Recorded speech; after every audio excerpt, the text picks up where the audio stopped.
Matt. I'm not 100% on anything. Right, but I am more than 99% sure. Excuse me. You're not 100% that the Earth is a globe? Well, tell you nothing's 100%. Nothing's 100%. What? Nothing's 100%. What are you talking about? Okay, so let me ask you a question. Just because you said that, you need to answer this question. This next one I'm going to ask you. Have you ever eaten anything? Oh yeah. I might have eaten something, right? Okay, and then now I remember eating that. Now, what if there's a very small possibility? Let me finish. There's a very small possibility that my memory has been altered. I'm a schizophrenic. I'm suffering a psychotic episode. Yeah, I can introduce factors that I'm completely unaware and oblivious to. So, if I ate something, there's a high probability that I'm correct that I ate something, but it's not 100%. Nothing's 100%. Right? Bro, what are you talking about, man? But let me finish the point here. Quantum mechanics, the most technical field of science currently, is not 100%. They use probability. Why would I talk to a psychopath? You just finished saying you just finished saying you could be schizophrenic. Why would I want to have a conversation with a schizophrenic? I was making a hypothetical situation. No. You just said I could be schizophrenic. It's not. Yeah. To tell you, are you 100% sure that you're sitting down watching your screen? Well, nobody knows what's outside their perception. No, that's not what I asked. What I'm asking is exactly what you told me. I'm just repeating it back to you as in, are you 100% sure that what you told me is exactly what's going on? No, because you don't know what's going on outside of your taste, your smell, your hearing, your sight. Okay, so this is the issue that we have. Are you swimming in an ocean? Probably not. What? Probably not. Well, that's He's that not guy. even sure of that.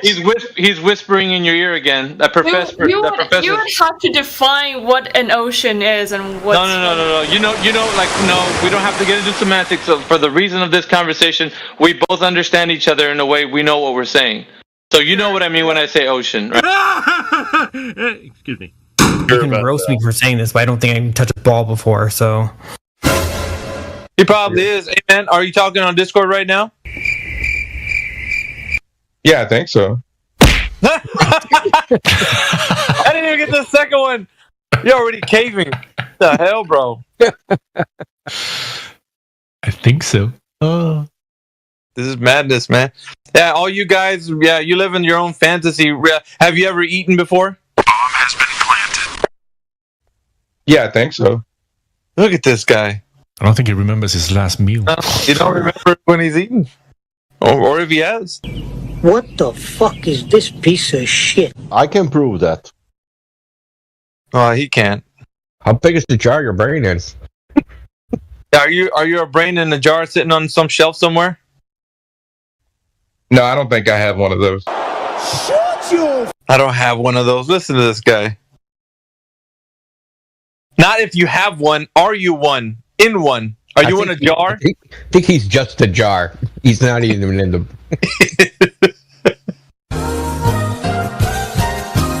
Are we talking I just said I believe I'm on Discord.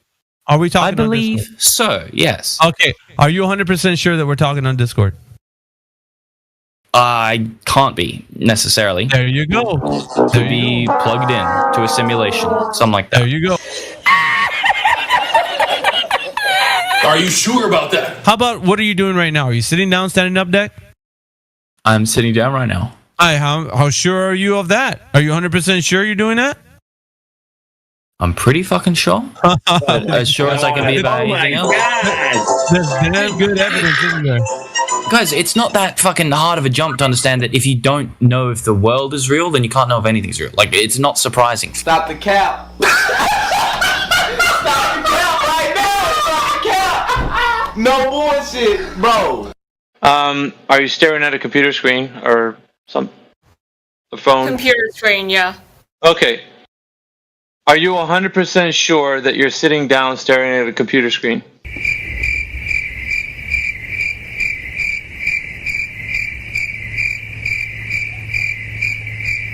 I mean, that's a pretty philosophical question. Not really. No, it's not really. It's not really. Definitely folding for the globe. A few moments later. as a logically thinking human, you would then tell me, well, I'm sitting down and I'm staring at my computer screen, right? And then if I was to follow up and tell you 100% certainty, do you know that you're doing this? Without the professor's voice in your ear, what would you tell me? Sure. I'm 100% sure. Right, and what would give you that inclination to tell me that? In my defense, I'm a social sciences student, so again, my inclination would be to say that based off my conception in my mind of reality, the way my brain interprets its sensory input. There you go. Because of your senses, you start to realize the world around you, and you're able to navigate. So you're telling me exactly what's going on.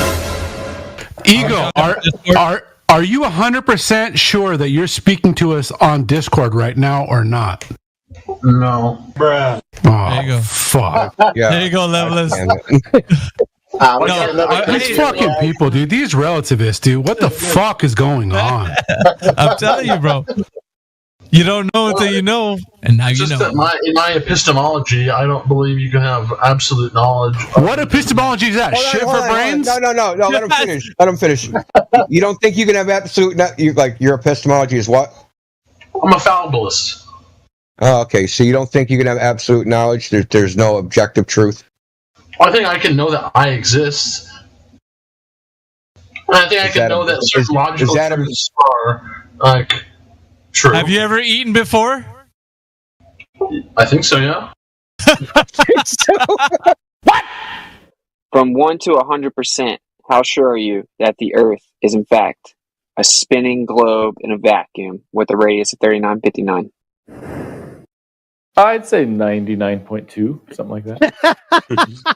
Shut up, bitch! Oh my god! It's all over. It's all over for him. I don't know if you realize it, but it's over.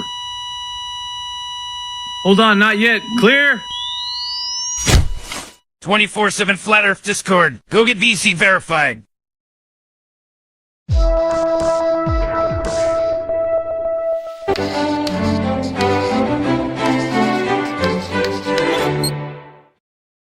Hi, I'm Josh Clark, and this is Brain Stuff, and I'm here to answer a very pressing question. Have you ever been standing at the edge of water, say like an ocean, and looked out on the horizon and said, I wonder exactly how far away that horizon is? You know, where the sky meets the sea, that's the horizon. Well, it turns out because the Earth is curved that it depends on where you're standing and how far above water you're standing. Let's say that you are in the water, right? And you're up to, say, your eyes are about 8 inches above the water surface. Well, again, remember the Earth is curved, and despite the ocean seeming flat, they actually curve themselves, which if you've ever really looked at the horizon, it kind of goes like this a little bit, which is pretty cool. But it also goes like this, right? So if your eyes are 8 inches above the water, right then you're about a mile away from that horizon point where the sky meets the ocean as far as you can tell. If you're standing up above water and you're like I am about 6 feet tall, that means your eyes are about 5.5 feet above the water's edge, which means that you're about 3 miles away from the horizon. Isn't that amazing? Going from 8 inches above water, 5.5 feet above water, is the distance between 2 miles between you and the horizon. Mind-blowing, if you ask me. If you like this video, there's plenty more where it came from. You can subscribe to us on this YouTube channel. You can like us. You can just spend the rest of your life watching Brain Stuff videos. I advise it.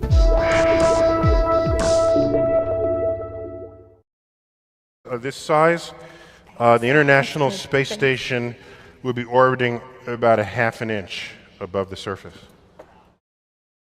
And that dude who jumped out of a perfectly good balloon, what's his name? Felix Baumgartner, he would have been about 2 millimeters above the surface of this globe. That's his edge of space jump.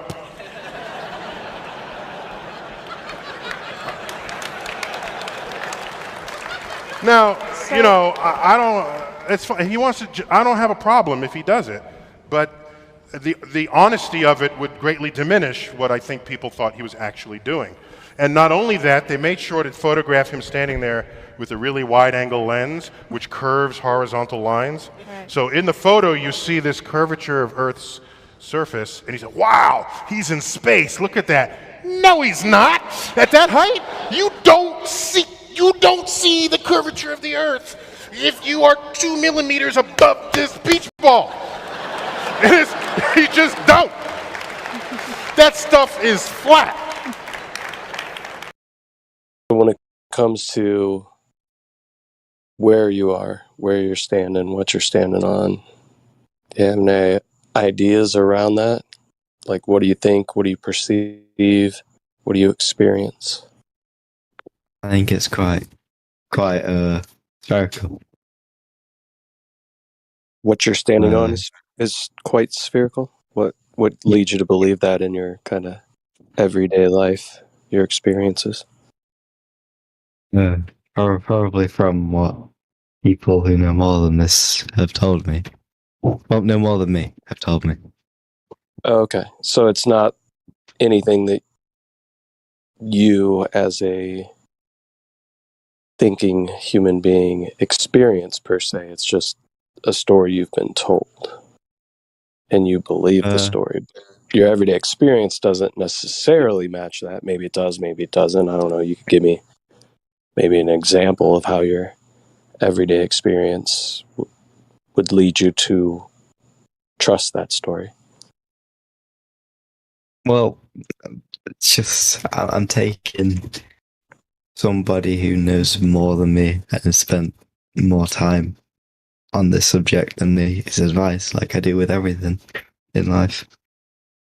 Yeah, well, one of the things I do that earns me money is I'm an accountant, right? Mm-hmm. So you might trust me to be your accountant, but being an accountant, if I was not being a professional and not living up to the standards of the profession, I could probably figure out a way to swindle some money off you without you knowing, right? Yeah, probably, but I'd say it's quite different than making up scientific proof.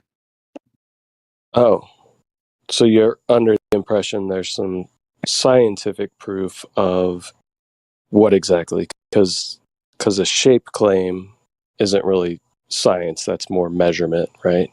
Well, I guess more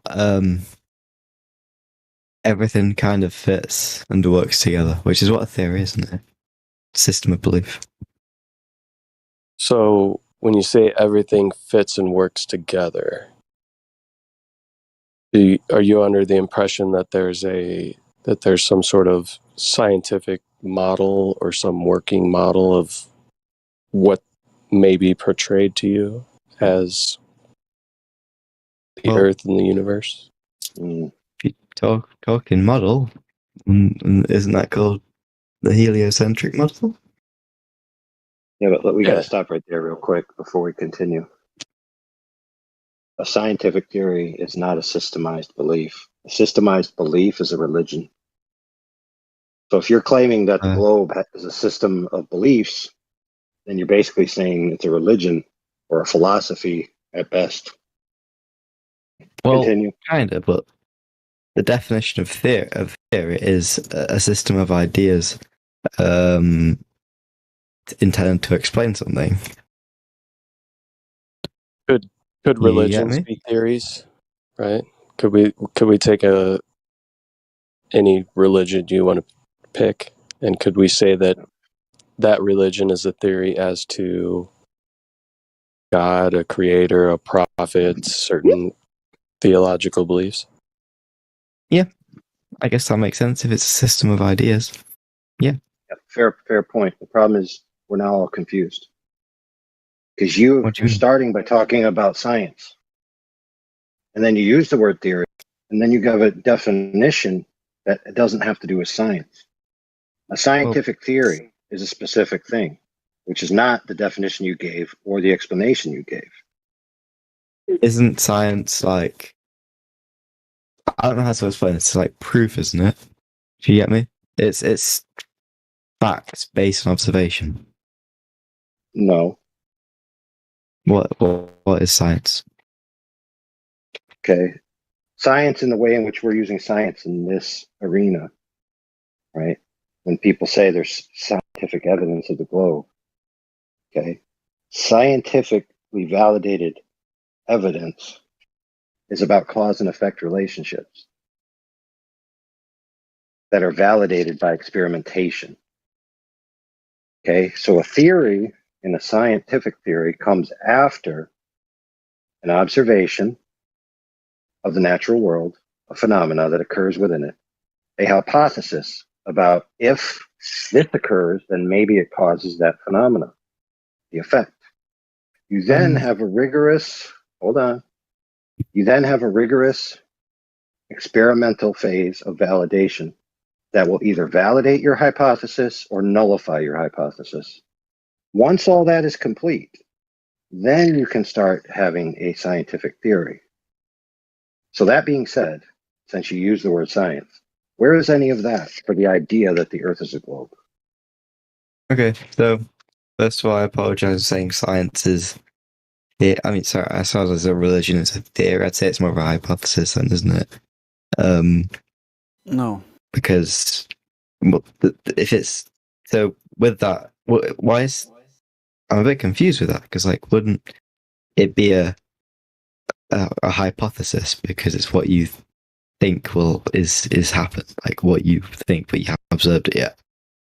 It hasn't been tested. Not in a scientific sense. Same thing you're talking about. It's just an idea. Yeah, exactly. Hypothesis. Right, but you see, a hypothesis in regards to science is a specific thing. Just because it's the same word doesn't mean it's the same thing. You know, in general common language, yes. So in general common language, a hypothesis is just the underlying belief, right? Of why you hold a proposition to be true. That is not what a hypothesis is in the scientific method. What is a hypothesis? It's a specific if-then statement that's validatable. For example, if 180 degrees Fahrenheit applied to water, then water boils at sea level, right? And then you can validate that by demonstrating it. So, for example, let me give you an example of something that doesn't apply. Okay, there is a blue knife on my table, right? Not a scientific proposition.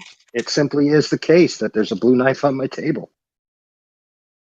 Yeah, because you observed it. Yes, directly. The object in question is directly observed. There's no causal relationships required, right? Now, I want you to ask me questions about my knife. Okay. So ask me questions about it. What questions do you want about your knife? Is it sharp? You think of the questions. You think of the questions that you would need to ask to divine what it is, because it is a knife of a certain type. So start asking questions like maybe the size of it. Okay, how big is the knife? 7 inches long. Okay, stop. Don't continue. Did I need to do any science to get that answer? You need to measure it. Oh, there you go. All right. I pass it to my friend who was talking to you earlier. Okay.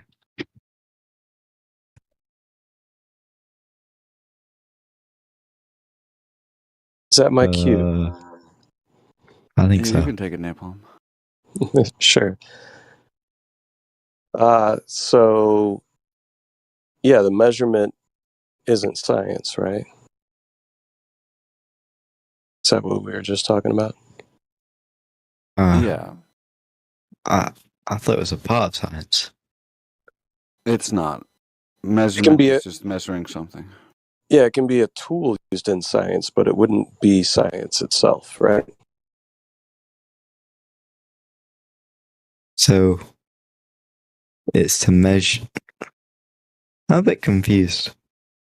So it's part of science, but it's not scientific. Yeah, so like AI was saying, in this realm, right, in this arena, we talk about science, natural science, which is the study of the natural world through experimentation, right? So we observed something in nature. We observe an effect, right? So let's go back to when he was talking about water and heat. So you and I are walking along and we come upon a boiling pool of water. We've never seen this before. We look at it and we're like, oh, wow, this water's boiling. And then we come up upon it and we realize there's steam, and we kind of touch it briefly and we realize, oh man, this is hot. This feels exactly like the fire back where we came from. I'm wondering what's going on here, right? I feel heat within the water and I see it boil. So maybe we could form some sort of hypothesis as to why the water is boiling. Maybe it's because of the heat. So we go back to our campsite and we try this. We take some water, we put it over the fire, and it hits a certain temperature over time, and it starts to boil. So we can do this over and over again, and it's repeatable. So we have a variable that we're manipulating, which is the heat. We're putting the water on top of the heat, taking the water off the heat, stops boiling. So we're manipulating a variable that we think is the cause of the effect that we're seeing, which is the water boiling. So then we come to the scientific theory that heat causes water to boil. And we've demonstrated this through experimentation, right? So the key to all of this. Now, if we saw from a distance, really far off in the distance, a pool of water that seemed to be boiling, but we had no interaction with that pool of water, and we just started coming up with ideas as to what may cause that water to boil. If we don't touch that water, or we don't look at that water, or we don't try to take water ourselves and figure out what can cause this boiling, do any of our stories that we may come up with as to what is causing the water to boil, do you think any of those would be relevant? It would be a hypothesis. So let's say you have a hypothesis. So we're viewing this water that's boiling in a distance. We've never seen anything like this take place before. We're familiar with regular water. We've got some around us. What is your hypothesis as to why that water we see in the distance is boiling? Because it's warm. Let's come up with another hypothesis as to why water is boiling.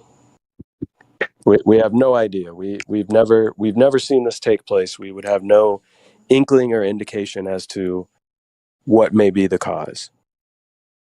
Throw out an idea. I have absolutely no idea why water would be boiling. Well, we could maybe we could say that we think that there's some sort of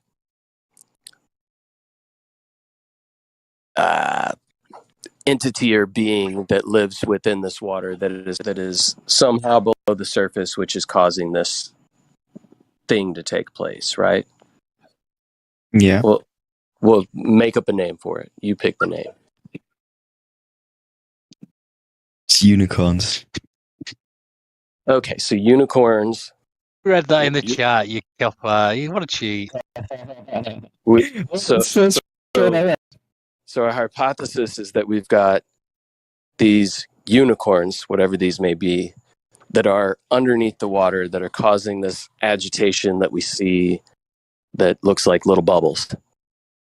Now, What would be the first thing we would do to test this hypothesis? I would try and see if we can find these by ourselves. I'd try and observe one of these little unicorns. Right. So we never experience these unicorns. We don't see them. We have no viable reason whatsoever to believe that, one, these unicorns even exist, and two, that we would have the ability to find them, and three, that maybe if they got in the water that they would cause this effect. Rule that hypothesis out. It's not true. We cannot observe it.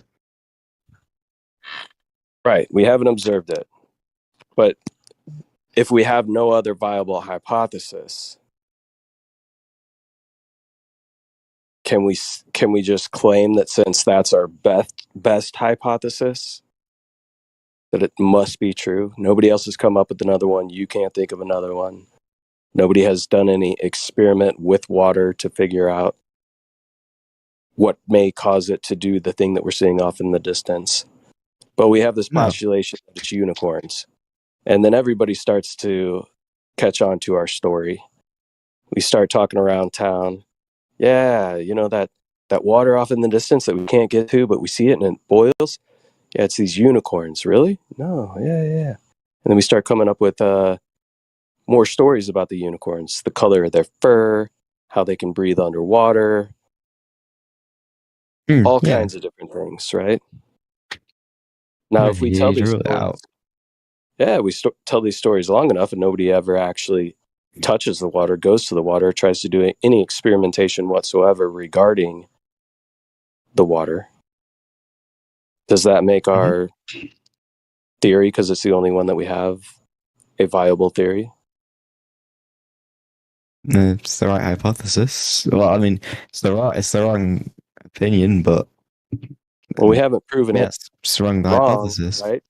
Because we haven't done an experiment. That's the whole point. We need to do an experiment in order to come up with a viable hypothesis, right? Or you could observe these unicorns. So let me ask you a question.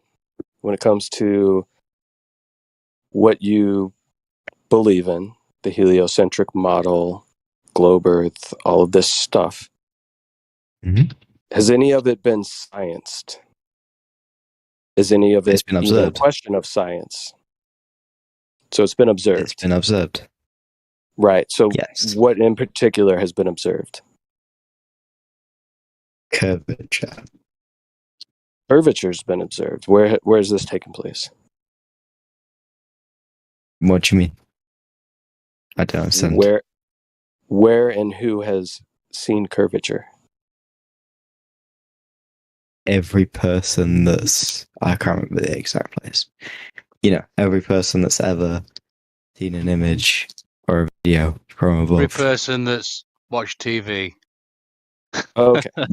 So we got every person that's seen an image or a video. Well, if you photograph one of these unicorns, you would have proven to see the unicorns there, and you know. Right. So you're under the impression. So you're under the impression that we have a photograph of Earth from space. Seems quite likely to me. Seems quite likely, but the funny thing is, it's 2022, and we still don't have one. Why is that? I'm back. Did you hear me? It's 2022, and we still don't have a photograph of the Earth from space. Why is that? I don't believe you. Where Can you provide one to me, or have you seen one? Could you give me an idea of an image? Blue marble. All right. Blue marble 2.0. That's a picture of Earth from space? I'm sorry, what was that? I believe so. You believe so? Do you know so? Or do you believe so? Doesn't seem very... It seems quite credible. Seems quite credible. Okay, well, what if I told you if you go to the NASA website, you can find a data visualizer named Robert Simmons, who has also been interviewed on a radio show, talking about how he created the blue marble image. So what he did is he took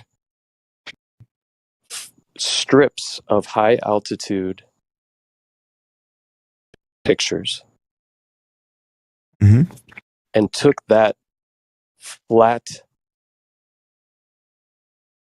map, wrapped it around a ball in Photoshop, and then started coloring it in. He put in the clouds. He talks about how he made the colorations within the oceans, how he made it a little bit more green in areas that they had sensors that sensed more phytoplankton in the sea. He decided to use that data to color those parts a little more green, right? So the interviewer even asks him, so there's artistry to making the Earth.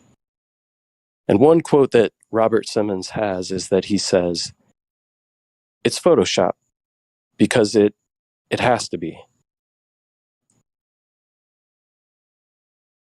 I'm reading this.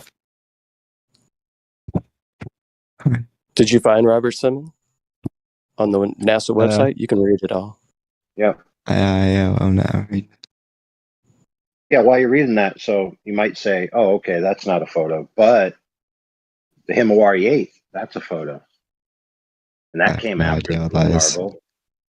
And it's a satellite. Right? So in the modern day, they put up a satellite called Himawari 8, so they say, with the intention of taking photographs, right? Because they realize nobody's buying their other fake nonsense that's not a real photograph.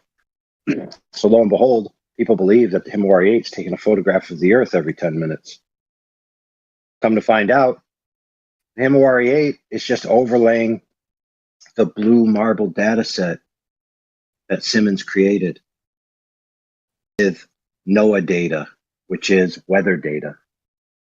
So it's a simulation. It's not a photograph. So again, like my friend said, where's this alleged photograph that everyone has seen? It says here that in 1972, during Apollo 17, that was the last time someone took a photograph from above low Earth orbit. 1972. That's the only alleged photograph. From what this is saying, whenever this interview was out, 2004. So it's 2022, and the only photograph that's ever been taken of the Earth from space is from 1972. Do you believe that? From low Earth orbit. According to it shows the entire hemisphere. It's from they were going to the moon, they claim, and that's when they claim to have taken the picture. But NASA admits today that they cannot cross through the Van Allen radiation belt. They would kill anyone who would try. So they cannot send people beyond low Earth orbit or to the moon. What? So apparently, so that's why they couldn't have taken that picture. And even if you watch the documentary, a funny thing happened on the way to the moon. The tapes from when they were faking that actually showed more and were leaked and found and were shown in that documentary. So you can see exactly how they faked that picture as well. Right. So what we're telling you here, my friend, is that the only photograph that everybody's seen is scandalous at best, unvalidatable at worst. So again, where's this supposed photograph that everyone has seen? According to what you said, there isn't one. Oh, there you go. That's the answer. Well, I find it hard to believe, which I'm sure is quite normal. Wait. So you think it's rational to believe that the only legitimate photograph happened at the beginning of space exploration, and since then, not one has been duplicated by an advanced system? You think that's easier to believe than just to believe that they can't take a picture because they can't get far enough away to take a picture? Just like our other friend just told you, they admit that they're planning missions to go past low Earth orbit, past the Van Allen belts. It makes it sound like, wait a minute, didn't you already go past the Van Allen belts? I mean, if you're a wise person, my friend, and you think self-reflectively, all that sounds pretty scandalous, don't you think? Well, I don't think we've really have people really been past low Earth orbit since the end of Apollo. No, not really. No, they never went past it. They never went past it, my friend. That's the point. Yes. Allegedly. What he's trying According to NASA. What he's trying to say is in the Orion project, that's NASA. They admit themselves, just like he said, that until they fix this problem of going past the Van Allen belts, they cannot go past low Earth orbit. We're using the globe experts, NASA. They're telling you the truth. They can't go past. That means they never went in 1969 to 72 ever. They never went. What? So they said they went, but then they said, for some reason, I don't think they'd do that.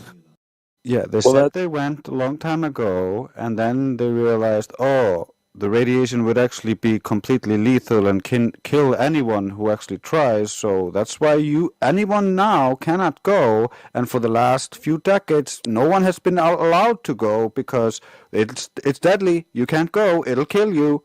We don't have any shielding that'll protect us, so we can't go. That's their excuse right now. All right, fair. However, the pace is getting too frenetic. Okay? People are interrupting each other, and that's causing people to create a fog of war in their mind that they have to talk faster, and it's just going to escalate. So I'll take a moment and breathe, and then continue.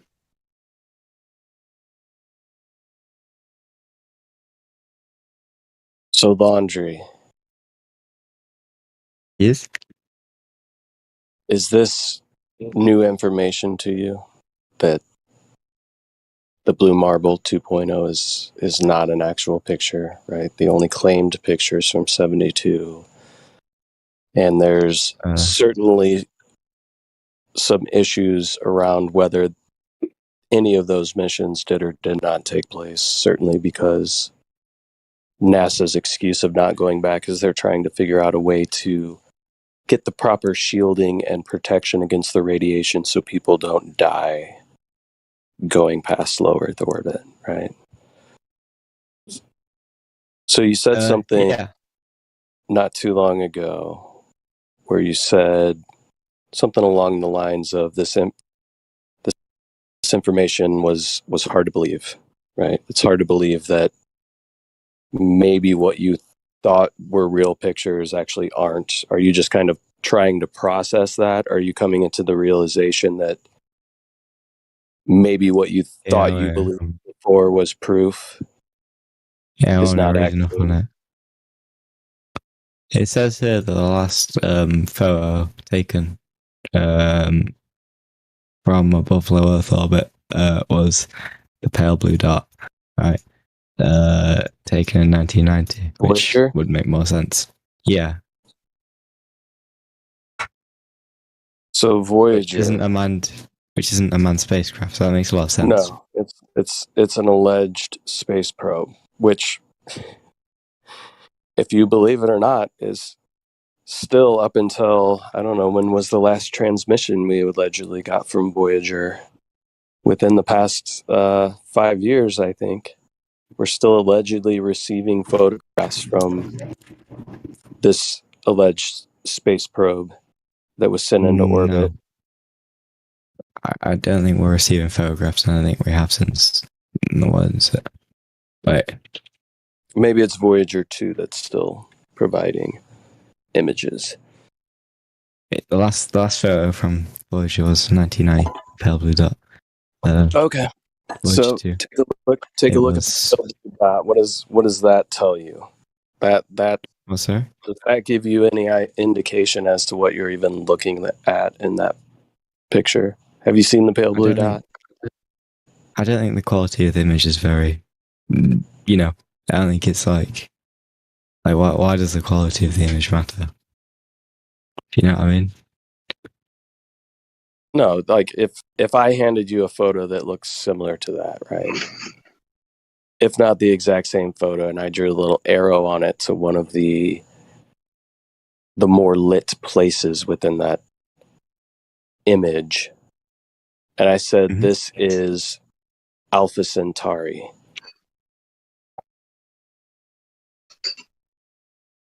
Would you just automatically believe that? If I drew the same arrow to the same pale blue dot and I said, this is Alpha Centauri, how would you know or verify, or what would give you any indication, even looking at that photograph, that that's Earth? Well, I wouldn't see a reason for you to say that it's Alpha Centauri. And surely if you did, you would try and make it a bit more believable by maybe putting some sparkles or something around it. Yeah? I don't know if sparkles would make it more believable. It actually would make it look more fake. But either way, man, looking at this pale blue dot image, does that make you think that that's where you live? That that's a picture of where you live? Yeah, I don't see why they wouldn't. So what on Earth itself, aside from you believing pictures that are shown to you, which we've already proven, the main one you thought was proof of where you live and the shape of where you live, was a utter fabrication. So what on Earth here, the ground that you and I are both currently standing on, indicates that you live on a globe? Because that has no reason. Like what? So, wait a minute. Say that again. Sorry, I'm tired. Yeah. So, what here on Earth gives you any indication, you personally, any feeling, any observation, or anything that you see in your daily life looking around you would give you any indication that you live on a ball?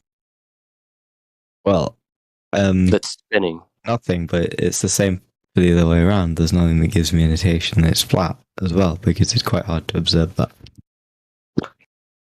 Sure, I mean, I observe it all the time. I live near water, right? So I see very far. Looks very flat.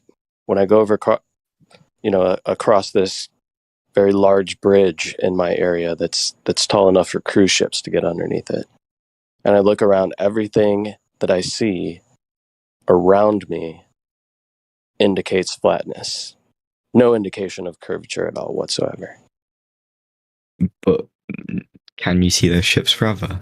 Like, can you see them go forever? Forever? Do you think you can see forever? Well, I'm sure the higher up you are, the further you can see. Okay, so if I had a penny in my hand and I was standing on that ship, would you be able to see the penny? Ships are quite large, and you can. How far away do you be able to? How far away do you think you'd be able to see a penny? Oh, I don't know. About. According to you, forever, right? Forever. What? If I just went straight up in the air, would you be able to see a penny that I was holding in my hand as I continued to increase in elevation forever? If I had a telescope large that could magnify it a significant amount.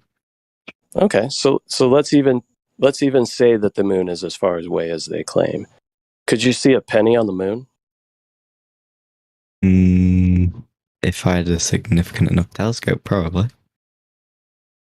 There's not a telescope good enough in the world to be able to see that. What? Well, yeah, obviously. So when the ships go off in the horizon, you don't have a telescope. You have your human eyes. With your human eyes, would you be able to see a penny on the moon? Well, no. Right, because you can't see forever, right? Perspective. You Things understand that things shrink. Things get smaller with things shrink as they get further away. there's a difference between a ship dipping under the horizon and something shrinking. Yeah, can you explain to me the difference? You can see the ship get lower, and if you go up, you see the ship again. If the penny was at the same distance, if the penny, that it doesn't matter how high in elevation you are, you'd still not be able to see the penny. So as the ship moves away on the sea, wouldn't you expect it to get lower because it's getting smaller as it moves further away? Or would why wouldn't that be your expectation? What? Sorry. Why wouldn't the that ship be is your getting smaller, but not a significant enough distance. It's not a significant enough distance for it to be any. I don't get what you're asking here. Sorry, it's quite late. Okay. Well, you say fair point. these ships go over the horizon, right? Yes. Yes. So ships get further away, they get smaller and harder to see. But there's also a ton of different things that take place in the atmosphere. Yeah, so I have a question. Because he's saying if things get lower in your field of view, I guess the insinuation is that they're going over a curve. So I'm in my house and my ceiling is getting lower. Is it going over a curve? What do you mean? Well, I'm looking at my house, and for some strange reason I just can't understand, rather than my ceiling being straight, it seems to be angled down in my field of view, as if it's going downwards. So I can't fathom it. I guess my house is built on a curve. Could be. I don't understand the question. Like, is the Yes, ceiling that's the actually point, my curved? friend. My friend, the statement's incoherent. I know that my ceiling is straight and flat because I can measure the entire thing. So I know that the effect of it going down is not because of anything physical. It's all to do with optics. So why would you just jump to the assumption that if I can't see something or something is appearing to go down, that it must be because of a curved Earth? But don't you? I mean, I've never seen my ceiling curve, so I don't Right, but you have seen your ceiling recede in your field of view on the y-axis. Yes or no? Can you word that a bit more? Let me give you a visual here that visual. Yeah, let me give you a visual you might comprehend. So let's say you ever been to a hotel. Mm-hmm. Okay, so imagine a hotel with a very long hallway, right? We know it's flat, straight, because they don't build buildings that aren't straight, right? So we're looking down this long hallway, and there's lights on the ceiling. Yep. When you look down that hallway, does the floor appear to ramp up towards your eye level? And does the ceiling appear to ramp downwards towards your eye level as it gets further away? Yeah, to a point. Yeah. So in reality, is that ceiling that's above you physically going downward? Or is it just a matter of your perception due to perspective? No, but I don't think that's a large enough scale to see. Like the hallway would have to be quite long, wouldn't it? Wouldn't even have to be that long. I mean, that's what you to see. be able to see it. Well, yeah. Have you ever been in a hallway where you don't see the ceiling appear to come towards your center view and the floor appear to go up towards your center view? That's how you view everything. Always. It's perspective. Well, I don't think there'd be a hallway long enough to show it not. You know what I mean?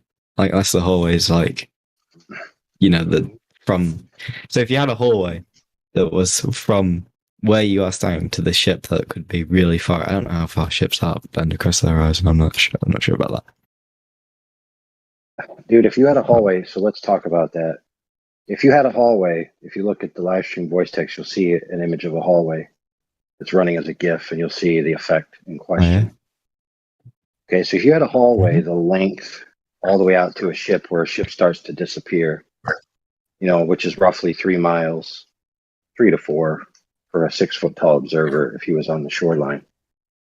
If you were looking down that hallway, right, after a short while, the rest of the hallway would be unresolvable. And all you just see is everything converging to a point, and you'd be impossible to see the rest of the hallway. I agree with that. But right. ship... So if you then remove the hallway, does the same angles of light not apply anymore? The ship isn't the same as a hallway because why not? The ship is a point, if you know what I mean. Right. So remember what I just said. You know what I mean. Remember what I just said. The angles of propagation within the hallway and the angles that they enter your eye or the optic, right, are at too small of an angle to be resolvable on the hallway, which is approximately the same height as a person, right? And all of the information from the end of the hallway recedes into a point. So if you then remove the hallway, would not the same thing be happening to the portion of the ship that occupies the same space as the hallway, being approximately 7 to 8 feet tall, standard hallway? So at isn't a ship bigger? 3 miles. I'm talking about the portion that represents the same scale as the hallway, like I just said. 6 to 8 feet. But how am I supposed to see that point from a ship that's far away? I wouldn't be able to see that. You got it. So what you would see by what you just admitted is you wouldn't see the portion of the ship that represents the same scale as the hallway, but you would see the portion of the ship that is much bigger, being the top. So by your own admission, you generally conceded that the bottom of the ship would disappear due to the laws of perspective alone. The point of the ship that faces, you know what I mean? Like the point of the ship that is level with me. Right, that part's going to disappear. Obviously, first. Obviously, the whole length of the ship isn't the same size as but the think, whole. think about this. Think about this. The ground. Hold on, stop there real quick, because he's saying something that most climbers don't get, and that it's worth noting. Okay, the whole ship represents a certain angular size, but each portion of the ship represents a different angular size, and the smaller portion at the bottom of the ship subtends a different angle than the whole ship. And due to the law of triangles, that angle is going to be smaller. And since we see in angles, once the angle gets too small, we won't be able to resolve the bottom of the ship while still being able to resolve the top. Thank you for being one of the first people to get that without having to go for 2 hours. All right, I yield the floor. Yeah, that was a really good point. Just think about it for a minute. If the floor all the way up to the vanishing point, and at the vanishing point, that's where you can't discern the floor anymore. Of course, his feet or the bottom of the ship at that point cannot also be discerned when it's connected to that point on the floor. Do you get that? Oh, wait, so you're trying to say that it's like a plane? Like, I don't know if so every part,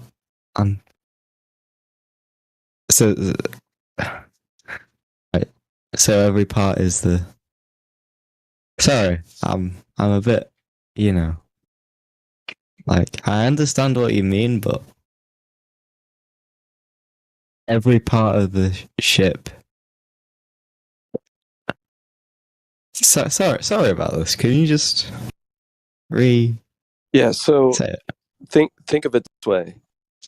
If you had a smaller ship, like a dinghy, just a little boat, that was tied to the side of that ship as it goes away so that you can see it. And you see this little ship. Now, if you removed the big ship, you understand that that smaller ship is going to visually disappear at a shorter distance than that large ship because it's a smaller object, right? Got less height. Yes, less height. So you would expect the little dinghy to disappear before the large ship, solely just based off of its height, right? Because you understand perspective works. The angle is going to be too small for you to resolve that small ship first. Now imagine tying that dinghy to the large ship and sending it out. It would stand to reason that that small ship is still going to be unresolvable at the same distance, regardless of whether it's tied to the ship or not tied to the ship, right? Agreed. So as that little dinghy disappears because we can no longer see it due to angular resolution limits of our eye, it's tied to the ship. Wouldn't it stand to reason that the whole entire portion of the ship that is that height would also be unresolvable? Yes, because in my opinion, it's gone under the horizon, but I understand what you said. Okay, perfect. So your claim would then be that the only reason that things disappear from view is because they're being physically obstructed by Earth curve. Would you agree with that? Yes, on long enough distances. Okay, perfect. So now I do this on the regular. I go to my little lake, 333 meters across from the observation point to the observation, which is a yellow floaty boaty on the other side. Okay. Now you put that into the math of the alleged curvature of the Earth, and you will find that the heights that I observed at, there is no way that the Earth curve, if it existed at all, could be precluding that boat in totality. Okay, so this means that it's not geometrically possible for the curve of the Earth to obstruct that boat. Yet, okay, 9 out of 10 times I go, pretty much consistently, the entire yellow boat disappears. So, my friend, what is causing that to happen? All right, so it's 333 meters. Right. How big is the boat? About half How a tall meter, is the boat? 1.5 feet. It's about 1.5 feet tall. Okay, well, let me do some maths.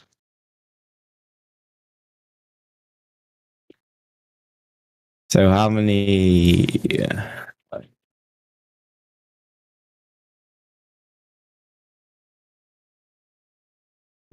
Sorry about this.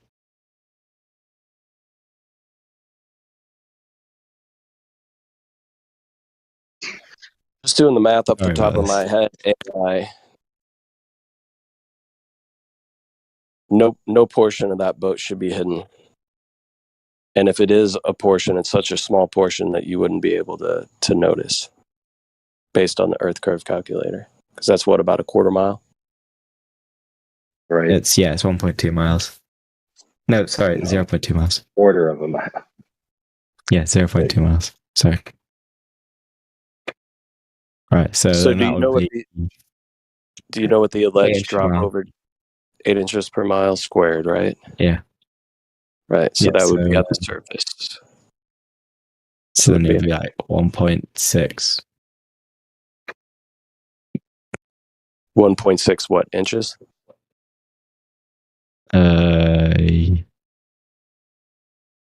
Would be probably, the yeah. alleged hidden height due to the curvature of the Earth, allegedly. Mhm.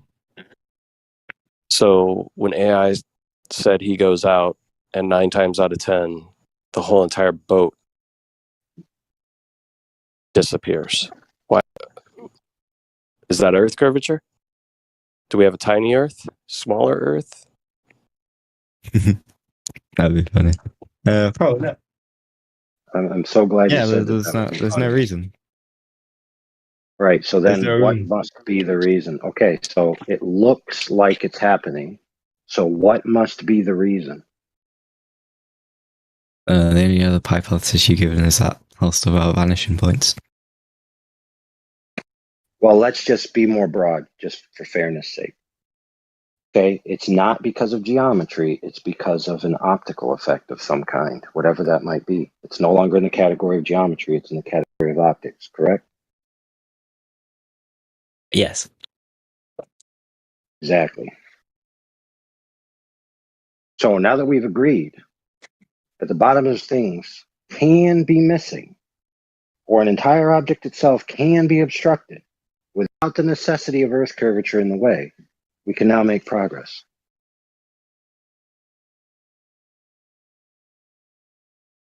Oh, sorry, I'm sorry, it's really late here.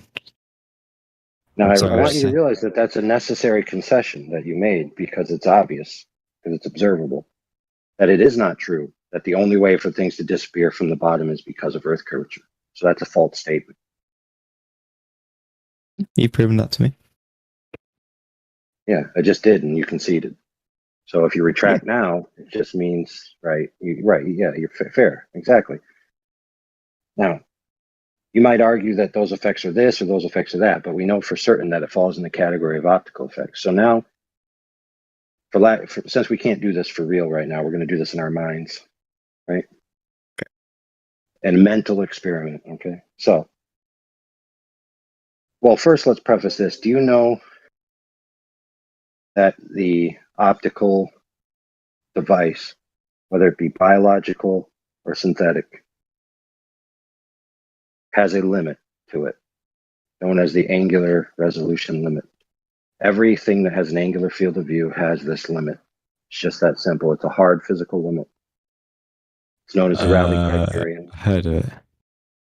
Yep, it's known as the Rayleigh definitely heard of it criterion. before, but, So for the human eye, it's approximately 0.02 degrees. Okay, what that means is that any light from the source that enters below that limit will be interfered with by any other light that enters within that angle. And therefore, there will be no resolvable information, and it can at best be only rendered as essentially, for lack of a better term, 1 pixel value. Isn't So you imagine, resolution?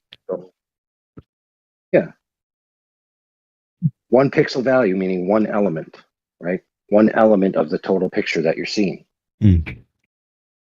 But so in that area, everything have different in that resolution. angular area. Sorry. No. This is angular resolution, not pixel density. So for example, if you only had 4 pixels in your sensor, right? If you literally had only 4 pixels in your sensor, you could never render something that requires 10 pixels to render, correct? It would look like blurry nonsense, would it not? Yeah. Exactly. So now you fully understand the principle. So if you imagine a man standing on a line looking out, right? And these radials, right, of angles emanating from his eyeball, you can imagine the 0.02 degree triangle coming out from his eye and going out along the horizontal line in front of him until it intersects the horizontal line. And so you have a triangle, right? And I want you in your mind to color that triangle red. Now, everything that enters that triangle must, of a necessity, render as 1 color value in the final image, which we've already agreed. It just so happens that if you take the time right now to map this out, it pretty much coincides with where the alleged horizon is for a 6-foot-tall observer. The triangle hits the horizontal line approximately at the same distance. Very coincidental, don't you think?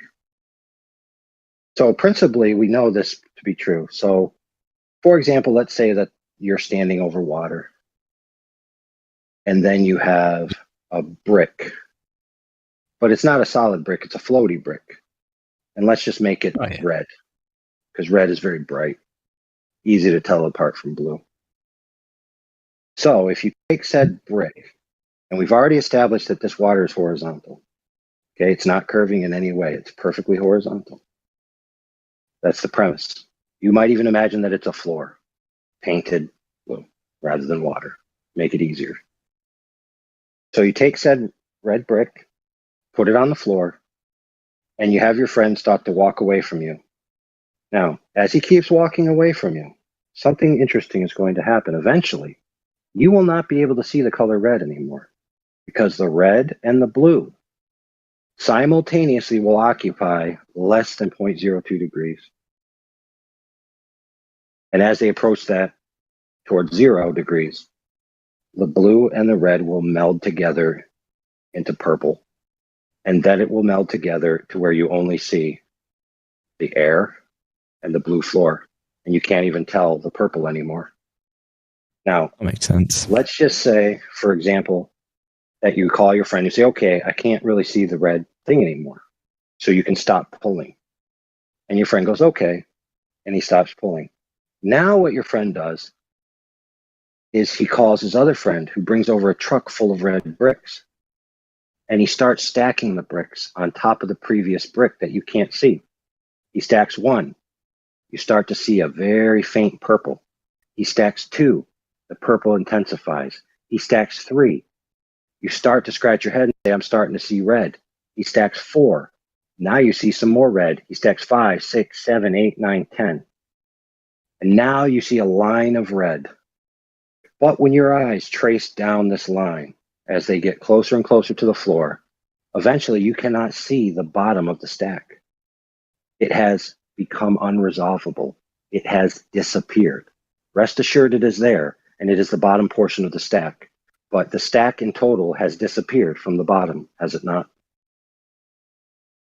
I like that. I do like that, yeah. I Now, really do this like is a that. necessary, yeah, you're right. And this is a necessary consequence of the way our eyes work.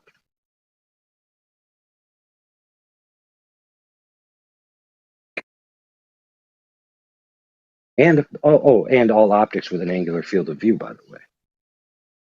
In order to see without perspective, truly, you need to have a lens the exact size with all available propagation angles to a parallel rate to the target source from the object. So if you want to observe a 100-meter building, you need a 100-meter lens, not an angular lens, but a straight lens that only allows the light to pass collimated, parallel, and horizontal to the sensor. So you need a 100-story tall sensor and a 100-story tall collimated lens.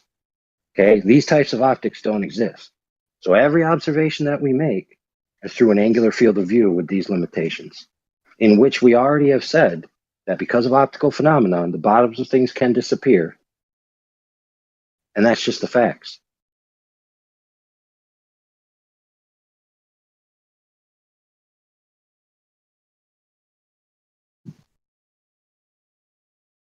Right. So with that, I rest my case on that, unless you have any questions specifically.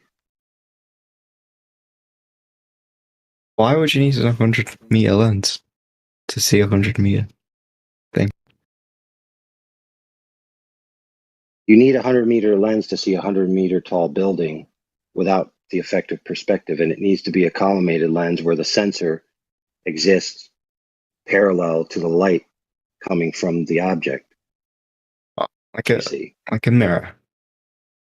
So if you don't have such a lens and you use normal lenses like your eyes, you'd be standing on the ground, right? And the angles of propagation from the top of the building would be at a downward angle towards you, forcing all of the light from the propagation angles to enter at essentially inverse angles after they pass the lens, and that's what creates the effect of perspective.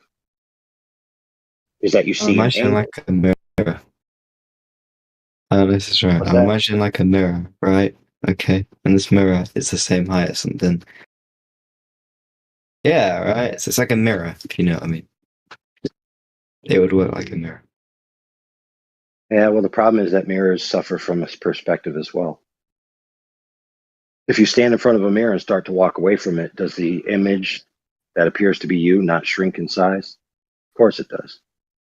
Yeah, because that's your eyes. It's not the mirror.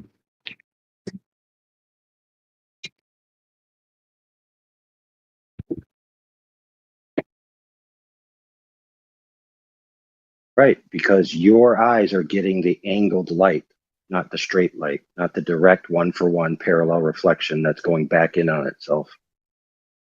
So now you get it. There's also another way Yeah. to show it. The ancient Greeks, of course, didn't have any fantastic telescopes or anything. They just looked at the horizon with their eyes, and they drew on a piece of paper and used orthographic view to assume that the horizon was Earth curve.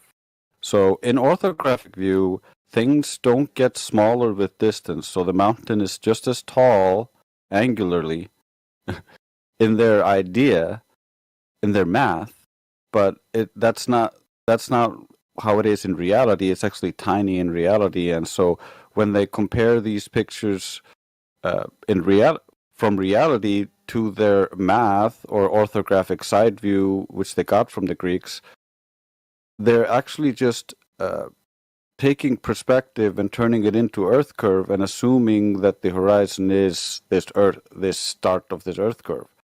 But there's no evidence to actually substantiate that.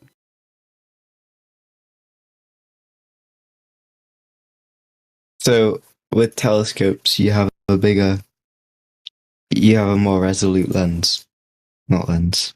You know what I mean? Yeah, with a bigger aperture, you can see further, like in the Black Swan images and other such things. That's why we use telescopes, to see further. And then if you use a very small aperture, like we did with the pond tests and other stuff, such things, we can see that the horizon appears much closer and things disappear over what should be a flat surface. According to the globe mechanics, these bodies of water should not have enough convexity to hide these objects, but it does happen on the smaller aperture cameras. But on the bigger cameras, you can actually see the boat still. So it is optical. There's no Earth curve here. What's Black Swan? I know what a Black Swan is, but what is Black Swan experiment? A Black Swan is not an experiment. It's a reference to the Karl Popper's falsification, and he has a story that goes with it. You can say that all swans are white, and people can just accept that. But if you find a black swan, you know that all swans are white is just wrong. There are black swans.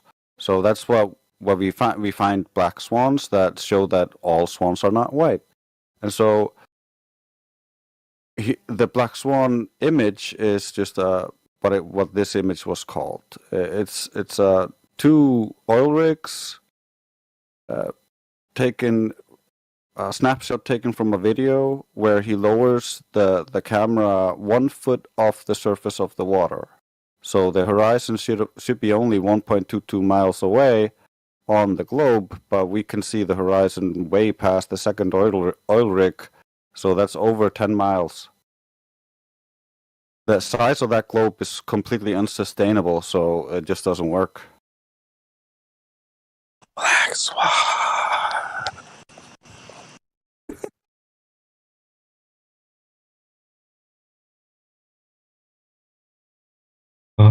Excellent. Yeah, so it's well like- said, Grace. Go ahead. So it's basically just a proof, a contradiction. That Yeah, makes sense. I like that. we're comparing the claimed globe geometry to reality, and it doesn't hold up.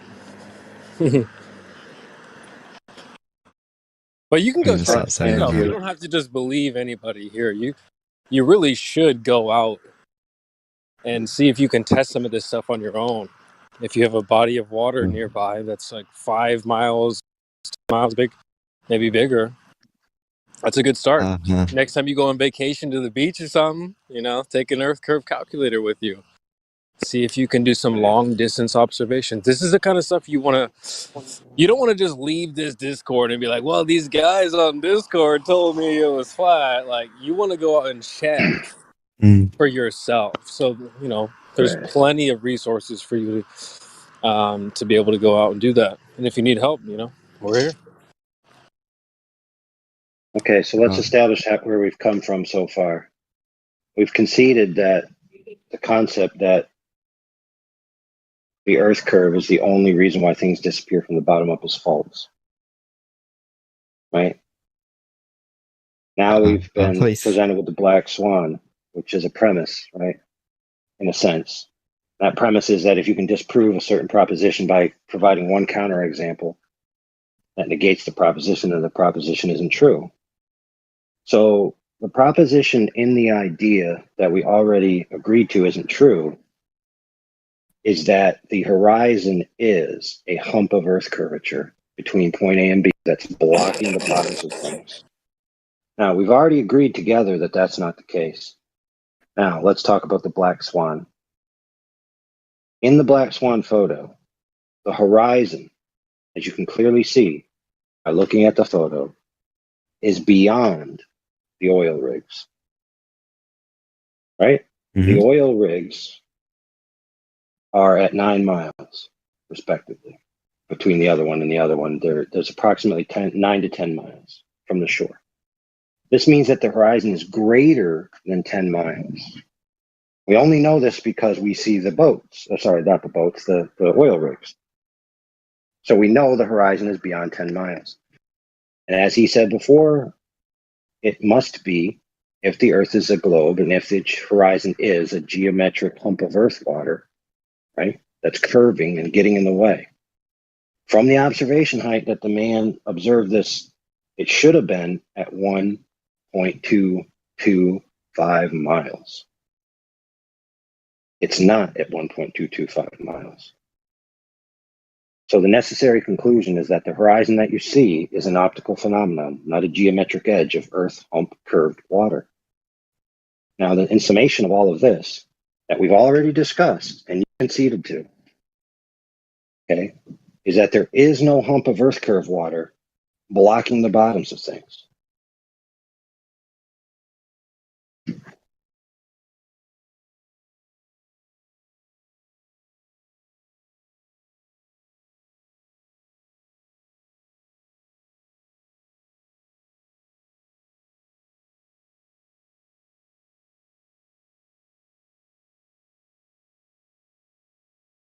Now you might say, okay, that's compelling. How would I know for sure? Well, the correct answer is to directly measure the water. So far, we've been talking about optical defects, right? Mm-hmm. So let's measure the water. How are we going to do it? We can't use a string because of the catenary curve problem, right? Which is a physics problem. Just take my word for it. Can't use a string. Okay. Can't use a solid piece of steel for similar reasons. So the most efficient means to get something at that range, that we need a sufficient sample size, right? So what's a sufficient sample size? Let's say 25 miles. That sounds pretty good, don't you think? 25 miles, you'd see, doing the maths. 25 times 8, 200 inches, which is what? I don't know what that is in feet. 25 miles, it would not be 200 inches. Wait, what? So wouldn't it be 25, then 8 inches per mile, times it by 8? It's squared. Oh, there we go. So would it be if 5? If you were doing it your way, it'd be a slope, times... not a curve. Oh, yeah, that makes sense. Sorry. Right, so 5 times... What is it again? What is it? 5 times 8? It's 20. 40. No, 25. 25 times 25. Times 8 inches. Right, so that'll give you inches. Sure. 5,000. That's going to give you. Right, that's going to give you the drop. 16 feet. Right, so that's 416 feet drop. Right. That doesn't seem very believable to me. I'm gonna be honest. Really? Yeah. Why not? I don't think you can see 400 feet of drop between 25 miles. That's like. I mean, that's the math of the ball. Significant. That's very significant. Yeah, it's very You know what I mean? significant. So we have yeah, something that's 400 feet, right? 400 I feet. can live with like 400 inches, but I can't live with 400 feet. Well, that's too bad, like, because that's the measurements of the ball that they told you exists. Yeah. Okay, so I'm going to walk you through it. So this is how it goes. You got 400 feet. It's actually worse than that, but we'll just use 400 for sake of argument. It's easy to divide. So what they did is they went, set up what's known as a laser transit measurement. Laser transit is basically a really long level, right? Because obviously you don't have a 25-mile long level. So you level the laser on the one side of the land, you shoot it over 25 miles of water, and you have a target, right? You set up the laser at 6 feet off the ground. You set up the target at 6 feet off the ground. Right? It's can't a laser be refracted and stuff though? Ding, ding, ding. He said it. He said the word. Oh, hey. Shh. Calm down. Oh no. We're not getting frenetic here. Yes. The correct answer is lasers can deviate due to refraction. Okay. So I want to ask you this before we start. You already have heard this is a 400-foot differential, right, between the drop. Mm-hmm. Now, yeah, we're going to measure this. We're going to measure this to see if that drop is there by setting up a laser transit level. Now, I'm going to continue with how this works, okay? So we'll set a baseline for how this thing's supposed to function. So in construction, let's say you have a foundation, so you have a piece of land. You set up the laser on one side, you set up the storyboard on the other, which is what the laser hits, and it tells you the differential between a level laser and the ground. So for example, if I set up my laser at 4 feet tall and the storyboard says 6 feet, right? Then that means I have to add some dirt to level the ground, right? And transversely, if it says in the other direction, I have to take some dirt away. So what this tells me is over my foundation that I'm trying to lay, whether or not I'm laying it flat. Because I can go with that storyboard and get 4 feet here, 4 feet here, 4 feet here, 4.5. Uh-oh, I got to change something. Right? Yep. Now, of course, there's tolerances, right? So when, for a client, I want to make a level floor or a level foundation or a level piece of land, there's tolerances that they're willing to accept. Now, dirt has a different tolerance that someone's willing to accept in concrete, has a different tolerance that someone's willing to accept for their tile in their kitchen floor, right? They want that floor flat. They don't want it curved, they want it flat. So I want to ask you this question. If they hired me to make a flat floor, and I got my measurements so off that I was 2 orders of magnitude off level, is that acceptable? No, it isn't, is it? In fact, 1 order of magnitude is not acceptable. So for example, if the differential is supposed to be 0.4 and I have 0.40, right? Those are the same, are they not? Yeah. Okay, but what if I have 4? I'm off by 4. Yeah. That is not a flat floor anymore, is it? No, it's what's the word? Sloped. Right. I've done screwed up. Now, what if it's off by 40? God, whoa. Yeah, you wouldn't even be able to walk. It'd be so steep.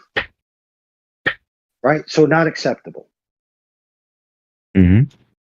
Okay, so if we take this laser transit and we want to know whether this Earth curve hump is there, and we can measure by getting the laser to hit a target of equal height, and it's off by 2 orders of magnitude, we've already agreed that that's not acceptable. So if the laser is at 6 feet, right, which is in the single digits, then the double digits, right, the tens is not acceptable. And the hundreds is definitely not acceptable, correct?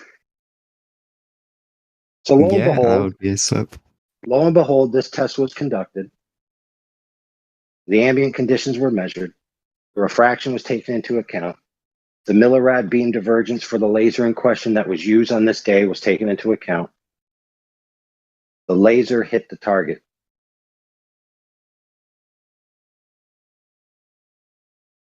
With a maximum differential of approximately 3 feet, still within the single digits.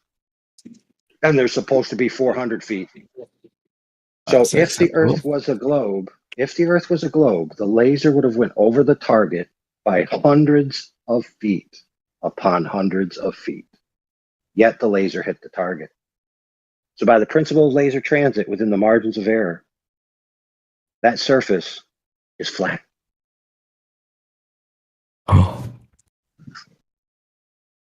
Now, what say you should be, I'd like to see that evidence. Lo and behold, we have it for you. We have a documentary of the people doing it. We have a short version of it if you don't want to watch the long version, just to get your, appetite satiated. We have a document, 120 pages, with all the information, the sites, the equipment, everything. Oh, One of my good friends will post that for you. Friends? Yeah. There we go. My buddies. So what's going to happen is you're going to say, oh, okay. Right? And then you're going to be like, well, is this the only test that's been done? The answer is no. Many have been done. Many. Hundreds. With all different kinds of methodologies. All demonstrating no big hump of Earth curve in the way. Observations as well in excess of 255 miles, to which the target object should not only be 400 feet below the curve, but should be a mile below the curve. Yet the object in question is clearly visible. So we've already established within tolerances that the Earth doesn't measure to be a ball, that the horizon that's been claimed to be a horizon doesn't exist, and that it's not true that the bottoms of things can only be obstructed or cut off by Earth curvature. So we've basically shown that there's just no evidence or need for this Earth curvature. What? Wait a minute, I'm looking at this thing, right? What is this thing about a blue laser and a green laser? Blue and green lasers refract at different rates.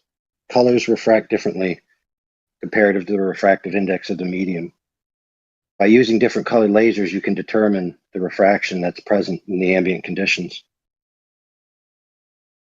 Okay. Which, by the way, the military recently did that. The military recently did that at 120 kilometers, shooting 2 lasers to see how it does, and they found out that it doesn't match the globe model. Space Force is going to be angry about that. Space Force is going to be angry at that. Well, I mean, yes and no, because most people, when presented with this evidence, just hand-wave dismiss it. Because they're under the impression, right, that the Earth is a ball. Therefore, what must be happening is that light is curving. Do they have any demonstrable evidence of such a thing? No, it's just an affirming the consequent formal logical fallacy. So now we've established that the rebuttal for all of this evidence you've been presented with is a logical fallacy, not actual measurements or demonstration. So again, we just have no need or demonstration of this Earth curve on the ground level.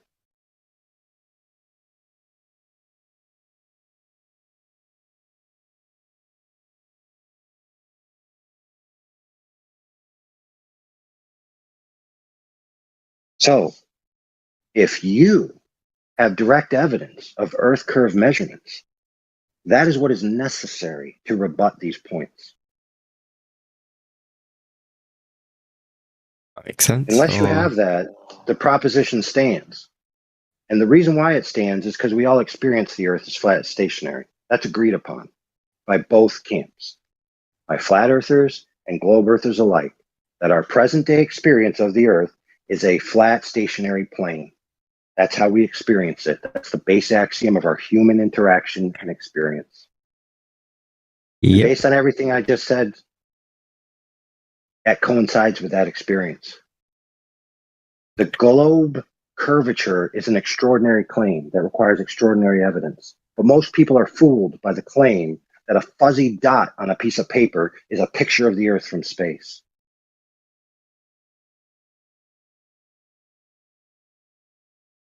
Given to you by a government, no less, who we know lies on the regular.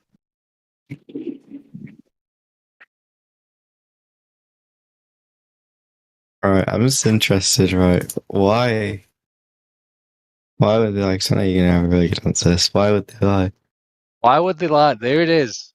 There's the $1 million question, isn't it? Who cares why they lied? Don't matter. Right, but you're an intelligent person, right? You've lied before, and you've been lied to before, so you know why people lie. You already know the answer. You don't know the exact specific answer, but you know the general answers. To gain power, to gain resources, to gain fame, to gain women, all kinds of things people lie for. The government doesn't gain anything from anything. So like says that you. From that, though. Really? So it doesn't. So if I can post you, power. Okay, cool story. Cool story. Prestige. It doesn't. You sure about that? You sure about that? It doesn't. Yeah, quite. Really? So, okay, so let me ask you this question. Why does North Korea lie to its people about the status of its weapon systems? Why did Iraq, when I was there, lie to its people about the capacities of the U.S. forces? Why did the United States government, during the space race, have a vested interest to lie to the people that the United States was the first to conquer the moon? And you're trying to tell me that there's no prestige or power or world presence to be gained from a proposition that you've conquered space? Yeah, because they just wouldn't make the claim that they could go to the moon in the first place.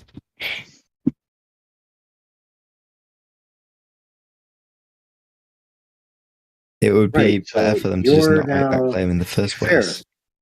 So let's talk about it then, and let's reason with a real tangible reason why they might lie about such a proposition. So, as a student of history, which you are, clearly a scholar, who have been through standard school and have been taught the history of the expansion of the Western world, that people found out that there was more land. And what did they do? They left their states that they were involved with to pioneer the new land. So we've already experienced in our history a time when new land was told to be given and people uprooted themselves from their governments, even had revolutionary wars against their governments in order to create new territories and new civilizations.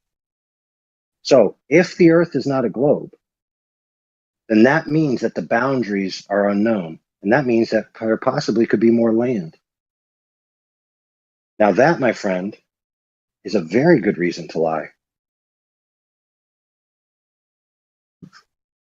But aren't they also saying there's more land to go to if you can go to the moon?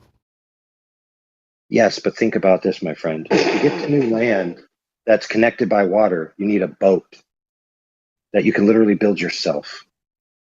To get to space is unreachable.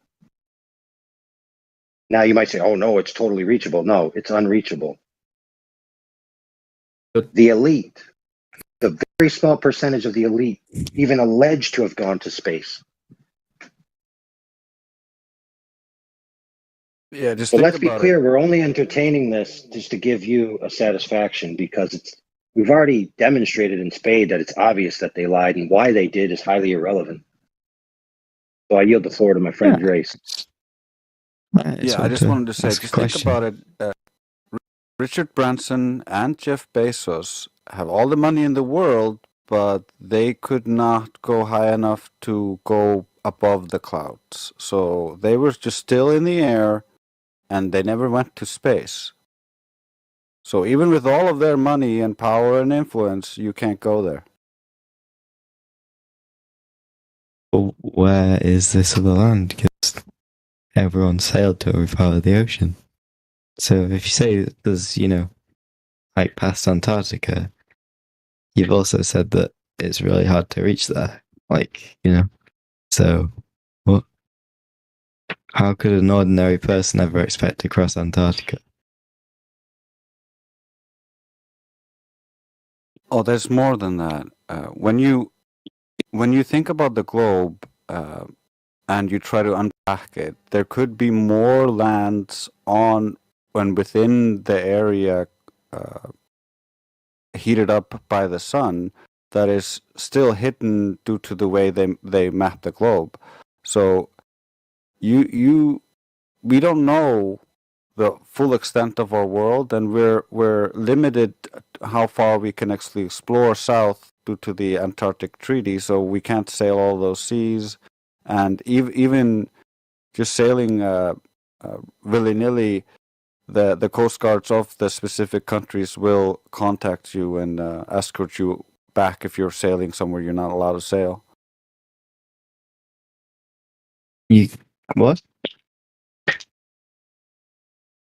You can sail wherever you want, as long as it isn't in the nation's waters. What are you talking about, dude? You can't go to the middle. You can't go to the edge.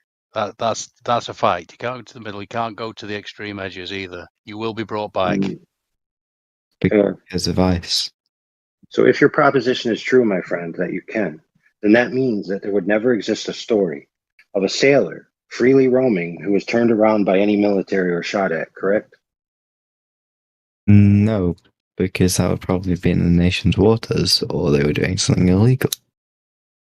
Right. So there's a guy called Jarl Anderhoy, right? Who tried to go to Antarctica in different manners. Okay, he lost a crewman being shot at by the government. So it's not the case that you can just go where you want, especially in regards to Antarctica.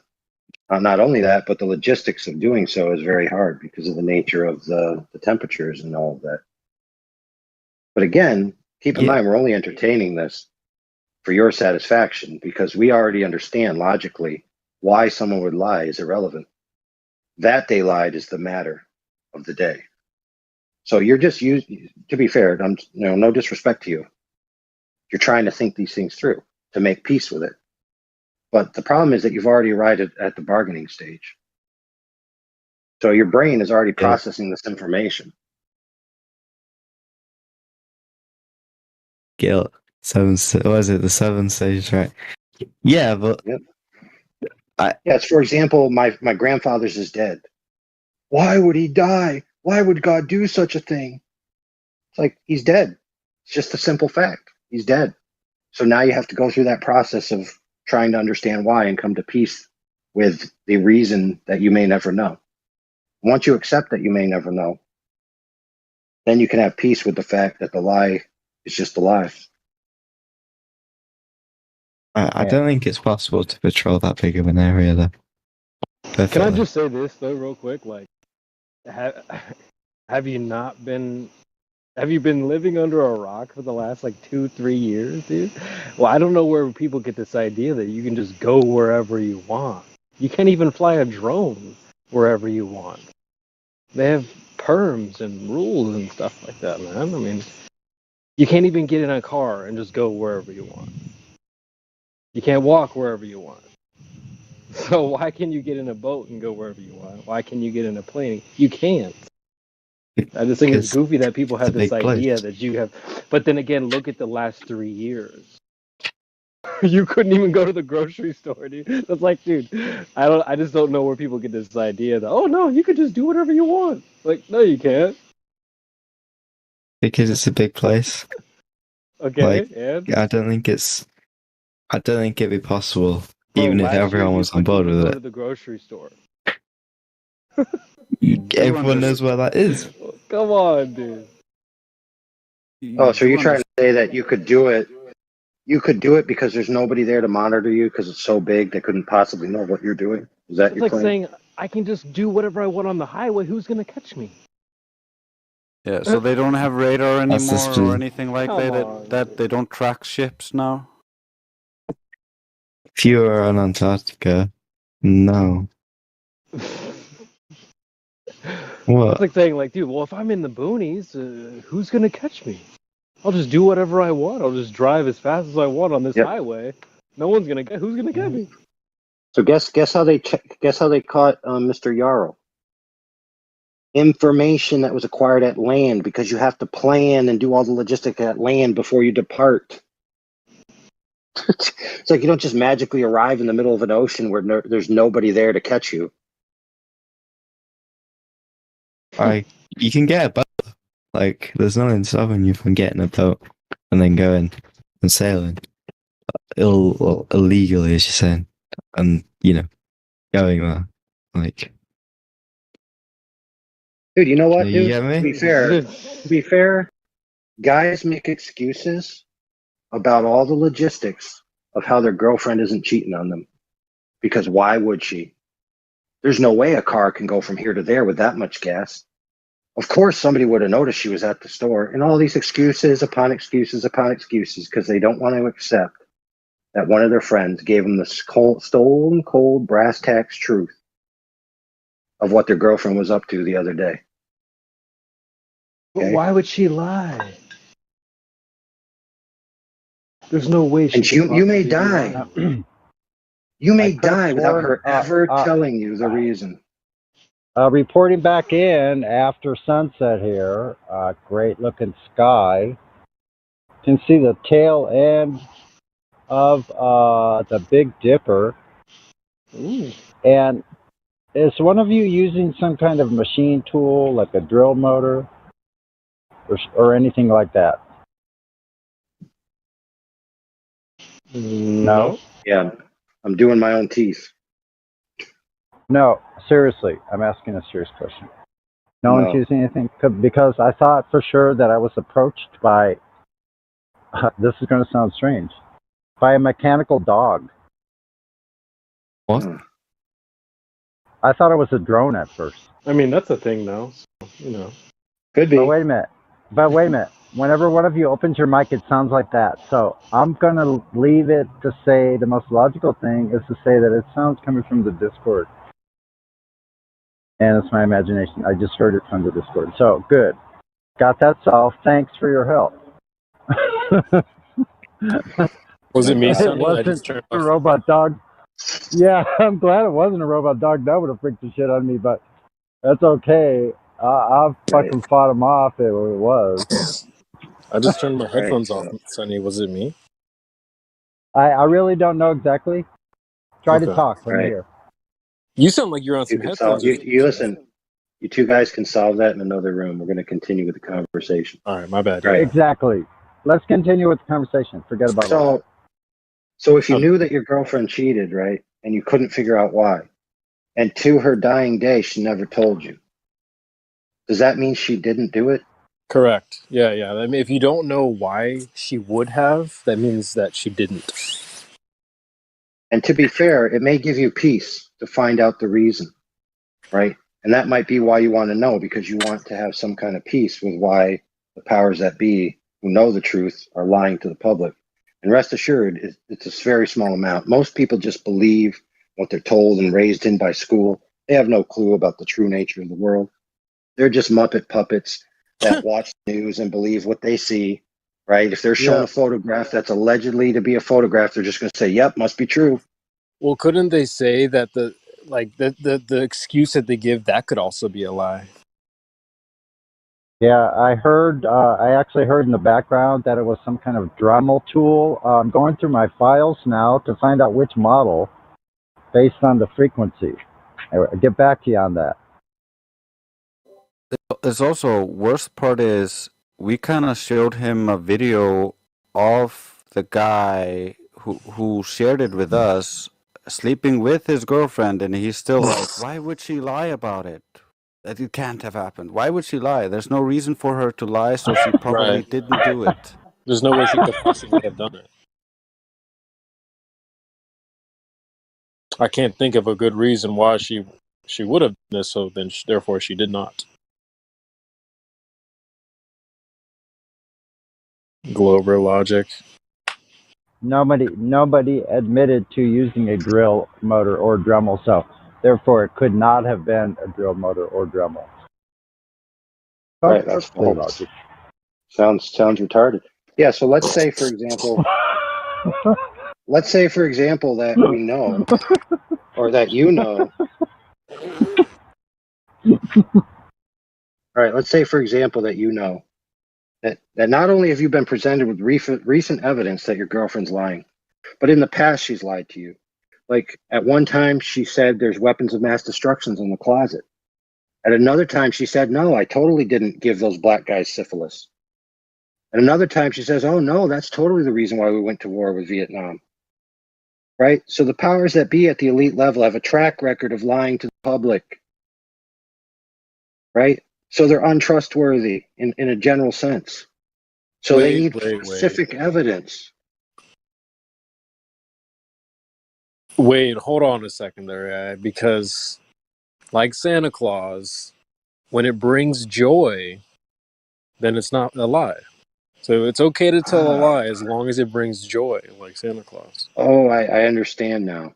So if they have a good enough reason to lie, then it's okay. I get it. Yeah, and then it's not even at that point. It's not even a lie at that point. So what you're trying to say is S&M, sadist and masochistic. Yeah. I get it. Okay. Mm-hmm. Okay. Awesome. That's kind of like Christmas. Yeah. Oh, just like it. Oh, holy mackerel. Yeah. Yes. Like, it's okay to for lie example, as long as it brings joy. Yeah. For example, in this context, if the Earth was flat, that would have huge philosophical implications. A lot of the scientists who came up with these ideas in the past, who philosophically chose to disregard the Earth as having a central position in the cosmos for philosophical reasons, would cry at night. Therefore, we must continue this lie. And then you're like, oh, that's such a good reason. We wouldn't want the scientists to be scared. Wow.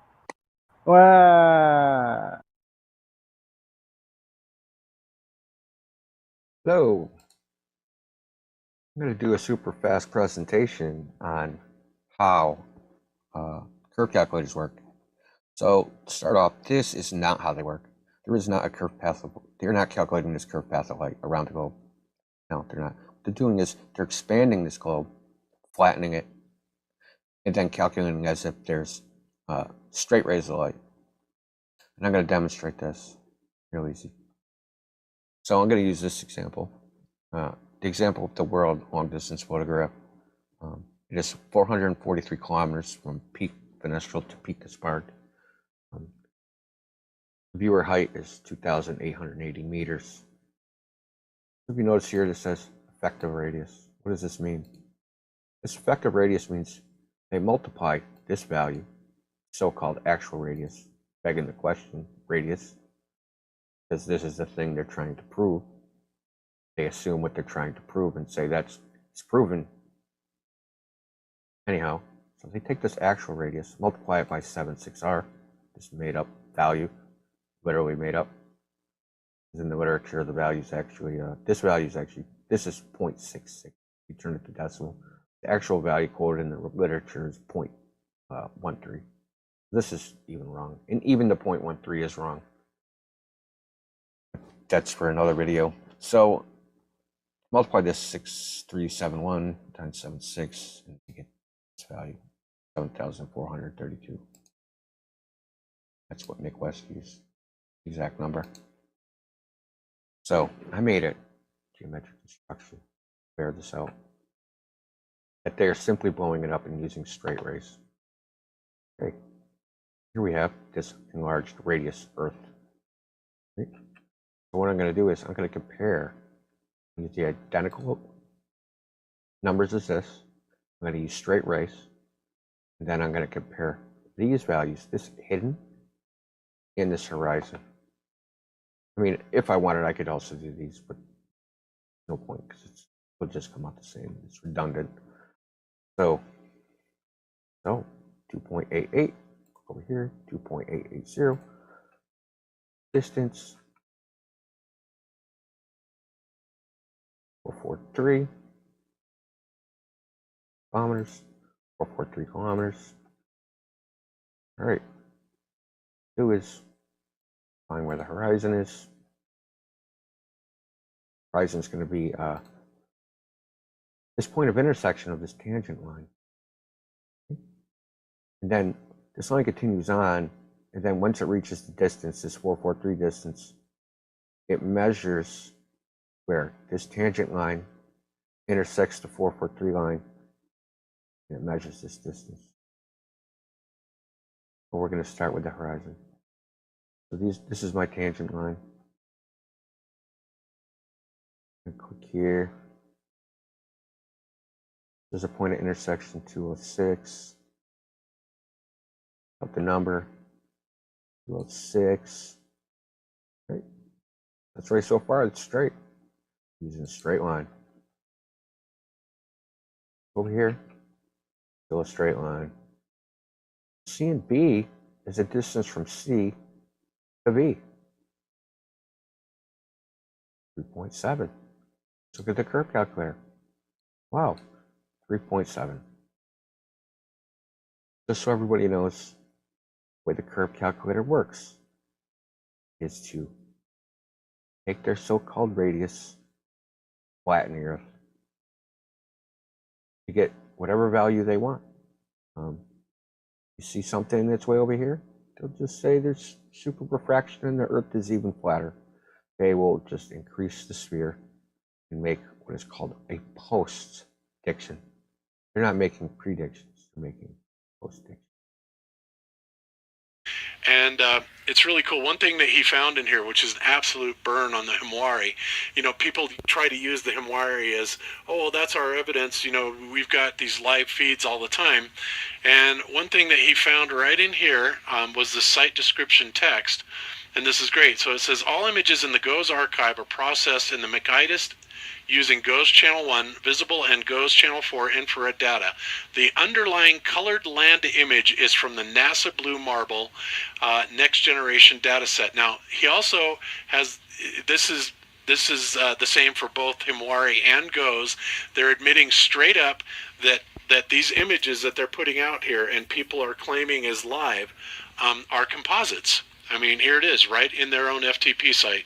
So again, Jaron, that was a great find that you found on this, and Archer Sage just took it further. He did several videos on this, so if you haven't seen it, guys, yet, check out Archer Sage's channel and check this out. So were you aware of this, Jaron? Had you seen this yet? Yeah, awesome job. That's why I put stuff like that out. And Bob, can you share the your screen again? I'm not seeing my screen. Oh, I'm sorry.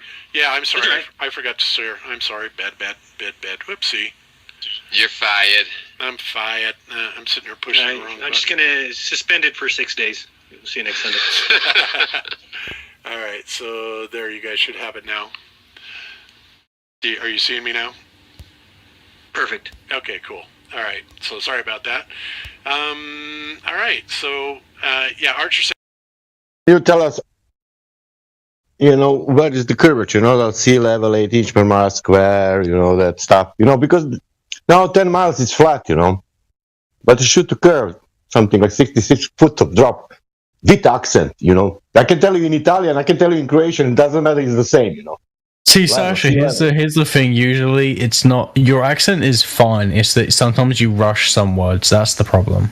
Oh, I rush.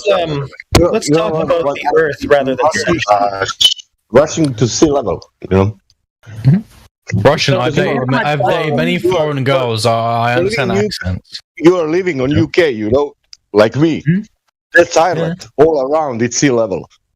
Yeah, I've also lived near the Thames River. I know how fog affects how things look. Yeah, can you live with that? You can live with that. Because, people saying that water is curving.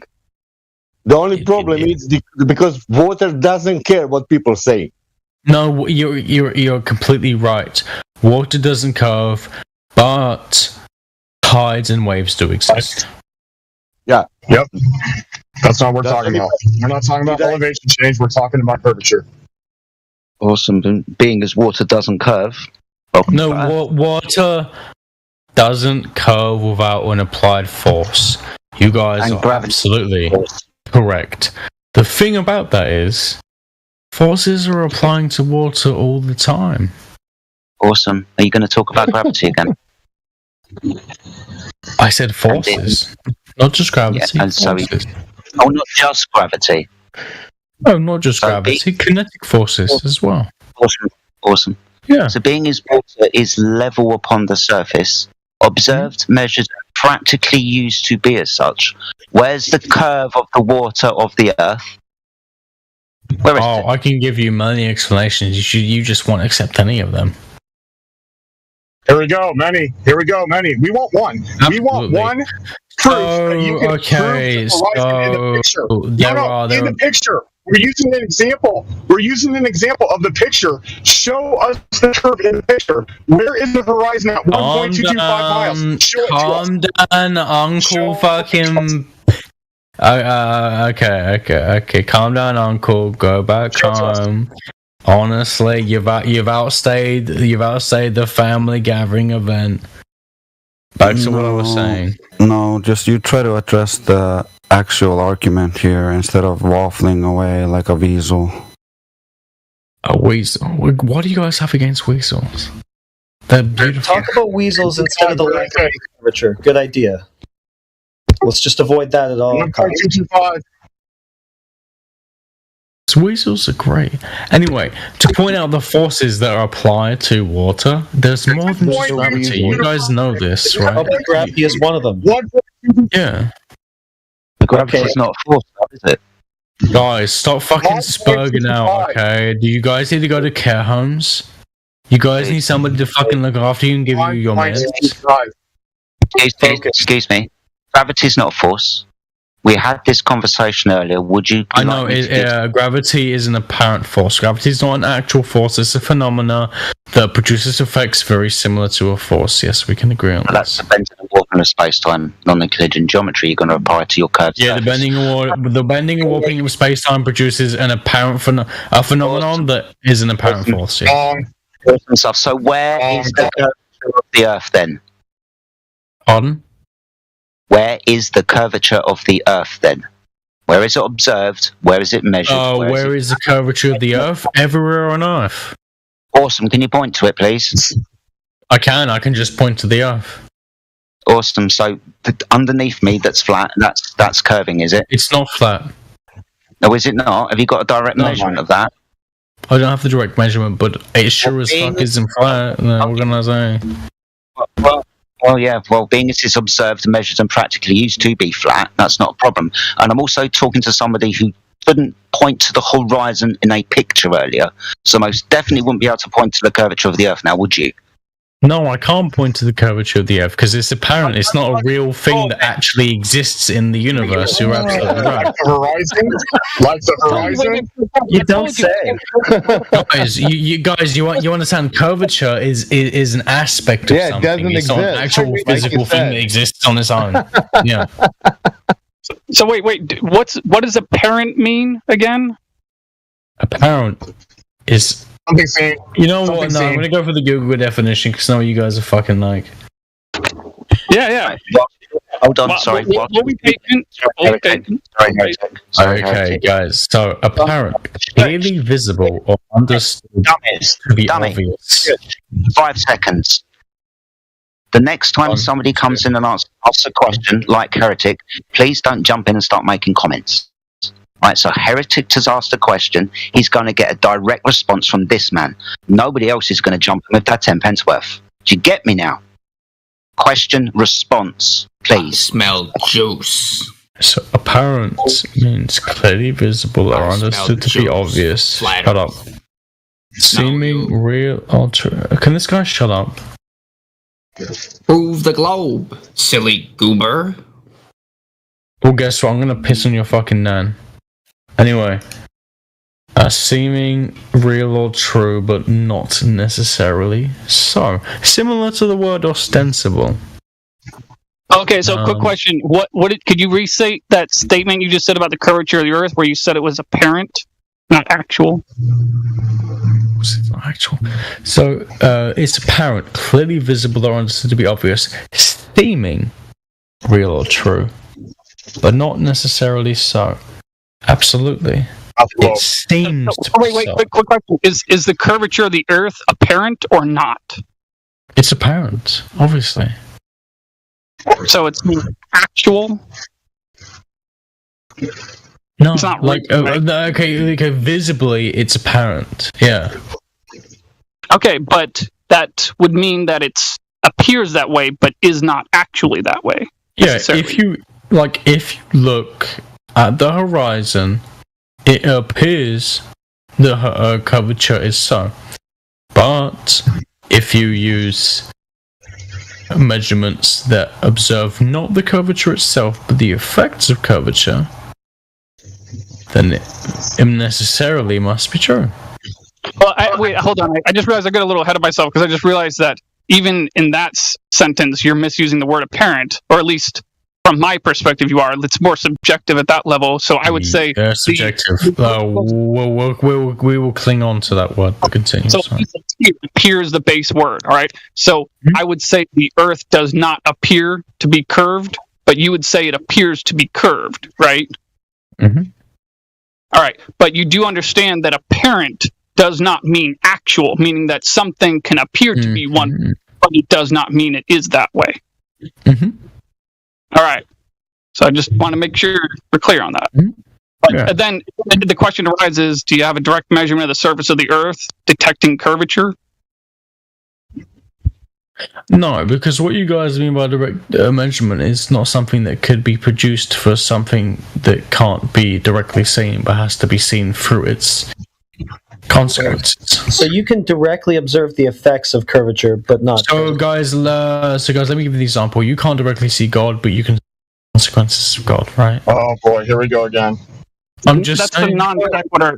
Listen, April, that has nothing to do with what we're talking about. It's a non sequitur to what we're talking about. Nothing to do with it. All right. Human society, you don't see it, you see its consequences.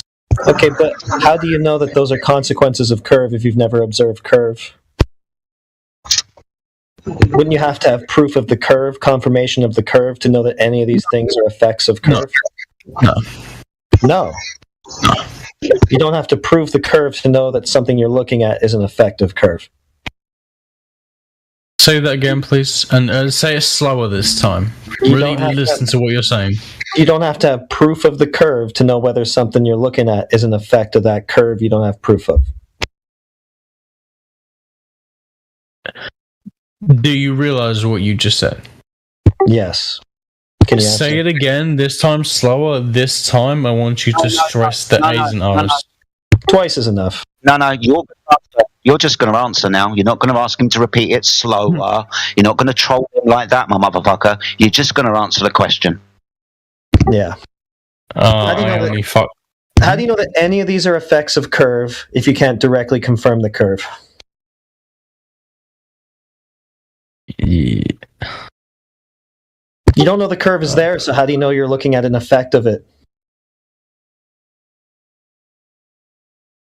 Do you guys know proof by contradiction? By any chance? Proof by contradiction. Can't answer?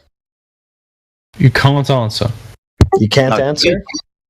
No, I'm asking you guys. He asked you the kind of question where you're not supposed to answer with another question. I can't answer. I'm just asking you a question. You can't answer. Okay. Yeah, so you don't know that you're actually looking at the effect of any curve. You just imagine that to be the case. Because you don't know there's any curve there to know that there's any curve having any effect on anything. You just a follow-up question, is it possible that you're only assuming that to be the case because you were raised to believe that? Is that possible? No, I'm an extremely open-minded person. Most of the beliefs I was raised with, I don't currently have. I often have beliefs in opposition to the things I was raised to believe, actually. So I'm very much a person who can change their mind. Well, that's good, but that doesn't answer my question, technically. Well, no, it's not good because most of the things that I believe in are not things you would agree with. So you would say, "Oh, it's disgusting." You change your mind, but anyway. I get that, but the question you still didn't answer the question. Technically, the question is it possible that you're only assuming this or that effect or whatever to be an effect of curvature because you were raised to believe that? Is it possible that you only believe that because you were raised to believe that? No. It's not possible? No. You're going to say that? Really? Mm-hmm. Well, that doesn't sound very intellectually honest to me, but whatever. Oh, it sounds quite intellectually honest. How do you validate curve as the cause of any of these effects? By having a basic understanding of non-Euclidean geometry. Okay, someone else is gonna have to take this. I got a call. 1 sec. So you mean you affirm the consequent then? No, here's the thing. I understand that the universe has geometries that aren't Euclidean, and the universe also has geometries where results are based on things being literally light years away. And I also understand the universe has some effects based on geometries that are based on vector spaces. These are just begging the question fallacies. This has nothing to do with trying to prove the curve. Say that again? These are just begging the question fallacies. You're just begging the question because your whole religion is nestled in your cosmos that you believe in. Therefore, your religion is true and your Earth is curved. Okay, can you explain begging the question fallacy? I know what it is, but I need you to explain it because I don't believe you fully understand it. I want to when your conclusion is in your premises, it is called the begging the question fallacy. He does know it. That's good. And so why is your conclusion within your cosmological paradigm? Explain that one for me, please. Why you is were just saying how you know about the non-Euclidean geometry and the cosmos and all this bullshit? Like this has nothing to do with proving the curve on the Earth. It absolutely is. No, this is you talking about. Well, no, you're begging the question by assuming that the Earth doesn't require proof because your beliefs contain the Earth as a globe. That's not logical.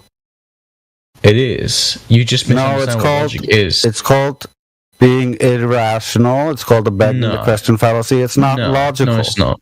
No, it's not. You just fundamentally try to make a coherent argument for your side, or you're just going to waffle here with sophistry all day?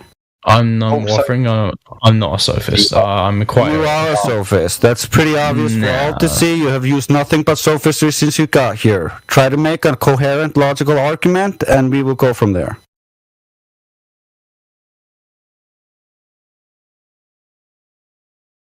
We're waiting. Waiting for what?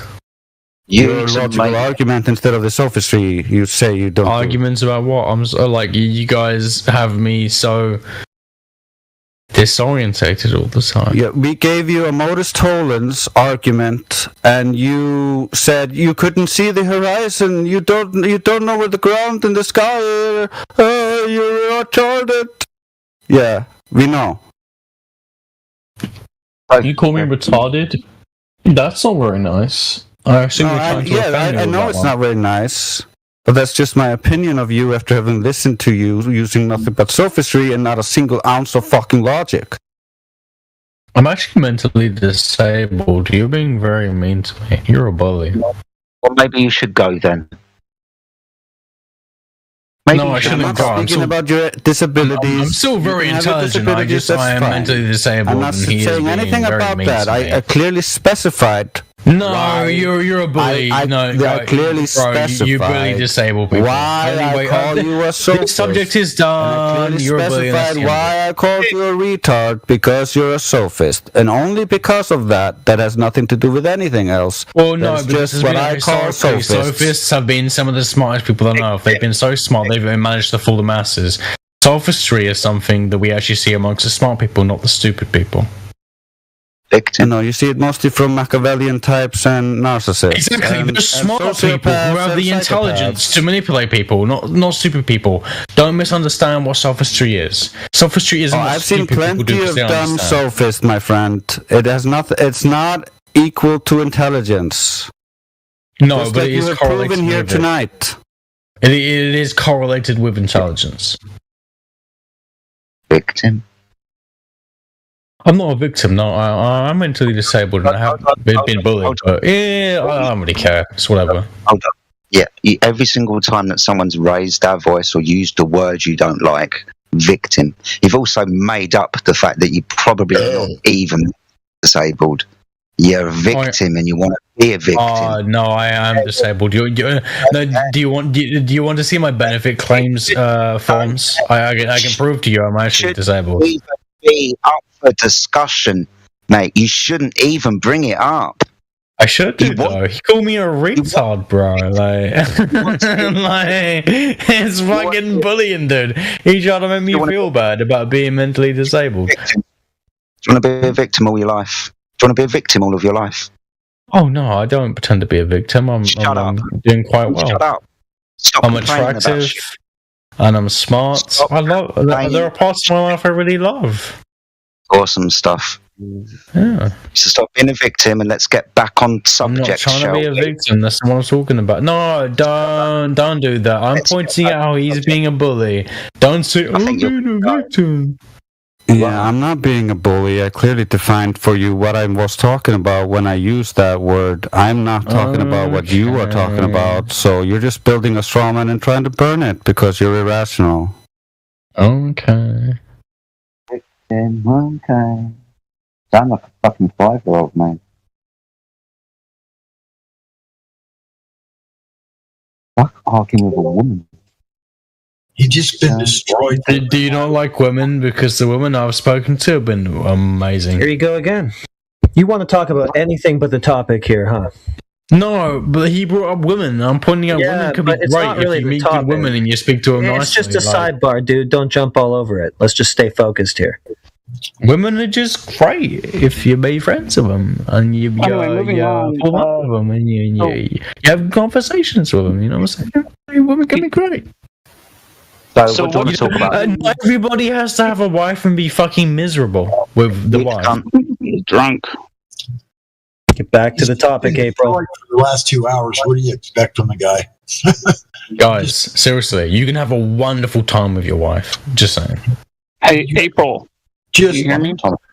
Yeah, I can hear you. What reason do I have to doubt that the Earth is flat? The fact that the moon doesn't really change its appearance at all, no matter where you go, it should signify based on basic optical knowledge of parallax and stuff. And not even parallax, just the fact that we understand how straight lines work at distances. Clearly, the moon must be very far away, we're thousands of miles. Because when you see things even miles away, they don't. April, did you see ever in your life lake or body of water? Ever? Wait, yeah, but let's analyze this. I just asked you a question about the surface of the Earth, and you pointed to the moon and said the moon is doing this, thus the Earth must be curved. Yes, okay. In the exact same way that if you look at an ecosystem, you don't just look at the fucking plants on the ground. You look at everything going on, yeah? No, that's a non sequitur. No. It's not a non sequitur. The Earth is more complicated. The universe is more complicated than just the surface of the Earth. No, you're looking for the curve. There is things above the surface of the Earth. It's a non sequitur. Yeah, you're looking for curvature of the surface, so that's where you want to look. Okay, this is how you guys tried to divert the conversation. Divert by talking about the exact thing we're talking about. Where you can just bring it into a constant circle about, can you find curvature of the Earth? No, I cannot find direct curvature of the Earth.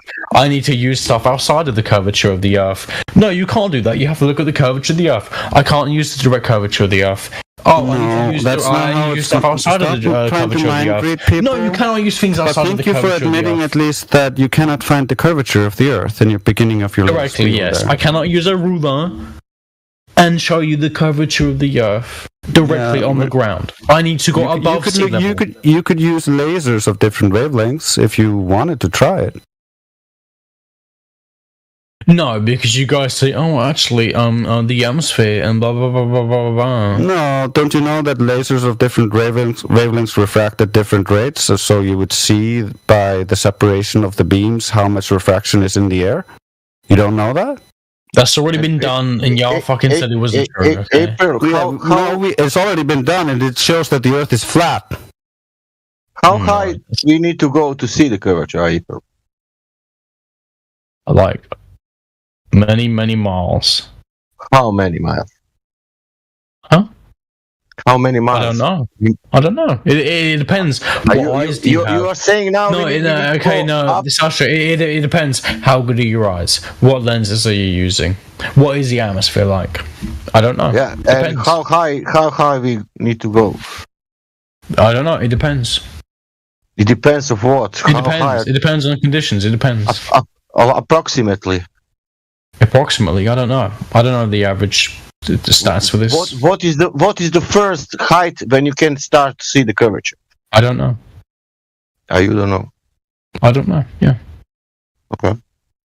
I can Google it. Maybe it will give me an answer. Maybe it won't. I don't know.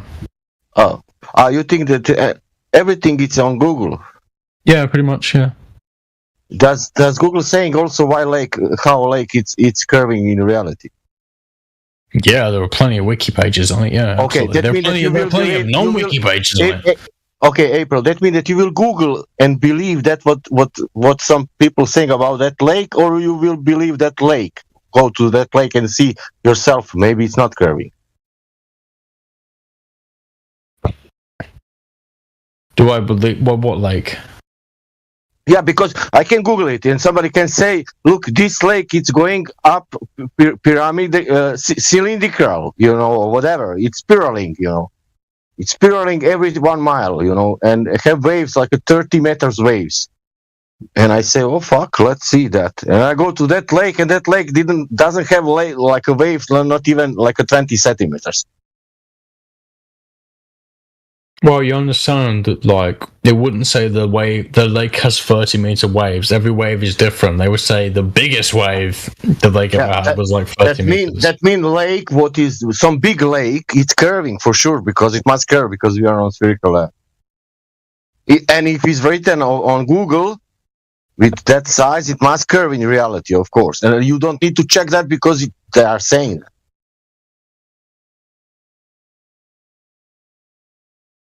The problem is you need to live with reality now.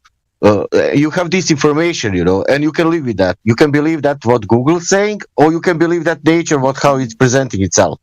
And that's on you now. It's not, nobody wants that you... Well, you guys don't even believe in nature. You guys don't even believe in evolution. No, I believe in nature. I believe that lake doesn't curve and the ocean doesn't curve. You believe in evolution? No, you don't. You don't believe what nature shows you. That's a false equivalence. Man-made theory is not nature. April, how people in Switzerland calling sea level?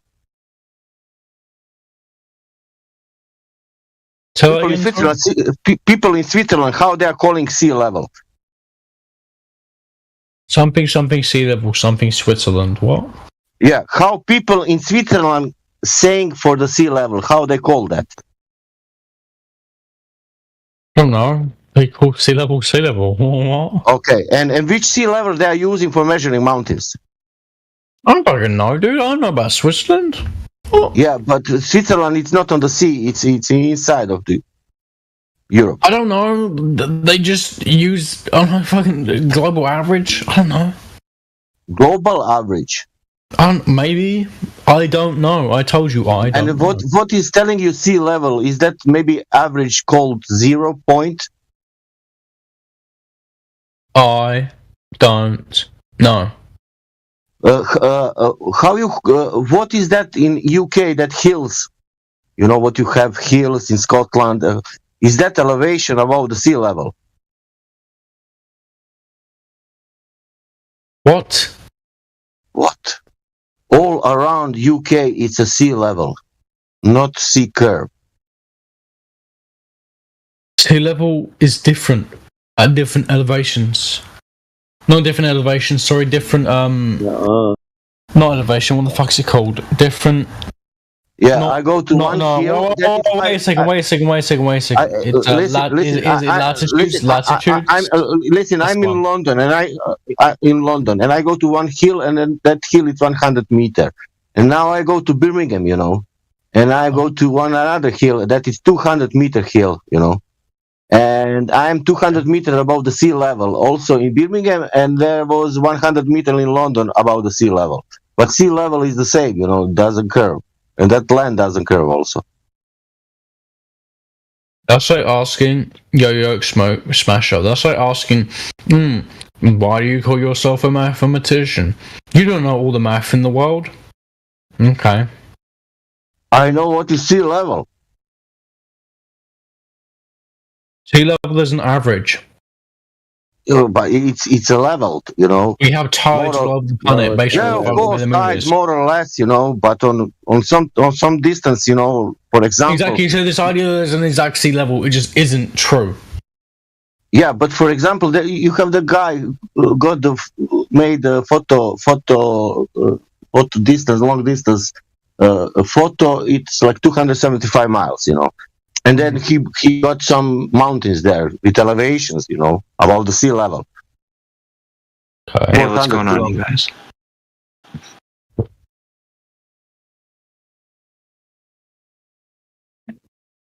This is going to blow your guys' minds.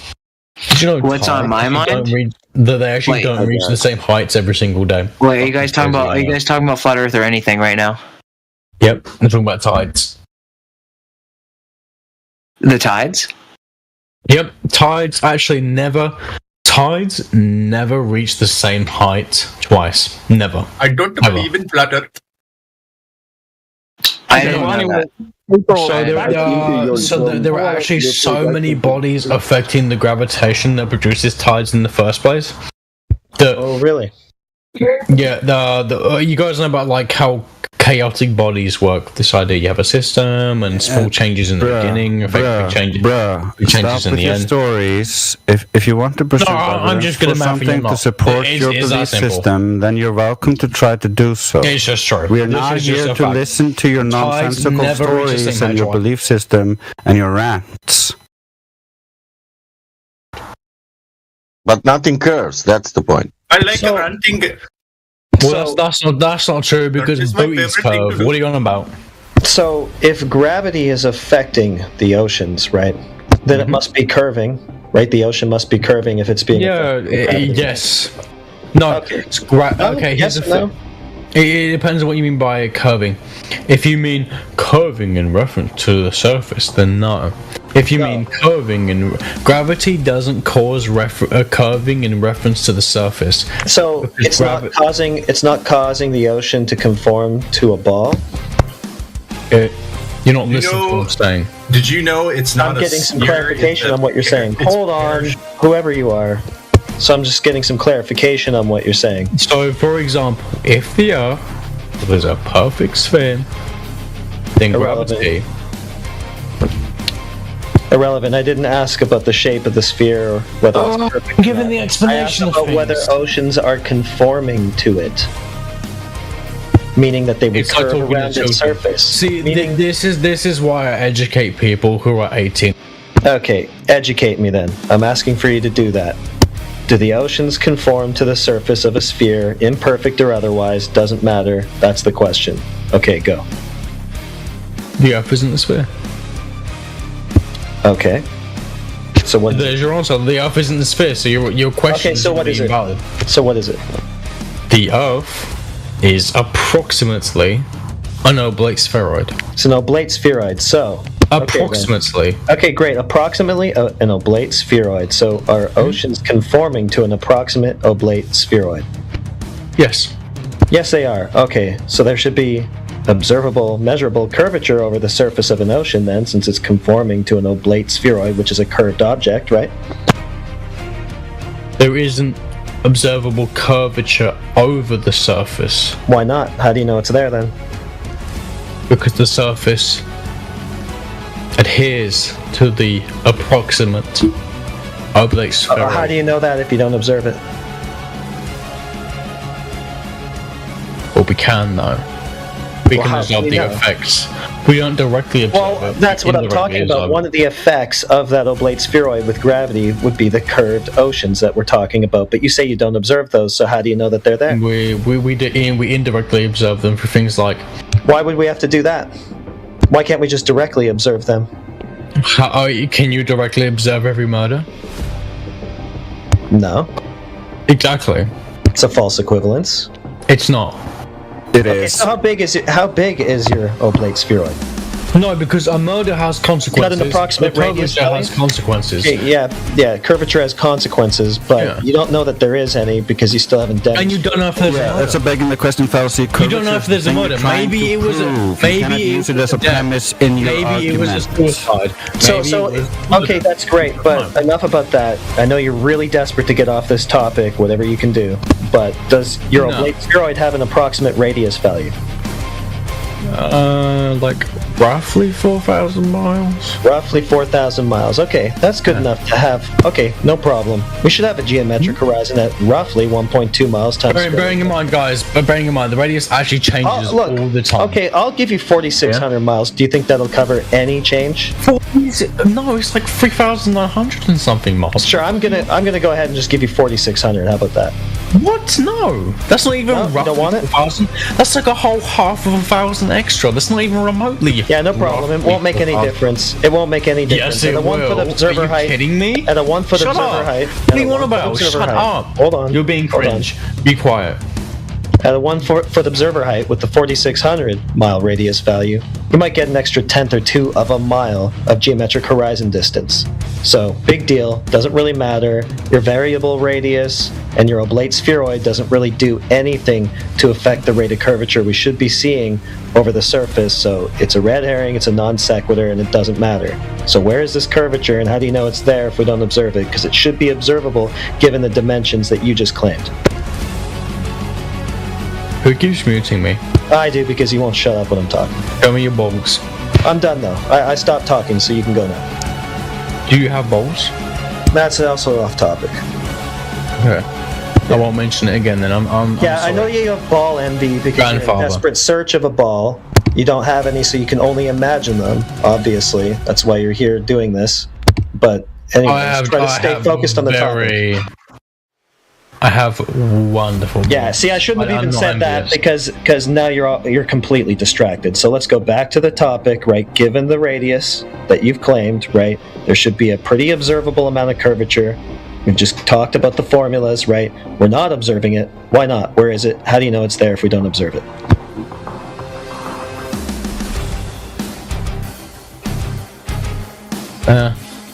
Will you let me speak the whole time? You won't mute me, okay? Yeah. Can you promise this? Okay, are you gonna No promises. No, I'm being serious now because you keep muting me. Yeah, don't waste your airtime to ask if you can talk. Just talk. My airtime? That's what you have the airtime for.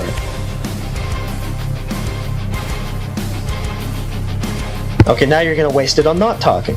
So you're either going to not talk about the topic or you're not going to talk. Not a lot of glow proof to be found there.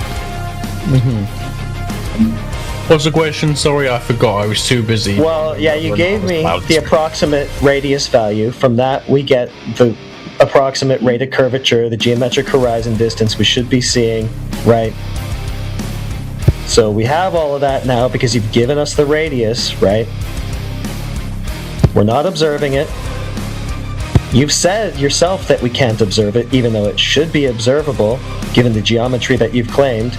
So the question becomes, how do we observe it? How do we know it's there if you don't observe it? Can you observe the entire border of Spain? Okay, it's another non sequitur. No, seriously, can you observe the whole border of Spain? No, yes, seriously, that it was a non sequitur. Try to answer the question. It's not you guys don't understand what non sequitur means. Yeah, it doesn't follow. It has nothing to do with what I just said. That's not what non sequitur means. Yeah, it is. No, non sequitur means that the logical... It doesn't logically follow. Okay, so start again. We're trying to find this curve. You say it's there, but you also say it can't be observed. That doesn't logically follow either. How do you know it's there if it can't be observed if you haven't observed it? What are you talking about?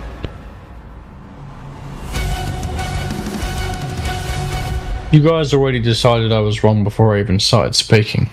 You won't speak. You waste all your airtime saying stuff like this instead of telling us why you're right. Yeah, that was a mind-reading fallacy as well. Try to answer the question. Mind-reading fallacy. Okay. Yeah, when you try to divine other people's intent and what they think or what they're gonna do. That's a fallacy. And the biggest amount of projection ever. Yeah. So how can you know? How can you know? Oh my god! I can't even point out how there are things that are simply too large, too round, that I can't show you them. They're in not like too a laboratory. Not too whatever. large. Once again, you've given us the radius value. From that, we can derive the rate of curvature. We can derive the geometric horizon distance. It's not too large to observe, geometrically speaking, based on that radius you gave us. So why don't we observe it? And if we don't observe it like you agree we don't, how do you know it's there? But we do observe it. Oh, okay, now we do. Okay, where? Yeah. We know that the Earth is a globe based on the fucking pounds of stars. Oh, now we're looking away from the surface again. We're looking away from the globe itself. Yeah, and again. this is exactly. This is your obfuscation. No. Yes. No, looking so something anywhere away from the surface can never affect the surface. No, looking away from the surface, the very thing in question here, and talking about everything else, that's the obfuscation. So can you get back to the point, which is the surface? Why do you keep muting me? Because you don't shut up and because you keep going off topic.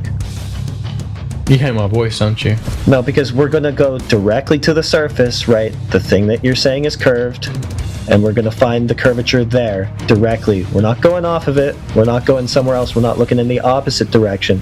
So when you do that, yeah, I'm just going to mute you and bring it back.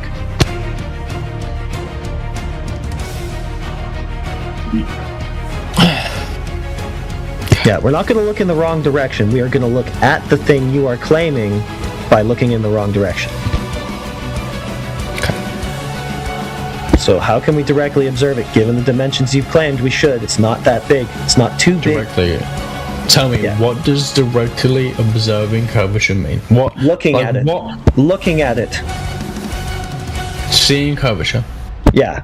What if the curvature can be shown to exist but is too small for you to see with the naked eye at the surface of the beach? Right. Well, like you say, we should see the effects of it, the main one being a geometric horizon. That should be the main effect. I never said you had to see it with the naked eye. Well, we should see a geometric horizon.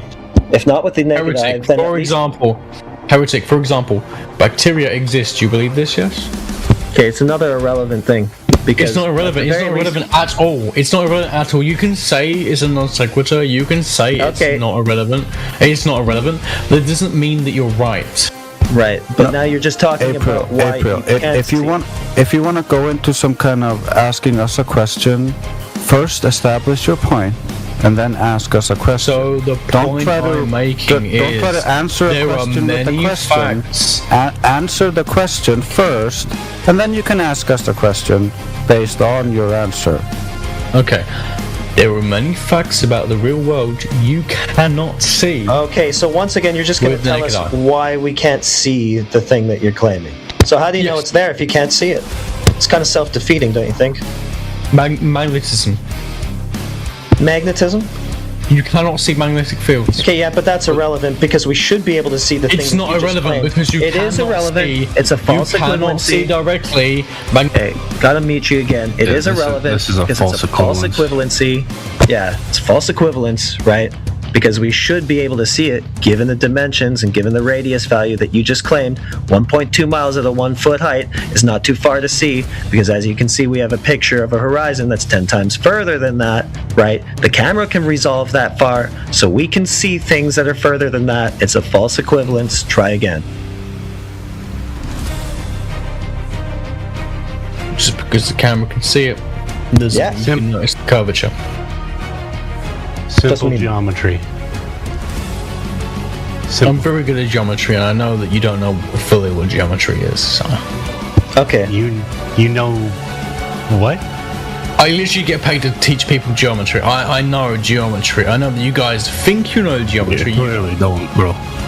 I clearly do. Yeah, you're going off topic again. We should be able to resolve this horizon. given the telescope, the telephoto lens, good camera, we should be able to resolve this 1.2 mile horizon and confirm its existence. No problem. You can resolve it. Does that mean the human eye can distinguish it? No. That's irrelevant. The human eye looks through a camera. The human eye looks at a picture. The human eye looks at a picture that was taken with a zoom lens. That's irrelevant. We don't need to see it with our naked eye. We can use tools to resolve it. You have to be able to resolve it for the human eye to see it. We did, using a camera. Okay. Yeah. Okay.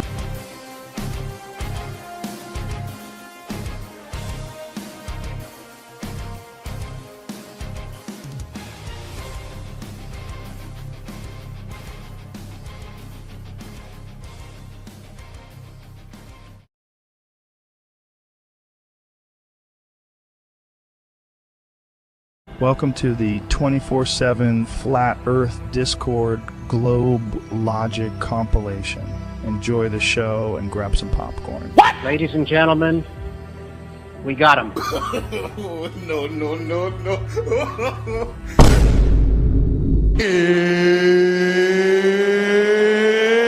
It's time! The geometric horizon is behind everything and in front of everything at all times, unless something is directly in front of you on a flat surface. What? It's a globe, guys. The geometric horizon doesn't stop, it doesn't end. Wait, so your claim being that the Earth is, we're not moving and everything around us is moving is based off of an observation?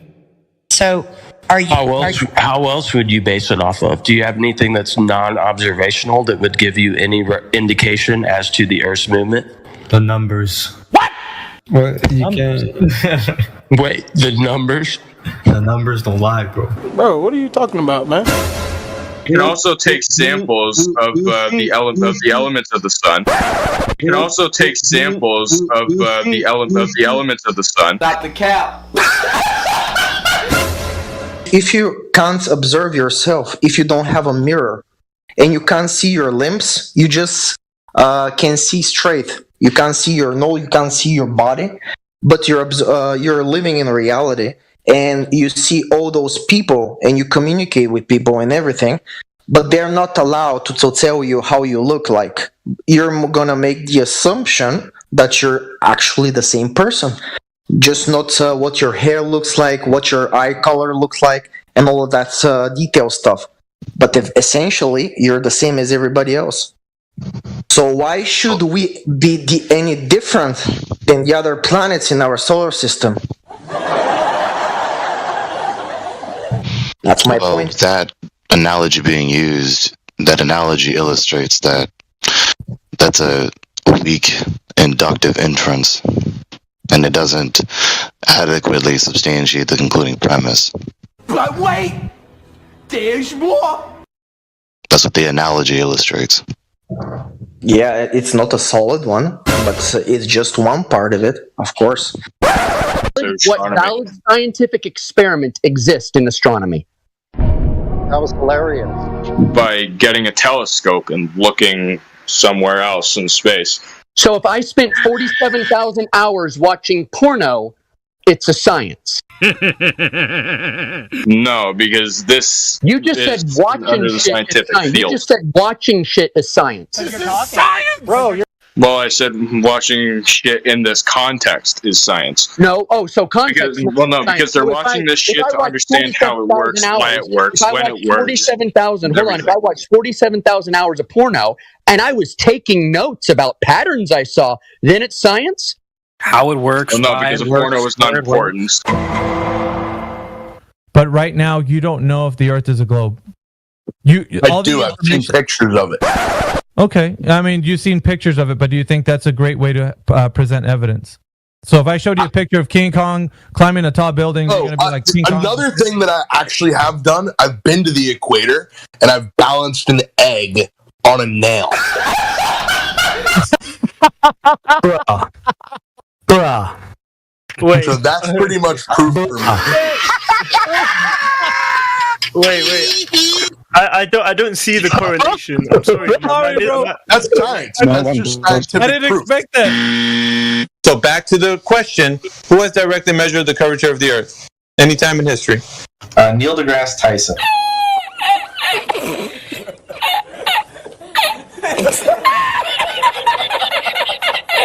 Okay, what did he do? What was he went and he did the calculation they learned in school. What did he do so that we can know that there's drop over distance? Tell us the method. I don't fucking know. What do I need to know? I know you don't know. That's why I'm asking the question. Yeah, but I don't fucking know how cancer works, and I still believe in that. Because of the fact that you're stating that the Earth has this curvature, but you have no knowledge on anybody who's directly measured this curvature of the Earth, as in drop over distance, right? I would say, how have you measured the curvature of the Earth or lack thereof? That's not the question. That's not the question here. The question is your knowledge, as your baseline knowledge, as how it's been done. You have no idea. You have just a belief that someone's done that. You don't know it. All right. So you hold yourself to the same standard. All right. Yeah, it's fine. But listen, I'm not the one that's saying that the Earth is a globe, because I know that it's not. What's your claim? I don't have a claim. So you're a coward. I'm not a coward. I don't have a claim for the shape of the Earth. You do. All right. So second question. They're saying that the Earth is rotating, right, on its axis at about 1,000 miles per hour at the equator. These are very simple. You should know these. Who has directly measured this rotation, as in per the axial rotation, anytime in history? Listen, man, I'm gonna bow out. You have a nice night. I love you. Yeah, believe me, this is what I love. I feel like I'm being respected right now, so I'm gonna bow out. Love everyone else. See you later. Why are you running? Why are you running? So, to measure the angle of the sun, you need to get sufficiently far apart on Earth and measure the angle of the incoming rays. And they have to be oriented. That's how it has to be done. Because they have to be oriented. No, you didn't. Yeah, me and my buddy. He did it from Oklahoma City. I did it from DFW. That's at least 15 degrees latitude difference. Okay, what does that mean? It's not 15 degrees. It means there's 15 degrees of latitude. How do you know it isn't 15 degrees sun? How do you know it is? Well, Jim, let me ask you a question. How do you know it isn't 15 degrees divergence of the sun rays? Well, they're both the same. That's how we got. You're just saying that. I asked you for the evidence. You're just saying it. I told you guys it was 20 years ago. I don't have any of it left. My house got robbed. Everything got stolen. I told you guys it was 20 years ago. I don't have any of it left. My house got robbed. Everything got stolen. What research do you need to do to know that you're not moving? Because I have seen multiple scientific pictures of the globe. Of course! Don't you know anything about science? What? Bro, what are you talking about, man? You don't prove the hypothesis in science, buddy. If I look at someone's chin who's like 10 meters away from me, that chin is not really there. It's refracted. It will be refracted. What about someone else's chin? What about someone else's chin? Well, if I'm sitting... Well, that would technically be apparent, but it would match much better to the geographic at close distance, because the distortion would be almost none. Physical Earth curve is like your chin. You can't look down and see your chin unless you've got a freakishly jutting chin. You can only ever see it in a mirror or in a picture, right? Plumb line straight or curved? Again, you're talking to me. Are plumb lines straight lines? So you're gonna mute me every time? Are plumb lines straight lines? Fuck you. Are plumb lines straight lines?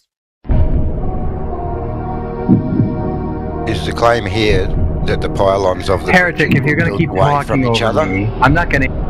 Are plumb lines straight lines? Did your mother have children that lived? Are plumb lines straight lines? You literally can't answer. Uh-oh.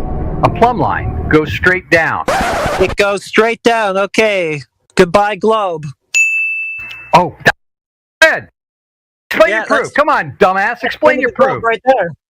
Why are you so angry? As soon as you start talking, What, you going to refute the entire field of geodesy now? They don't say that plumb lines are straight lines. Guess you shouldn't have invoked that to prove a globe. Plumb lines are curved lines. Now you're saying they're straight and they tilt away from each other. Well, not on the globe model, they don't. So I guess we're done here. Are we? You think you've won? It's amazing, heretic. You know what? Yeah. That's why my... You don't even know what the plumb lines you're trying to prove the tilt of are in the paradigm that you're trying to use them to prove. So, yeah, we're done. Yeah, I know.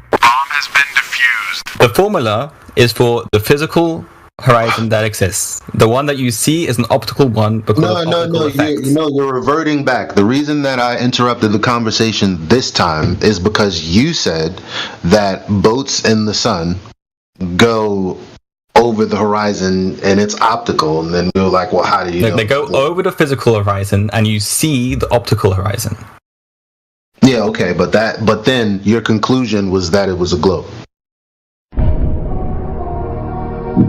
How?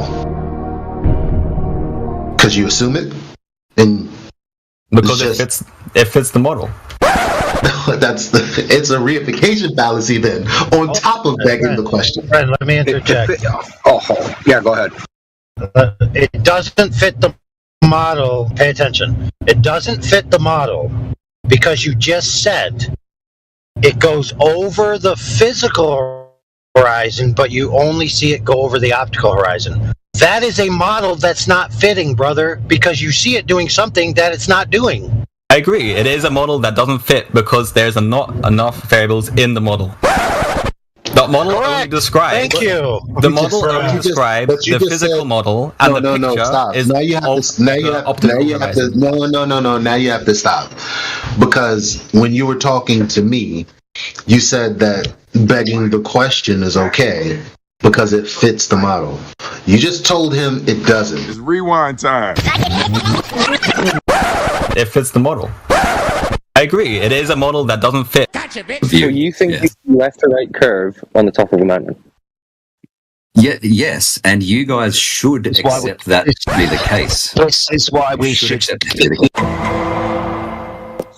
It's very slight. Oh, it's very slight now. Well, how slight is it? Well, is it distinguishable to the naked eye? Probably not, actually. Oh, right. So when you go up a mountain, you don't see curve like you said. No, so you just lied. Jedi said when you go up a mountain you can see curve. I said you can measure drop. No, I did not. Don't put words in my mouth. Don't put words in my mouth. I said going up a mountain you can measure drop over distance. No, you just said you can see left to right curve going up a mountain, you liar. You said you can see left to right. Rory did. That was earlier.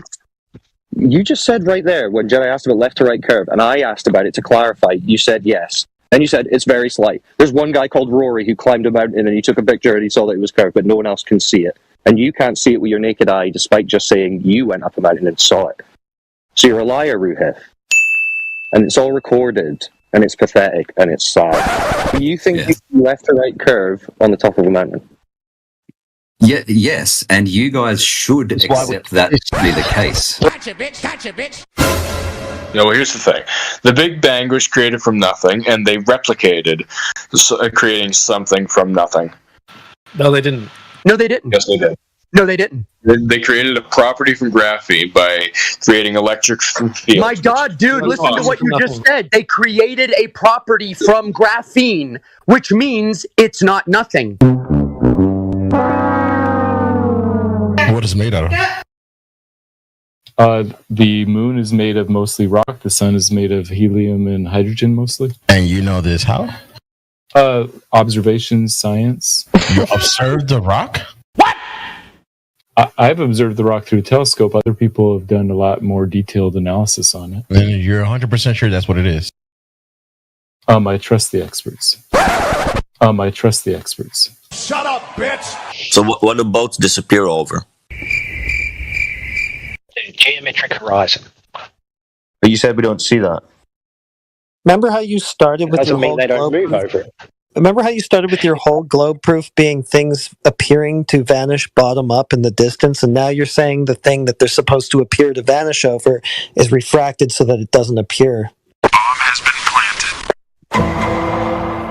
I don't see the problem with that. What? This is what laser targeting systems are. You know, the things that are used by, for example, the navies of the world.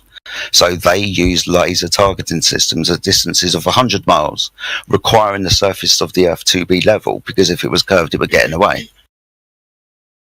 Hey, wake up!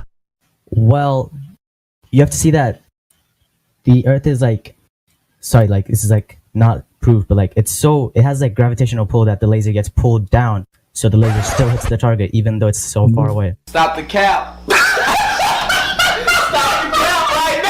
Can you show me that curvature? It's too... Yes, if you like zoom out very far, you'll see the curvature. Zoom out from where? From outside of Earth. Like outside of its atmosphere. Can you send the guy that's up there a message to zoom out? So I can see it? You have pictures and videos. I sent you a video. So if he's showing us curvature up there, that the place where we're standing is curved, then we should be able to translate that back down onto the ground. Yeah? Not really because of how gravity works. No, because of how gravity works. If you like go down like gravity. So we can't measure it. We can't measure it because of gravity. Yeah. What is gravity? I have no idea. Okay, next question. Does the Earth look flat or round? Does the Earth look flat or round? It's definitely round, dude. Hey, does it look flat or round? What does it look like? Hello? You can't even do it. You're fucking sick, dude. You're sick in the fucking head. Like, you can't even admit that the Earth looks flat. I refuse to incriminate myself. How about that? I refuse to. Look at this video. Get the fuck out of here. Yeah. I refuse to incriminate myself. A few moments later. I know. Have you been outside before? Yes. Okay. What the Earth look like, flat or curved? I am not answering that question. Yeah, you need to. No, I don't. You need to. Why not? Why? It's not proof the Earth is flat or curved. I'm asking you what it looks like. Like, what it looks like. I don't know how to answer that question. You serious? All right, so when you go outside, did you see the world looking like it's flat? Yes or no? And how many times have I told you I'm not answering that question? The only thing you've said that's honest is that you were drinking. Yes, that was something that I said. Why won't you answer my question? Why won't you answer that question? Stick here, because I don't want to. Why? Why? Because it's self-incriminating. What? How is that incriminating? I got your ass, man. You know, Indio has you. You're dead to rights, bro. Like you can't get away from that. That's the question that you need to answer. What no, does I don't. Earth look like because when you go outside? It doesn't prove one way or another. Well, then why would you answer? We know that. Like, we admit that. It doesn't prove it one way or another. What's going to happen next is I'm going to say a point that's totally, like, fucking left field of that. Like, this is why I don't believe that. And then you guys are going to be like, oh, fucking straw man. Don't believe that it looks flat? Like, man, whatever the fucking terms you guys use, and then go with that. And I'm like, okay, I guess I'm a straw man now. And I'll do straw things. The hell is this guy on? Man, dude, shut up already. But wait! There's more! When you go to the beach, you see a curve left to right on the horizon. Maybe. I haven't thought about it like that. So maybe next time I go, I'll think about it and go, yeah, maybe I do see it like that. Maybe I'll squint a bit harder and look a bit... Okay, but when you've just seen it, you haven't seen the curve. You would have to squint hard to see the curve, meaning you default just see it as a flat line. No, I don't see it as either.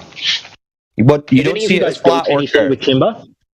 Have either of you guys built anything with timber? Oh, no. Wait, we're talking about the horizon, not building with timber. So when I look at a piece of timber, I can look at that piece of timber and go, that looks kind of flat and that looks really square. And then when I get my square out and measure it, it doesn't fit. So what I do is I assume neither. But I assume that the timber might be flat, but I should check it. You said you don't see the horizon as flat or curved? Yes. So what do you see it as? Oh no, the left to right, I don't see it flat or curved. Yeah, what do you see it as, left to right? I see it as neither. Yeah, so how do you see it? Neither. I see it as something that I can't measure accurately enough to determine whether it's flat or curved. But does it look flat or curved? It's the same way, I'll look at a piece of timber and I'll go, I can't tell if that's warped or not. But so if you can't tell that it's warped, then it just looks flat. No, that just means it isn't warped very much. It isn't curved very much. So it looks flat to you, not warped. No, it looks like neither. It looks like something that I wouldn't be able to tell. So it doesn't look flat. How do you not it doesn't understand look this? curved. What does it look like? Not flat, not curved. Neither. Yeah. Neither. So what does not that everything's look like? a false dichotomy, bud. What? Bro, what are you talking about, man? I know you find it upsetting for some reason to acknowledge observable reality, but you can't say the horizon is neither curved nor flat and give no explanation on what the hell you're talking about. It has to be one of them. Is it curved or is it flat, left to right, to your eyeballs when you go to the beach? That is what is called a false dichotomy, where you have presented two What's the third option? When there's a possible... The third option is that you cannot determine with your eyesight. You can't determine what? Whether it's flat or curved using your eyesight. You don't believe your senses, is that what you're saying?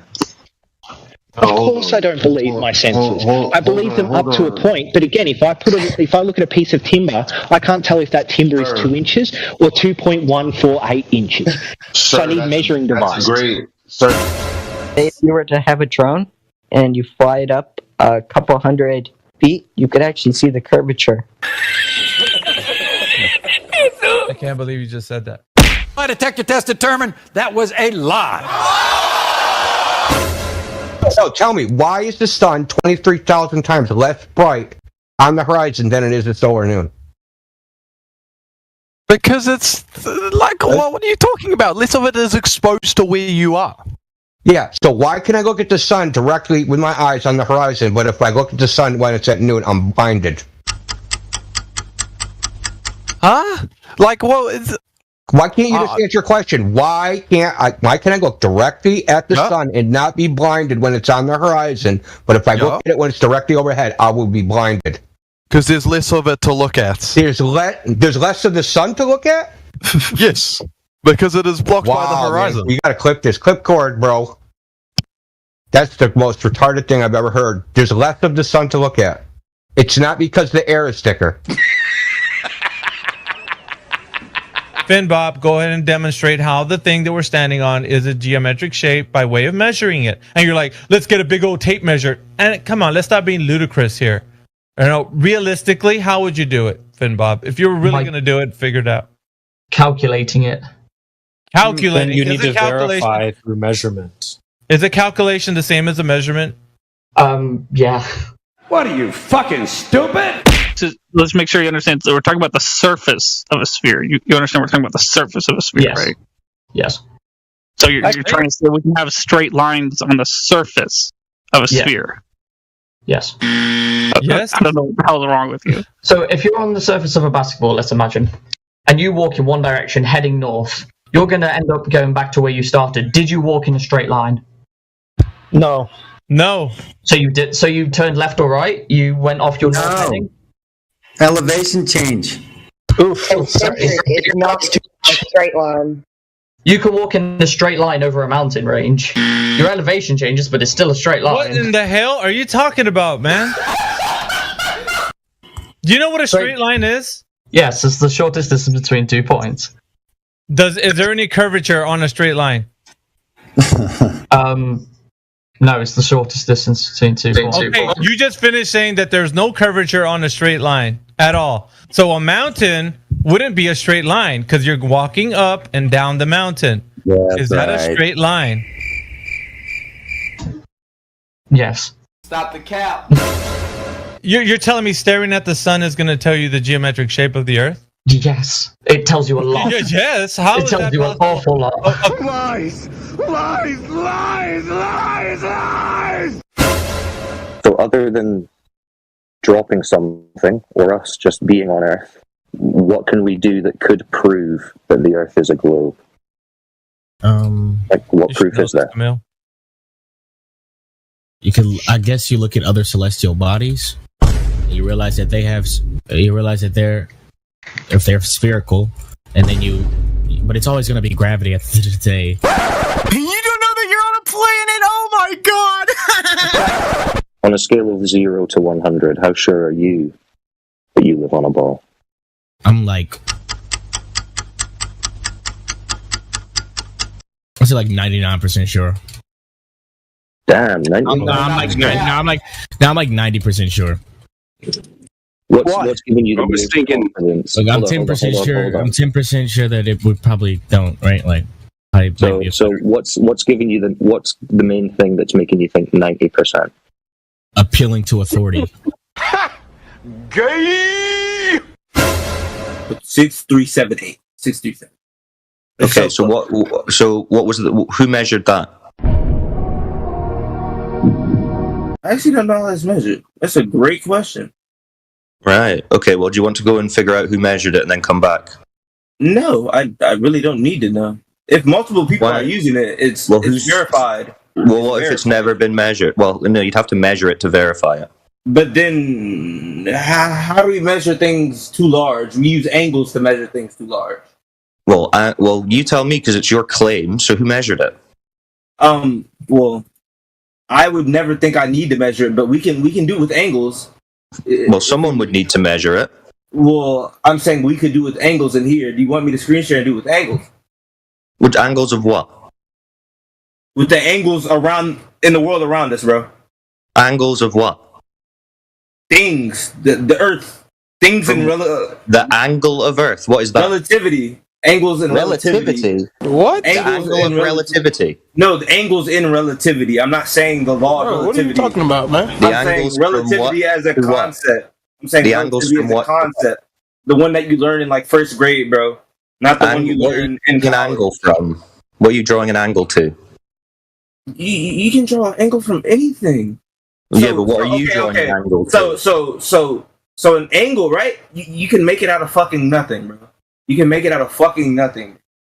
You can just make an angle, bro. So, okay. Let me say it like this. Okay, you can put a square inside a circle and you made a fucking angle, right? Is that easy to understand? How would this tell you the radius of the Earth? Oh shit! Oh shit! Oh shit! You would have to know trig and calc. See, this is fleeting. I know stuff that you don't know. Trig would use a flat baseline, wouldn't it, for an angle? No. Yeah, well, that's what they technically do for the Earth. Yeah. So they give the it a flat baseline base. of the angle. Yes, they give it a flat baseline. Right, so it's a flat baseline. Yes, right. Yes. So how does that work on a globe? You just chop that bitch in half, bro. So the baseline would be flat. Yes, if you split the globe in the middle. Right, so not curved then. But then the same trigonomic rules still apply, though. You just have to double it back. It's simple algebra, bro.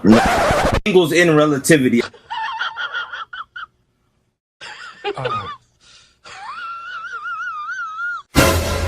Do you have a demonstration of the 1.2 mile horizon that you say is refracted? Because you just gave two ways to be able to demonstrate that and then said, well, no, nobody ever did that. Yeah, again, I can reverse engineer it to get a 1.22 by incorporating refraction. I can reverse engineer it to get a 1.22. You made a claim that Snell's law is built upon experimentation. We all agree it's built upon experimentation with two different mediums. Can you give me experimentation of a singular medium? All right, Snell's law comes from Fermat's principle. It is derived from Fermat's principle. That's correct.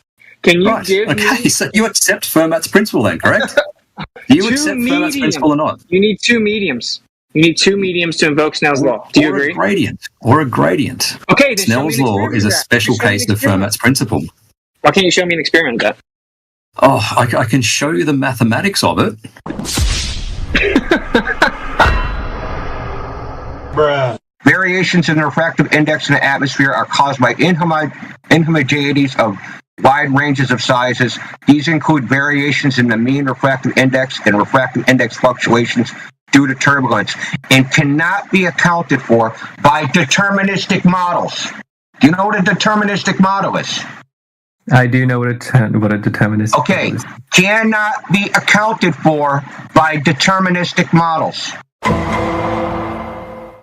That cannot be accounted for by well, That's right. Refraction cannot be accounted for by deterministic models. That's why I'm asking you. Where's the model that makes prediction? There's no deterministic model for atmospheric refraction, terrestrial refraction, or whatever you want to call it.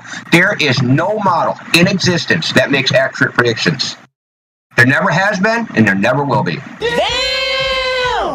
I am saying that if you knew all of the atmospheric conditions from doesn't matter, dude. They've tested it. They've tested it. You understand that you have a model, and then you go out and you collect data, then you plug the values into the model, and you see if the model matches observation, right? Yeah. When they do this exercise, let's call it, they don't get reality. What's so hard to understand about that? That the models don't work. That's why I'm hammering on this, is because you think that there's some scientific fucking overlord out there that can predict refraction. No. There's no prediction of refraction. Doesn't exist. So you just saying you can predict where the geometric horizon is, that's just cap, dude. That's nonsense. What I am suggesting is not something that would work in the real world. I am suggesting that if we had a deterministic... Michael, sorry. Now we can't do this in the real world. Why the hell do you believe? No, you never could. Yeah, so where's the direct measurement of the thing that you believe in? Why are we now listening to your imagination? Why? Physics is deterministic. Oh, God's sake. Holy smokes, dude. You do understand about quantum physics, which is indeterministic? Anyway. You do understand. We're ignoring quantum physics. We're out of the realm of quantum physics at the moment. Yeah, you do understand that everything you've done for the last half hour is beg the question. The heliocentric model predicts. Awesome. So the Earth is a ball then. We want proof of the ball, proof of the assumption in the first place, not just backwards engineering of all observations to it because of refraction. I can reverse engineer it to get a 1.22. Shut up, bitch! Right. So it's subbing in propositions for these variables. Suppose that P is gravity. Suppose that Q is the Earth is round. Right. So if gravity exists, then the Earth is round. If the torsion bar twists, then gravity exists. The torsion bar twists, therefore gravity exists. Therefore, the Earth is round.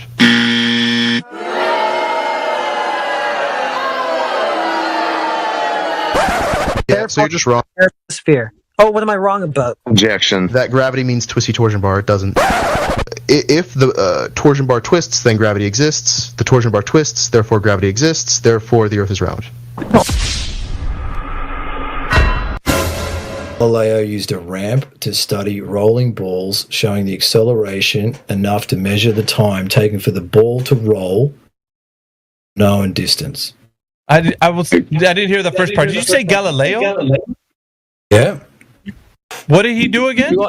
You asked me who was the first person to measure drop over distance, and I said it was Galileo.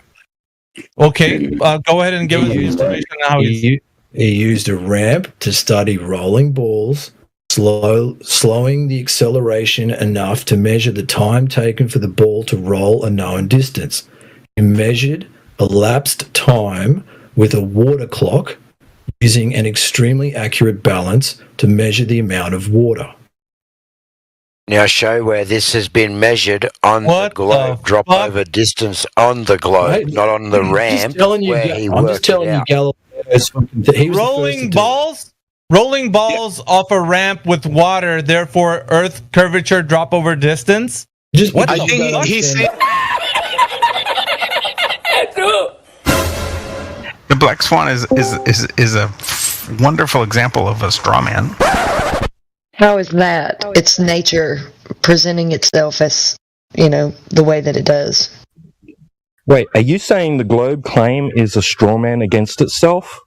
No, I'm saying the black swan is a straw man against the globe claim. Oh, wow. No, it is the globe claim, and then it shows how it's incorrect. No. Okay, detail which part of the black swan argument is the straw man. The part where it says the bendy cranes don't matter. Oh, where does it say that in the argument? Oh, are we doing the whole if P then Q thing? Yeah, the modus tollens. Yeah, where does it talk about refraction? Right. That's an incomplete thing. Modus tollens only works like if we agree on the P, then the Q. But if the P is in contention, then the Q doesn't follow. So you don't agree with the P? No, not at all. Oh, so why are we arguing about Earth being a globe? What? There's also horizon way beyond where it's supposed to be, so there's that too. Yeah, what's blocking the bottom of the oil rig there? Not a hill of water. So yeah, actually, that's exactly what it is. And if you look at how much is actually hidden. Okay, buddy. What are you, fucking stupid? A hill of water. You yourself had conceded and said, "Yeah, there's definitely something to contain gas, right? Is there a way to contain gas without it? Without a container? Without a container? No. Right. So what's containing your globe? Right. So you yourself, no. That's not the claim. No, that's not the claim. That's not what they claim. What is it? You're just going to make up. You're just going to make up your own cosmology. You can't do that. No. So that one. What is the ozone layer made out of? Bro just said no gravity. What is the ozone layer made of? I've been told it's made of gas. So what contains that? The gas itself. Holy fuck! Has anyone observed gravity forming things into a ball? Is it predicted by the physics model? There is. Do you have a demonstration? Oh, what experiment is that? Well, as I told you, the Cavendish experiment, but I formed something into a ball. Sorry? That formed something. That formed a bunch of particles into a ball. Well, not exactly, but okay. So, and what's the Cavendish have to do with it? We know that gravity. If with this experiment, you don't know it. You're claiming it, and I'm asking how we have the knowledge for the claim, right? Just if we know that the gravity exists and it's applied evenly when we look at the Earth, we will then see that it is spherical and stuff. And yeah, great. That's a claim, dude. See, you're confused. You think just saying gravity predicts things form into a ball. You think that that's somehow evidence for the claim? No.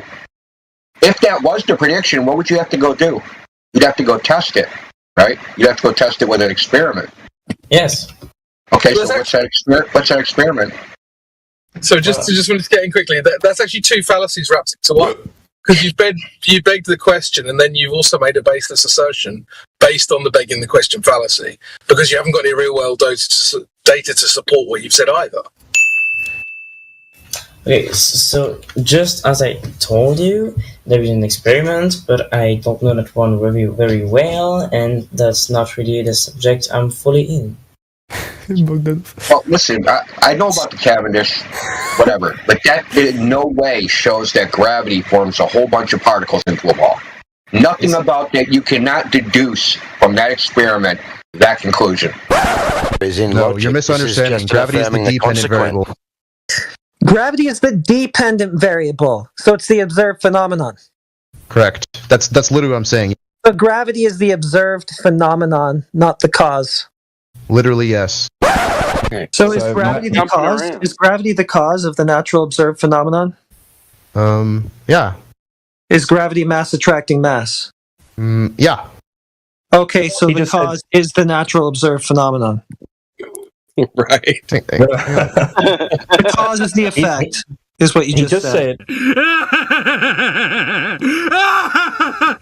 Excuse me. You said Eratosthenes, right? Yeah, Eratosthenes, yeah. So we've got shadows, 2 different points on the surface, 2 different length shadows. That tells you that the surface is curving. How? Searching. Ah, shit. Here we go again. Searching. Wait, hold on. That's great. Yeah, I'm sorry. Is this so like you're asking if how we know it's like curved? He's googling it. Man. Well, I mean, no. So I already have this information pulled up. So how we know that it's curved is we can observe from two different. But that wasn't the question. That wasn't the question. Well, I'm not finished. Let me finish. No, you're not answering the question. Let me finish. No, it's not about finishing. We're trying to stop you from being like you're not even on the right. You're not answering the right question. Remember, I gave you an example. If you told me how tall you are, you're like, well, what method do you want? Any method, as long as that's measured, it's verifying how tall you are via measurement. So maybe sorry, go ahead. Yeah.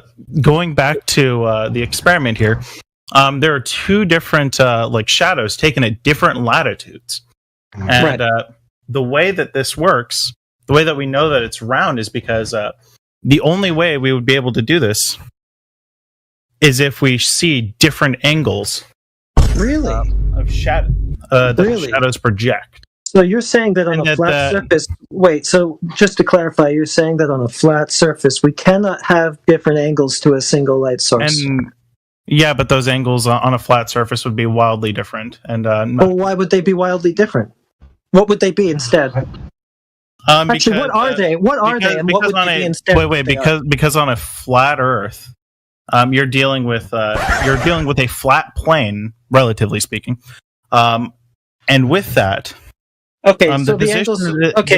So the angles would be different than what they are. What are they? What do you mean? What are the angles? What's your angle? I don't think that's necessarily. So you don't know what the angles are, but you do know that if the surface is flat, they would be something other than what they are. I don't think that the angles, the exact angles are relevant here, but I know that they're. Well, they are relevant because your claim is they wouldn't be what they are, but you don't know what they are. So how can you say that? If you haven't been high enough to see a curve, how do you know it curves? It curves. No, I believe in basic science. We've been going through this in just basic physics classes, how the Earth is round due to the principles of gravity and whatever. And I just believe in that because I have no reason to not believe in that, you know. Belief. It sounds like a faith. Science! Bro, you're shaking. Science! Bro, you're shaking. Science! You're shaking. This is the science! You're shaking, bro. You need some medication. Yeah, I found a great evidence for the art of being round. Okay, post it in live stream. Okay.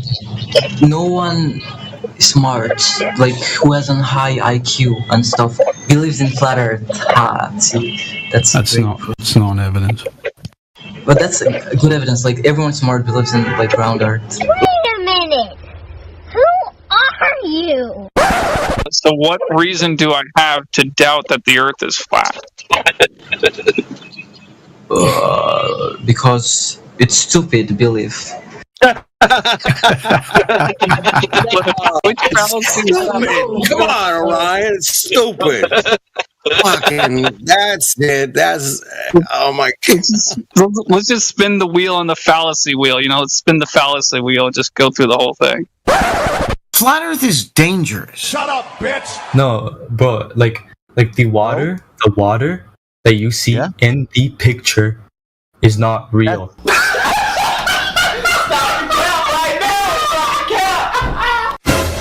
You understand that observational science is a science. It actually is. You take data through observations and can make conclusions without having to experimentally test those conclusions. You understand? If we were, like, as you say, you would have to change the independent variable according to what we're actually trying to measure, in this case, gravity. And so, obviously, on Earth, gravity is relatively consistent. There's very, very small deviations that you wouldn't be able to detect with the human eye. But you would have to go somewhere else that has a different kind of gravity. You haven't been to space yet, obviously. What are you, fucking stupid? 30 years, if you're super rich, you might get the chance to get a ticket and go, to low Earth orbit or something like that. And there you might be able to test different gravity for yourself. So being further away from the Earth, you're going to experience slightly less gravity. If you went to the moon, hypothetically, then we could do a test, and we have, video evidence, whether you want to believe that or not. But I choose to believe that the when we drop a object on the moon, it falls slower due to the fact that the gravity is different. all else being equal. So we're dropping the same mass, except the mass that is being dropped towards is different. On Earth it's bigger, on the moon it's smaller, and thus that attraction force is lower. So the thing that is dropped on the moon is going to drop slower than the thing that is dropped on Earth. That's, I guess, the kind of test you're looking for, the change in the independent variable. But obviously... Bro, what are you talking about, man? When do we see the geometric horizon? That's the question. The geometric horizon is a theoretical construct. You don't see it. We see we see in real world. Okay. So when you said before that the horizon is the bit that the boats are going beyond and the sun's going behind, when it was physical, you're saying that's only theoretical now? No. The geometric horizon is a theoretical construct. You don't see it. Gotcha, bitch! How do you get a right angle triangle on a sphere? You already asked me that question. Yeah, I keep asking it the Baltards because I'm here to make a point. Yeah, so as I already said, if you recall, as I said, you measured at different points because you can find a flat surface. Okay. No, you can't. Go ahead, just as you could find a flat surface. No, you can't. I don't on a basketball. No, that so would you be can more find than 180 degree. Go. I want. That's 360 degrees. Yeah. I want you to use 360 degree right triangle. Did you kidding me? Did you just say there's a flat surface on a basketball? Yeah, so like if you measure small enough, if you measure a small enough portion, if you then so as I was saying, like there is no truly flat surface on a sphere. Give us a citation. There is flat sphere. There isn't. You're a dumb fuck. I've had about enough. You're a dumb fuck. Just as you could find a flat surface you can't. on a basketball. What? Where did you learn level is curved? So I didn't learn that. I kind of figured that out. Oh, really? Obviously from a like that would be a logical fallacy in your eyes because I'm accepting that the Earth is a sphere, like of course. And so from that understanding, then in my mind, I've kind of figured out, okay, well, if it's on a sphere, then depending on your scale of reference, things are going to look only in the reification of the globe. Do you apply this logic? Yes, of course. Okay, we're talking about reality. Do you see the difference? But do you understand that in my concept of reality, it is a sphere? I understand that in yours it's not. Oh my goodness, dude. I'm not even talking about the globe right now. I'm just talking about what level is, what flat is. Is flat level? Okay. It's flat curved. Is flat a sphere? I mean, what's going on in your mind? Sure. So flat is level, but I would say that any water that you find is going to be. What's the difference between flat level and curved level? Well, curved level is going to look as flat level does at a small scale, but the more you zoom out, the more it's going to look not level, and it's going to look more curved and curved and curved. Obviously, the more you zoom out on a flat Earth, it's just going to look exactly flat no matter what scale. Okay, so curved level is actually curved. Yes, curved level is more like a tangent. So flat and curved are two different things. Yes. Yeah. And level and curved are two different things. Is that what you just asked me? Maybe not, but yes, they are two different things. Okay, there you go. So what's going on? It's from NASA. It's a reliable source. No, reliable nothing. Back up. 50 feet. Can you calculate something that's 50 feet above the air? If you calculate it, you might want to go measure it to verify it, right? Yeah. You can measure it, but how would you do that? How would you do that without a tape measure scrolling up there? How would you do that? Elevation angles. Elevation. Oh, okay. Now we're getting somewhere. So, what about the same thing? What about the same thing for? Do you guys know what a sextant is? Yeah. Do you know what a triangle is? Oh, dude, do I know triangles? Talk to me about some triangles. You know about 180? It was at this moment that he knew. He fucked up. You know about 180? Talk to me about 180. Talk to me about how you can calculate your location in the middle of a fucking ocean where you can't see fucking dick but ocean and horizon. Yeah. How do you know where you are on the Earth if you can't calculate with the sky? What is a triangle? Triangle is 3 straight lines that they form angles that equal 180 degrees, right? 3 straight lines that form angles. I was saying that. Yeah, dude. You know about straight lines. Straight lines.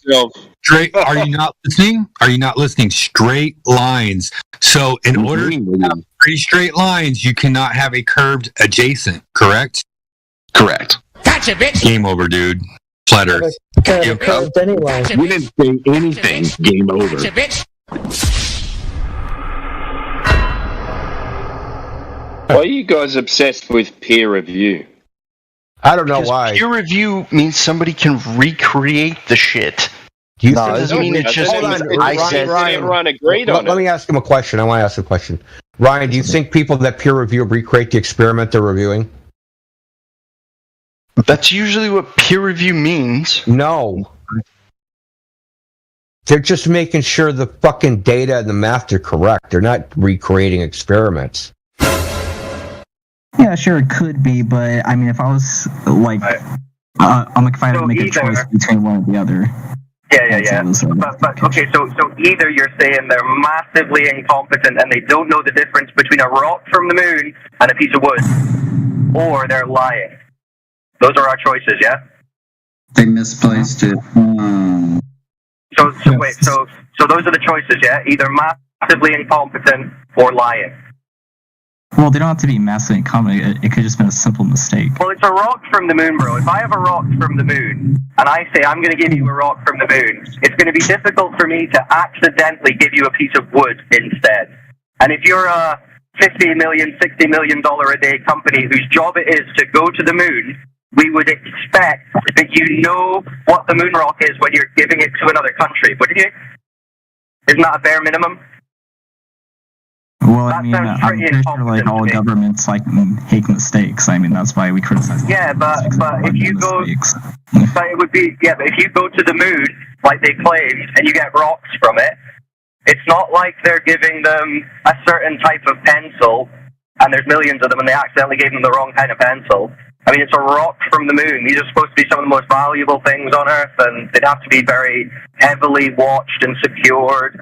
And then you're accidentally getting a piece of petrified wood. Okay, let's say hypothetically that's what happened. Could you give me your scenario of how that petrified wood is becoming put in place of a moon rock by accident? Just in your mind, how you're imagining that to have happened. Well, like if someone has like a collection of these, they probably have a collection of like other things like petrified wood. It's like if you collect rocks, you probably have like petrified wood and shit too. Wait, so you think NASA are storing a pile of petrified wood next to their moon rocks? Maybe. I mean, why would they be storing petrified wood? I mean, you tell me. I don't know why they would. No, you tell me. It's your story. It's not my story. This is your story. You're defending the story. You made up the story. You said it could have been a mistake. Yeah, I'm saying it could have been a mistake. NASA's in their petrified wood store about to fuel their fires in the office. And then someone accidentally goes into the moon rock cupboard and drops everything and goes, "Oh shit, we have to leave for the flight to Holland." Grabs all the bits, but he accidentally grabs some of the petrified wood that they're using for the office fire. Is that maybe what happened? I mean, who knows? Listen. Fuck up. Get out.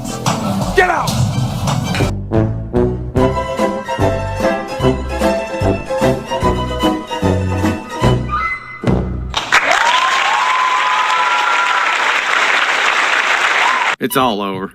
It's all over for him. I don't know if you realize it, but it's over. Hold on, not yet. Clear?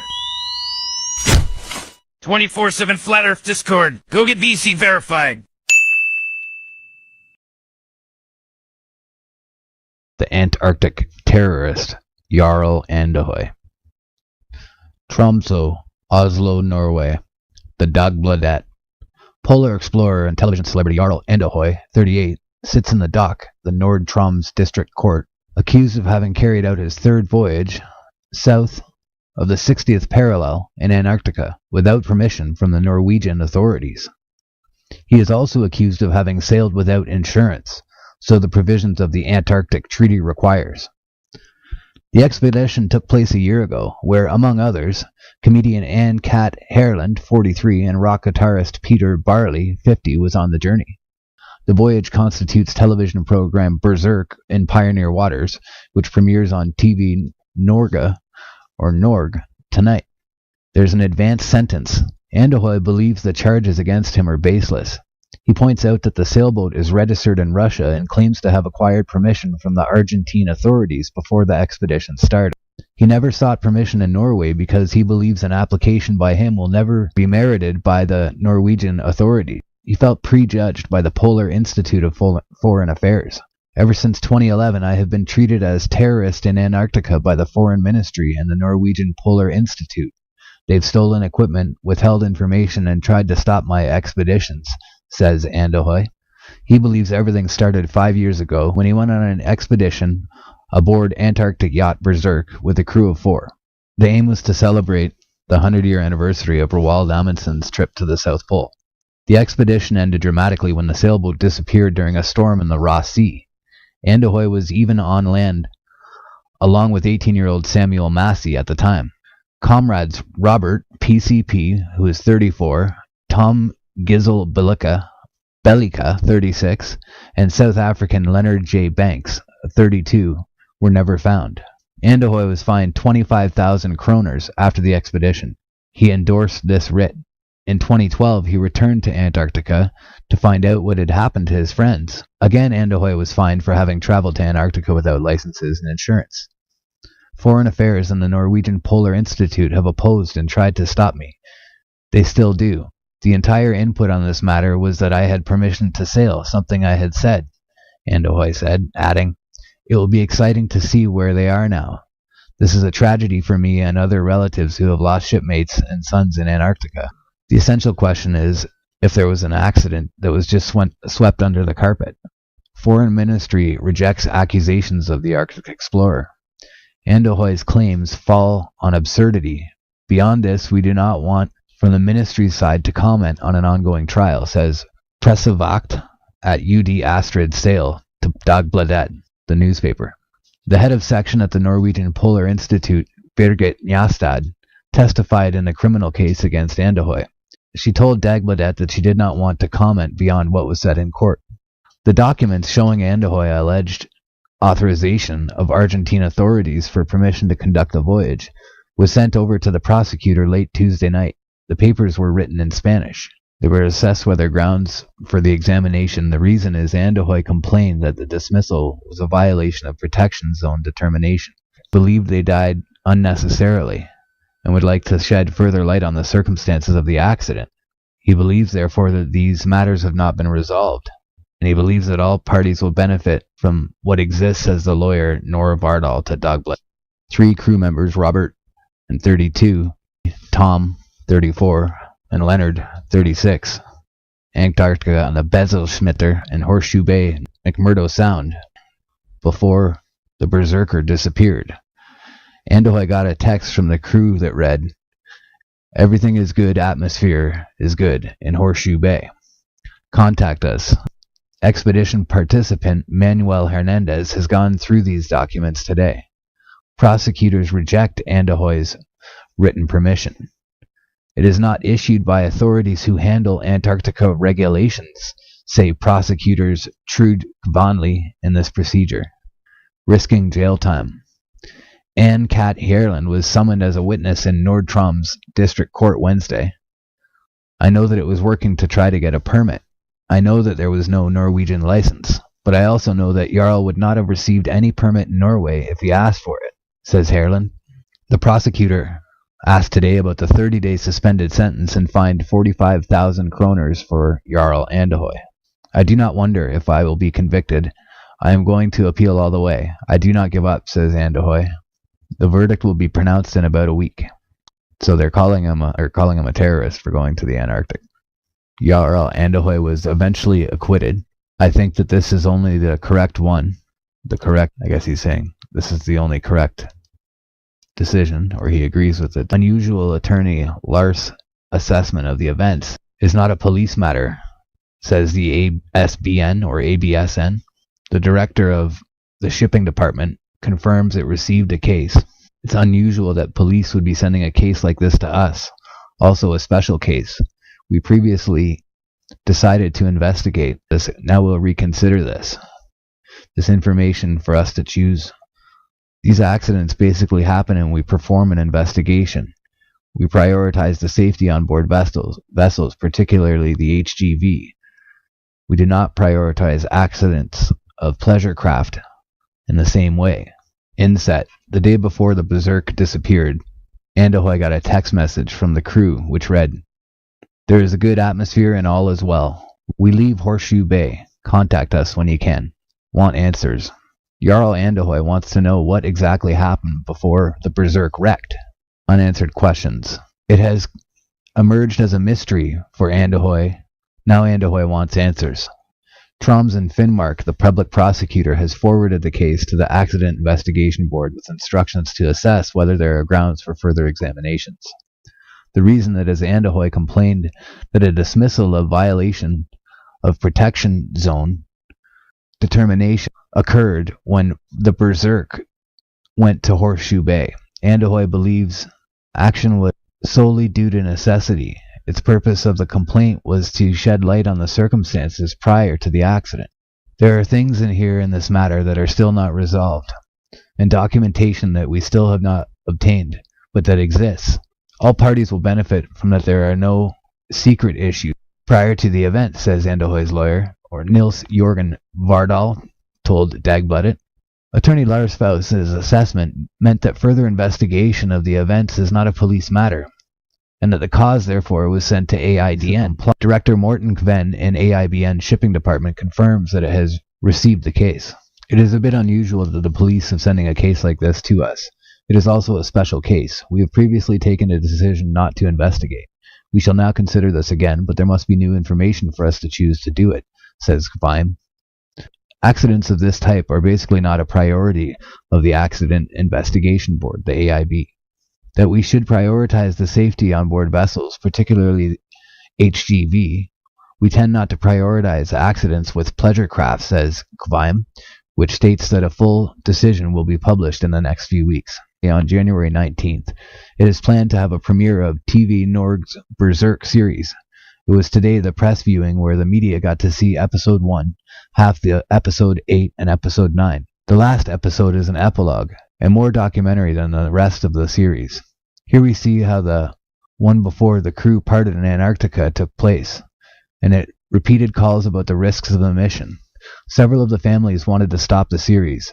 Today wrote VG that the mother of Tom Gizzle Bellica and parents of Charles Banks has chosen to summon TV Norge for the series. A temporary injunction was filed yesterday to stop the series, but hopefully their stance may be changed under certain conditions. There is the documentation for this. We believe, however, that we are on safe legal ground, says TV Norge boss Harold Strom Dagbladet. Discord.gg/flatearth.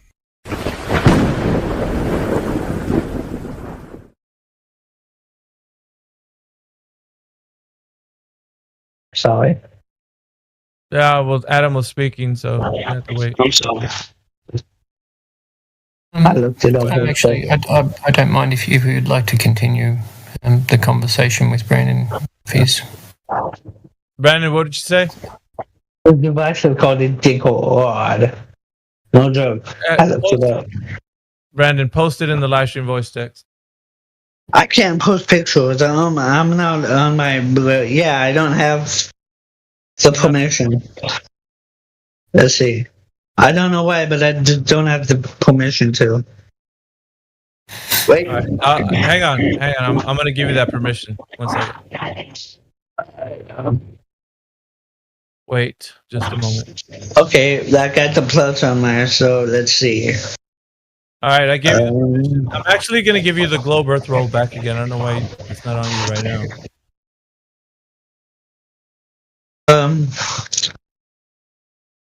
Let's see. Go ahead and put in live stream voice text. Gotta look it up again.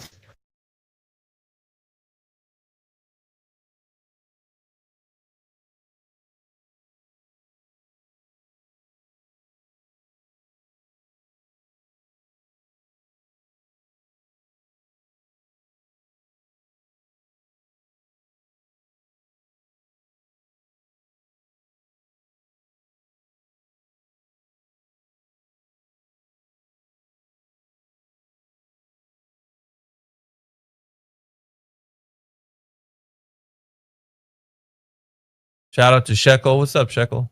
Just see you in the chat, bro. Hey, we sent there was a guy named Ray2 that came into our chat yesterday. We sent him your way over there to the Muslim server, bro.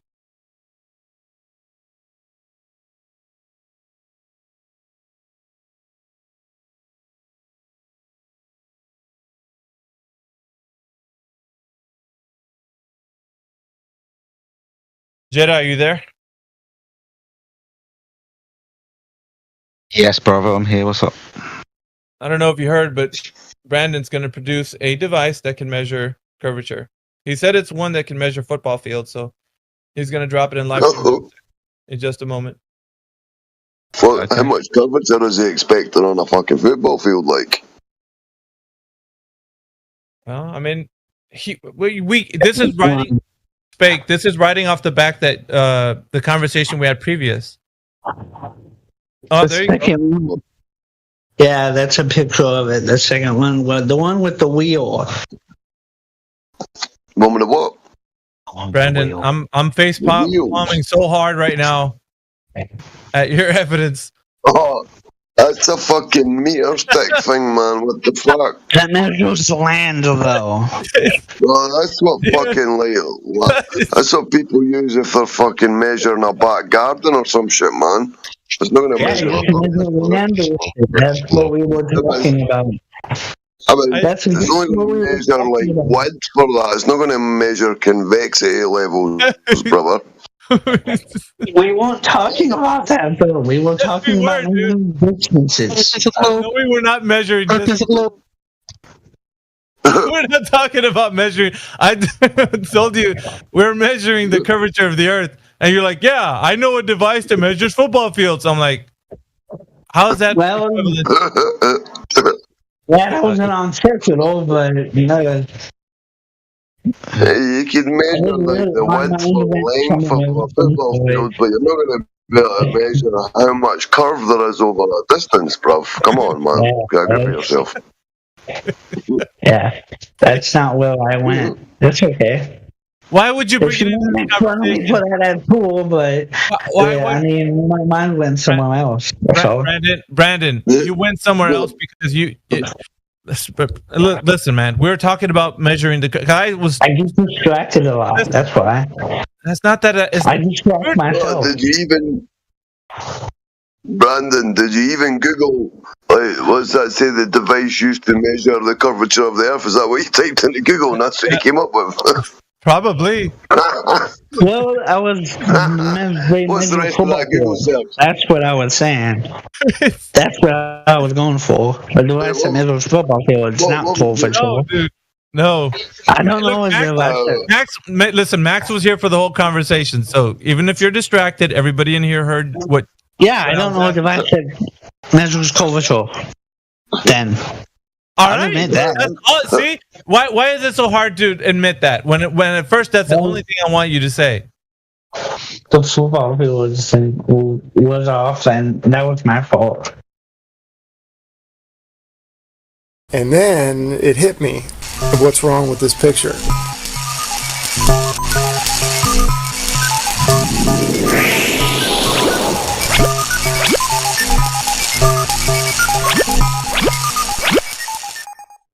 Hello everybody, P-Brain here.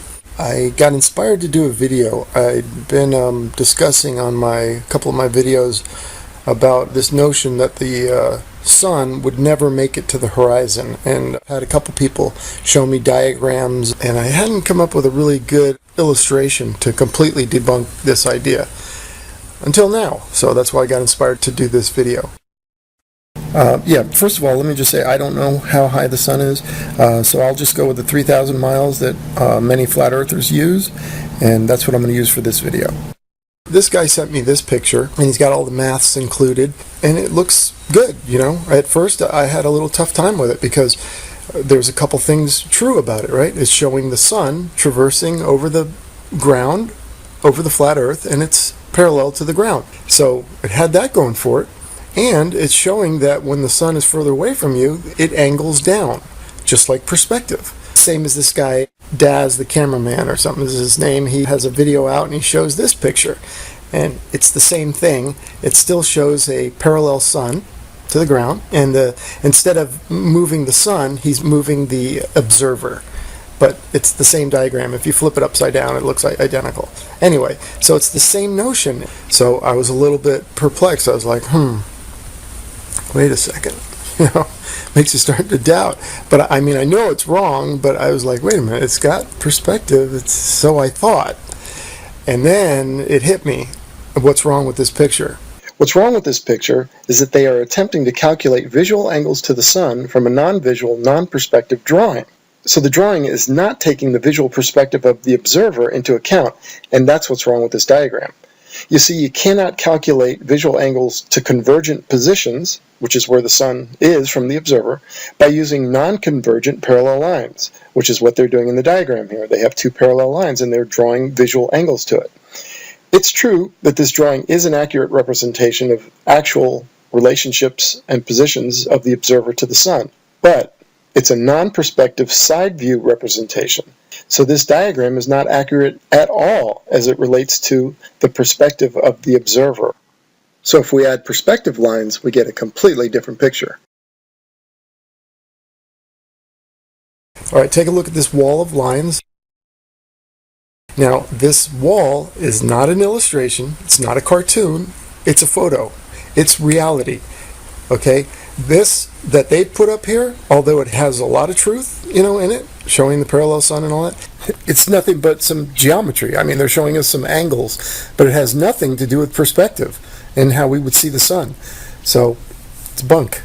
So in this next slide here, I'm going to superimpose these lines, the perspective lines, over on top of this. Okay, here we go. All right, and as you can see, the way they're representing the sun as staying parallel to the ground is not correct. The sun would follow these perspective lines, and what they really are is spatial planes, right?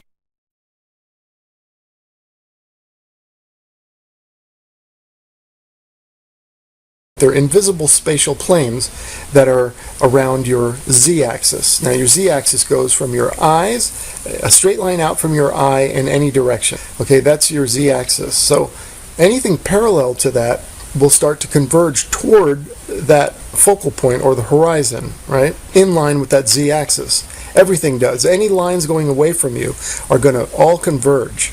Yet this diagram that they show us, saying that these are the visual angles to the sun, have no convergence. The lines are parallel.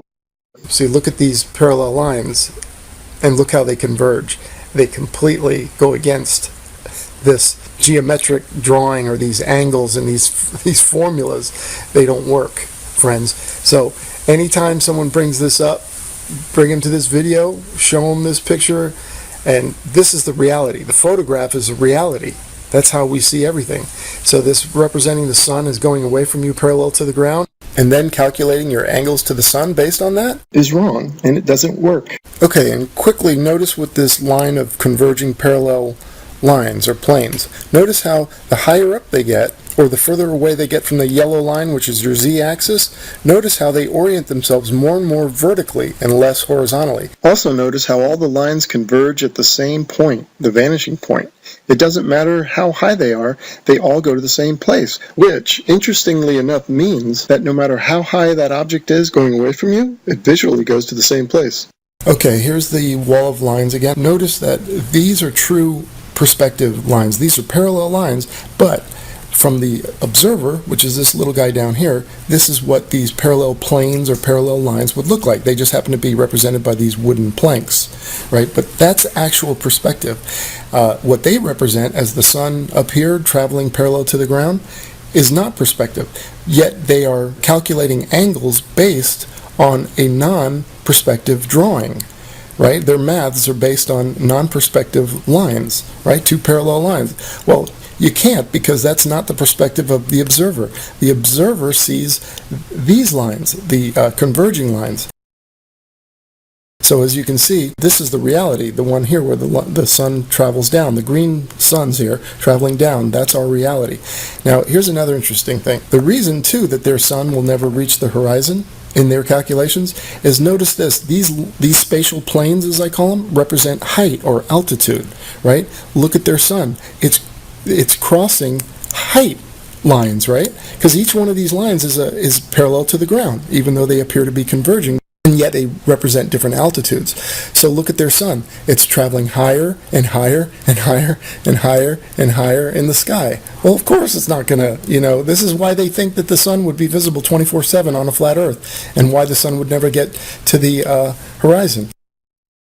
They don't understand perspective. They don't get it, or something, I don't know. But anyway, you can see the proper use, and this has everything to do with the observer standing down here. This is what he sees. The sun following the convergence lines and coming down, and these are both the exact same distance. And you can see the time stamps on them. So each sun is about 1,000-mile journey. It's traveling, and it goes below the horizon visually, and keeps going below the horizon from the observer. Like I said, this is a photograph. This is real. This is reality. They've just showed us nothing but a bunch of angles, showed a couple lines and drawing some angles. Oh, hey fellas, nice geometry, but it's not perspective. That is definitely not the perspective of the observer, and that's what counts. Debunk 100%. Their maths don't work. Their calculations are wrong. The sun will in fact set on a flat Earth from the perspective of the observer. All right. Thanks so much. Bye.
What is up, ladies and gentlemen? Welcome to another exciting episode of the True Earth Debates. We are super excited to be joined by two wonderful guests. We have Dave Weiss from deep inside the rabbit hole, as well as Mr. Joel. We appreciate your guys' time. Let me go ahead and bring you into the show and get things rocking and rolling. Thank you all for joining us over on the YouTube and the Rockfin. We have quite a few legends over there as well. Can't shout you out, until you chat it up, but not everybody's comments makes it up, as you know, for those who have been here. For those who are new, that's just how it goes. So click the link in the description if you'd like to support not only myself, but tons of other content creators as well. So only one way to know, and that is to go. So let's go ahead, pull you guys in for just a second. Awesome. Welcome to the show, Dave. Thank you for joining us. What's going on? This is going to be fun. And Joel, thanks for coming. Yeah, it's going to be fun. I'm looking forward to it. For those of you that are like, this guy looks familiar, let me just give you a quick rundown. Sean Hibbler and I had Joel on was it a year ago or how long ago? Yeah, almost a year ago. So a year ago, and first I want to apologize, Joel, for any comments in the chat that are mean. It's just we have a lot of passionate flat earthers. Yeah, I know. I respect it. And the way that we see your beliefs, people get fired up. So everybody, Joel is not a shill. He's not a troll. He believes what he's saying. And he's, we see the world completely different, but he's a good guy. And we're going to try to share some information and see who learns something tonight. Maybe it's us, maybe it's him, maybe we both learn something. Hopefully it's both. Yeah. Yeah. So I have a couple quick rules, and you're already off to a good start. You need to smile at least 3 times, and you need to crack at least 3 jokes. Or two or three. I'm sure we'll surpass both of those. It'll be fine. All right, good, because you were very, very serious last time. Very serious. Yeah, it was the first time. So. All right, good. I'm happy to hear it. So, all right. Skylar, anything you want to start with to say, or we'll let Joel kick it off? And also, last time I did listen to our interview, and I had warned you that we were going to interrupt you a lot and talk a lot, and we sure did. We're going to try to not interrupt you too much today. Likewise. All right. So you're Skylar? Sorry, Yeah, it's all good.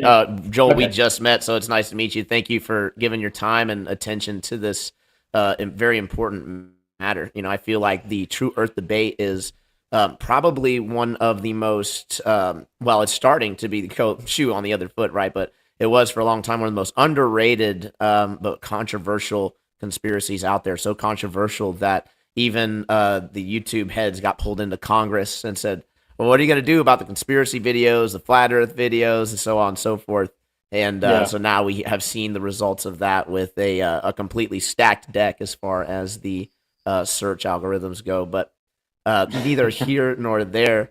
It's nice to meet you. I run the True Earth Debates. I'm also on Dave's team here. I believe we're on a stationary plane with topography over top.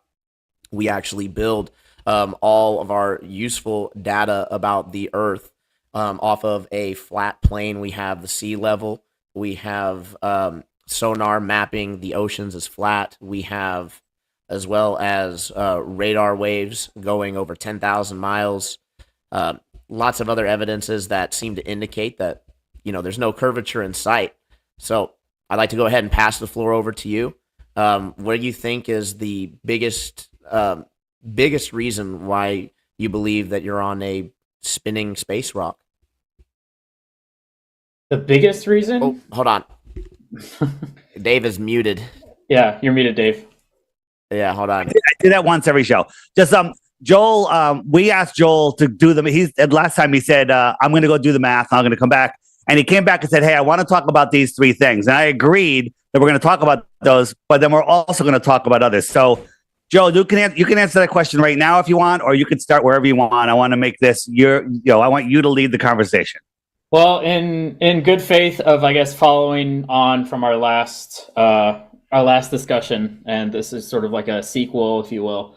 Like you said in the last interview, you guys hit on the inverse square law a lot, because I was bringing up math a lot, and you were like, well, if you like math so much, it doesn't really work out with, us being able to see Polaris. It's way too far, 433 light years. So I was like, okay, I wrote that down. I said, I'll do the math, and I did the math, and I wanted to share it with you guys, if that's fine. Sure. I wrote up the little paper here. It's only 4 pages. It's not crazy. It won't be. Four pages. Yeah. No. Well, it's because it's a lot of diagrams. So like visuals. I got it, but I have a question for you. How do we know that Polaris is 433 light years away? And I believe mainstream science is trying to decide if they need to subtract 100 light years from that number. So to me, in my world, the way I see it, it's a made up number. Well, that's going to be off like spectroscopy and things like that, and chemical makeup and maturity of the star and things like that. So we can measure the type of light that's emanating off of it, and then we can basically figure out how far it is from that. That's one of the ways, anyway. But right now we're kind of just giving the 433 light years somewhere in there as a given. So if it's all right if I went through this with you guys, it's not crazy or anything. The craziest part about this is unit conversions. That's it. Like converting light years to meters and things like that. So I'm going to do my absolute best to not get mentally fatigued. Okay, I'll try and go quickly. It shouldn't go too much longer than the intro. Touche. There you go. It's one. You're good. Alrighty. Can we see this? Is this seen? Yep. Okay. All right. So I wrote this. So I'll just sort of paraphrase through it. The question is, with the inverse square law, how are we able to see the North Star? Okay, Polaris. So the way that we kind of understand it, we have a point source of light, like a star, and you can imagine that light emanating off of it, in sort of circles, like spheres coming off of it. So we're interested in the intensity of light at any distance from the center. And so we would have to know the surface area, the area of these spheres, of any one of these spheres, like however distance you want to know, which is going to be given by the radius. So in this case, the center's there, radius is the distance, and the surface area is the area around the sphere. So this is basic formula, like first grade math kind of stuff. So the inverse square law is basically this. I think first grade is a bit. I definitely didn't learn. I definitely didn't learn this in first grade. I'll just say that. Well, I just meant like formulas for like basic formulas, like volume, area, perimeter, surface area is one of those. Is what I meant. So 4 pi r squared. And so, all right. So this is kind of what's happening. So imagine these are the different spheres here, right?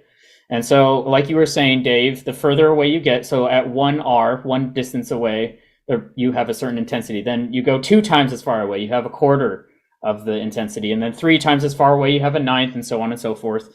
It's kind of, it's just a simple. And then this graph here kind of displays that relationship. You've got distance on this x-axis here, and then the intensity here. So you can see 2 times as far away, a quarter, 3 times, 4 times, and so on and so forth. So it gets dimmer, obviously, the further away that you get away. The big important part here to realize is that the further away you get, the less difference there is in brightness. So yes, it gets dimmer, but the amount that it gets dimmer is a lot less the further away you get. So the example I gave here, say you're like 10 times as far away, you'd see 1/100th of the brightness, or 0.01. Whereas if you're only 9 times as far away, you'd see 1/81st, or like 0.0123, which is only a difference of 0.0023. It's not that much of a difference if you're 9 times as far away or 10 times as far away.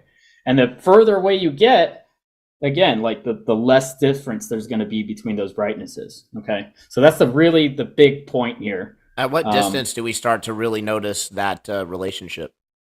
Well, that's what I'm saying. That the more distance there is, the less you're going to notice that relationship. So, David, you're muted again. Sorry. Thank you. That's 2. I'll do it one more time. So you're saying that something is a ridiculous distance, like 100 light years. Long before you get to that 100 light years, you're saying that the difference between like 20 light years and 50 light years isn't very much. It isn't as big of a difference as the first few steps. Is that what you're saying? Exactly. Okay, that's correct. So something's 100 light years away. then can you see it at 200 light years? Or it remains the same intensity at 200 and 300 and 400 light years? It goes to a point where it stops getting less. Is that what you're saying? Sort of, yeah. So well, there's not going to be a point where it stops getting less, but because eventually, obviously, it's going to be past what you can see. It'll be too dim. So, but there's also nothing obstructing the light from getting to our eyes. Like, for example, in some of the stars in the core of the Milky Way here. Oh, it's this way.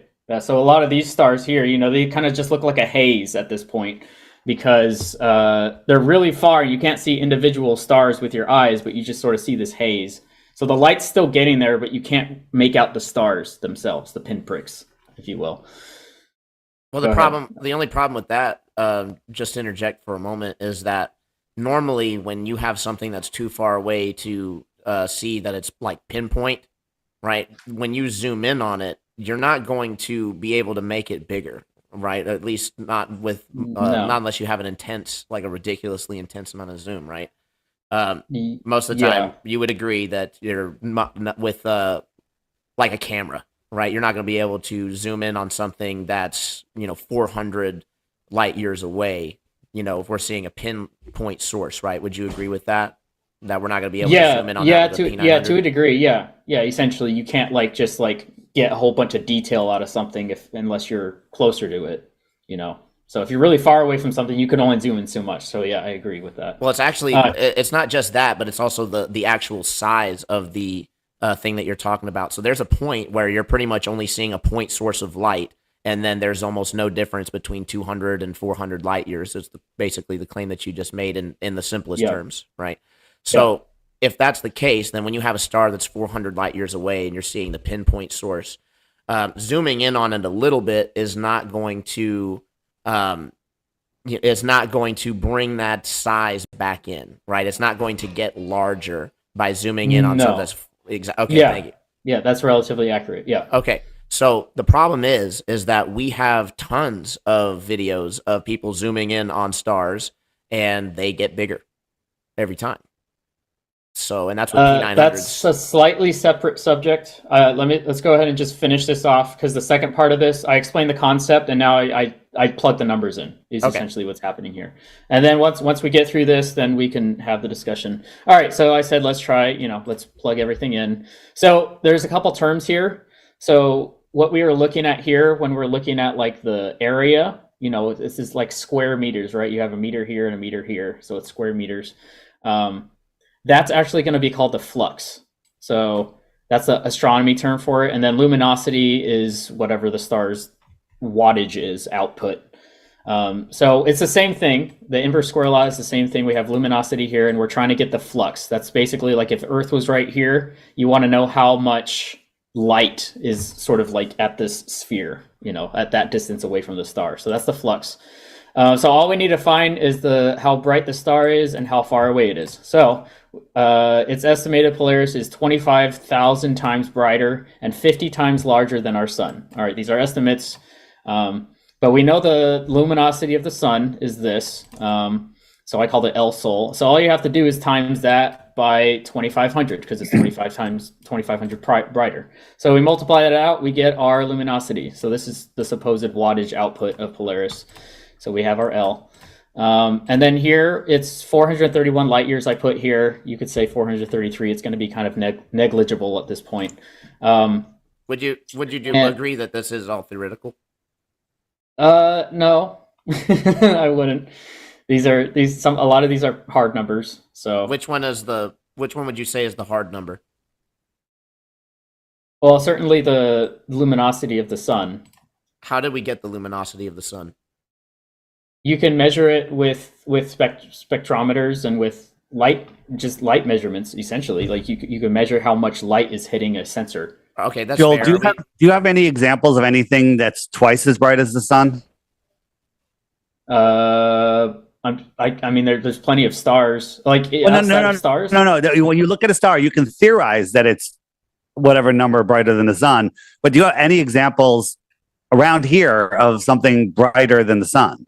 Twice as bright. The issue with that is the sun is giving off all wavelengths on the electromagnetic spectrum. So I could find something that's brighter in the visible spectrum, but not like on all wavelengths. I find it hard to imagine something twice as bright as the sun. But let's just go 10 times as bright as the sun. 10 times as bright as the sun. I don't think there's anything brighter than. I don't think there's anything even visibly brighter on the visible spectrum brighter than. But let's just say 10 times. Let's just pretend that we can do something 10 times brighter, which is unfathomable to me. And you just carefully, because you're doing some equations. The equations are not empirical evidence. Saying this star is 25,000 times brighter than the sun, and you just roll it off like it's a fact, but you have zero evidence of that other than it has to be if you pre-assume space is real and stars are far. Well, I also wanted to get not necessarily because there's neutron stars and there's very dim stars as well. But I wanted clarification on are we talking about the sun's apparent brightness, like its visual brightness to us, or are we talking about its actual actual brightness? Okay, so how did we get that compared to its brightness to us? We sent probes into it. So I know you don't believe that, but that's how we got that data. That's why it's. Do you have any evidence of those probes going to the sun? Yeah, you can look it up. I don't know what their names were. You can look it up, and it's written by NASA. I believe I think that was actually a Russian probe. Was the one that went to the sun. Not Russian, China, Japan, NASA. Well, I mean, you gotta. We don't have to believe the story about Narnia. No, you don't. That's what I'm saying. I could say these things happen, but it's kind of hard because I know you guys don't believe it, but that's like what am I supposed to fall back on? I guess. But that's where our problem is that we're looking for what we can actually verify, and we're always having to rely on these stories from the accused, right? And so it's just not. I mean, it's really not very good optics for the globe model. All right. Well, let's just continue. We got to find the distance now, right? So we only have 431 light years, but our flux measurement is supposed to be in watts per square meter. Okay, so we can't use light years. So I converted light years to meters, and then 401 light years is this many times that many meters, which are how many years one is in 1 light year. And so we get the amount of meters. This is how many meters away Polaris is. So now all we do is we plug that in, we get the luminosity of Polaris, and then we get the distance. All I did was plug those in. This is the luminosity and the distance, squared the distance, multiplied it by 4 pi, and then I divided them. And I got this really tiny number, right? So 4.61 times 10 to the negative 9th watts per meter squared, which is really small. That's this many zeros. The sun, for example, is 1,400 watts per square meter. So that's in the positives, not in the positive. That's past the decimal point. That's 1,400 watts per square meter. This is 0.0000, like really, really small. And so for a comparison, and by the way, the human eye, the lower limit is in the magnitude of 10 to the negative 10. So anything below 10 to the negative 10, our human eye wouldn't be able to pick up. And then another reference is one foot away from your average candle, which is how we get luminosity measurements as a standard. That's going to be 0.01576 watts per meter squared. So it's still pretty small. It's a small, it's a relatively faint light. So then I looked at all of these other stars. So we have Sirius, which is the brightest star in the sky. It's only 9 light years away. And that's still 10 to the negative 8th. And you can see that sort of relationship here of how they're not that different. It's because we have 10 to the negative 8th, negative 8th, negative 8th, and negative 9th. With all these different, Rigel, I never know how to say that, 773 light years away, and that's still negative 8, while Sirius is only 9, and it's still like negative 8. So you have a bunch of different variables in size and intensities. But you have Polaris at 431, and it's only at negative 9, and that's above our limit of being able to see the star. So with all the numbers, with the distance, and with the size, we would be able to see Polaris with the inverse square law, and that's essentially kind of how the numbers would work out. We can now have discussion about the sources of that stuff and all of that good stuff, but with the numbers that we purport to have now, it does work out. It's not against I'll throw something in, and then Skylar, you can go. Everything that you're telling us is you're great at math, by the way. You're awesome, and great charts and everything. And I could actually show you a chart of an unknown island off of Japan, one of the 7,000 that they just found. And there's an amusement park there with the biggest roller coaster in the world. And I could show you the coordinates for that. I could show you how far it is. I could tell you the specs on the roller coaster, the G-forces. I could show you all of the building plans, everything all about it. And everything will add up no matter how you look at it, sideways, forward, reading it, upside down and backwards. Does that make that amusement park on that island real, or is it just theoretical? Right. So everything you're talking about is theoretical. You're pre-assuming that space is, infinite and expanding. You're pre-assuming that those lights in the sky are billions of miles away and 25,000 times brighter than the sun. To me, which is absolutely insane. 2,500. 2005. Well, if it was twice as bright, that's still insane to me. And so this is just a quick quote. All of the theoretical work that has been done since the 1970s has not produced a single successful prediction, says Neil Turk, director of the Perimeter Institute of Theoretical Physics in Waterloo, Canada. That's pretty intense. Well, what about all the theoretical work done before the 70s? Like what? Like general relativity. I'm not a fan. That's the big one. Not a fan. Yeah, so actually about to, there's a big discussion on upending general relativity amongst even mainstream physicists. It's actually, when you look at that coupled with Big Bang Theory and what they've been teaching in the mainstream schools, there's actually 16 predictions that the theory gets completely wrong. And the James Webb Telescope has actually only apparently furthered the mystery. I know for us it's like a catch-22. We don't believe in the James Webb Telescope, right? So why are they, spinning these different narratives? I think it's for confusion. But in any case, even if the data is real, right, the data is not lining up for the expectations of general relativity. But again, that's kind of a different topic than the discussion of the stars. When we my main point was just because a majority of the last interview was saying how the inverse square, we shouldn't be able to see Polaris. And so at least with the numbers that we have, we would be able to. So I mean, theoretical numbers, you're making a statement that these they're observations. Hold on, you're not making an observation. You're making a statement. Hold on. That light, the light of a star will get dimmer and dimmer fast, and then it gets less dim and less dim, and then it just travels forever and stays at the same brightness. You have no evidence of that being real, and logically, it doesn't make any sense to me.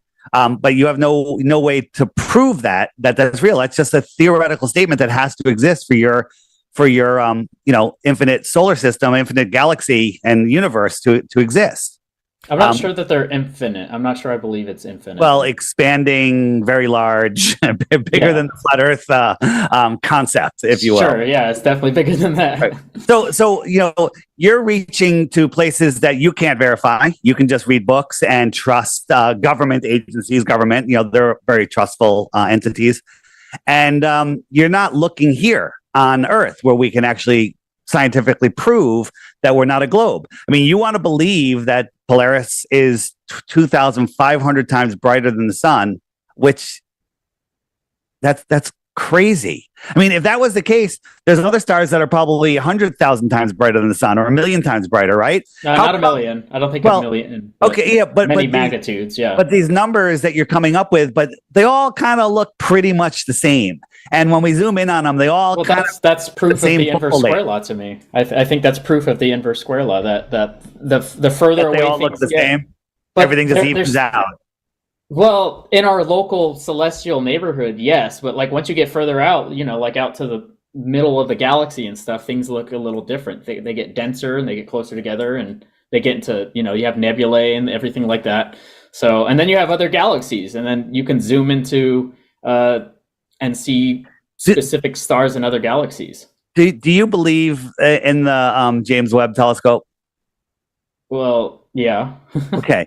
So the James Webb Telescope, it finds a spot called Lagrange point 2, and that's where the gravity of the sun and moon and the Earth, and it just finds that perfect spot. Okay, it's a saddle point. Yeah. So over the course of 6 months, the sun and the distance between the Earth and the sun change I had all the numbers before, but as it changes, it would have to move like it's in a tractor beam. Okay, it would have to move, and it's moving like very fast in two different directions. Throughout the year, towards the sun and away from the sun, and you're just believing that tractor gravity is holding it in the perfect spot.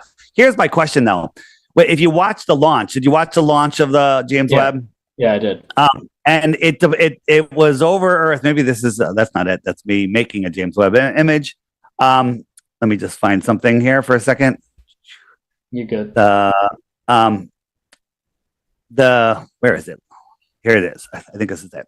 So this is the launch. Let me just see if this is the video I want. And it's up in space. And then is it deploying here?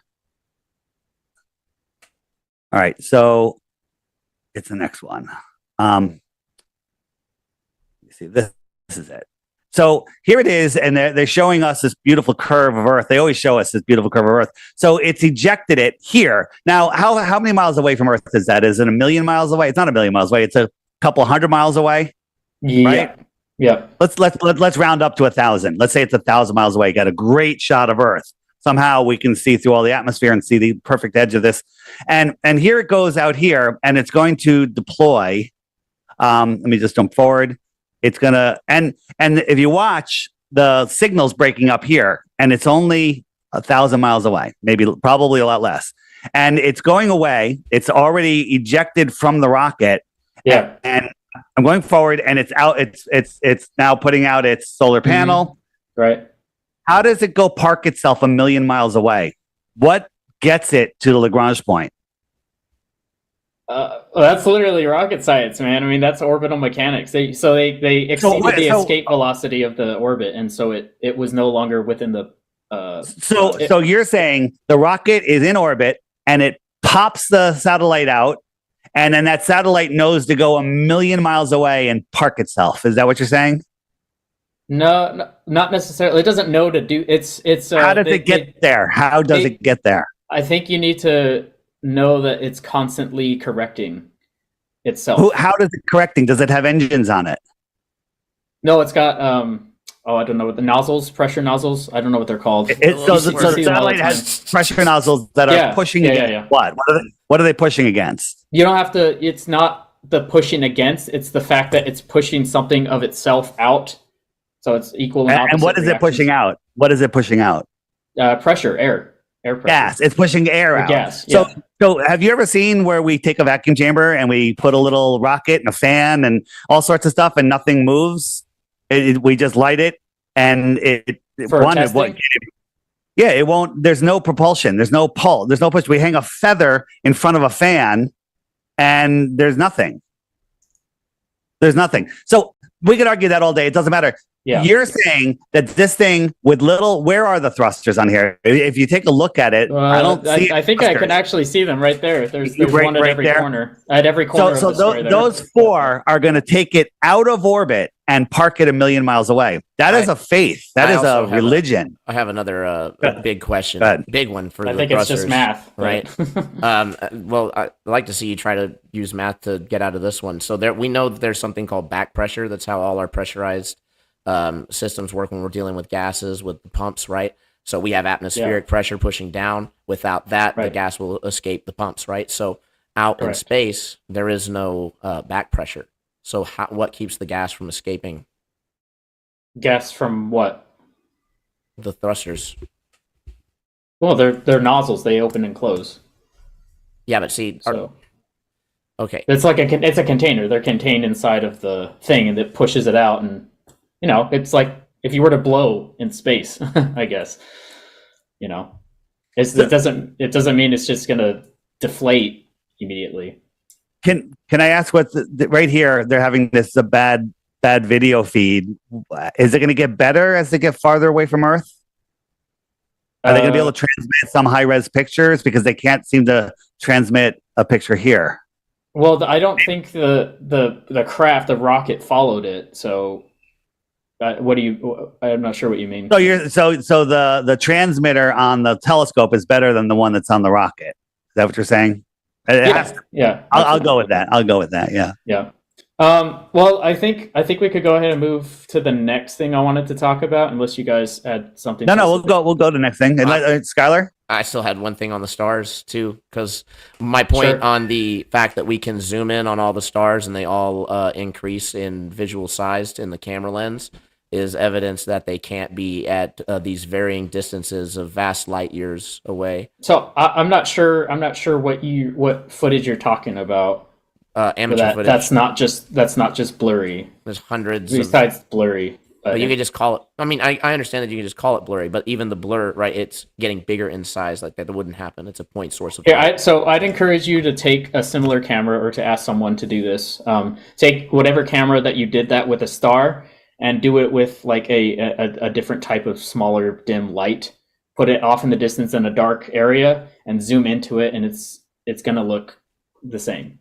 Because it's a blurred, it's so exactly how you described earlier. Remember how you were well, when you do it here on Earth, the diameter of it is, or not the diameter, but the actual angular size of it is going to increase, right? Of the actual thing. No, it's going to get blurry, like he's showing that. That's blurry. That's blurry. Looks pretty sharp to me.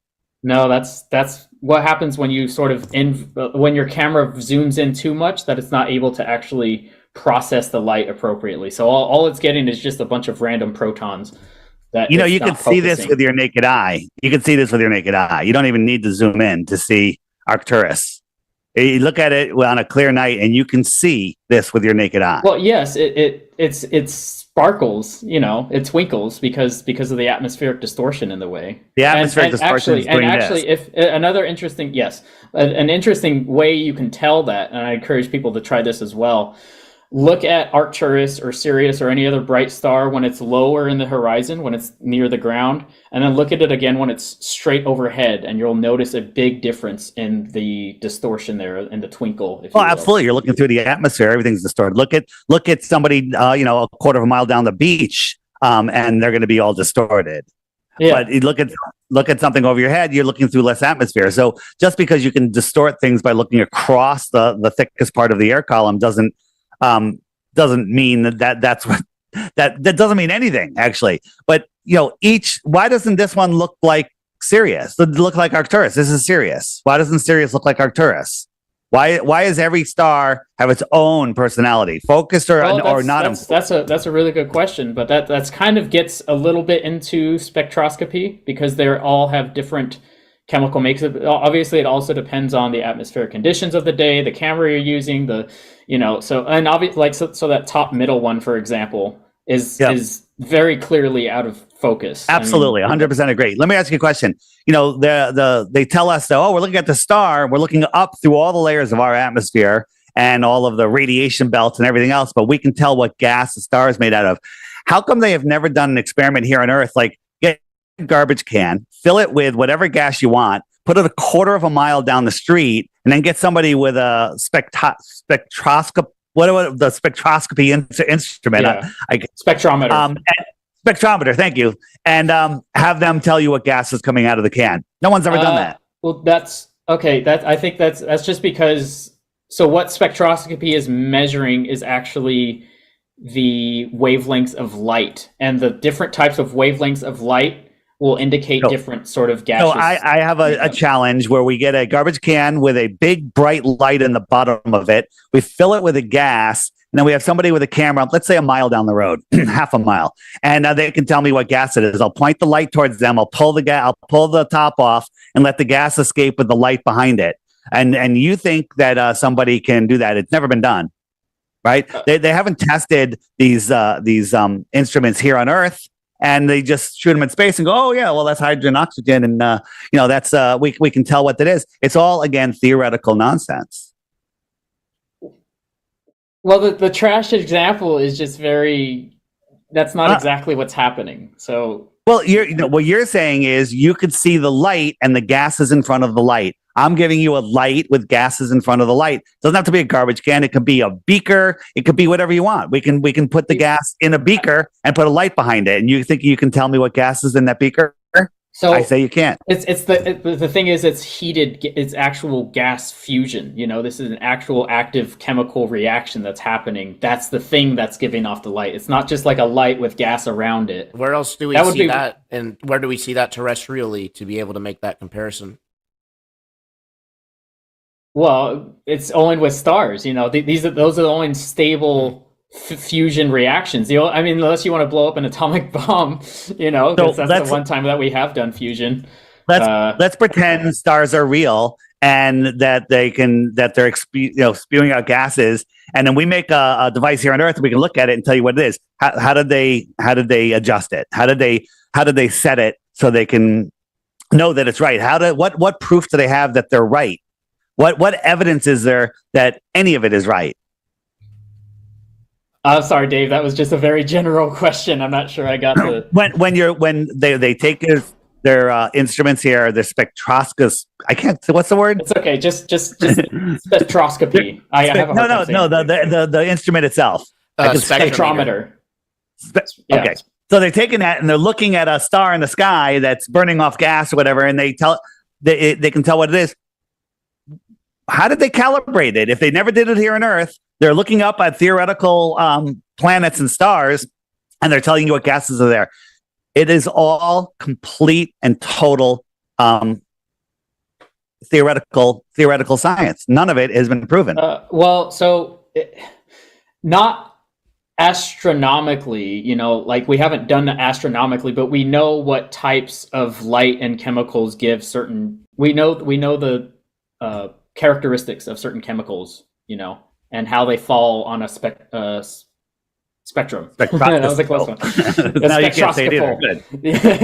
How they fall on the spectrum, right? So you know, you'd be able to see the spikes in which chemical is what, and that's with most things. You can test that terrestrially, but then when we point it up at a star and we're sort of receiving information from that star, light, electromagnetic information, you can see where the peaks are. What about all the gases in between that are here in our own atmosphere? It ignores those. Well, I mean, that's why we have, you know, observatories that are actually outside of the Earth's atmosphere and things like that. Like the self-driving parking James Webb Telescope. Well, again, we're back to relying on Narnia. It's not completely self either. I mean, you're able to calculate pretty. Almost exactly, essentially, of where it's going to go and how fast and all of that. So it's very. So you have no idea how it works. You just say somebody knows. The guy in a white lab coat and a bow tie knows. Well, yeah, I don't know everything, but I know how orbital mechanics work and how things can sort of fall into orbit, fall out of orbit, escape velocity. Theoretically. Well, yeah, but ahead, I mean, I got to be honest. If we're just slapping theoretical onto everything, you know, it's hold on. No, we don't have to slap theoretical on things. We have things that are here on Earth that we're trying to measure. That are not theoretical, but go ahead, Skylar. I was going to say, I mean, if you're going to say that, I mean, that's kind of a cop out. We can define what's theoretical and what's, actually verifiable, right? So when we're saying, when you say the hard number is the sun brightness before, right? Again, the thing that made it the hard number was the probe, right? So we had to rely on the story from Narnia. In this case, that's not the only thing, but that was just one example of one of the many ways we've measured the sun's brightness. Okay, so I'm not trying to start a whole nother rabbit hole on the sun brightness when we already moved on. In any case, spectroscopy, when we're dealing with a spectrometer, right, there's obviously a big difference between pointing something up at the sky and looking at a light in the sky, right, versus actually having an enclosed environment, a lab, because most of the time when we're doing, from the experts in the field, spectroscopy is done in an enclosed environment. The spectrometer is all enclosed with known variables. So everything's known when they're attempting to analyze these chemicals. So again, we're invoking between millions, billions of miles, trillions of miles, right? Unfathomable distances. We're invoking consistent, unchanging mediums when we have no way to verify that whatsoever. Well, the verifying is those observations. That is the verification, I guess. So I mean, I know you guys deny it, but that's the verification. Is you can take the same sorts of instruments and measure the same types of things, and you get those observations, then we get these numbers that we work off of. So Aristophanes, with his sticks and shadows, he measured the length of the second shadow. Hold on a second. And he said, all right, the Earth's diameter is so-and-so. And then later, somebody said, the Earth's diameter is so-and-so, and if we took a stick and a shadow and we put them 5,000 miles or 500 miles apart, those measurements would actually equal the Earth. So you're self-reifying your space with space. You're using space as your proof of space when there's no proof of space. It's also interesting how confident you are in spectroscopy when, the people at the top actually aren't that confident. They're like, yeah, there's tons of problems. There's tons of things that we're trying to weed out. And a lot of times we do end up with unexplained phenomena. So again, you're just kind of relying on the authorities, right? Because I'm just like you. We were spoon-fed one model. But when you actually talk to the people who are doing the work, people like George Ellis, they admit that there's a range of models that can explain the observations, but cosmology is choosing them based on philosophical grounds. Yeah, there was a lot there, but we're both sort of appealing to some sort of authority at some point. So let's stop doing that. Was there a third topic you want to bring up, or can we discuss something else? I've only got through one so far. Okay, all right. I thought that was two. Go ahead. So the next one, then maybe we can interject after that one. The next one was this video that I got. I do want to shout out Karen B with the super sticker. Appreciate the shout out and the support. It does help out the channel a ton.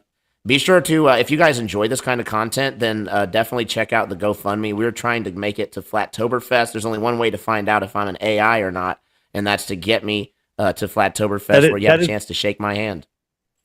That is true. Joel, I don't know if Skylar's real. He could be AI. We're trying to get him to Flattoberfest. You should come to, where do you live? You should come to Flattoberfest. It's in Las Vegas in October. I'm in Ohio, so it's pretty far. If I was closer, maybe. Okay, so let's go ahead and move on to this. I thought this was interesting for you guys to look at. So I'm sure you've seen stuff like this, but I guess the interesting thing of note is the direction that this was taken. Okay. So in April, I went to Australia to meet with my fiance, and we went to Kangaroo Island, and this was looking directly south. So I'm curious what sort of explanation that you guys might have for this sort of observation. Because obviously, like on the flat Earth, so this is kind of where I was looking out. That's the way that the angle was with the camera, and we see these stars rotating in a clockwise direction around, I think the rotation point's somewhere around here, right around in there. So that's technically, for me, that would be the celestial South Pole. So if you were to, on a globe, to extend the South Pole out and sort of... is the Southern Cross in that picture? Yes, it is. Yeah, it's right there. Okay. Yeah. So the Southern Cross is going around this way. Yeah, so when you're dealing with the star rotations, first off, just for data's sake, right? Did you happen to have like a compass or any way to verify the direction that you were facing? Yeah,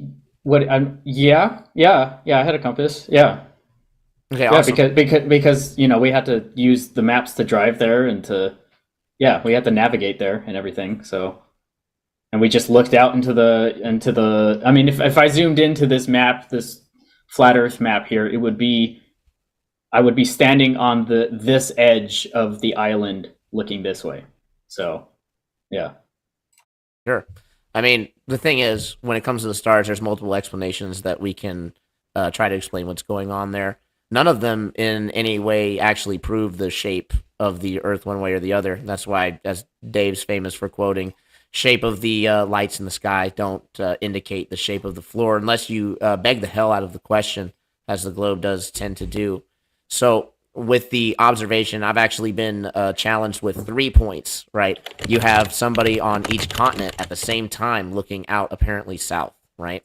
So there's a couple of issues. For one, I do understand that you have a map that you can use to navigate locally. However, when it comes to the larger scale, there's also something called magnetic declination when we actually tried to navigate using a globe back in the 1800s, we were wrong consistently. So we went back and we made all these corrections.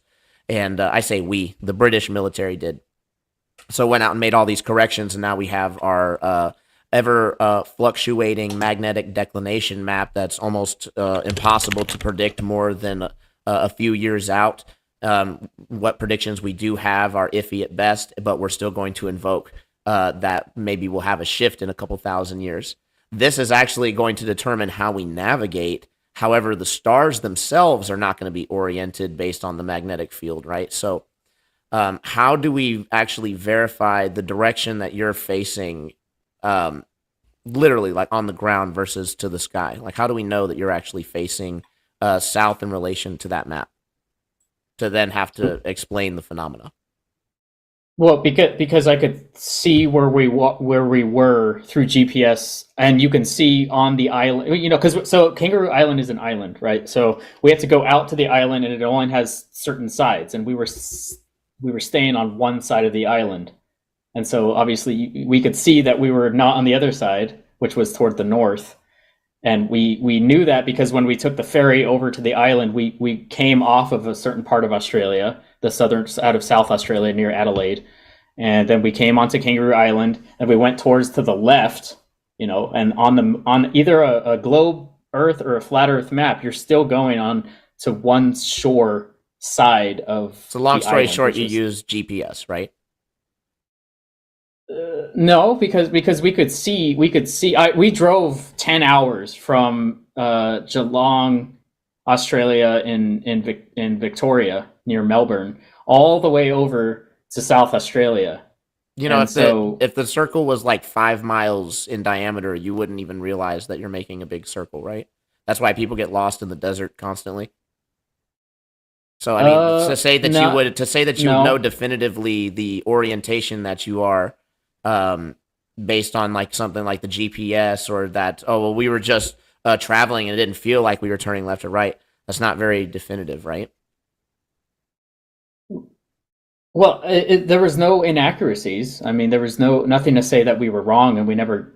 Well, if it was backwards, let's just for a moment, and I know that we're going into conspiracy land, right? We make no bones about it. There's a conspiracy, right? If there was a conspiracy and we're dealing with something that is a projection from reality, I mean, why wouldn't they make it accurate, right? People would figure it out immediately if the maps weren't adding up. But I would add that people actually aren't navigating using a globe Earth, right? They're actually navigating using flat maps. Most commonly, the Mercator projection, 99% of maps are flat. There's only one map that's not, and that's a globe, and it's not even really used for navigation, right? When it was, it failed, and they had to invoke a changing magnetic field. Okay, but this is kind of hard to discuss because I feel like it's so like point blank. Like even if the maps were distorted or the GPS got me to the wrong location, I was still on a certain, like I could see the coast. I was on the beaches, and you could see the consistency with that, with satellite imagery, with GPS, with maps, with compass. I mean, it was all, there's nothing wrong with it, I guess. Joel, so first, compass, when navigators are using compasses, they're in the south, the farther south they are, the more out of sync they are. They find themselves 20, 30 miles a day off, according to their compass. So what NASA has done is they've taken all those data points and they've programmed them into GPS. Anybody can use GPS, but nobody is allowed to see the source code, because if we saw the source code, we'd say, whoa, why are they making all these adjustments? So you have no idea what direction you're facing down there, but let's pretend you are facing south. That we don't even know if the southern stars are a reflection of the northern stars. We don't know what they are. We don't know what stars are. We don't know anything about them, and their motions have nothing to do with the ground that we stand on. Can you admit, if we're on a ball, that there's physical curvature? Yes. Okay. So if I'm on and wherever you are, let's just say it's the top of the ball. Okay. So I'm here on an airplane, and I'm looking at it's a perfectly clear day. I'm on the runway, and I can see stars on the horizon. So I'm looking this way, and I see stars right on the horizon. Right? Yeah. Right. So I'm in Germany, and I'm going to fly to Brazil. So I'm flying down over the ball, and when I get down here, those stars that were on the horizon are now over my head, right? Well, it depends. It depends, like how much the Earth is rotated in that point. But yeah. Well, the Earth is rotating this way, not this way. So I'm going from the north, right? The stars on the horizon. If I stayed there, and the Earth is rotating, those stars are going to stay there. That's right. If I go down, those stars should be on the top. So I want to show you a video that a pilot gave to us, and this is from Germany to Brazil, and it's a time lapse. And if you look at the stars, they're not rising up. You would think that they would rise up, but they're just the only time they move. Yeah, that's an awesome example of him going along with the Earth's rotation. No, so this is what Google Earth says that flight should look like, right? Yeah, Google Earth says Google Earth isn't rotating actively. it doesn't matter. The rotation, the east-west rotation, has nothing to do with north-south navigation. The stars, as he's diving over the Earth, these stars should go up. So this is reality versus Google Earth that is simulating what we're supposed to see on a ball. There's a problem. There's a big problem there. This is what it should be. These stars should just be rising up as you're diving over the ball. Whether it's spinning or not spinning has zero. Now, if you hold on, if you were flying east or west on the equator and you had something on the horizon, yeah, you're flying towards it. It's going to go up or down slower, but north-south has nothing to do with the spin of the Earth. Wait, you said he's going from north to south? Are you saying he's going to north to south in that? Yep. North to south. Yep. Yeah, that's why you see the stars rotating this way. Yeah, where was he flying from? From Germany to Brazil, I believe, or somewhere. Germany for somewhere down there, down below the equator. Okay. Okay. Trying to think. And you can think. Here's one. Think about it, and maybe not. I just think, Dave, that the answer is the Earth's rotation, and so to say that has nothing to do with it, that's just dismissing the main reason that would happen. Well, let's look at the Earth's rotation. You got a plane here in the north. Let's call that Germany, and they want to fly here. Okay, right? But the Earth is spinning, and by the time he gets here is now over here. So he has a choice. He could kind of keep correcting to the left, and chase it all the way over. Or he could say, you know what? I want to go here, so I'm going to fly this way because by the time I get there, here will be there. Okay? No one ever does that. Airplanes pick their location. They say it's that way, and they head in a straight line and go that way directly to the location. Okay? If the Earth was spinning, you got a problem, right? But the spin of the Earth, you gotta model it out. The spin of the Earth, east and west, have nothing to do with that observation. Yeah, let me show you guys something. All right, so before you dog on this program, I need to tell you that it's extremely reliable because I've used it most nights. Goes off of azimuth measurements. Well, no, it does have an azimuthal grid, but no, it doesn't just purely go off of azimuthal. So this is close to where I was in Australia, so you can kind of see the same thing that was in the video. Was the ground curved like that where you were? Did it swoop up like that? No, obviously, like if you zoom out all the way, like it's going to be, it's just a matter of point of view. So really, it was probably closer to something like this.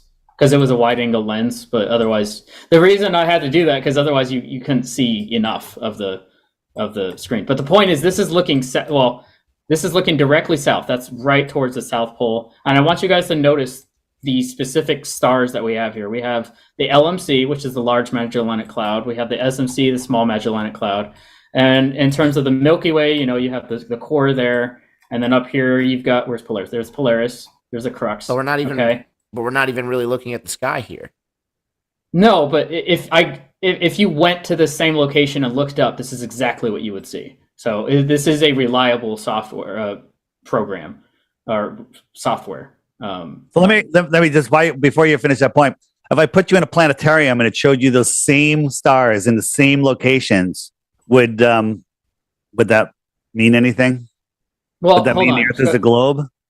Well, so sort of, because so the planetarium proves the Earth is a globe. because you're on a floor in a planetarium. You're looking at lights in the sky that are 50 feet away from you, and you think they're trillions of light years. Go ahead. Dave, I need you to be charitable with me here a little bit, because what I'm saying is, if what you see in the planetarium is the exact same thing as what you see in real life, then it's reliable. It's not just because you see it in the planetarium. Okay, this is just what I can use, because obviously I can't take you guys outside to look up. But this is, so in the southern hemisphere, we have, that's the southern celestial pole right there. So all the stars, you're on the bottom of the globe in Australia, and you're looking down towards, towards the downwards from the Earth, from a right side up Earth anyway. And then here we have where I am, and you can see totally different stars. You could see, so this is the literal opposite side of the Milky Way, because the other part was down here. You were looking through there. So this is what I see every night where I live, and they're actually rotating counterclockwise around a different point. These are different. You didn't see Cassiopeia, you don't see M31, you don't see, the Big Dipper, you don't see Ursa Minor, you don't see any of these. And this is looking directly north, right? Because that's the North Star, and all of the stars rotate around the North Star. So you have the southern hemisphere where it rotates counterclockwise, and we have all of these constellations. They're beautiful and whatnot. I'm sure we could all agree with that. But they're totally different stars than are over here. Totally different. So if I may, different directions, explain that with a phenomena that's not the Earth actually curving, right? And just to narrow it down, right? Well, that's the point. Yeah, of course, Joel. Your claim right now is that the way that the stars are moving, right, and the way that they appear to be curving around the Earth, right, is evidence of the Earth curving, basically. Not the Earth. It's evidence, because if you were on a globe and you were looking out from that globe, you would expect to see certain things. So if you're on the North Pole, you look straight up, you could see the stars rotating directly above you, and you wouldn't be able to see the southern hemisphere.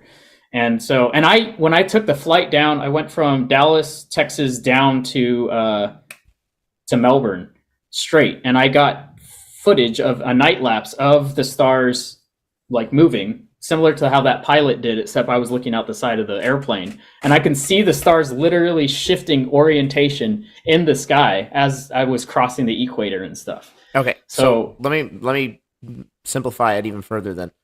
In your worldview, is perspective an actual thing? Like, do things get displaced in relation to the viewer based on how far they are in their relative position, right? So in other words, even if we're dealing with a flat plane, right, if something is moving level parallel overhead optically to the observer, would it not appear to drop? Or would it still appear to drop because of perspective?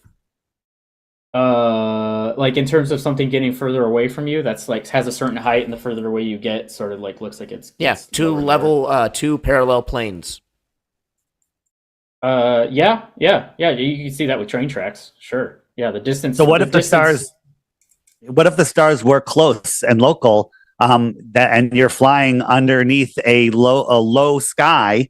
You would see the stars curving over you as you go by. They would drop down lower. They'd be high above the plane as you're flying, right? And the reason that you see different stars is simply because the stars are so close. If you and I were in a room with 10-foot high ceilings, and there's recessed lighting, and they're in all different patterns. Look, there's a starfish, and there's a bull, and there's a cow.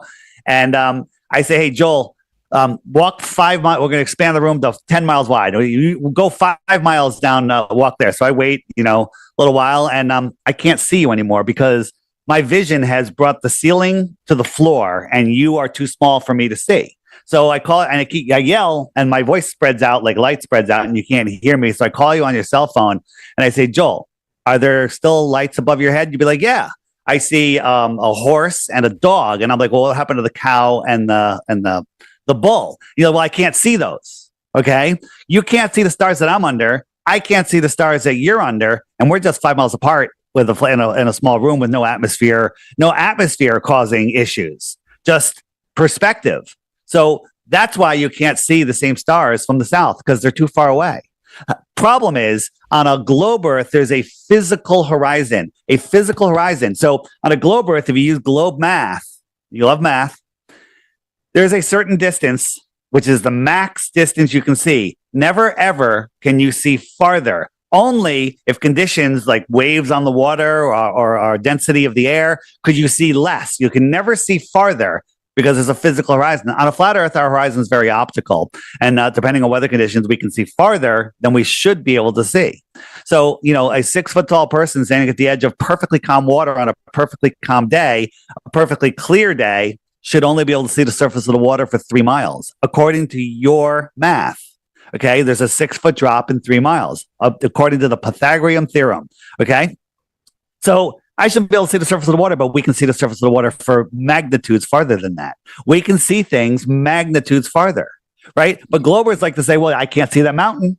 I can't see that mountain, therefore the Earth is a globe. And then we break out a infrared lens, and all of a sudden we're like, oh, we can see that mountain with infrared. And infrared, and the only thing they have is screaming refraction, but infrared even cuts down refraction, right? Without an infrared, you see a blue sky, right? But we can see this mountain with infrared. And infrared, if it's refracted up, it should be even less, but we can see all of this mountain except the lower part because the atmospheric density. So we can see too far because the horizon is a theoretical limit of your vision, okay? It's not a physical horizon. Yeah, but what about the rotation? Because that's specifically the rotation. So the rotation of so the rotation is a so this is something that I've actually been trying to send you something, Dave, for the background because I can't share my screen while I'm streaming. Otherwise, I'd pull up the visual for you. But we actually where are you sending it? Well, no, it's just too big to send. So I tried to send it in my email, but it wasn't working. But anyway, in any case, Walter Bislin actually did us a favor on this and actually modeled out what the stars would kind of look like on a flat plane. They did use arbitrary stars, so it's not like you can see specific constellations or anything like that, but it basically just shows the general position of where the stars were and then what it appears to be optically to the observer. The reason why this happens is there's a huge discrepancy or a miscommunication in what we're actually dealing with. So we're dealing with measurements in our visual field. Right, we're dealing with things that are very far away, and there's a big assumption that everything is in Euclidean geometry. We assume this because for a lot of things it tends to work. But if you Google it right now and you look up the geometry for visual space, you'll actually see that there's not a set model for it. So, oh, good. They've got it pulled up right there. Perfect. So there's actually not a set model for what the geometry we should expect to see in visual space is. And there is now evidence coming out that we are seeing a hyperbolic geometry as our visual space. So in other words, spherical geometry. There's something known as the Alley experiment. There's a paper that is referenced that I also sent Dave a quote from. Then this would explain the spherical nature of what we're seeing. As far as the rotation goes, it's an optical phenomena. So it's literally an optical phenomena. You would have an optical convergence point at the furthest point away from the center point of rotation. Because again, the further out that things get, the more they're going to tend to converge. So the things that are rotating above you are obviously going to, if you're over the equator, actually, it's going to appear more straight. And then as you get further away, it's going to optically converge again as you look out. So this is just one of the explanations. Another explanation is that there's literally 4 different optical rotations, which is very possible if you just think of it as like gears, right? You have one rotation in the center and then 4 opposite parts of rotation coming off of that. So, but before I even attempt to explain any of that and get into the bottom of what's happening, I like to start with first principles, which is why I had asked you, how do we even verify the general position of where we're looking definitively, right?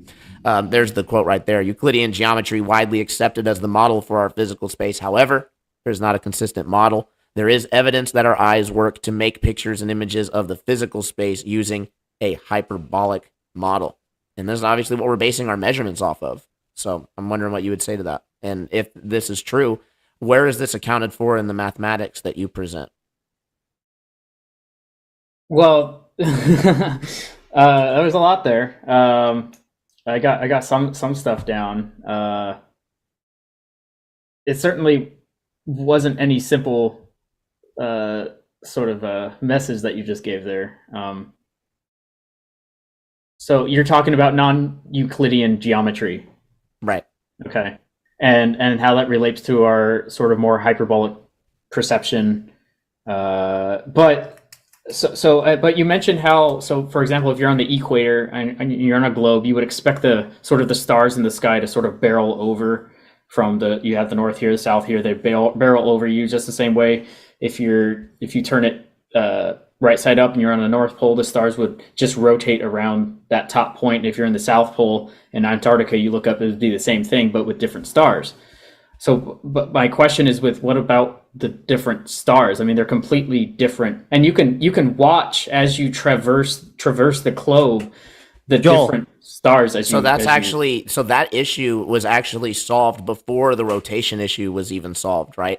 So what happens is, because our visual space is curved, the things that are further away are obviously going to be dipping down. So what ends up happening is these stars, the stars that are over, let's say, the northern hemisphere, as you drift over the equator, you're going to start to see both of them, because again, the closer you get to something, the more it's going to rise up to your perspective. The further away, the more something's going to fall. So as you move away from the northern hemisphere, those stars are going to fall to the horizon and become invisible to you.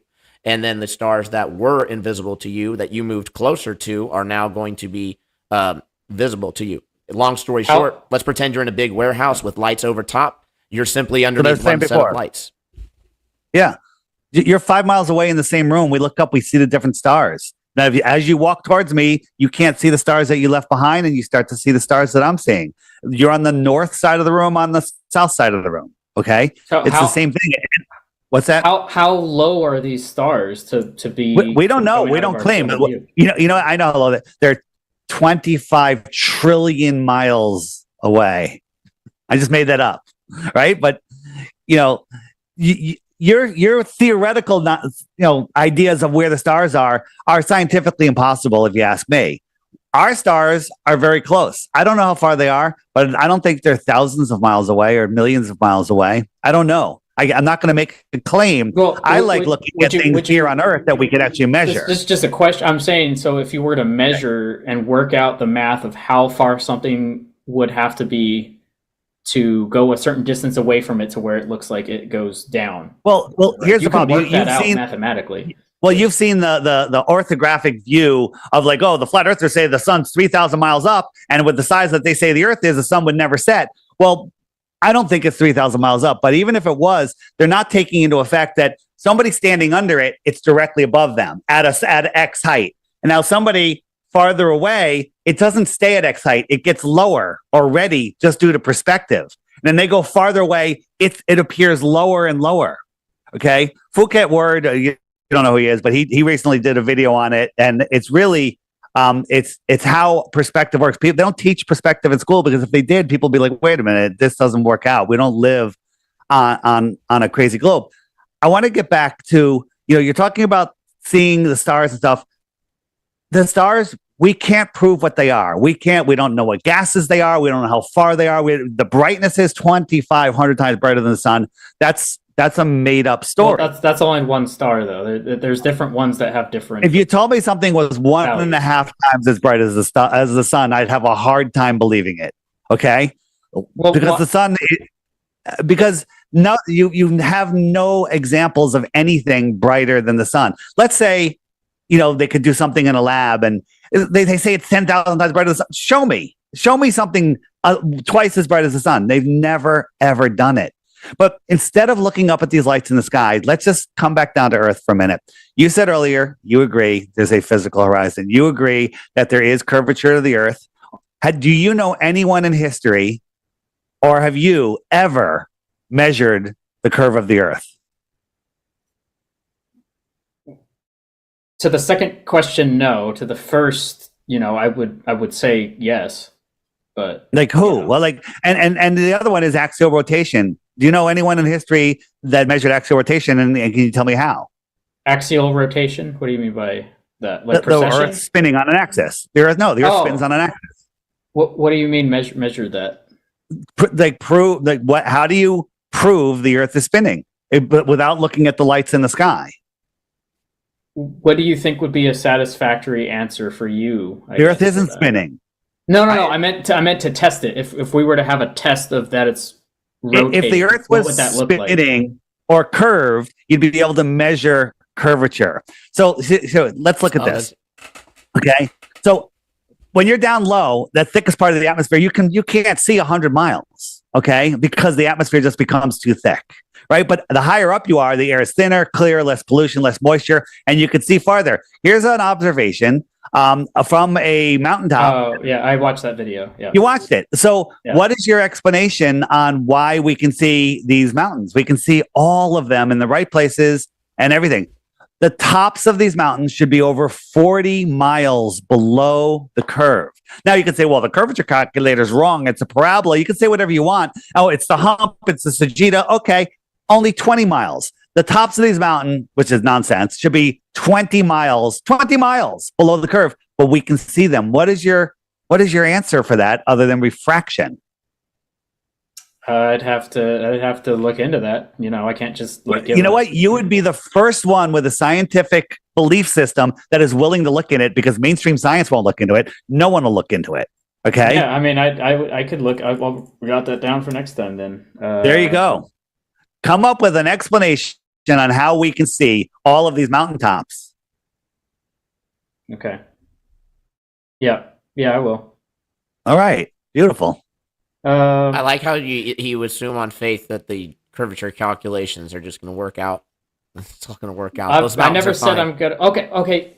But Skylar, you've got to give me. I mean, how would you work it out then? I guess there's an Earth curvature calculator. Would you use? Right, so I would simply find the height of the mountains, right? I'd get the distance of the observer here, 700 miles, the height, and then I would plug those numbers into probably the Walter Bislin Earth curvature calculator, and then I would invoke standard refraction just to be a good sport, right? And then, I would see what figures it give me, and then I would compare it. When you do compare it, it says that there's 80 miles of curvature that's supposed to be there. Those mountains are not 80 miles high, so...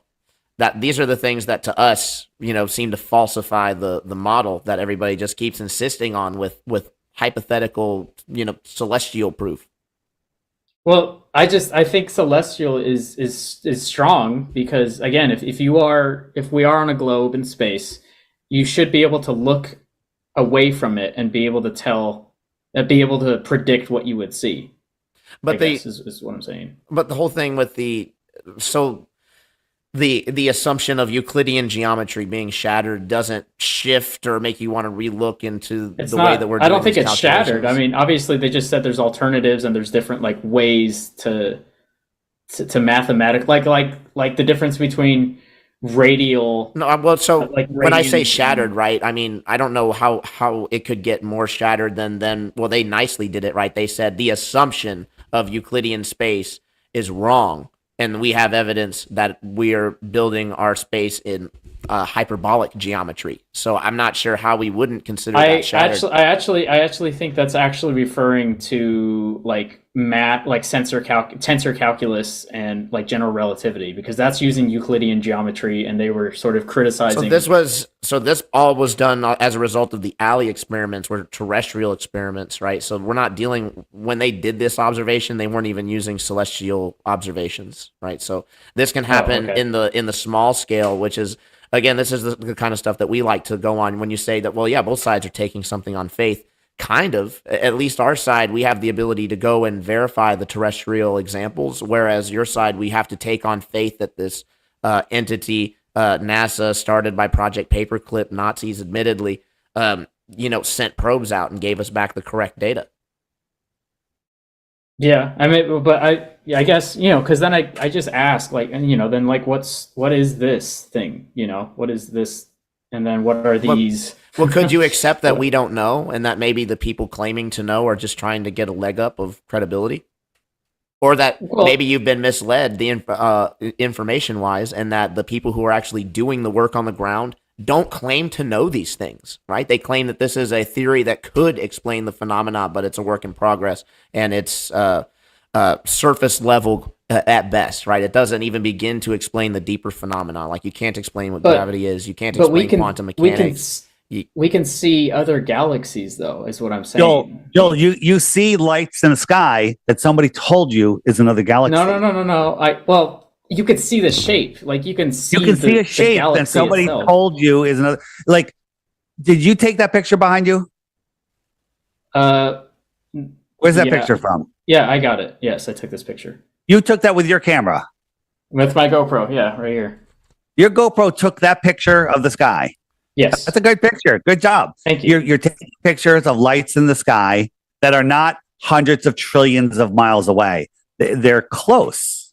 They're close. But to assume that, that's a disc shape and it's kind of fuzzy, therefore it's 100 billion stars with 1 trillion planets, right? To believe that's just a belief, right? So here's the example I'm looking for.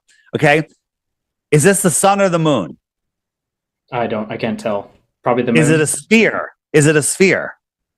I also can't tell. Okay, that's right. And guess what? It's only about 1/4 of a mile away. And as we bring it closer, you see that it's a train and it's not even a sphere. Okay. It's got rectangular lights on it, right? It's got orange lights. It's got different color lights, but you saw a sphere at 1/4 of a mile away. But you think that you can see a light in the sky 100 trillion light years away and tell me what it is? You couldn't even tell that this is a train with 8 different colored lights of different shapes that are not even touching each other. It looks like a sphere. It's how we see. But what about things that are shaped like what we call galaxies? They're shaped like what we call, an egg is shaped like a galaxy. I don't think there's 100 trillion stars in my fried egg in the morning. Okay. It's shaped like a galaxy. It should be. It should have 100 trillion stars in it, and it should be amazing. I bet if I took a really close up picture of it, I could send it to NASA, and they'd be like, "Wow, you discovered a new galaxy." Yeah. Oh, I mean, okay. I don't know. I'll take an okay. I'll take an okay. That's all you need. That's all you need to give me. Yeah. I just I wouldn't really know how to respond to that. But here, I think I made a good point. You couldn't tell what shape this was, what it was, or anything at 1/4 of a mile away. You think that you can tell what something that looks like? They say, "Hey, a galaxy is this shape." Okay, you think that you can tell what that is? You were told what it is, and therefore anything that's that shape, you believe it because that's what you were told. There's zero evidence for anything that you have brought up today. It is all theoretical. And getting back to the spectroscopy experiment, I want someone to do a I can't say the word, spectroscopy experiment. You get a vial. We should be able to get a beaker full of whatever gas, put a bright light behind it, set it on fire, whatever you want, and somebody 1/4 of a mile away we should be able to tell me what it is. That's not how spectroscopy works, though. That's not. How does it work? we already went over this, but we already went over that. But okay, so let me just one more example, and then we can start go for it. Shutting it off. But so this is the same program. I've seen these things myself, so I'm not like just showing you gibberish that I haven't seen myself. First of all, I'm sure you've heard the Andromeda Galaxy. That's our nearest galaxy. It's quite large. It's huge. I've seen it. You can see the shape with a dark enough night right now. What's that? I said I can make that in Canva right now. Yeah, but I'm not. You can't say this is fake, Skylar. This is real. I've seen it. This isn't like some made up. We have pictures of. You can go outside with a telescope right now with a DSLR camera, put a star tracker on this, and take a picture of it. So this isn't like some just made up thing. You said that we could put a star light tracker in the sky. How is it that we're keeping up with this other galaxy, right? That's definitely not within our galaxy. And when we're whipping through space over 1 million miles per second. Well, because space is really big. So here's another one. So here's the Whirlpool Galaxy. I've seen this one too. You can see the shape. You can see the smaller galaxy here. It looks like it's kind of sucking it in. It's really cool. And then here's another one that I've seen, the Triangulum Galaxy. Skylar, what if there was a book that said that these are spiraling lights that were just a couple hundred miles away? And that's what you were taught. Now, if I showed you all these and told you that there were galaxies trillions of miles away with hundreds of billions of stars that are bigger than... But my point is, you could defend either one of them with an equal amount of evidence, which is zero. I'm saying... so try not to do a spit take. It's sort of like what you're calling it. It's just a matter of it's like semantics of what you want to say that it is. And then, of course, this would be our galaxy that we're inside of, so we're inside, that's the center of it. And you can kind of look away from it. So this is our Milky Way, obviously, and any of us could see that. It's not obvious because you were told that. You're pre-assuming. No. I'm saying that this is all stuff that you can go out and see yourself, and that you can take pictures of. But you couldn't tell what a train light was, right? It's a cool story, bro. It's a cool story. So you have zero proof of it. You were told that it's a galaxy. You were told that it's trillions of miles away. You were told it's 2,000. Or you figured out on your own that it has to be 2,500 times brighter than the sun. These are all things that you have zero evidence of. Zero. But wouldn't the evidence be the observation, like looking at it? The observation. But as I said before, if you were taught in school that these galaxies were actually energetic sources of spiraling light that are a couple hundred miles away, that would be your story. Well, hey, and then there's another one. There was something. One of the biggest debates in astronomy was actually this exact point, when we believed that the Milky Way was the entire universe, and we didn't believe there was other galaxies. We didn't even know what a galaxy was, and so where'd he go?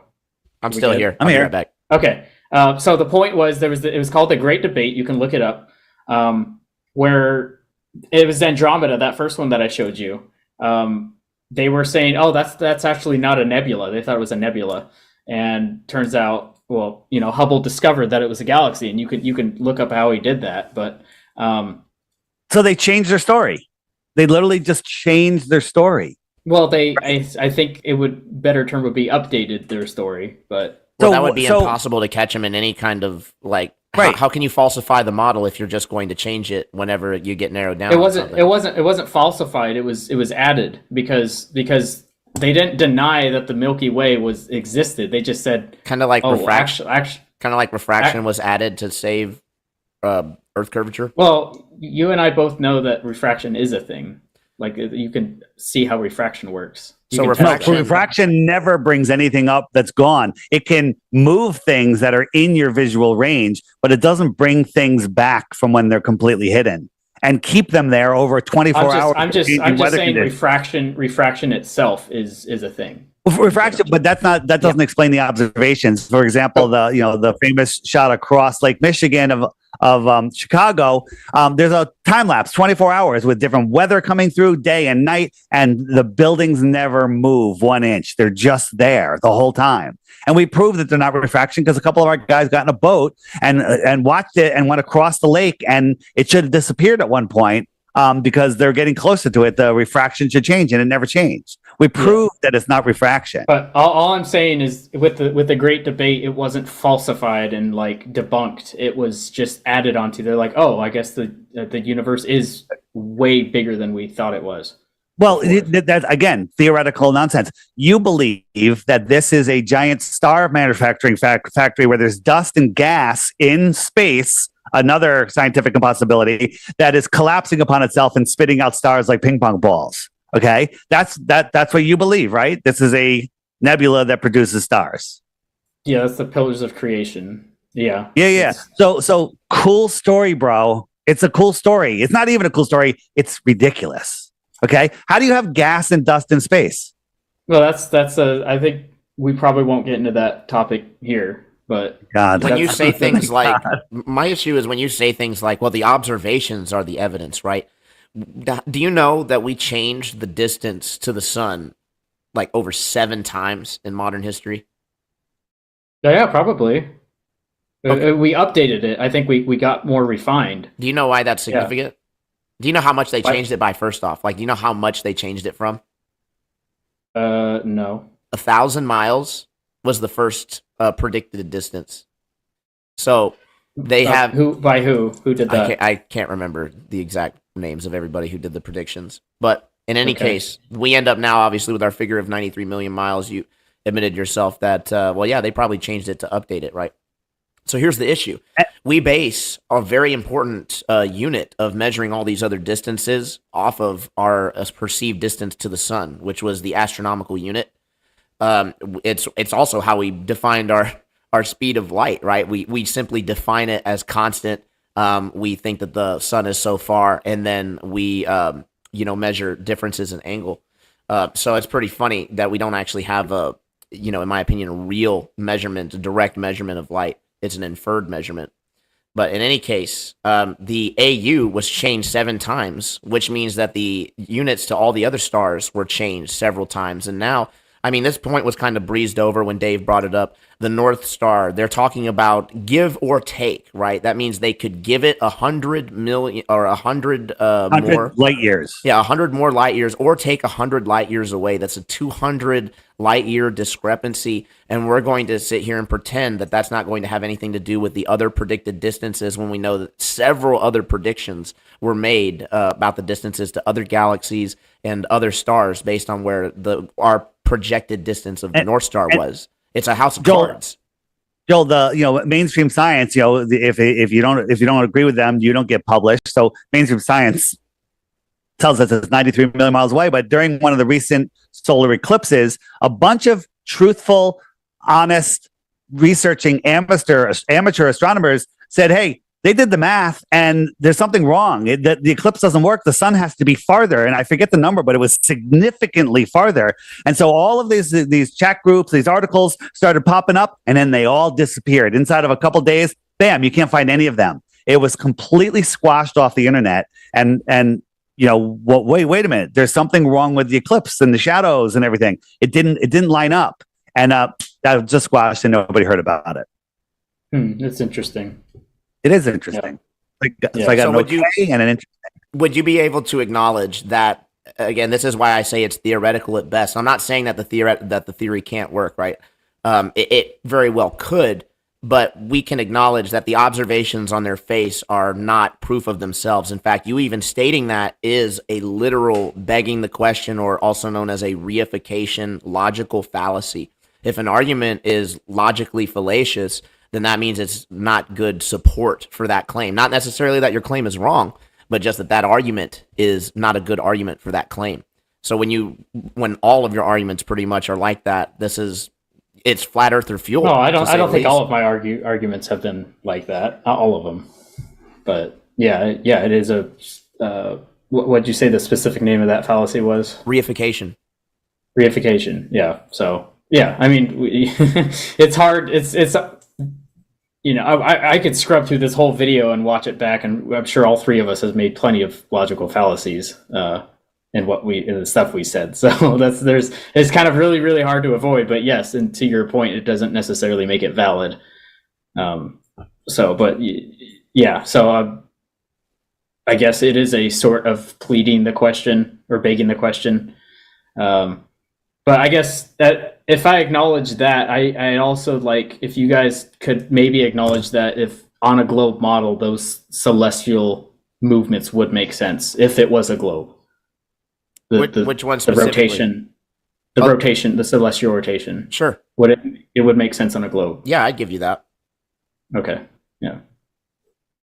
All right. Well, I think this was productive. It was very involved, very in depth. There was a third question I wanted to ask you. The one was axial rotation. No one's ever measured it. The curvature, no one's ever measured it. And high pressure next to no pressure. Have you ever seen or heard of a test in a lab or in nature that can have high pressure next to low pressure without a physical barrier in any orientation? Hold on. Is the question high? So the question's high pressure next to low pressure. Yeah, without a physical barrier. Hold on. Let me see. I'll write this one down too. I mean, but the thing is, when you start talking about these things, you have to start using things like Boyle's law and fluid mechanics and all this stuff that is mathematical, So it's hard because when I sort of like start responding, I don't look at it that way. Math is not empirical evidence. But when you're talking about these concepts, the way that we understand how things interact, how things high pressure and low pressure, why it goes. Here's an experiment you can do. Get a cube, a box that you can suck all the air out of, right? And carry it around with you. Let's say it has a little trap door that can be opened on the side, on the top, on the or the bottom, right? Is there any place, any altitude, any place in this world where you could open that and it wouldn't equalize instantly? Not that I'm aware of. So how do we have a high pressure atmosphere next to space, which is no pressure, not even low pressure, no pressure, like insane? Well, right? you know my answer to that. Gravity, right? So you've seen the train car that they suck the air out of and it collapses upon itself, Yes. right? Yeah. How come? I think we've all seen those videos now. If you did it the other way, you agree it would explode, right? Yes, yeah. If we put So how do we have spacecrafts made out of aluminum?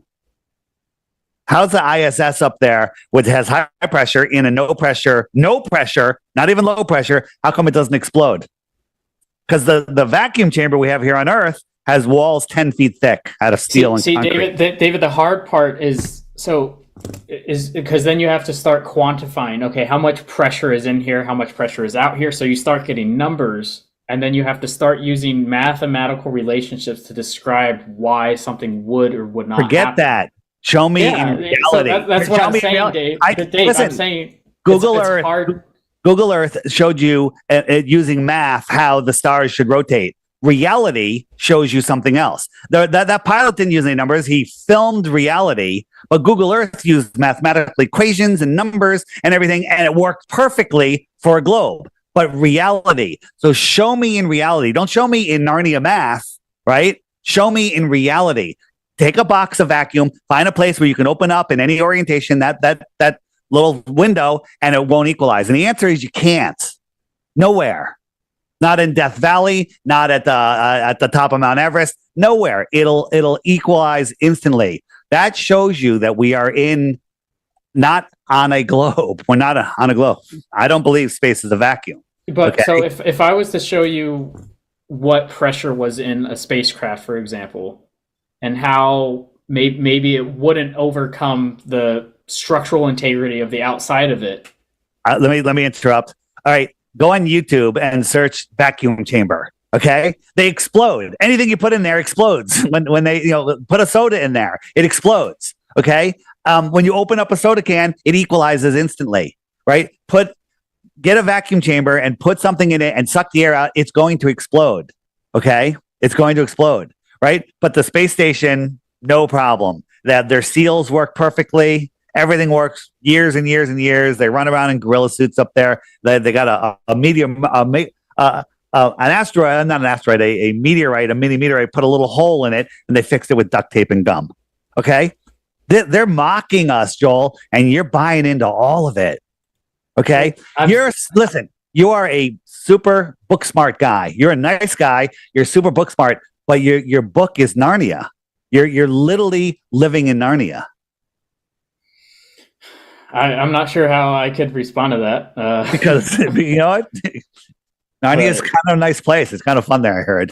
Yeah, I would agree. But I wouldn't know though. No, of course not. Well, what do you make of the? I mean, I know it's one thing to say that we just disagree with your beliefs, right? I mean, that's one thing. But what about when you have the people, I won't even call them the so-called elite, but like some of the people who have come out with some of these theories, like Kepler, saying that we need to, or sorry, was it Kepler or Hubble that said that we must avoid the unique position in the universe at all costs? Such a position is unwelcomed and would only be accepted as a last result, as a last-ditch effort to explain a phenomenon. In other words, what he's saying is we will make up anything, literally anything, including magic bendy light, in order to save a model that will mean that we can explain away some certain observations. Observations, of course, that we're not moving, that we're at the center. And believe it or not, observations that we are, in fact, not curving.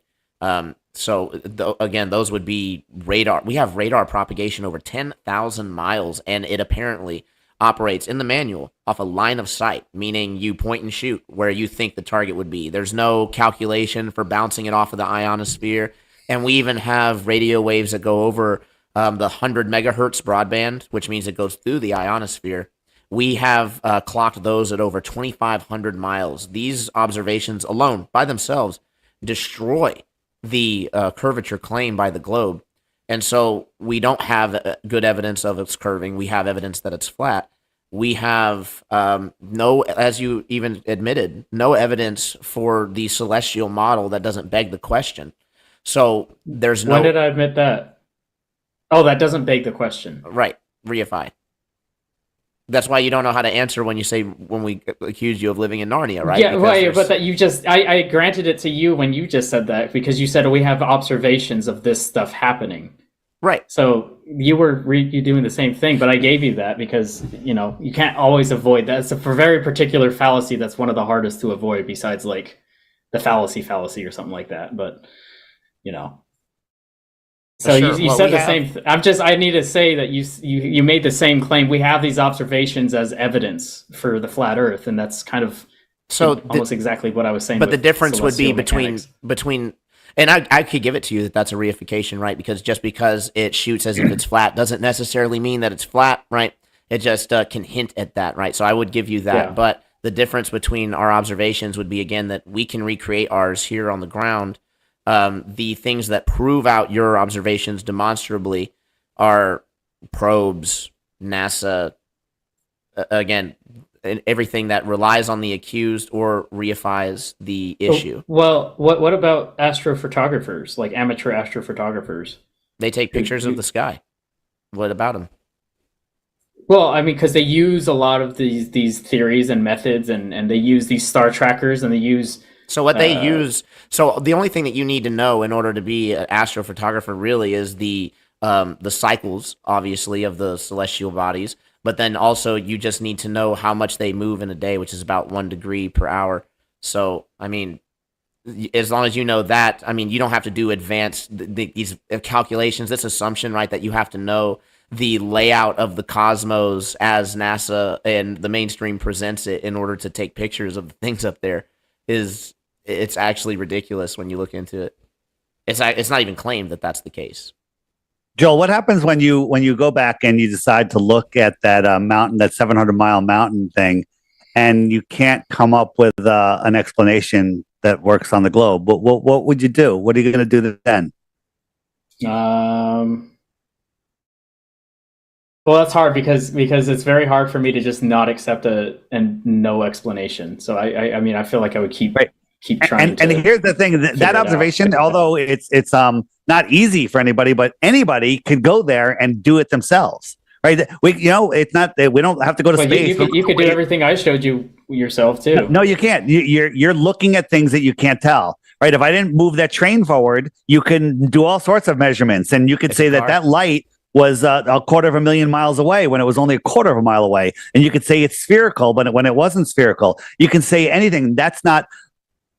This is something we're viewing, a terrestrial object that we know where it is, we know how high it is, we can go measure it from another terrestrial place. We're not looking into Narnia. You're looking at Narnia. Well, things like Jupiter's moons, for example, like you could watch. Can I call them the light that we call Jupiter? The little lights that are near it. Yes, I know, Dave, but we're trying to be charitable to each other's positions here. So you can. Jupiter rotates once every 90 minutes, which is insane to me. But you could watch it rotate. I mean, it's such a big planet, but it's rotating so quickly, and you could watch its moons in a telescope rotating around the planet through the night. I'm with you. Yeah. I'm with you. Oh, yeah, so things let's like ask you a question. Jupiter, what's Jupiter made out of? Yes. Spectroscopy should tell you. It's made out of helium and hydrogen. Not necessarily, because it's not emitting light. It's a failed star. So what? Basically, but it's not. It's like 98% hydrogen and helium. I heard. Yeah. Well, is that right? I don't know. Spectroscopy should tell us. It's right here. We're not looking at it. It's not trillions of light years away, or millions of miles and millions of light years. It's right here. So the spectroscope. I'm trying to say both words at the same time. It should be able to tell us what Jupiter is. It should be able to tell us what Jupiter is. Okay. so mainstream science says that it's correct me if I'm wrong, Skylar, it's helium and hydrogen. Is that right? Am I right on that? That sounds right. Yeah. Okay. So helium and hydrogen kind of defy gravity here on Earth. They also tell us that Jupiter has more gravity than all of the other planets combined. How much helium and hydrogen does it take to create more gravity than all of the planets combined? A lot. Quite a bit. And so more of something that's lighter than air.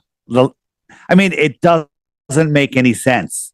And then if you were on Jupiter, it's lighter than oxygen and nitrogen. But yeah, how NASA says that from Jupiter the sun would be very small. It would be like a quarter of the size. It'd be like a large star. Sure. Yeah. Okay. So you have to believe if you're on Jupiter and it's a gassy surface, I wouldn't call that very reflective. I'd call it kind of light absorbing surface.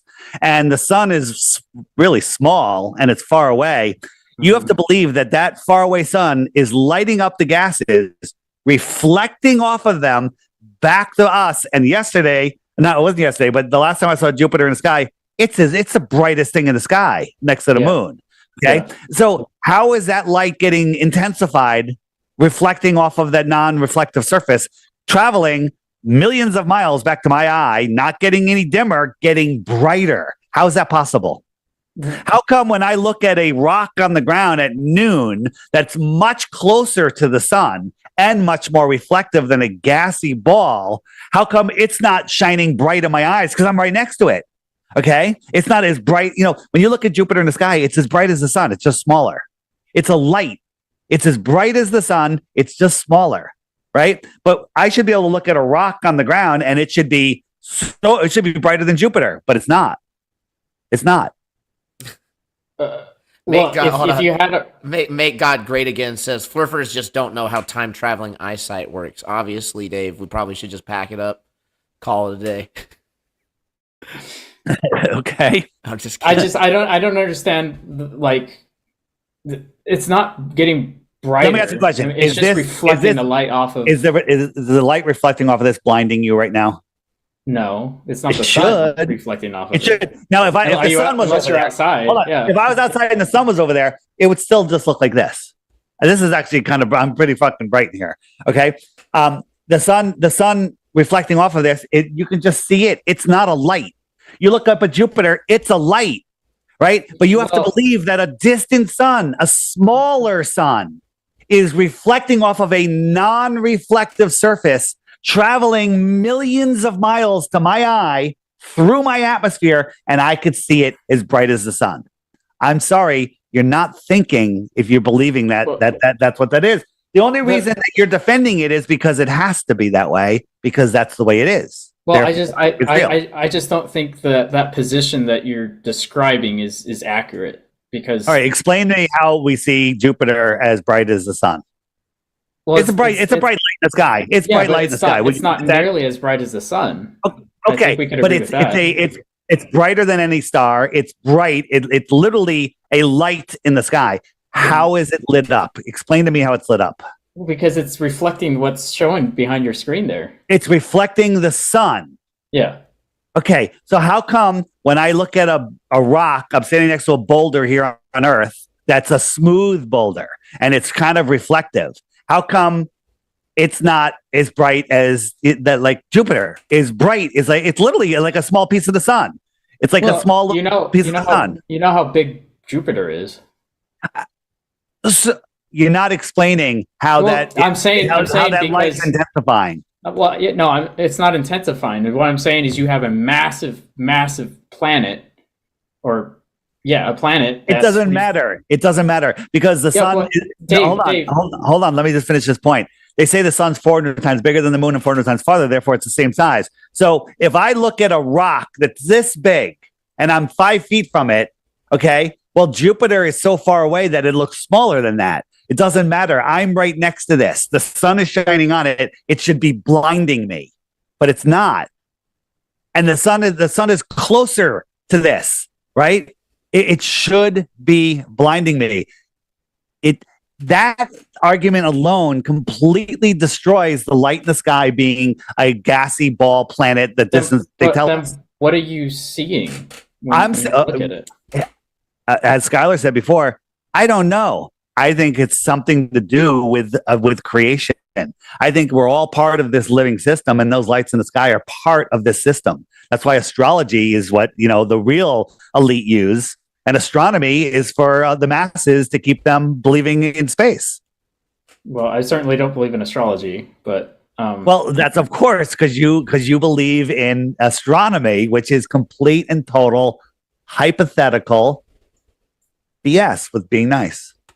Yeah, but like so Venus, for example, is much brighter than Jupiter. I'm sure you've seen Venus in the morning when it's. I have. I saw Venus last night. It was right next to Mars, and it was also very bright. Now Venus, you could kind of argue, is closer to the sun and it's reflecting, but Jupiter makes no sense. Jupiter makes no sense. Well, it kind of because you can't see like Neptune or Uranus with your naked. Well, because they're not what they say, right? They're not what they say. But then what are they? I guess if I were to accept, okay, they're not planets, then what am I supposed to do? That's not. I guess what do you do I don't know. I'm not responsible for coming up with the answer when you don't know what something is. I don't have to come up with a replacement model. But if we look at Jupiter, hold on a second. This is what I want to show you. This is from this is from NASA, right? Why isn't it so bright? How did they get it? Did they turn the aperture down? I would need to know the exact source for that. I don't know. Actually, I'm sorry, that's the wrong one. That's a pond with ducks. Nice. That's not what I was doing. That's good. Yeah. Come on. I said you have to have a joke. Okay. Yeah, that's funny. All right. It's even funny because that's real, here's Jupiter that NASA has. I'm trying to find the one. Oh yeah. So this is a space probe that took a picture of Jupiter. How did they get? What did they have, a solar filter on there? Because Jupiter. What did you say took that picture? This is from NASA, from some Voyager or whatever. It took this 2014 and 2016. So it was a passing by. Yeah, but again, you have to believe that this is real, and none of the clouds changed over 2 years. Every cloud is exactly the same. Are we just going to breeze over how those look literally identical to the little miniature That's what we're talking Jupiter? About. The one I just showed? Yeah, it's identical. Yeah. And these stuff like this, and the Jupiter's not the only one. They have one of the moon too. I've heard that from. Well, Skylar, they use this picture to make that model. Come on, it's not the other way around. That's crazy. I do think you're right. I do think I don't know. I'd have to look at exactly. I'd have to see what they said about those images specifically to see. I'll tell you what they said. They found out that Jupiter has a magnetic core because they filmed the Northern Lights. Yeah. That's crazy. Come on. Now let me ask a question. Did I put this in there, or did NASA put this in here? Do you know? Can you prove either way? No, I don't know. Okay, but that's when what I'm you saying. I'd have to look at it myself. So if I put it in there, did I do a good job? Sure. Really? That's good. That's believable. So if NASA put it in there, then it has to be real. Do you see the bias that you have? Not. See how I'm not just accepting it though. Like I'd have to see. I appreciate that. You can see both of you can go and look at Jupiter, and it looks just like that. Is what I'm saying. It looks just like this. This is the new picture of Jupiter that NASA just gave us. All right. You believe these are paintings. It actually doesn't look like what you're talking about unless you use some digital imaging and rendering with it, right? You're not going to get Jupiter. No, that's not true. You can see it. You can see some blurry. You can see some blurry bands and a little. I'll give you. You can see a little spot and some blurry bands, but nothing to the detail of what NASA's claiming. Well, with a legitimate telescope, you can with a big Dobsonian 12-inch telescope. It's just purely optics. It just has two mirrors, right? Three mirrors. Joel. And it can look like that. You can see it's not just blurry bands. You can see the detail and the red dot and everything. So Joel, if you do the research and see that the 2014, 2016 photos are both claimed to be from NASA and all of the clouds are the same, what will you do? What's your excuse? What will you say? Well, I'd have to see what they say about it. Let's say they say these are two separate pictures. The second one showed that there's Northern Lights. Okay. What will you do? Because you now have evidence that they're lying because all the clouds are the same. When they show us this, the clouds don't say the same. This is just over a couple of days. Okay. Right. The clouds are moving, right? But they showed us 2 years apart. The clouds are the same. So I'm not saying that, you have to do your own research. When you find out that is both official from NASA, can you completely say NASA's a complete and total fraud and throw out everything they've ever given you? Or are you going to make it? Well, I wouldn't go to that extreme because that would be a slippery slope fallacy, which I'm sure you're aware of, Skylar. But it's you can't throw the baby out with the bathwater. But it's the burden of positive claims and letting things pass through the lens of empirical. Of what can be empirically verified and what can't, right? We keep having to, on the Globe side, rely on the story from people who came admittedly from Project Paperclip. If you don't know anything about that, you should definitely look into it. I know about it. Yeah, it wasn't just America, though. That's actually what people don't understand. It was America, China, Russia. It was all the big countries took the Nazi scientists and then you employed them in their own scientific programs, not just the space program, right? So for us to just blindly agree that, okay, what they're giving us is factual when they do show us like horrible footage like this, like you can make stuff like that super easy today. And all you need is a little bit of theater magic to do it back in the day, right? If you take in even 1 year of stagecraft, then a lot of the magic of NASA just kind of falls away. Yeah, I think... Again, well, I take things on a case by case basis. So like, I'll look into the mountain things. I looked into the inverse square law thing. I'll look into the high pressure versus low pressure thing, and then I'll look into the 2014. So did you make those images or? No, those are from straight off of NASA's website. So you didn't make those. Okay. So yeah, I'll look at those and I'll see what they say about them, and then I'll also reference those against other amateur images that we have. But yeah, no, Skylar, I did need to make sure that you understood that we can see Jupiter with a significant amount of detail just with. So yes, let me point that out. Yes, you can, and Jupiter is actually a train with 8 different lights on it. Okay. I mean, you don't know what Jupiter is. You can see it. It doesn't mean it's millions of miles away and it's a giant gas ball made of helium that has more gravity than all of the other fictional planets. Okay, you're believing a story and using it to reify your belief. Basically. Yeah, I guess in general, but doesn't mean the story is necessarily false, I guess. So we all accept a narrative perspective of reality ontologically. Okay, so quick question. You have to start somewhere. Quick question about Jupiter for clarification. The method that you use to get the clear picture of that, is that similar to the method that you use to also get the clear pictures of Neptune? Where you have to allow so much photons to come in to build out the picture, and so it doesn't give it long to you. Exposure. Yeah, exactly. It doesn't give it to you instantaneously, right? No, I'm saying with a big enough telescope, if you're getting a picture, it's different. But if you're using a telescope for direct observation with your own eyeballs, or even directly into a camera, you can see a significant amount of detail, like Dave said. So I mean, and I guess then you can also see its moons around it. I can agree. I'll even give you the moons. I've actually seen amateur photographers with cameras take pictures of the moon. So I'm not saying that you can't see that. Again, I was talking the insane detail that you're seeing between the different colors and the clouds, like that only comes from NASA. And any time that I've ever seen anything like that from any amateur was because they had the long exposure, they had it digitally rendering through a computer, and in my mind, there's no way to verify that the program, the software, is not actually just building the image of what it is expecting to see. I mean, I'm sure you could do it yourself and try it. I have an astrophotographer friend who took it up in New Mexico, and he's like done build it himself. Build the software from scratch and everything, huh? Well, I don't think the software's biased. It only takes in what you puts out what you put in, I guess. It's not going to do something so like off, where it just flips from one image to another. You have to meticulously yourself hand. Well, if I was just saying, if I was at the top and I wanted people to believe in this thing, I could potentially put out a program that just gives people the proper, quote, correct images of what they're supposed to see. You wouldn't expect it to be off because it's programmed to be right. But I'm not a coder. I wouldn't, Hey, Dave, I think is one of those things that that's put in there. I think one of those. So those are actual objects. I think that it's using, right? At least that software. It's using actual images of things, is it not? It's using it's all CGI, all of it. It's using CGI images of CGI images.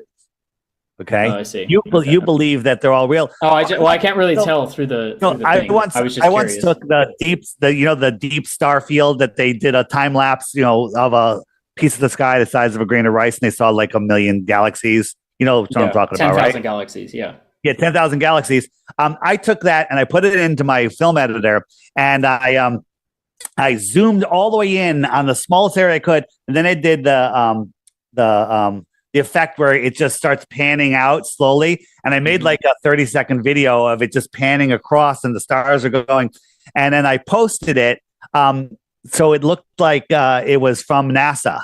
And I got into a week-long argument with Globers saying that, no, it's real, and telling me how they did it and everything. And then finally, when I revealed it, they all went silent on me. So yeah, it's kind of funny because on Facebook, I'll call out, there's a lot of space. Well, this probably sounds funny coming from me, but there's a lot of legitimately fake space stuff that comes out, and I'm always the first guy to comment that, and everyone's like, oh my gosh, it's so beautiful. I'm like, wow. It's like, no, this isn't real for X, Y, and Z reasons. And You're halfway there. It's a huge niche that's actually muddying the waters quite a bit. Yeah, it's really unfortunate for, I think, both of us, honestly. Well, we're not the ones with the. Honestly, it's not so much of a problem for us because we don't have the positive claim, right? We're not claiming that the Earth is a curving, spinning, wobbling, tilting space ball. Which, I mean, we didn't even get into, since you brought up rotation was brought up briefly. I mean, we didn't even get into all the different wobbles that the Earth has been experiencing over the last several years that they've predicted or is somehow required for the model to work, including we could get into that next time. Yeah, for sure. So I want to bring up one thing. They have Earth-based telescopes here that take these deep field images, and when they took the deep field image, they said that the telescope is mounted on a cement block that's 10 feet thick, a huge cement block, and it's perfectly leveled or whatever. And the operator during this 10-hour exposure has to walk around in socks because the vibration of his shoes could ruin the entire exposure. Right? You've seen the documentaries on that, yes? I didn't watch the documentary. Yeah. Yes. So they talk about that, but then you have to say, well, while he's worrying about the vibration of his feet, the Earth is spinning at 1,000 miles an hour. It's orbiting at 66,000 miles an hour. It's chasing the sun at 500,000 miles an hour, and the entire galaxy is moving sideways at millions of miles per hour. And how does the tiny vibration from his foot make a difference? And then you look at the Hubble. The Hubble telescope does these long images too. It's doing everything that the Earth is doing. Also, it's traveling 17,000 miles an hour around the Earth while the Earth is going around the sun. So it's moving in 5 different directions at once, and it's able to hold itself steady on a grain of rice-sized piece of the sky to take a deep field image for hours and hours. I'm sorry, that's a religion. That's a ridiculous story. Well, what's the explanation that you've heard for that?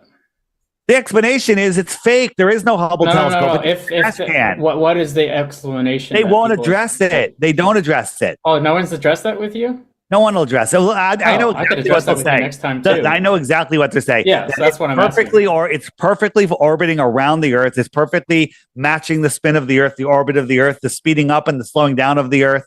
I mean, it's insane. So I guess the question is, why would I don't want to get into this now. We could do that next time because that's another whole topic. So what just like Earth's rotation, I guess we could get into that next time. Well, you can, but no one's ever measured it. Okay, no one's ever. No, I'm saying an explanation of why you wouldn't feel it and like how that all would work, like the mechanics of that. Well, that's the thing. Like you can explain away the observations literally all day. Yeah, but what's the counter explanation? I guess like what's wrong with the explanation? Well, here's the thing. It's explaining why we don't experience any movement. I don't need to explain like a problem with that. It's explaining away an observation. The observation is that we aren't moving. But your side wants to invoke that we in fact are. So in order for that, you have to beg the question and create a mechanism for that. We have no need to do that because we're not asserting that we're moving. Yes, but you are asserting that it doesn't make the explanation doesn't make sense, and what I'm asking is, what about the explanation doesn't make sense? But that's what I would like to get into probably in a future podcast because it has been 2 hours. If you guys all right, didn't Joel. realize. Any final comments? No, I mean, I think it was fun. We touched a lot on a bunch of different things, a lot more than I think I expected. But I think it's fine. I think it was a fluid conversation. We were never bickering or like kind of. If you had to pick your one best proof the Earth is a globe, what can you pick one or? I would say the celestial movements. Yeah. The movements of the lights in the sky that don't make any sense. You could call them lights in the sky, but you know. Yeah, you can call them stars that trillions of miles away. You guys did acknowledge that it did make sense on a globe if the globe is real. No, we acknowledge that some of the movements could make sense, but we wouldn't be able to observe them because we would all be dead, right? And you're. I'm going to think about it because it's amazing that light gets dimmer and dimmer and dimmer and dimmer until it just gets to that dim point, and then it just goes forever. It's amazing. Well, why would you expect otherwise? I guess like what? Because light spreads out and it keeps spreading out until it's so dim that you can't see it, and that happens very quickly. Well, yeah, until your eyes can't see it, but it's still there. Like, well, we can so how we think stars that are hundreds of trillions of miles away. Hundreds of so like in a galaxy or something? No, like stars in our solar system. Stars 100 billion miles away, whatever. We can see other galaxies that are 200, as you said, 200 light years, right? Andromeda is 2 million light years away. 2.4. 2 million light years. How many miles is that, dude? Well, so I guess what's stopping those photons from that galaxy of coming to Earth? They're not nothing. They spread out. They spread out. They spread out. They spread out. They like this intensity of light here, 10 feet away, it has to spread out and fill this much area, and then 20 feet away, it has to spread out and fill a bigger area, and it becomes less and less and less. Right, but it doesn't become non-existent. I guess it doesn't go. It doesn't. It just goes forever, and you can see things trillion.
picture is that evenly spaced distances to an object, and you will see that as you double the distance, the size decreases by 50%, double it again, and it reduces another 50%, and so on.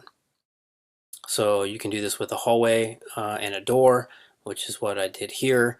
Again, double the distance, half the size, so this 80-inch door changes apparent size with distance. So if you look at my corridor here where I compress the ceiling and the floor down the lower left to a vanishing point, you can see that the door may be a certain size closer in, but as it gets further out, the door is going to get smaller and smaller, and it does so inversely proportional to the distance. So at 120 inches away, it's going to be a certain size represented by the yellow line. If I get 240 inches away and I double the distance away, the size will reduce by half, and if I get 480 inches away, it reduces by another half per, so it becomes 4. So we can rewrite our formula to compare these objects as a ratio. So height inversely proportional to the 1 over the distance for two different sets of distances and heights can be written as height 1 over height 2 is equal to distance 2 over distance 1.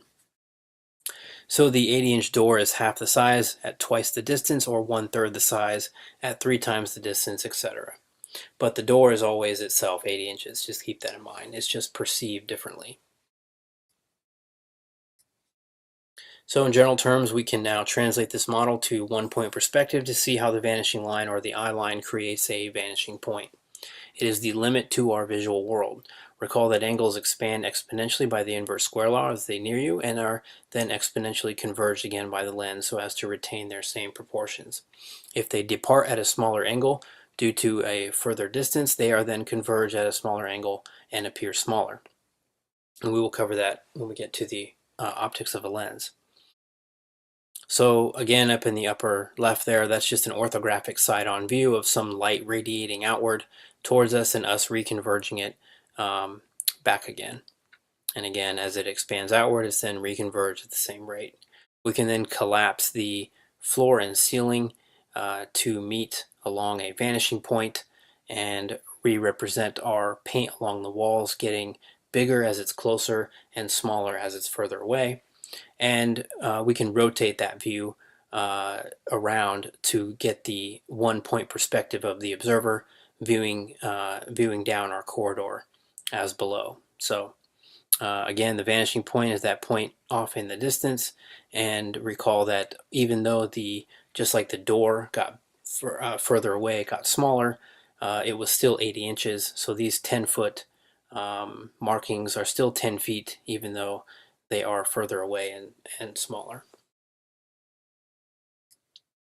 So we'll now go into some detail on the vanishing point. We see through a convex lens system where light is inverted on our retina and transmitted through our optic nerves, and optic radiation inverted and reversed again in our visual cortex to appear as if upright. So I'll discuss a convex lens system briefly, then apply it to our vision.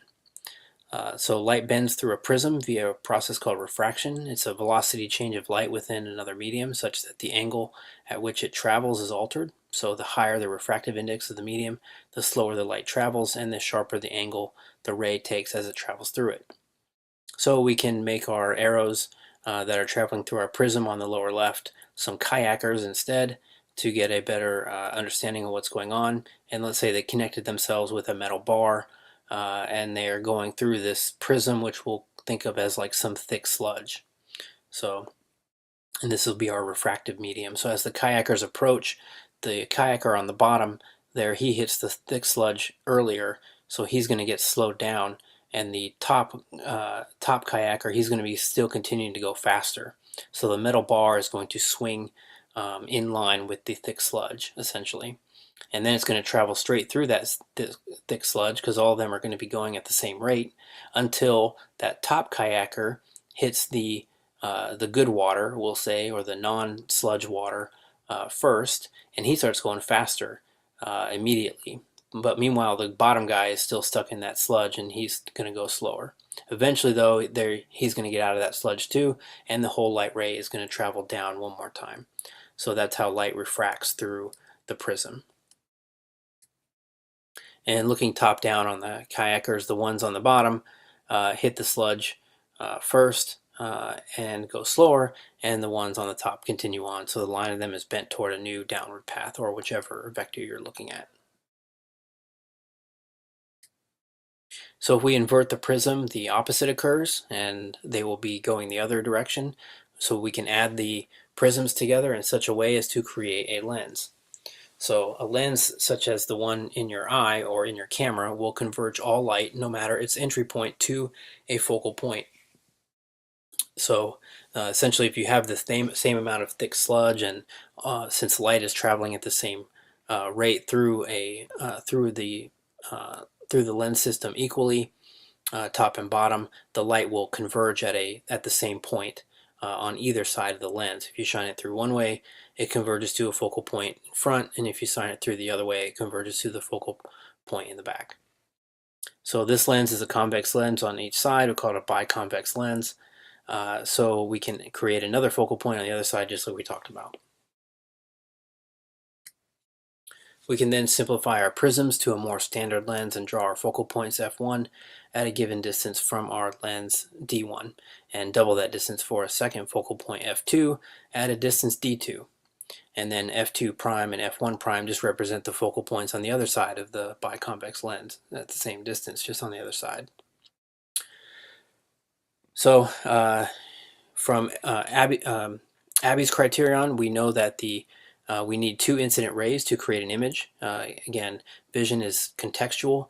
You need to have 2 light rays going through the focal points that then reconverge on the other side of the lens in order to reconverge that image and to create an image. If you do not have those 2 crossing rays at that intersection point, no image forms. So if we put an object in front of the lens, the rays of light must enter by their respective focal points, or again, the image is not converged or properly resolved. So for simplicity, the first ray off the top of the tree, we'll say, goes through f1 prime in front of the lens, and the second ray off the top of the tree goes through f1 behind the lens. And where they cross over is where a real image is formed on the retina. And it's always inverted because it is a convex lens. That's just how convex lenses work.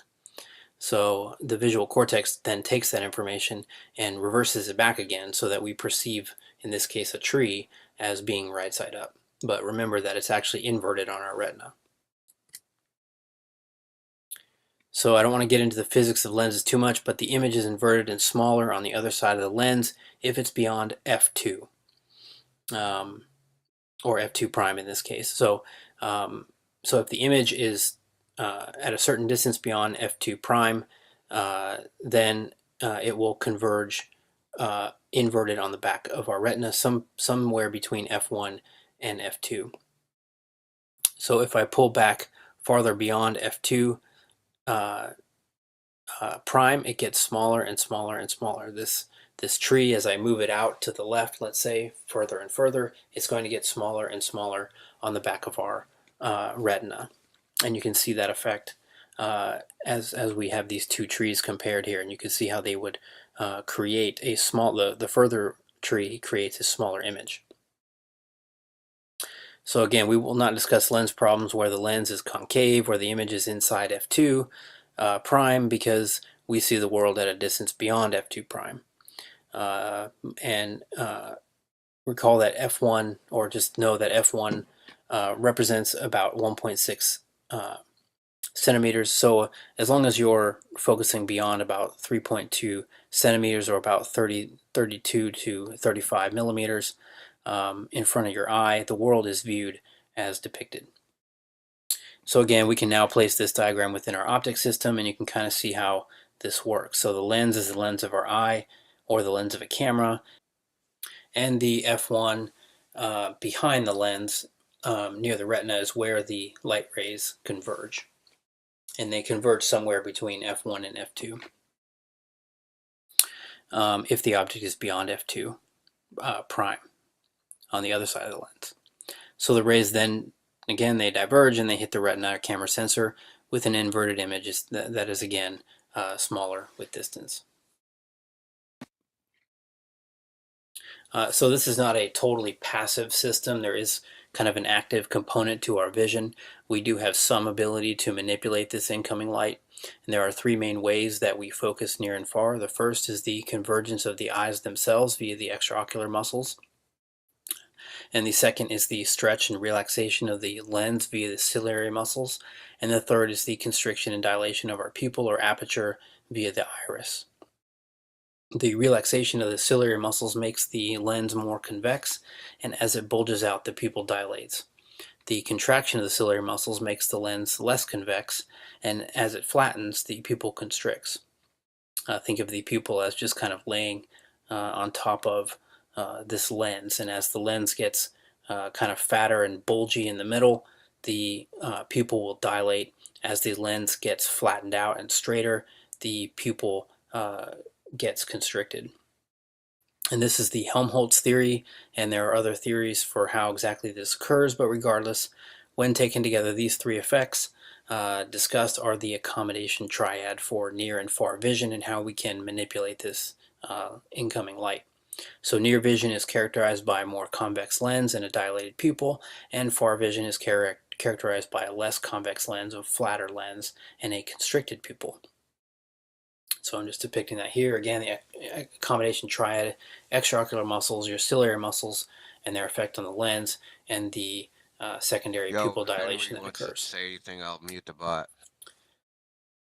But we can't manipulate this light and accommodate things forever. Again, going back to our lens diagram, with distance beyond f2 prime, a real image from converged light is formed on the sensor, but as the image extends beyond f2 prime, there is less refraction occurring of those incident rays.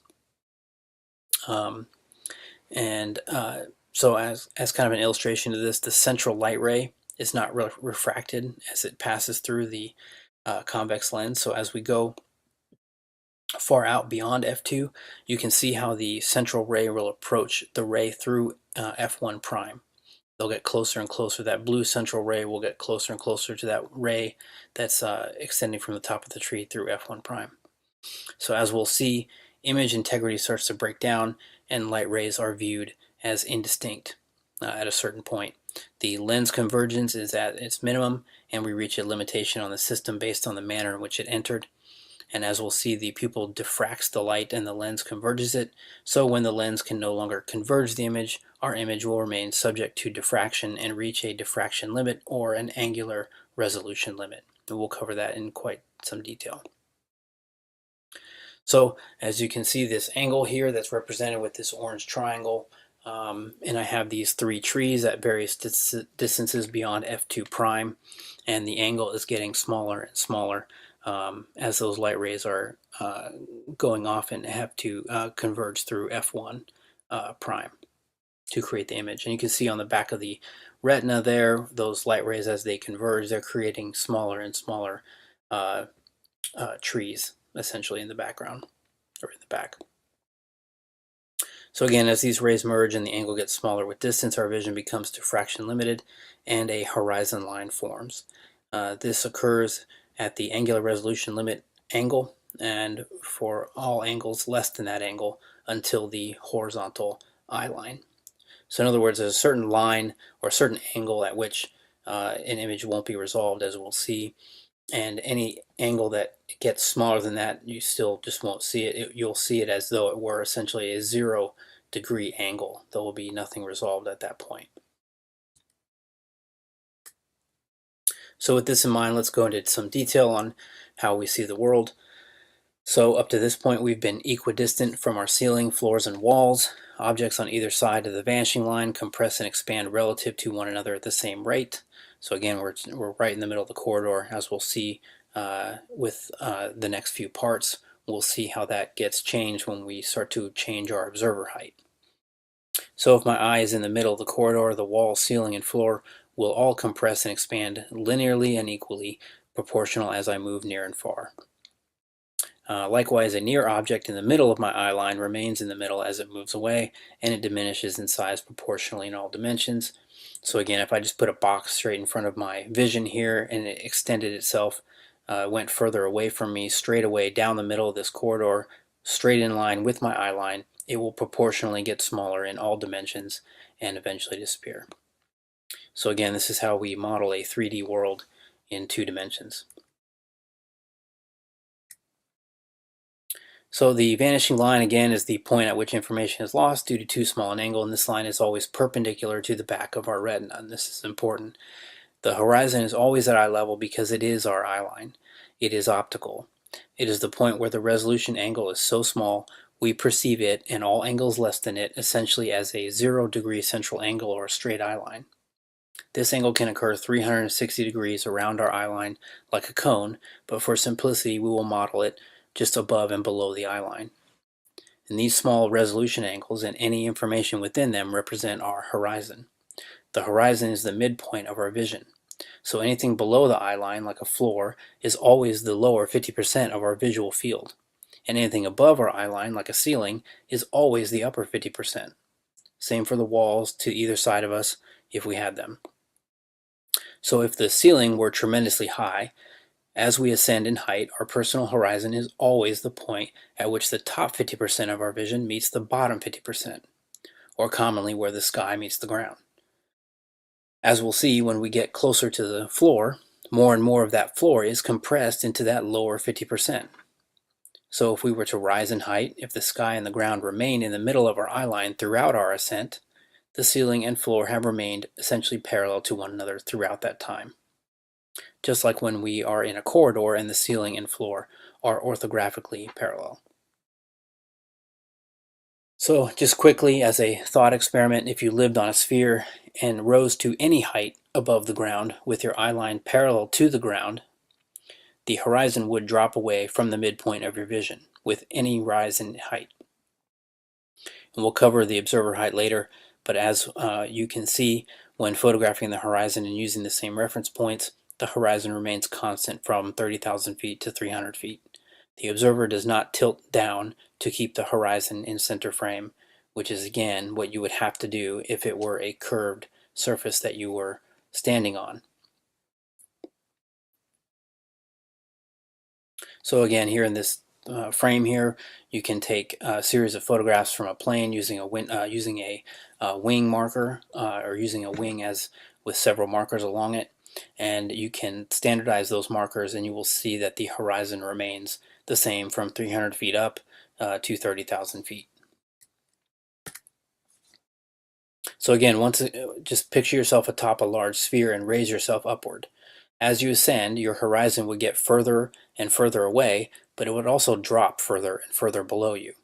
In order for you to keep the horizon at the center point of your vision, you would continually adjust your vision downward to view this new lower and further horizon. This is why the horizon rising to eye level is so important and goes to the heart of the 2 horizon options presented. Either the ground ascends to eye level or your eye level constantly adjusts to descending ground. So for airplane observations, you can tape your phone to the window, set it within the window the same way each time. Sometimes if you're on an exit row, there'll be like a little outjet piece that will, like the handle for the door, and you can set your phone on that to standardize the phone however you want to do it. But you do kind of need a view of the wing because you need to assure that there's not this lensing effect that can occur when in certain airplanes. So again, these are just some examples that I've done several times, just going up with various distances. You can see again using the wing markers that the horizon remains the same throughout your ascent, and it does not drop away from the center point of your vision. And again, that would have to occur if you lived on any kind of curved surface. It would, with any amount of height, it would start to drop away. So again, this is that lensing effect I'm talking about. Airplane windows usually have 3 panes. The first one is an inner plastic material. The middle and outer panes deal with the cabin pressure. That inner pane is just kind of a protective layer. So you'll sometimes see pressure relief holes between the panes, sometimes you won't, it depends on the plane. But regardless of how pressure differences are relieved, since cabin pressure is significant at high altitude and decompresses with every single landing, there is sometimes a bulging of the pane such that it acts like a convex lens with increased cabin pressure. In other words, the higher you go up, the more convex the window becomes because you're getting greater and greater cabin pressure on the inside. So this is not always the case, but when it does occur, you will notice that the horizon drops and the wing is brought proximal by the same amount. So when the wing remains constant, the horizon will remain constant. And you can simulate this effect for yourself with a cooking lid or some other convex lens. You can see on the example in the lower left, you can just place the cooking lid against some markers, and you will see that in this case the backsplash stone, the horizon does appear to drop, the red line there, but at the same time the stovetop markers are brought proximal. So you will notice this in the plane as well. Here in the middle picture, you can see that the horizon does appear to drop relative to the window markers that I put down there. But you will also notice that the wing markers are also coming proximal and more proximal with height and with cabin pressure. And then on the lower right, there's another example of it where again you have a horizon line, but it does appear to drop in relation to the wing. But if you look at the markers on the wing, that wing has been brought proximal to your vision by roughly several feet. And there's another effect here, which is the blue line, which is this wing rise effect, which I'll go over here. But again, the horizon is brought lower with lens convexity, and wing markers are brought proximal at the same rate. So make sure you're keeping that in mind when you're doing these observations. So again, that wing marker, so you may have noticed that wingtip rise. This is common to wing construction and helps the wing adapt to air pressure changes. So if you see this used as a proof of horizon drop, keep that in mind. Wings rise in flight, the horizon doesn't drop. So in summary, when these effects are taken into consideration, you will see the horizon rises to eye level. And these are just some examples of some what these wings are capable of, and some practical examples of what they commonly do in each and every flight. So you can see this Boeing landing on this airstrip here on this runway, and you can see the amount of flex that's just in the wing, just from the few feet difference of landing there. And you can see this other one on the lower left, same thing, where it's on the runway, it's about to take off, and the wings, you can't see the tip in that photo. The wing is bent downward a little bit to the observer, and as the plane rises in height, you can see that the distal, or the more further aspect of the wing, is brought higher.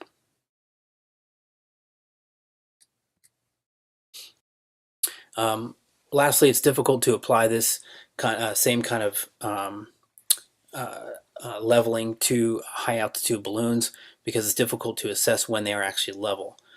Video links in the description to some great high altitude balloon footage, roughly 18 of them so far. So the counter argument is that while the horizon may appear to be center frame, you can't say that you aren't looking down at it. That's the counter argument.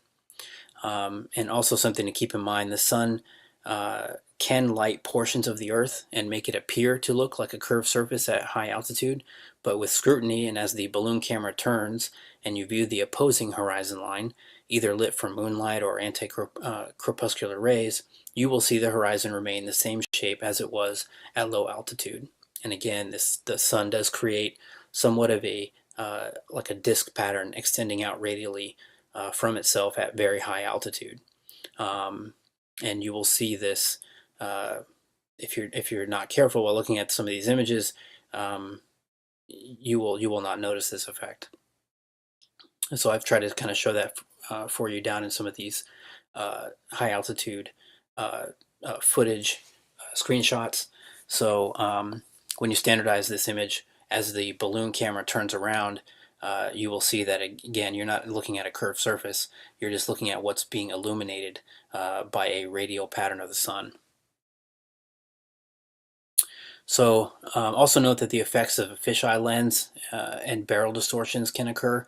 So you will find the same curvature rate in those cases at lower altitudes as you will at high altitude. So take for instance the Red Bull jump when he is at very low altitude over New Mexico. New Mexico is highly curved. When he gets up into high altitude, the curve of the Earth is the same as it was when he was barely over New Mexico. So again, as a summary of that, if the Earth is highly curved at a very low altitude, you know that that's not really how it looks, and it has the exact same curvature at high altitude. Ed, what up? I interrupted this to just point out that if you're looking ahead and you're seeing an arc, right, that's receding down on the y-axis, and then you look to the other direction and you see the same thing, unless you're off to the side, hey Paul, you can see that, unless you have a bumpy Earth. So just the observation of a curved image in your viewpoint doesn't really mean anything, because when you think about it, if the horizon is curving down as you're rotating around, how could that possibly be a coherent shape? It doesn't make any sense. You'd be looking at like a bumpy, squiggly line or a spirograph or some nonsense. All right, let's go back to listening. So again, it's actually flat low down, and it's actually flat high up. So cracking these codes is collaborative, so special thanks to all these great people who are doing great work every day, going out and doing observations and trying to analyze all this information and try to put it into some kind of coherent argument as to the true nature in which we live. So in the next video, we will discuss perspective changes with the observer and how that how our perspective changes when we change our height or get closer to the ceiling, get closer to the walls, get closer to the floor, and how our observations will change. So hopefully in this video we've defined one-point perspective, explained the basic optics of a lens system, and demonstrated the horizon at eye level.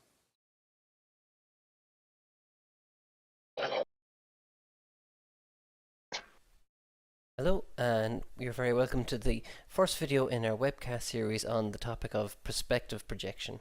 So in this video we're going to look at what is perspective in general, and what components do we need in order to create a perspective projection on our two-dimensional sheet of paper.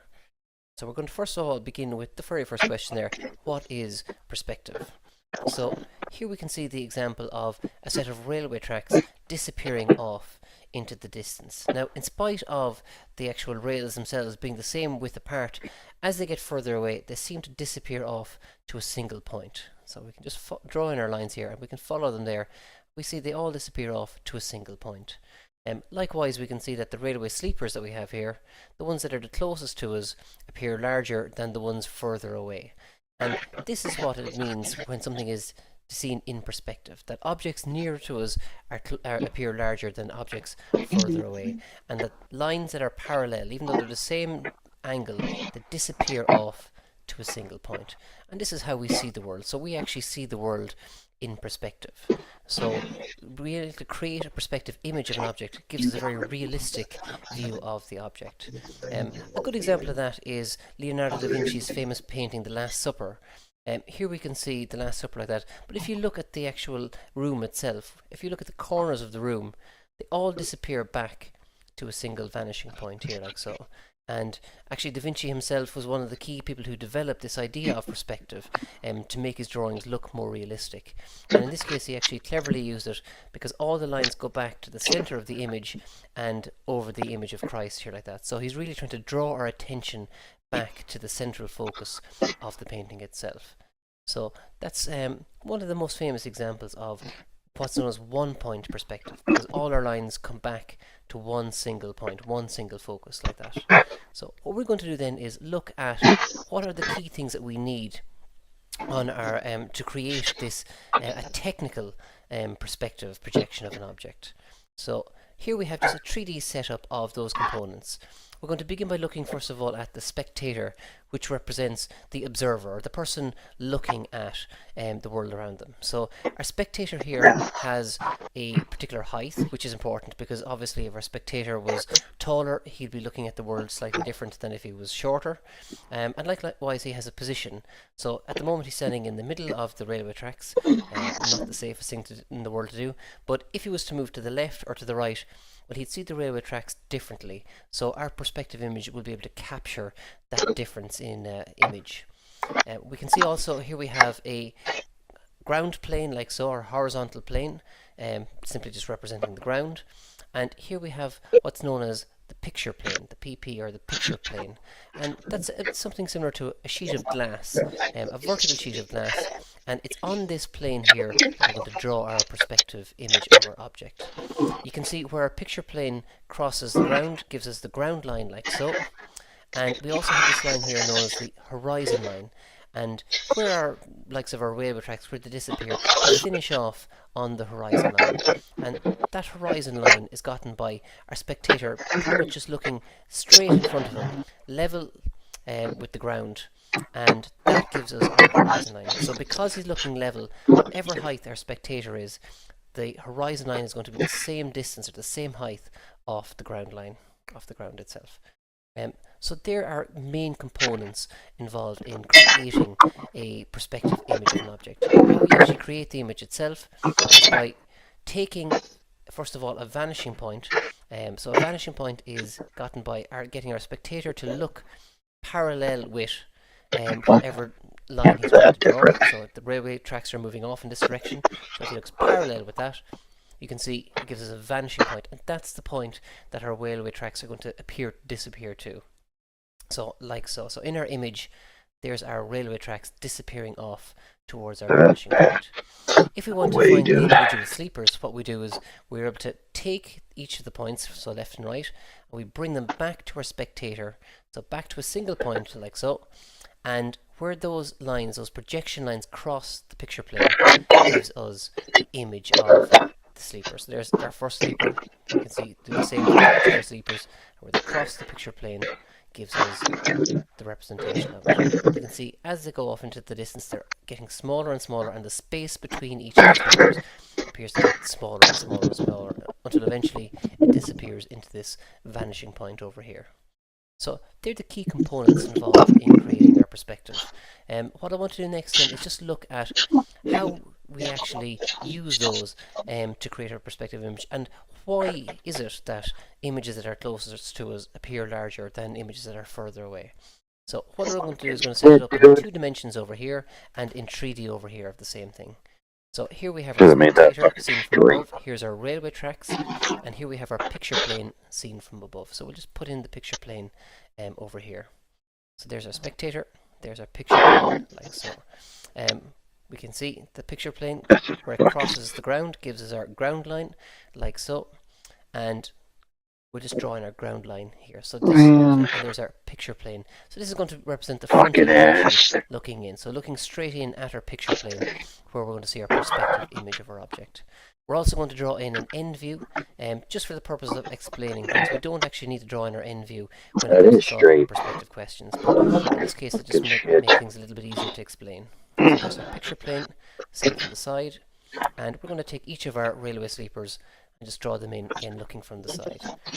So that's our basic setup for what we're going to try to do. Now, when we're starting off drawing a perspective image of an object, we first of all look at anything that we have as a true length or a true distance. So if we look at our railway sleepers here, we can see that the first sleeper here is already on the picture plane, so that won't appear smaller. If it's on the picture plane, well, the image of it is going to be the same size as the original object. So let's see that. So there's our original size of that. So we can take him straight up, and because that sleeper is on the ground, he's going to appear on the ground here as well. So there he is on the ground line, like so. Okay, well, that's our first one drawn in. What we want to do then is draw the next sleeper, so the second one coming back here. Again, we draw our projection lines back to our spectator, and where they cut the picture plane it's going to give us the image of that sleeper. So here we have it in our plan view. We can see we take them down to our spectator, down to our single point, and we see because they're narrowing as they go back to the spectator, the width between them appears smaller. And that's actually the reason why things further away appear smaller, because of this angle that we're creating here, narrowing it. And when we project it up, that's going to be the new width for our second sleeper. To locate the position of it, we're just going to bring it up to our spectator in our end view, where it crosses the picture plane. Again, we're going to bring it across, and that locates the position of it. And you can see it's above the ground line as it goes off further into the distance. So we're going to do the same thing with the second sleeper. Again, there it is, where it crosses the picture plane, gives us the image of it. And here we can see the same thing. So we bring our lines down to our spectator, and we can see because this line is further away than the first one, the angle again appears narrower, so this image appears narrower again. Same thing when it comes to our end view. The angle that we have here is getting reduced, so that means that the distance between the two of them is also getting reduced. So, and again, that's why our perspective works. So same with the third sleeper, same way here. Again, joining it up to our spectator in plan and elevation. That ain't worth it, dude. And that's going to give us a reduced size. And this is the same thing for each one of the sleepers, so on and so forth, going off and off and off into the distance. Now, just at this stage, if I actually join up each of the side points from my sleepers, we can see that that's going to give me my railway tracks disappearing off to a single point. So it all disappears to this single point here, and that's where our vanishing point is going to be. So there it is in 2D. Here we have it over here in 3D. And if we want to know, well, how do we actually find our vanishing point? To find our vanishing point, we simply just look in the direction of the line we're trying to find. So in this case here, our railway tracks are disappearing in this direction here, and they're level. So if we get our spectator to look parallel with them, that'll find us our vanishing point. So here he is, our railway track is level, so if he looks straight in front of himself, level like so, that gives us a line like that. That's our horizon line, the line when our spectator looks level. It's the same height as our spectator off the ground, and our vanishing point is on that. Likewise, in our plan view, the railway tracks are moving back in this direction, so if we look parallel with that, you can see that locates as our vanishing point. So here we have it in 3D. That gives us our vanishing point as well, and that's on our horizon line. So that's actually how we set up our perspective projection. Now, it must be said that we don't actually need the end view. That's only drawn in this particular example just by way of explanation. All we need is the front elevation and the plan view to actually construct our perspective image. But that's all the key components put into place here. And you might look at that and say, well, what is this picture plane, or how come I don't have a picture plane? I don't walk around with a piece of glass in front of my face giving me an image. But if you actually look at how we see the world, if we take an object like, say, the Eiffel Tower here, and take your eye, well, the rays of light from the object pass through the lens of your eye. So that's, I suppose technically, that's our spectator, and they're cast to the nerves at the back of your eye like that. That's actually the picture plane. So you do actually have a picture plane. But because it's behind your spectator here, because it's behind the lens of your eye, when the image goes into your eye, it actually ends up upside down by the time it reaches the picture plane. So it's a curious fact that small babies, when they're small, or babies when they're small even, actually see the world upside down. And it's not until after a few weeks that the brain itself is able to correct what we see and put it the right way around, or the way that we see the world. So you actually do have a picture plane, but obviously for the purposes of us creating a perspective image, the idea of having an upside down image or an image that's drawn on a curved picture plane doesn't make sense. So what we do is we put our picture plane in front of the spectator. So that gives us our perspective image. So that's the real world application of the theory that we've just seen there. So this is the first video in our series on perspective. So hopefully this has been some help clarifying what's going on with our perspective. And if you want more information, stay tuned to the rest of the videos. Thank you very much. Rumpus isn't listening to a single word I say. He's just chattering and chanting, so he doesn't have to listen to how bad he and his compadre got teabagged for the second time in a row. Assuming the sun's going behind a physical sphere edge, timing it to get R, assuming a sphere edge horizon. I pummeled it then, I'll pummel it now, I'll pummel it every time you try and pull the wool over our eyes. It won't happen. Chanting through me while I talk to my audience isn't going to happen either. Just takes one word if anyone's watching. Going down, right? Down. That's all it takes, because that implies the physicality of the sun going behind an Earth curve edge, they're assuming. They needed to drop it in once right at the beginning, and everyone's begging the question that the horizon's a physical obstruction, the sun's going behind it, and we're going to take timings for it. As long as we're all under the assumption that the horizon's a physical Earth curve edge, for this example, not going to happen. But Rumpus can call me impolite as his rebuttal and tell me that, oh, you're so obnoxious to all these fundamentalist religious zealots and their dogged determination to beg the question of sphere edge horizons. Yeah, they're just going to get told to go fuck themselves. That's what we get told as flat earthers. We're assumed to be dumb, talked down to and belittled like nobody else in this entire plane that we live on. We are treated worse than any of them. Yeah, I should respect a bit of politeness while he chants through me, which he absolutely did. Chanted through me. What? Chanted that he's going to assume Earth curve and I should have heard him out? No. As a flat earther, I am going to be so rude when I'm right. Because we've dealt with it for what, 6 years? Of nothing but ridicule? Now we're in a position of power. We're right. We can debunk your assumption of R. Your assumption that the horizon's a physical sphere edge for the sun to go behind for your timings. Yeah, that already depends on you assuming a sphere. And we'll pummel it every single time. And if you think you're going to get any sympathy that I'm rude to you while I do it, tough. You won't. Maybe you should have been a bit more polite to me for the last 6 years. Then maybe I'd be a bit more polite to you fundy morons who think you're on a sphere. But you don't deserve politeness. You deserve to be told off. And that is precisely what I do here. And it angers you all greatly to the point where you feel compelled to come in and tell me off. That's how you all frame your visits. I'm going to tell Nathan what's what because he's so arrogant and doesn't understand the Earth's a sphere. And then you come here and end up with my nuts on your face.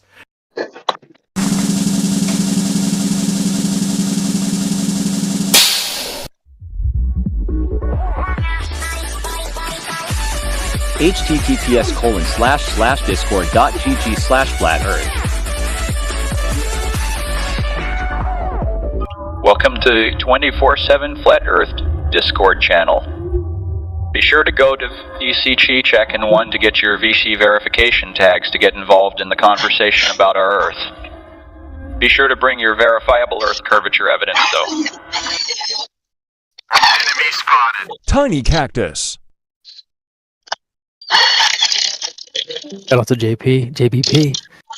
But sorry, Drace, we were just talking a little bit of gas pressure in the VC check-in, so I just wanted to pick up where we left off. Homie was asking what we believe. If we, thank you, Tucker.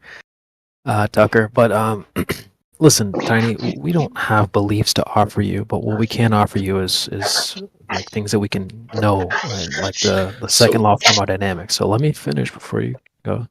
So as I was explaining, right, high pressure moves to low pressure. You need a container for gas pressure, period. So a dome is something very specific in shape. That's a very specific thing. So I don't know about that, but I do know that you have to have a container for gas pressure. It's an antecedent relationship. And the same way that if I plop down a nice filet mignon on your steak, no fakeness, no tofu, it's real beef.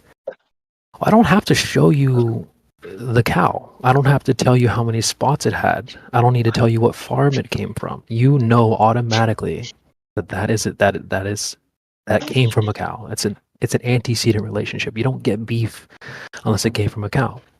Another example would be say like a banana. Like if I rolled up to a picnic, I got a bunch of slices of banana. I don't have to show you the peel. You already know it came from one. So this is the same. That's kind of what we're talking about. We don't know about the makeup of this quote container, but you can know that there has to be one based off of this antecedent relationship. So okay, let me ask you a question then, buddy. So can we, by the way, I'm not trying to be rude, but I'm assuming we're both grown adults. If, as an adult, when you have a conversation, the way in your tone is very belittling, okay? I'm just saying. Earlier. Listen, If I say 1 + 1 is 2 or 1 + 1 is fucking 2, the information is the same. Don't worry about my tone or how I say it. It's the information that's the important part. So don't be feminine and be like, "Well, I didn't like the way you said." No, I'm not. That's what I mean. In your tone, it's not. You can say fucking. I don't care about that. But the way my tone shouldn't even matter. It's about sure, buddy. Sure. About an antecedent relationship and the second law of thermodynamics. Sure, buddy. Sure, I got that. What you're doing is called tone policing. You're focusing on an emotion or resulting from a message. Yeah, that's not what I did. Emotion resulting from the message instead of the message itself, which is a discrediting tactic, and it's not appreciated. No, I'm okay. Whatever. No. Dude, so do you have a rebuttal for the antecedent relationship type thing? He's saying I'm not gonna. I don't have a rebuttal because I've not been bothered doing research on that topic. That's not something I have on hand. I don't have a paper. Take your time. Here's the thing: even if I found something, you'd most likely have done more research on that specific topic than I have. So therefore, probably I'm not gonna come. I don't think I'm gonna outwit you on that one. I can't. I'm not gonna argue from something I don't know about. Tiny, it's not for me, brother. It's for you. Like if you're in a court case, right? If me and you were in court, I'm the plaintiff, you're the defendant. I'm not here to convince you. In fact, convincing you has nothing to do with anything. My job is to make my case for the jury and the judge, and your job is to do the exact same. You're not here for me. So don't worry about me. I'm not here to convince you or any of those things. I'm not here for that either. I'm just saying I can't come with a rebuttal for something I don't have on hand. I can't read a whole paper right now. I don't have the resources for that. We can just rip the Band-Aid off and just tell you then, if you don't feel like going to look for what we're asking you, we can just tell you point blank that there is no paper, there is no demonstration, there is no evidence of the claim that you can have gas pressure without a container, period. Okay. And if you don't want to hear it from me, I've got George. Who is this guy's name? Your word is fine. Your word. I don't need to hear from an AI or whatever. It's not AI, brother. I'm an actual scientist. Okay, buddy. Buddy, I'm gonna just take your word for it. Okay, I'm gonna take your word for it. Okay. So you know that there is something keeping around the quote-unquote Earth, correct? Well, just like when I give you a steak, you know that came from a cow. So yes, it's an antecedent relationship. You know. Okay. So let me just ask you: stars, for example, are they outside or inside this? Before I even became or learned any of this stuff, back when I used to believe what you believe right now, there was a quote I heard that said, "The greatest mysteries known to man are the sun, the moon, and the stars." So I didn't know what them stars are then, and I don't know what they are now. I don't know. So you don't know either. No. Hold on. I know the story just like you do. I know what we're all told. Okay, we all see the same thing, but the thing is, when your team globe, they attach a bunch of stories to the things that we see. So I look up at the star, I look up in the sky and see stars, and the story that's attached to them is they're certain millions and trillions of miles away. They're big balls of burning something. Yeah, I know the story. So you don't believe that, correct? Is that something you don't believe? Hell no, I don't believe that. Why? Because again, the claim is that they're a bunch of gas. Right, when you need a container for that. So yeah, that's a big problem. I think you're okay, I'm not going to say with certainty, but I'm pretty sure there's a difference between a gigantic mass of nuclear fission going on and you taking fart spray that you bought or fart gas that you bought from your local convenience. I don't think it's the same. That's not. But there's difference. I think the gravitational pull of that is going to keep it also. I don't think it's going to float away. I'm not going to say with certainty, but from my basic understanding of physics, I don't think the gas is the same way that works everywhere. It's not. Space is one big fucking vacuum almost. So I don't. Well, you also need a container for a vacuum as well. So there's a lot of problems with the claim. The further you get out into outer space, you don't have to address the finer details. You can know that the whole claim of outer space is cap anyway, because you need a container for gas pressure. Okay. So in a container, can things go out and not come in? Or if the opposite, can things come inside the container and not come, and things can So when you have it, and you know that there's a container, right? Well, let me ask you this. No, I'm asking a question, buddy. Here first. You already asked it. I'm trying to answer. No. Do you know that there's a container? Yes or no? You already covered that. So let me just answer your question. You asked if things can go in and out. I would ask you this. We talked about earlier about the leaving out of outer space or leaving the universe. Can things go out of the universe? I'm not sure. Maybe. Right. Well, where would they go to? Is there like an outside place outside of the universe? I don't know. There might be. There might not be. It's not. I'm not a. This thing. There's nothing wrong with the answer not knowing. You shouldn't know everything. Not knowing is perfectly fine. Yeah, it's fine. Yeah, it's good. It's a good answer as well. Sure, nothing wrong with that. I'd rather not know than make shit up. So sure. Exactly. Yeah. Yeah. From my understanding, there's no outside of the universe. Yeah. So how would things leave? That's kind of what I'm trying to point to you. Is like, you're asking, well, if things leave and come back, well, probably in your worldview, that's not possible. So I would say it's probably the same for my worldview. If it's contained and there's no leaving, there's nowhere to go. Okay. Yeah. I just wanted to make sure. So hypothetically, in your worldview, things like hypothetically. I just like saying that. I prefer. I know it's wrong. I just enjoy saying it. It just rolls off the tongue. Okay. You made me laugh. Things like asteroids. I don't have to prove the existence of an asteroid to you, know, right? They have entered the Earth. You've seen a fucking. Whoa. No, I mean, let me finish my sentence. What do you mean you don't have to prove it? Have you not seen a shooting star in your life before? That's not what you just said. Though you said meteorites fall. Meteorite. Hit the ground or whatever, asteroids. So what do you're like? Well, there's asteroids. I don't have to prove it. What do you mean you don't have to? No. But can we? So, do you not believe in the existence of a meteorite? Have you seen one?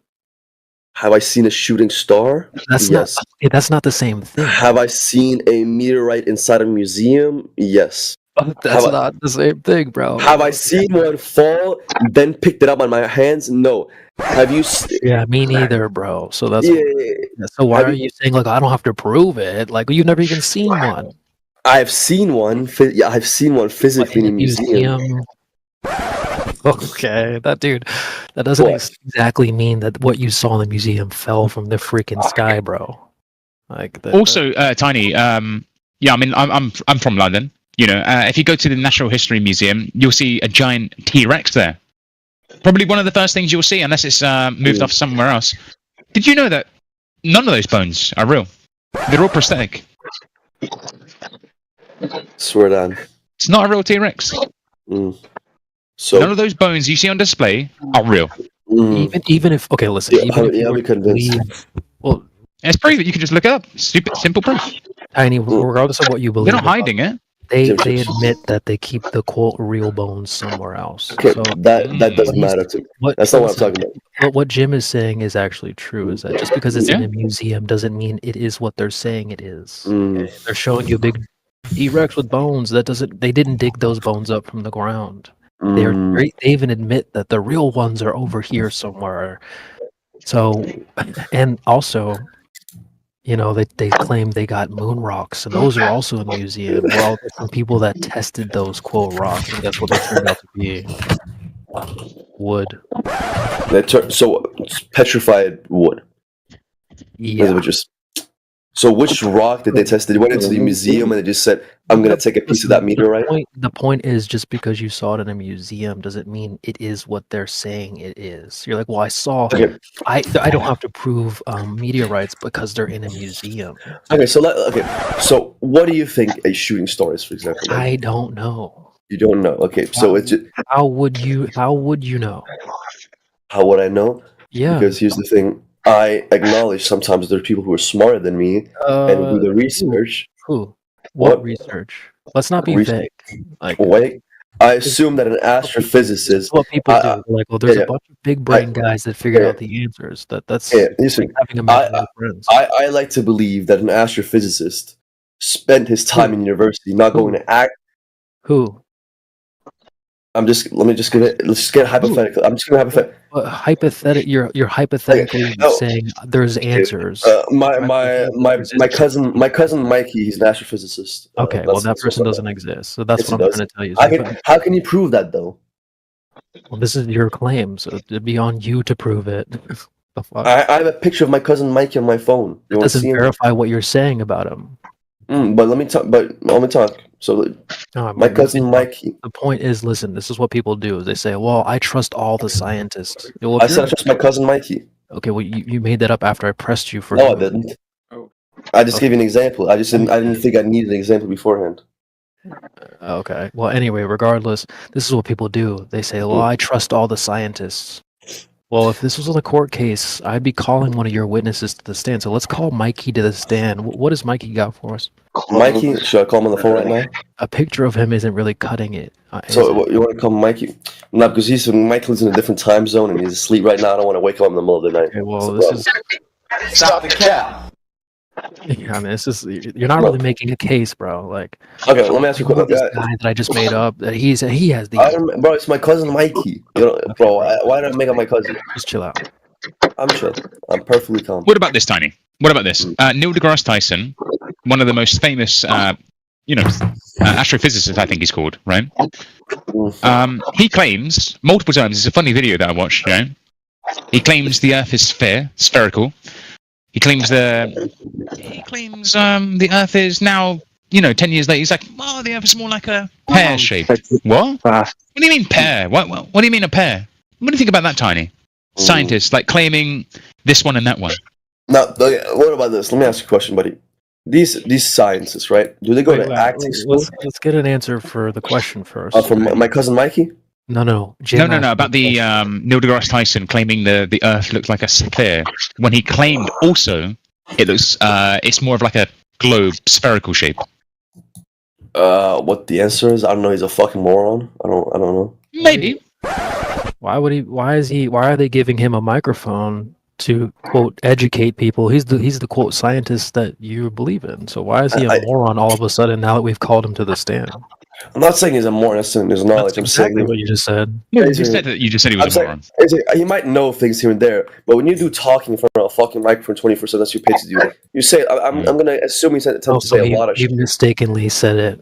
Is that what you're saying? I'm not. I haven't said that. I'm not. I can't read his fucking mind. Can I? Bro, When I read his mind, I don't have a fucking brain riser. Look, I'm gonna ask you, buddy. I'm gonna ask you a question. People go globe whisperer real quick. They're like, "Oh, well, actually, what he meant was not what he said." I don't know what the fuck he meant. I'm not. I don't care. I can't read his mind. Okay, but he's the quote scientist, like Mike. He said what he meant. Sure, I don't. It doesn't really matter. I don't. What do you say? You said you trust the scientist. Bro. No. I trust my cousin Mikey. I don't trust Neil deGrasse Tyson. Why don't you trust Neil deGrasse Tyson? They give him a microphone. No one's ever heard of Mikey. You don't know Mikey? Who's Mikey? I know Mikey. I know Mikey. Who the fuck is that guy? He's your cousin. Exactly. Who the fuck is that guy? Now, can I ask a question? Did Mikey go through 6 years of university, or did he go for acting? Doesn't even exist. No. Okay. Let's assume Mikey doesn't exist. Right? Let's not even worry about. Let's stick to the topic at hand. Let me ask you a question. Let's move on from your cousin Mikey. Okay, let me ask How you a about question. So these scientists, right? What are they? Let's just put them in a group. Let's just say scientists, right? I'm not giving a specific name. No. I already explained. You guys do this all the time. Well, there's You guys, is you on black? Yeah, listen. This is getting old real quick, Tiny. You gotta reel it in a little bit, all right? The acting's getting pretty rough. But people do this all the time. Oh, I believe all the scientists. There's this vague entity, this shadowy group. Okay, well, who? Why do you believe in these imaginary people? I didn't say I believe in him. I just have I finished my current sentence? I might have said. I said that. You can barely even get a sentence out, my brother. Because you keep interrupting me halfway. But sir, do you know that in order to have a big ball of gas, you have to have a container? Unless you can show otherwise. Yeah, but he's saying if I can finish a sentence, I might be able to get a bit more out. Okay. Now I speak really. So he's saying these. Let's just. So the quote unquote people they put in front of a microphone. Do they go to? Yeah, just say these. Let's put them in a group. The people. Why are you this? Look, listen. This is. Let me finish my fucking sentence. Jesus Christ! I know What? Finish my sentence. Read my mind. I got you guys act like you're about to get a Nobel Prize for repeating this. I didn't say that. What did I say? Repeat it here. Listen. And go ahead, say it. No one cares about the. Oh, so you think they're all actors? No, like, dude, we're trying to address the actual evidence on the table, the claims on the table. But I'm asking, what do they get paid to do? Why does that matter? Because if they're on the government payroll to do nothingness and just lie, Listen, that has nothing to do with anything. Let's Why actually not? address the claims on the table. The claims being one of them that you can have gas pressure without a container. It doesn't matter what any man says. It's about what can be demonstrated. So That- forget your scientists or whatever. That cannot be demonstrated. Period. It's a violation of I want natural to law. I want to like maybe talk about that actually. What do you think the sun is, Creation Bear?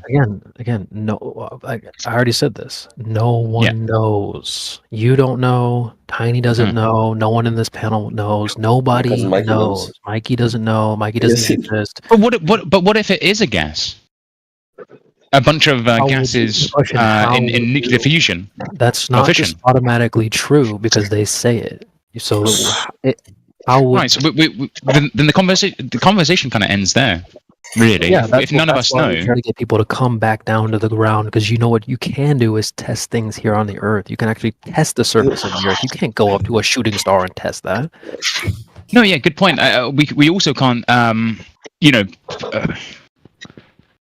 we also can't really create a star for testing. Like that would kind of ruin the whole solar system Right, which kind of goes model. back to no one quote, knows quote. what those things are. Okay, so that's why it's come back down to the ground, Tiny Jim, and we can actually test things on the surface of the Earth here. That's what this is all about. Listen, this topic doesn't mean answers to all of life's mysteries. It's simply what is the surface of the Earth doing.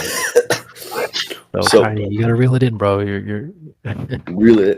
No, but I'm just saying. Listen, let me just have you do this, Tiny. Why don't you take 30 seconds, look around you, right? All the surfaces nearby. Are you inside right now or outside?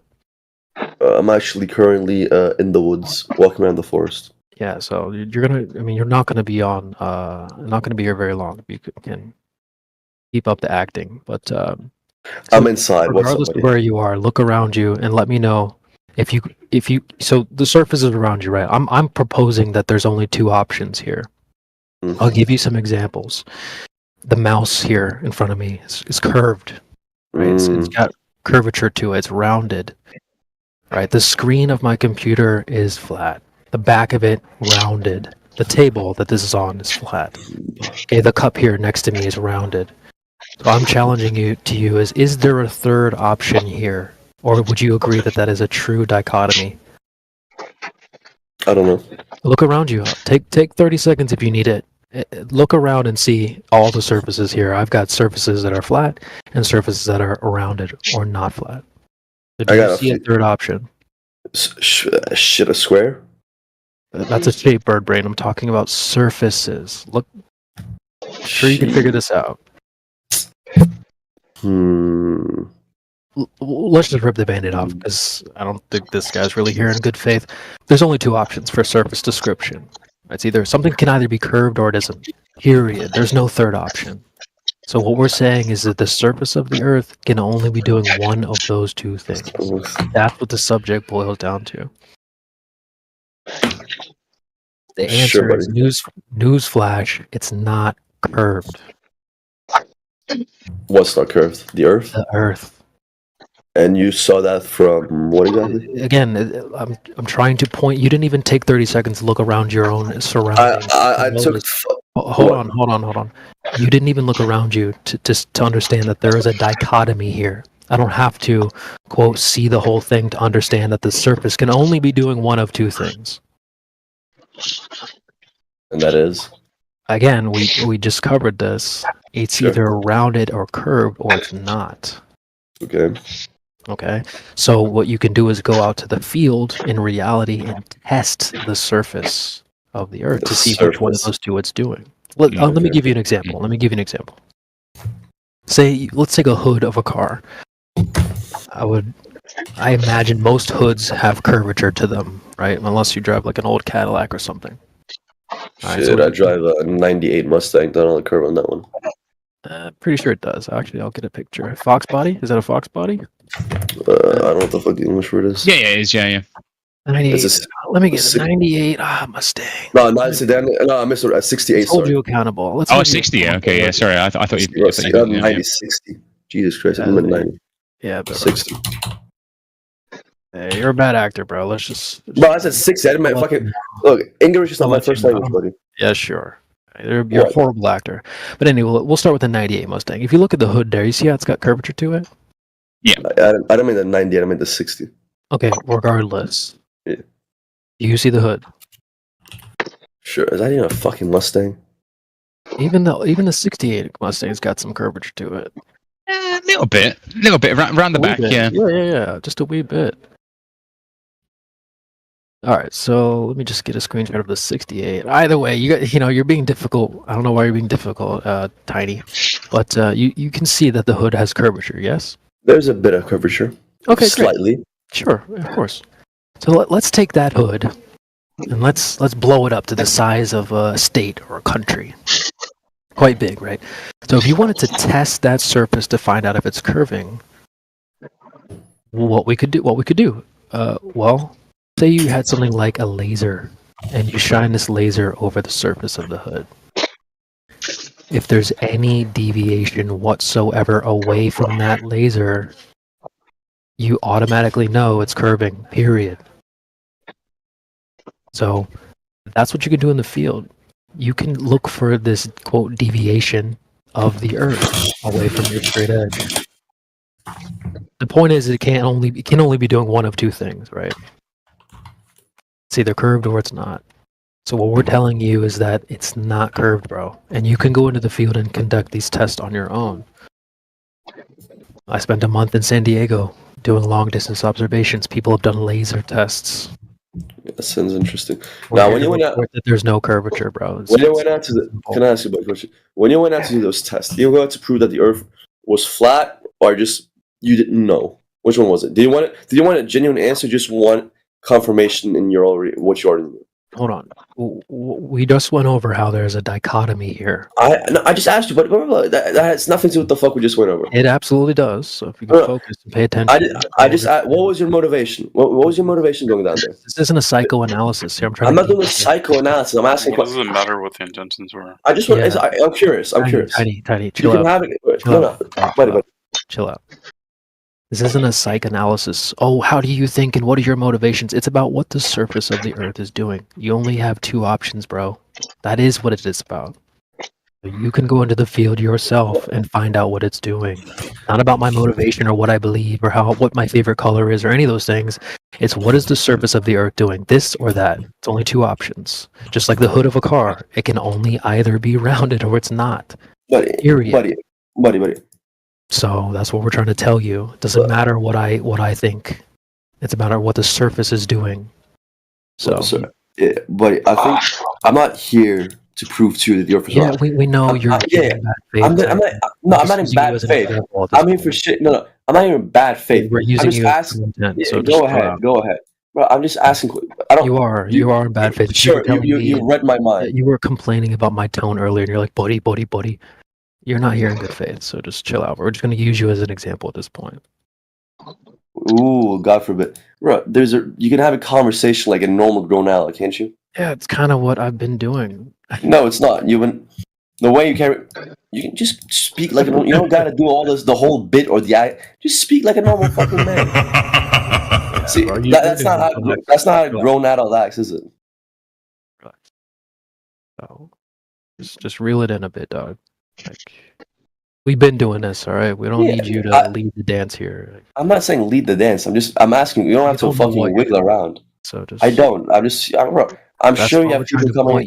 We're trying to point you to the. Listen, that's why I'm trying to give you an example. The surface of the Earth. Pay attention, bird brain. There's only two options here. Swear down. So that's it. You don't have to listen to what I say. Go into the field. Conduct your own tests. But we both know I'm not gonna do that. No, I did do that. It's up to you. You're on your own journey. Yeah, I'm not gonna do that. Well, you can remain in your whatever you're at now. But Sure. I don't know why you wouldn't do that. Because that'd be a waste of my time. Why is that? What the fuck would I gain from it? Not being The truth. Yeah. Proving your arguments. And the truth from it. I'm not. What argument that what argument did I make? I just asked a couple of questions. I didn't say the other. I just asked questions. No, you already said your buddy Jim already threw you under the bus. Said you're a globetard, bro. So we already know what your position is. You know my position, but what claim have I made? You don't have to make the claim. It's already made for you. This Sure, isn't but BYOB where you bring your own claims. The claims I already didn't say on the table. yeah, but I just had. So what I'm Buddy, I'm telling not you, here. you don't Hold have on, buddy. to make the claim. It's already on the table. We've been addressing it the whole time. One, we talked about gas pressure. The claim is that you can have an open gas pressure with no container. We already discussed that. You didn't have to make that claim. It's already there for us to address. Same but thing with water and the earth is claimed to be curving. We're telling you that that's a dichotomy. It's either curving or it's not. And you can go into the field and test for that, and it's not there. So this isn't, you don't need to make the claim. Like, we're not waiting around for you to claim it's a globe. We already know what the claim is. So, what's up, Mickey? You wanted to chime in? Yeah, I just want to see if the guy knows if the Earth is a globe or not, and that's a most interesting point right there. Do you know if it's a globe or not, for the gentleman? Buddy, here's what I'm gonna say. Okay, if I can get a full sentence out there. Can I get a yes or no? Can I get a yes or no on that? I don't know. Is that, you just told the guy. I'm not gonna give you a yes or no. I'm not gonna give you a yes or no. You guys don't give me a yes or no. I'm not gonna give you a yes or no. I'm not gonna give you a yes Yeah, or no. but here's the thing. You just finished telling the guy, "Can we just talk like men?" That's what I want to do. I want to talk to you like a man. I don't want to talk to you like some child or some rhetoric. I'm asking you a question. If you can give me a yes or no like a man would, that would be great. Can you do that? I'll give you a yes or no, but you're gonna argue like your buddy over here going on fucking tangents. I'm not even talking about what he's saying. I'm asking you a question, bro. But if I come in here, right, and I ask a question, I don't get a yes or no. Why the fuck? Man, why do we gotta talk? Why do we gotta go into like? Why can't you answer a question? Like people just want to know things. Yeah. Would you claim that you know that the Earth is a globe or not? I'll give you a yes. I will say yes. Sure. There we go. Okay. I give you a yes or no. All right. So the answer. What the fuck is that? Yeah, I don't know, but the answer that precedes would be if it's a yes, then how do you know it's a globe? Like that would be. People want to ask questions, right? I mean, like obviously. But let me ask you a question, though, right? What do you? Why are you not answering mine, bro? What's your question? I didn't hear it. All right, so the question was, if you know that it's a globe, how do you know it's a globe? How do I know it's a globe? Okay. Yeah, if you know it is, like, how do you know it's a globe? Sir, will you start with the fucking Who Wants to Be a Millionaire noises? Feelings, bro. It's okay. You don't have to get triggered. So just answer the question. Jesus Christ. What was the question? How do you know it's a globe? How do I know it's a globe? Look, I'm gonna say something. I'm gonna say, well, have you done your own research? I'm gonna say no. So she skipped that whole part. No, I'm asking. I'm not talking. We're not talking about me, brother. We're talking about how do you know it's a globe? How do I know it's an Earth? That should have been taught in school. You know that's what I'm gonna say. I know. Okay, that's what you've been taught at school. That's the generic answer. But like specifically, how do you know it's a globe? How do I know? Yeah, like if somebody was to question you on the street, be like, dude, how do you know it's a globe? What would you tell them? That's what I was taught in school, or I mean, like specifically how? How do you know? I'll probably call them a weirdo and walk away. Well, that's an easy out for anyone not using their own mind. Like the thing. Check this out, man. The thing we're trying to ask people, like everyone who comes in here, is how do they know, like that they know that it's exactly what you've been told. Sure. So we're asking this question because a lot of people take it for granted, the information that. So that's all I'm doing right now. I'm just asking you, like, if somebody was to question you on the specifics, how could you then demonstrate to someone that you know it's a globe? Like, what would you point it to? You know, like, it's easy to just call somebody an idiot and walk away. That's the easy out, man. Anyone can do that. Yeah, but okay, can I ask you a question then? Because your buddy really doesn't want to do fucking yes or no question. You question before you just move on randomly. I'm not talking to you, buddy. Well, I'm talking to you, and again, you don't lead the dance here. You're not. I don't say I lead the dance. No. There's a conversation. Your conversation. Do what you're told, basically. I'll do what I'm told, bro. It's a conversation. I don't think. Do you understand how basic social interactions work? You don't clearly. Clearly, I don't. Yeah. It says the guy with high functioning autism. Yeah, bro. You can do what you're told. All right. So like, just right back to. Yeah, back to listen, man. Like, yeah, thanks for the additives, guys. But like, I just want to get the guy to tell me how specifically, if he was asked on the street how he knows it's a globe, without telling the person they're an idiot, specify to me how you know it's a globe specifically. How would I don't think I'll be able to on the spot. So you don't know, right? Would that be the answer? You don't know? I wouldn't say that's a no, don't know. I just said I wouldn't be able to give a fucking answer. Well, then that would be I don't know, right? So let's go. I don't know. Okay, well then the answer would be I don't know, and then the guy would be like, okay, well I thought you said you knew, because in the very first instance when I asked you the question, do you know it's a globe? You said yes. So now the next question is, how do you know it's a globe? And you said I don't know. So do you see what I'm trying to get you to see here is that most people, not just you, sir, most people will answer the same way. They'll answer it because they think that they already have in their mind that it's already a globe because everybody believes it is. It's kind of like a blind faith belief. You don't know that it's a blind faith because you've been taught, like in school, how to believe. So basically, the answer right now should have been preceded by something very simple. Like, I mean, if it's a ball, there should be some geometry to it, right? Like you'll be able to measure it and all kinds of stuff with it. But like right now, it seems like people struggle with, not just you, but everybody that I asked this question to, they struggle with that. You know what I mean? Yeah, I know. I just want you to identify that, man. It's not just you; it's everyone that asks this question, because the school systems are not designed to like give people ways how to answer this. They just tell you like blindly say like, yeah, just you should like make fun of somebody that asks you that question instead of being like, oh, you know what? This is a really good one. This question. This is a really good question to place to somebody. How do you know that? Would you let Jermaine over here finish? This is the first time somebody here. Relax, you're a guest here, so just chill out. I don't know who's chiming in right now, like the other guy, but yeah, I just want the guy to know, like, it seems like when people come into the server, and I know what it feels like, okay, because a lot of people come in here, and it feels like, you know, you got to be like on a defense stuff. It's not that, man. Trust me. A lot of people that come in here to get put this way, but it's everybody, man. Everybody gets asked this question, and a lot of people, they really don't know, and that's all right. Like I wouldn't call anybody idiot or stupid or because they don't know. What I would say is you're being honest. Like if you're being genuine, like you're like, shit, I don't know. Like obviously, but yeah, it's just. I can vouch for him, Mayhem. He's being genuine. He's here in good faith. He's not trying to. Jim, just Jim, he's not. So. Okay. Jim, just. Oh, he's like, buddy. I appreciate, bro. Not gonna lie, I appreciate your fucking tone. I like the way you talk. I want. Yeah, bro. Not gonna lie, bro. You seem like 100% a cool fucking dude. Your buddy over here, not that much. But like, here's the thing.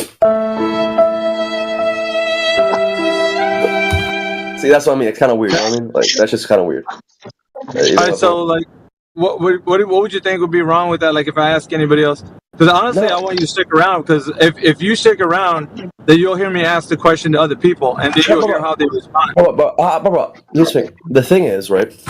You guys, I'm gonna assume you've done a shit ton of research on this topic, right? You could say that, yeah. We're here. Yeah. Bro, is your name Mayhem? Again, you're a guest here. This is an open panel. People can speak. So sure. No, but here's the thing. A lot of people, including me, don't do research on this because it's not something most people think. Okay, this is something I need to do research on because it's like do you do research? Like in most people's mind, that's a very basic thing that doesn't need more research that is already done. You follow? Yeah. Or it sounds like yeah. So would you say that other people have figured this out? Like, let's say an astrophysicist or a scientist, somebody that you could probably say that has answers that you don't have. Would you say that? I was if an astrophysicist came and said some shit, I would not argue with them. The same way if a historian came along. You just did. Hold on. You just did. Your friend Jim presented you an astrophysicist saying the Earth was a pear. Yeah. He's a moron. Buddy, I'm gonna lie. I'm trying to have a serious conversation with. I didn't really have it. That you're saying doesn't match what you just said. Yeah, I was kind of bullshitting with you. Contradicting yourself. Yeah, I was kind of bullshitting with you. I'm trying to have a serious conversation with Mayhem where he sounds like a genuine human being for once. I'm being as genuine as I possibly can. You seem very. It's in a genuine way. So you just now said that you would listen to the astrophysicist. Jim presented you what the astrophysicist said, and you called him a moron and said he was wrong. I said I don't know. He might be a fucking moron. I don't know. So which is it then? I don't, buddy. Can I talk to Mayhem for a second? No, this is an open panel. I'm going to say what I want to say. Yeah, you can say, but I would prefer to talk to Mayhem if that's okay with you. Aww. Can I talk to Mayhem? No. You can I can't? So are you better than Mayhem? has nothing to do with it. You claim that you trust the astrophysicists if they said something, but earlier you said you. I would have more trust. I have more trust. I said look, when Neil deGrasse Tyson said some shit, buddy, stop the fucking sound effect. What the fuck is he using sound effects? Jesus Christ. Triggered, bro. Relax. It's just fucking weird. No, but I just caught you in a contradiction. That's all. So shit, swear down. Okay, you got me. My whole shit is done. Yeah, I got you. Yeah, can we move on from that? Yeah. What I was gonna say is sorry. Go on. Man, what the fuck? Man, where the fuck did you? What was you saying, man?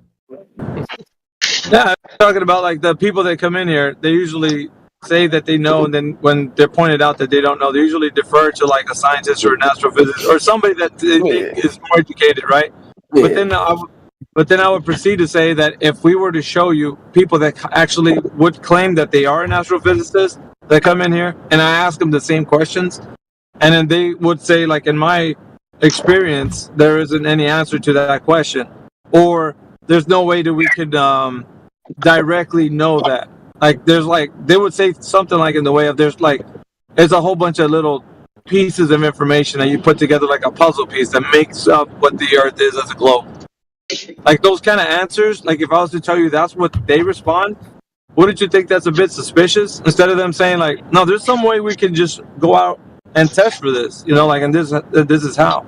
I think to me, if somebody was to rely on like let's say an astrophysicist or someone like in the education field, I think that they should be able to have those answers provided, like to you and to me and to everybody. At least they owe us that much, right? That if we rely on them for that information, if we say, you know what, well, I'm not going to spend my time looking at every single little piece of information. At least somebody knows what they're talking about. But if we were to bring those guys who supposedly know what they're supposed to be talking about in this server, and they don't have that answer, I think that's a bit suspicious, don't you think? Like, but you wouldn't question like, well, shit. I mean, I was deferring to this guy. Do you mind if I interject real quick? Yeah, go ahead. Hell no. Well, hell no. Well, thank you for letting me interject. You said people that know that we're talking about, right? Would you agree that like pilots know what they're talking about? Depends. I mean, on what, they're in the sky all day, right?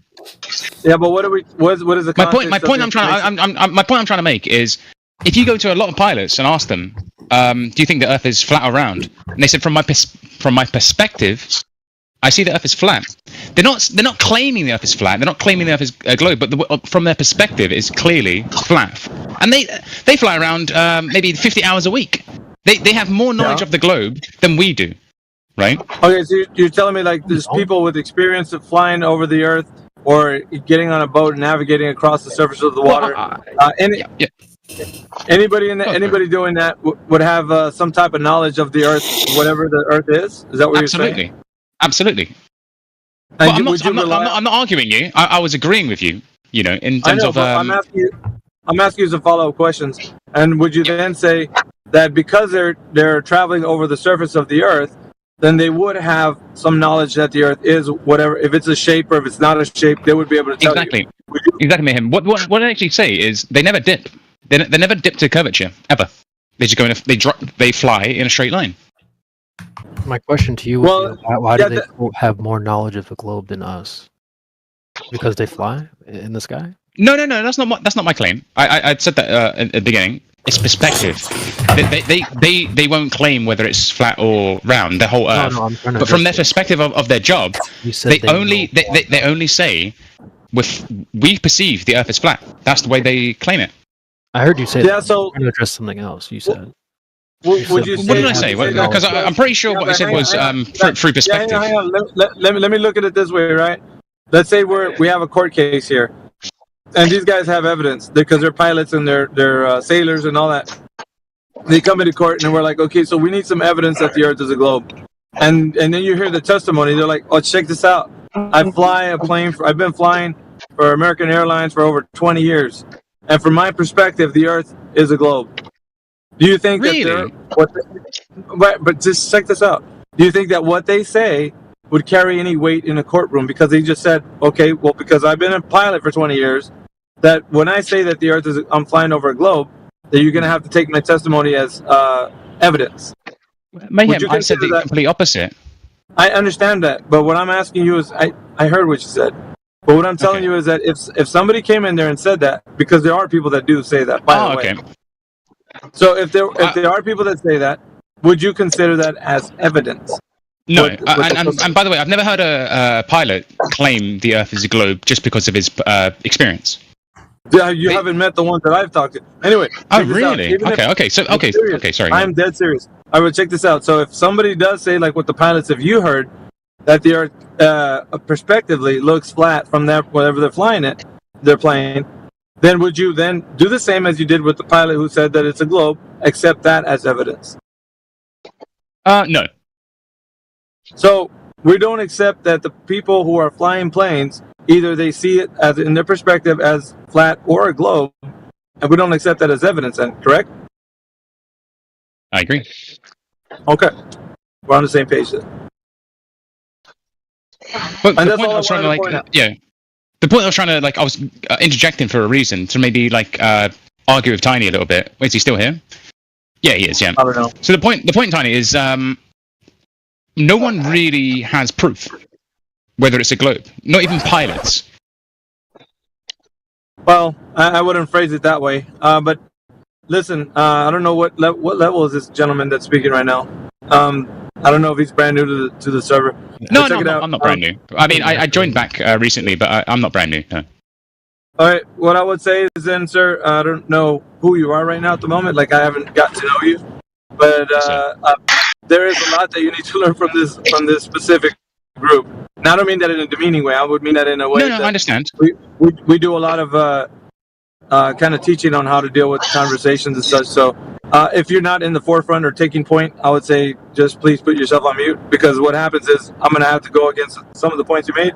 And I didn't want to do that just to put, so you can have egg on your face, because I do think that everybody's a part of the server is dear to me. I want you guys to actually learn how to do these arguments. So if you can, just mute yourself for a moment, while I have a conversation with this gentleman. But I would also like to point out that there is actual evidence that the Earth is not curving. 100%. You can know that it's not a globe, and it does not have any convexity to it. 100%. You can know. So, going back to the point where I was showing the gentleman, and I forgot your name, so Tiny, I think that's your name, that a lot of people come into the server with the idea that they think that the Earth is a globe, and I ask them the same questions. Do you know? And they would say, yeah, sure. Well, when I ask them, how do you know specifically?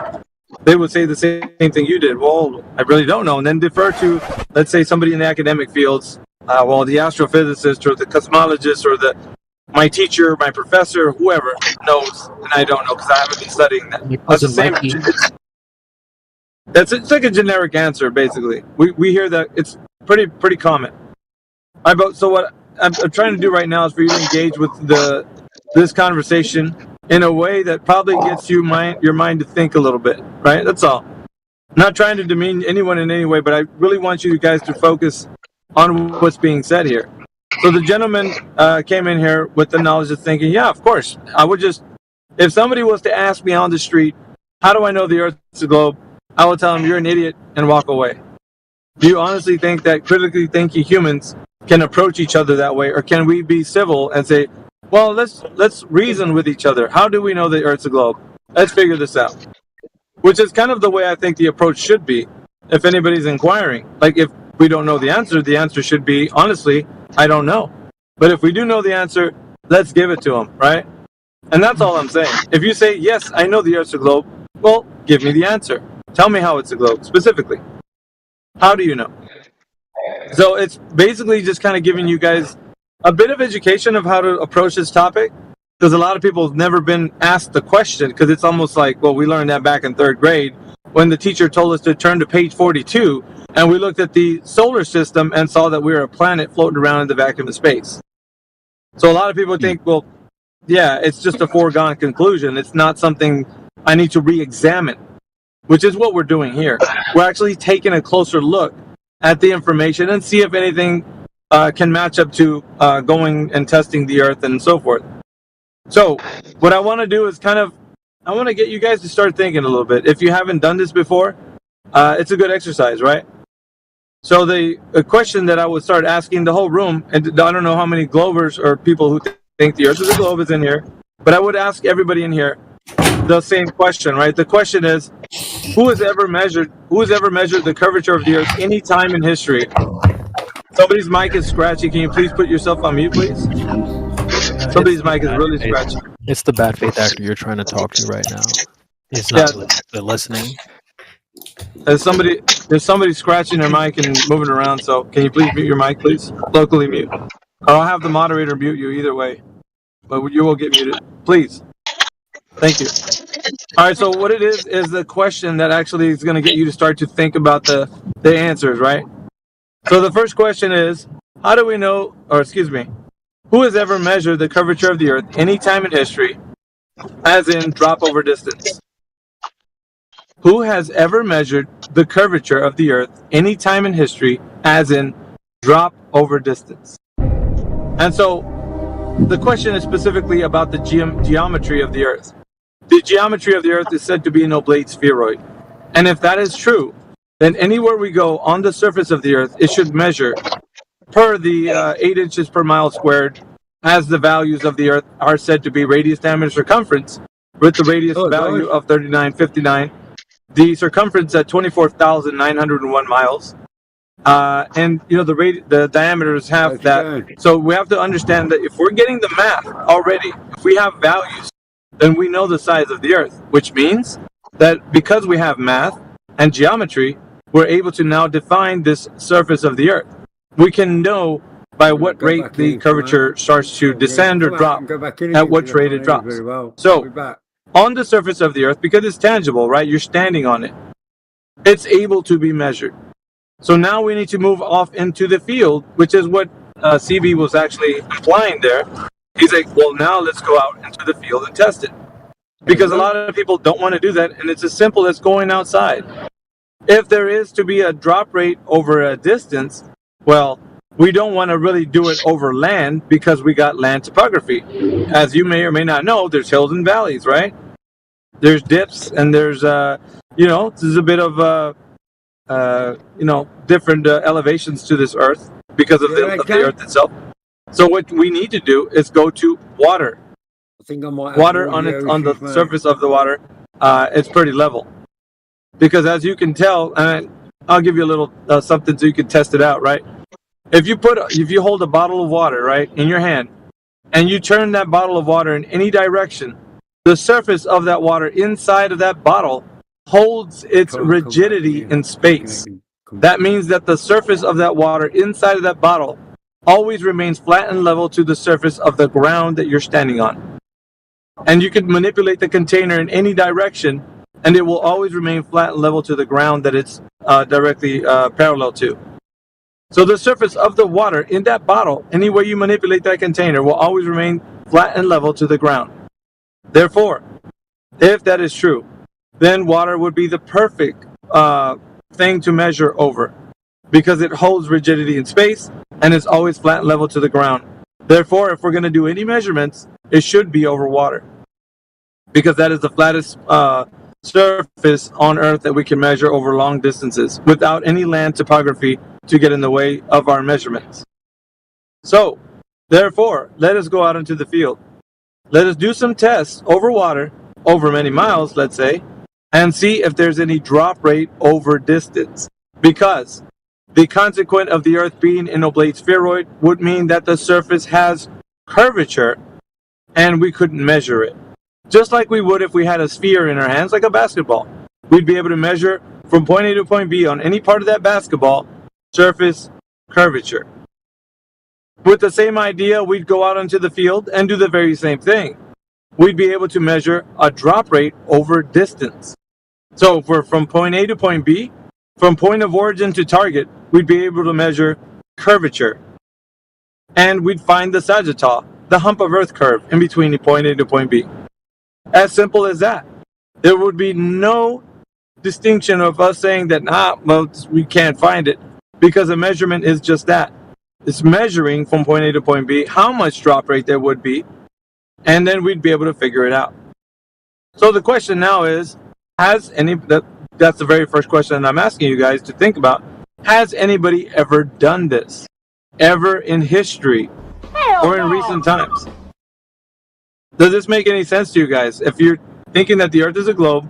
What I just asked right now, has anybody ever measured the curvature of the Earth any time in history, as in drop over distance? Hell no! Yo, Mickey, both of them, one of them left the server, and the one you were talking to left the server. He was the one with the scratchy mic, not even listening. And then Jim left the call. These guys are all crying about their injuries. They've been whining about how hard this is, and then they quit. It makes me sick. They were both just horrible actors anyway. I mean, I don't know if you guys could tell, but they were terrible actors. Kind of sound like they were on something too. Yeah, well, they came in holding hands, and one of them pretended to be the flat earther, and the other one was the troll. Bro, that was just, I think they got exposed. He's like, there's no way. He's like, there's no way to tell if the Earth is flat or. What are you talking about, bro? Yeah, well, and he's like, well, the pilots know more about it than anyone. What? Why would they? You're just saying shit, bro. Like, you're just. Yeah, he's just saying. Oh, well, at least the audience heard. Yeah, right. Now the audience definitely. Somebody in the chat right now, I just believe what major scientists tell me, bro. That's this is the thing I'm trying to help them understand is that they're not telling you anything. You've imagined this entity. You've imagined people saying things to you. You don't. If I were to ask you who is telling you what specifically, that they wouldn't be able to say who it is or what exactly they're saying. So these guys have imaginary friends. They're imagining a vague entity, a shadowy group of people that have the answers. That doesn't exist. I'm telling you, man, it all has to do with a culmination of many different things that attacks the mind. There's a bad diet, bad water, bad air, like everything. It all just like erodes the mind. Like everything's just like it puts you in a bad state, man. It really does. Like if you're not in alignment with your health and with your mind, like one's like a domino effect affects the other. Especially if your spirit is not calm, and stirred up. And there's many other factors, like being on medication and just different things. It's hard to stay focused, and you're just not able to come in here and have a conversation. There's no way. No, there's no way to reason with somebody like that. Such as it is. I mean, we're just gonna have to keep it moving, I guess. We always hope, don't we, guys? Yeah, always hope. I feel like you put your best foot forward. I've tried to put my best foot forward, and all he had to say was, "I don't like your tone. You're being mean to me. Oh, you're playing sounds on the soundboard. I don't like it." Like, dude.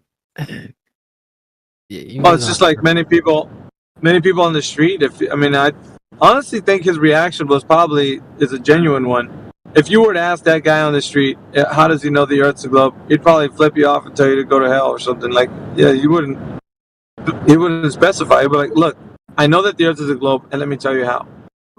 Someone in the chat was saying that literally. They were like, it just literally is, bro. Oh, how do you know It that? just literally is. Literally is. It's like It literally is, man. No, but how do you know? Well, dude, I don't spend hours studying this. Right. I would just tell you the scientist knows.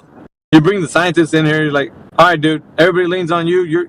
You're now in the hot seat. Tell us, please, how the Earth is a globe. Well, you see, that's not my field of expertise. It's like they all pawn it off to the next, and then you get the guy who's actually, in the field, and he's like, well, that's not my specific field of expertise. You'd have to talk to the hypercosmologist next door. Right. You go to the hypercosmologist, and he's like, well, we don't know about 99.9% of everything out in the universe, so I couldn't answer that question. I don't know what gravity is. What? Next question. Yep. They just point to the next person, and I'm here to remind all of them that you guys got to stop imagining this group, this shadowy entity, this vague panel of people. They do not exist. That is a big problem. They all have. They all imagine some brains in the corner got the answers. That group does not exist. DB, you need to look for the song from the American Tail. It's like a cartoon about a mouse. Fievel. And the song that It's called Somewhere Out There. Check it out. Because it sounds like these guys, every time they start saying that, well, I don't know, somewhere out there somebody knows the answer. Somebody's got the answer to this. And that song should be playing like in a...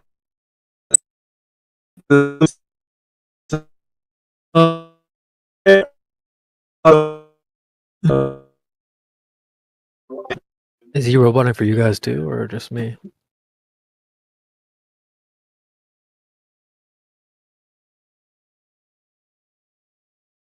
Nigga, domo arigato, bro. What should I look up to find that though? I can Google it. I can just search it up right now. He's roboting. I'm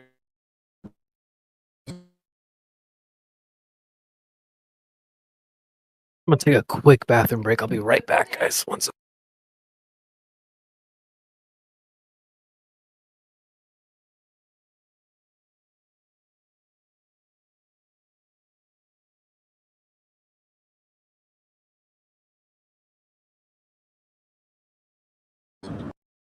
How about now? Can you hear me now?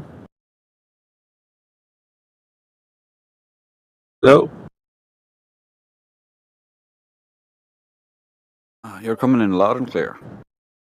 Lost 1, this is Lost 2, over.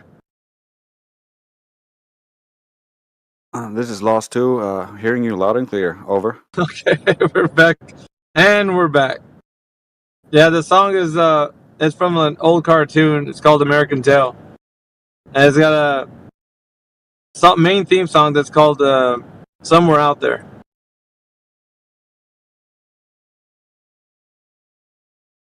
Because that's the kind of song they're singing when they're in here. I don't know who's got the answer, but somebody somewhere out there's got it. I ain't gonna help you today.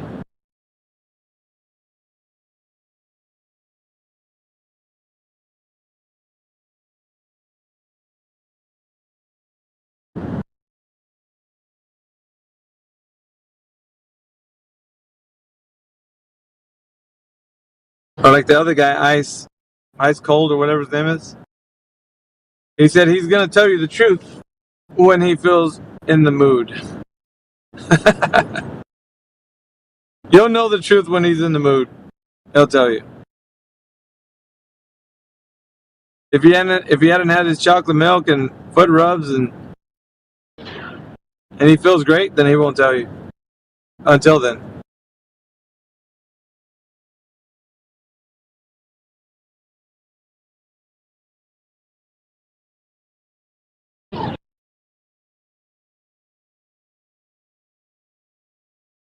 Hey, we got Julius J in the house. Julius, you there, bro?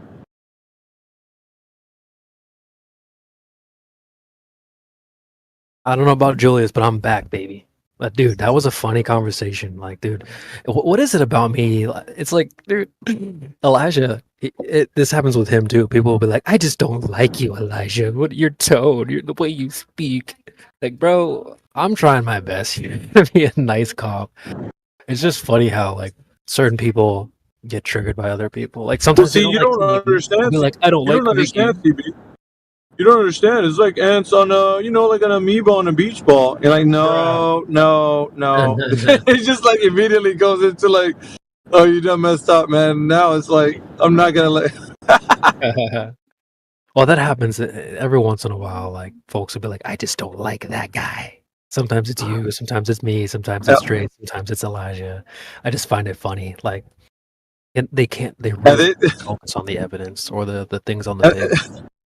He's like, no, I'm not gonna talk to you, Joe. Anyways, Mayhem. Yeah. I'm like, yeah, that's not gonna work here today. I heard you. You're like, yeah, we're not doing that. Yeah, bro. Like, this is open panel. Sorry, bro. Like, you don't get to like navigate the room. Yeah, those guys were just low actors, in my opinion. They weren't really here in good faith. But they were content. We made content out of them, so whatever. It is what it is, man. They dipped out of the server themselves? He literally left the server while you were talking. Like, dude, they didn't give a fuck. So, how rude. Notice how they were engaged when I was talking to him, even though it triggered them, but I want to talk to Mayhem, but I'm not going to listen. Bro, like, whatever, bro.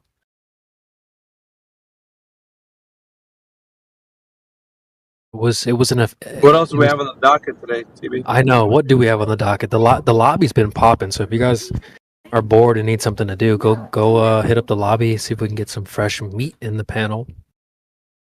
I gotta fish one of those now. I know, right? Freaking! This is for the guys that just came in. That's what happens every time one of you little crybabies gets called out here on the platform you came to get attention you asked for. When you get more smoke than you're willing to handle, you want to cry and stomp off. That's exactly what happened, isn't it, fellas? Go ahead. Yeah, I got a short clip for my sentiment. Is there no one else?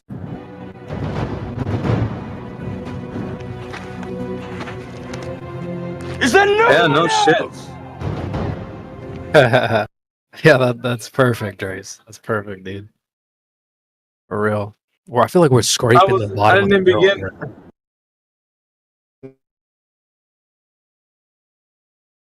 And it's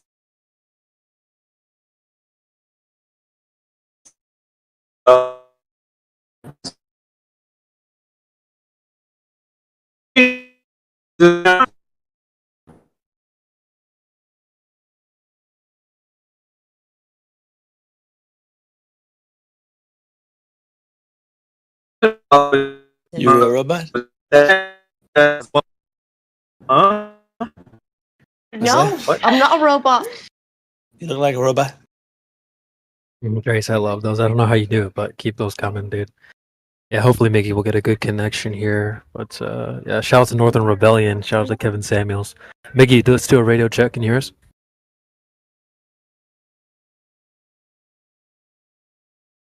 Radio check 1 2 Mayhem 100. Does this mic work? Does this mic work? Well then, down mic. What is your profession?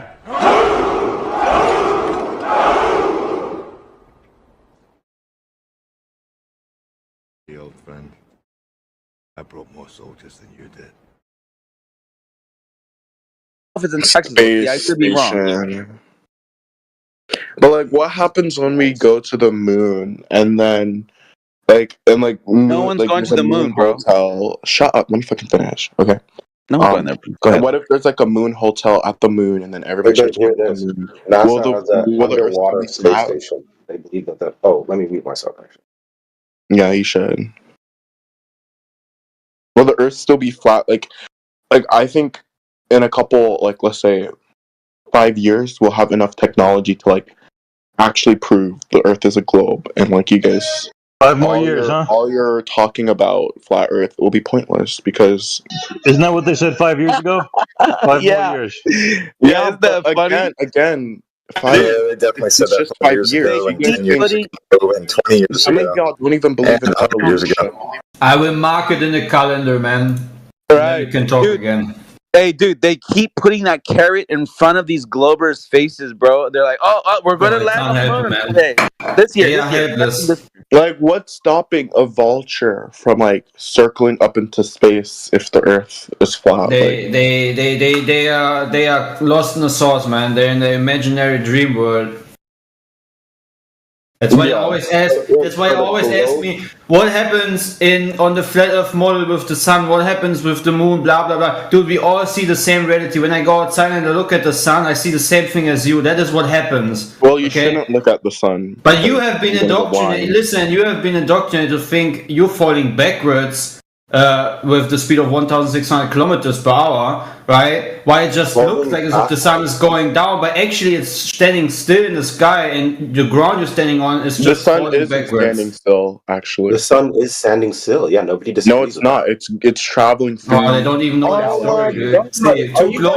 Two Globers don't even know their story again. This is so pathetic. Does the sun move or does the sun not move? This is hilarious, man. Okay, look, the sun isn't moving in our perspective, but it is going. It's orbiting around the galaxy. Dude, learn your own story, man. Why do you guys So care? you realize guys what Clay losing was fire? trying to tell you, right? Is that when you look at a sunset, you have to believe that you're falling backwards. Yeah, The with sun is standing 1,600 still. I don't get kilometers what per that hour. means. Are you? That's no. That you're Oh my falling God. backwards, dude. That you're on the surface of a ball, falling backwards on the surface of the ball, and that's how the sun is setting. Guys, okay. Can I just say one thing? No. I know What do you this mean, is no? very. I know this is very no, you're difficult not. for you The guys to sun isn't understand. moving. You're turning around the Okay, Earth. Is you're turning not. away from the Dude, sun. this That's guy how it doesn't works. know his own model, man. His Who, own me? fantasy I know my belief. model. Who you No, I'm talking not talking to you. You do? Why are you still mad? Plumb Like, lines Why are you curve? so angry, bro? Dude, plumb I'm why are lines you not curve? so angry. mad? I'm not angry. I raised my voice in order for you to understand that I'm not talking to you. Dude, plumb That's lines how that curve, works. Epsilon? You know your own sound like model. you sound Do like plumb lines Patrick. curve? I don't care. Epsilon, Wait, do what? plumb lines curve in the globe model? Do plumb lines curve? What does that mean? Plumb lines. Do plumb lines curve? Plumbing is No, a relational plumb to the earth. line. A plumb line. Like, are you saying a plumb line in like in a city in an urban area? Do you know what a plumb line is? What's a plumb line? Explain Okay, what you say. like, if you want to build a vertical wall, right? Okay. You tie a weight to a string, and that's a plumb line, and you build the wall equidistant from the string up the string. Okay. Do they curve? No. They do in the globe model. You said you know your own model. Oh no, it depends on how. No. Vertically is different vertically. from horizontally. So No, vertically. If you have to account, let's use vertically. horizontal. Okay, let's use horizontal. Can we do that? No. Do you know the internet Vertically. connection you use? No, wait, hold on. Do you know that these wires travel across the ocean, and those are also they're sending electrical signals so that you can gain internet. This European angry man doesn't realize that this is curving in order for him to have an internet connection. No, That's it's not. horizontally it does. No, it's not, dude. Why would you make if it's only think about the space that you need in order to just make something vertical? It only goes up. Yeah, It only in the goes globe up. model. I know it's hard to accept, but in the globe model, in geodetic surveying, plumb lines curve. So you actually don't know the globe model. You just think you do. Globe model.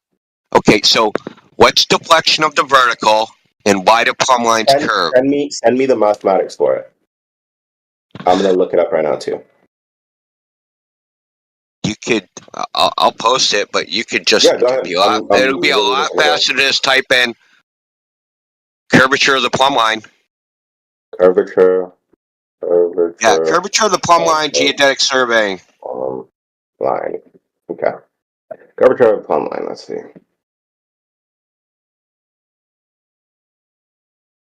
Curvature plumb is imaginary. Okay, so is an imaginary straight line from the top of the head to the floor? Okay. Yeah, in reality. Okay. Yeah, that's reality. But well, that's like saying a pilot. When a pilot is they use technically an imaginary horizon. It's the same thing, right? Yeah. That's what a pilot uses. That's exactly what a pilot does. Are you sure? That it's like the same thing. No, the artificial horizon. This is not the same thing as the artificial horizon. Yes. Yeah. That's not what I'm What talking about. do you think about the artificial horizon? I don't. They have to have an artificial horizon because planes don't fly actually. Because planes don't fly actual level. They have something called angle of attack, so they fly tilted up. What do you so think they about need the an artificial horizon. Yes, they need an artificial horizon so they know that they're going in the right direction. But wouldn't that make, in your case, if it's artificial, that means there is no horizon, which means the Earth is flat, right? Is that what you're saying? No, what the fuck are you talking about? No, I just heard flat earthers use this, and this is like the same shit with this vertical. Hold on, deflection of the vertical. No. Yeah, I have heard that the Globers typically try to kill other people. I just posted a diagram from a geodetic surveying book. I got more if you want. So, how does that explain? Because wait, hold on. Listen, you're missing the point. You're trying to obscure from the point. You don't actually know the fucking globe model beyond a goddamn ninth grader understanding of it. That's the reality of the situation. Exactly. Okay. Don't feel bad because I've talked to PhDs in physics and astronomy and astrophysics, and they know what you know. Jack shit. Fair enough. I think it just goes back to what I was saying earlier, that their scope needs to be understood. And if you're going to use terrain and use all these things, it doesn't, just because sea level is different does not mean anything. It's still vertical. It's still a vertical line. Okay, we know that. We all know that in reality.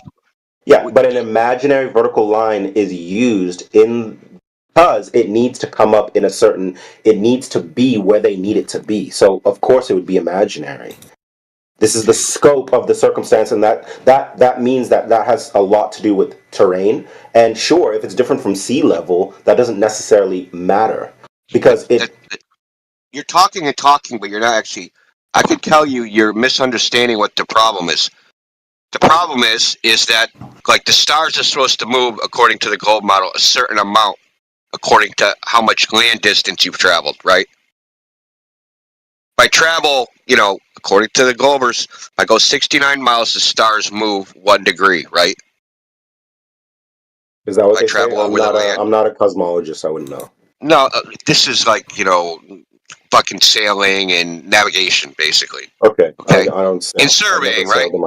So when they actually do this in reality, the ground distance doesn't match the star distance, right? Because they're trying to measure the ground, right, and make a fucking globe out of it.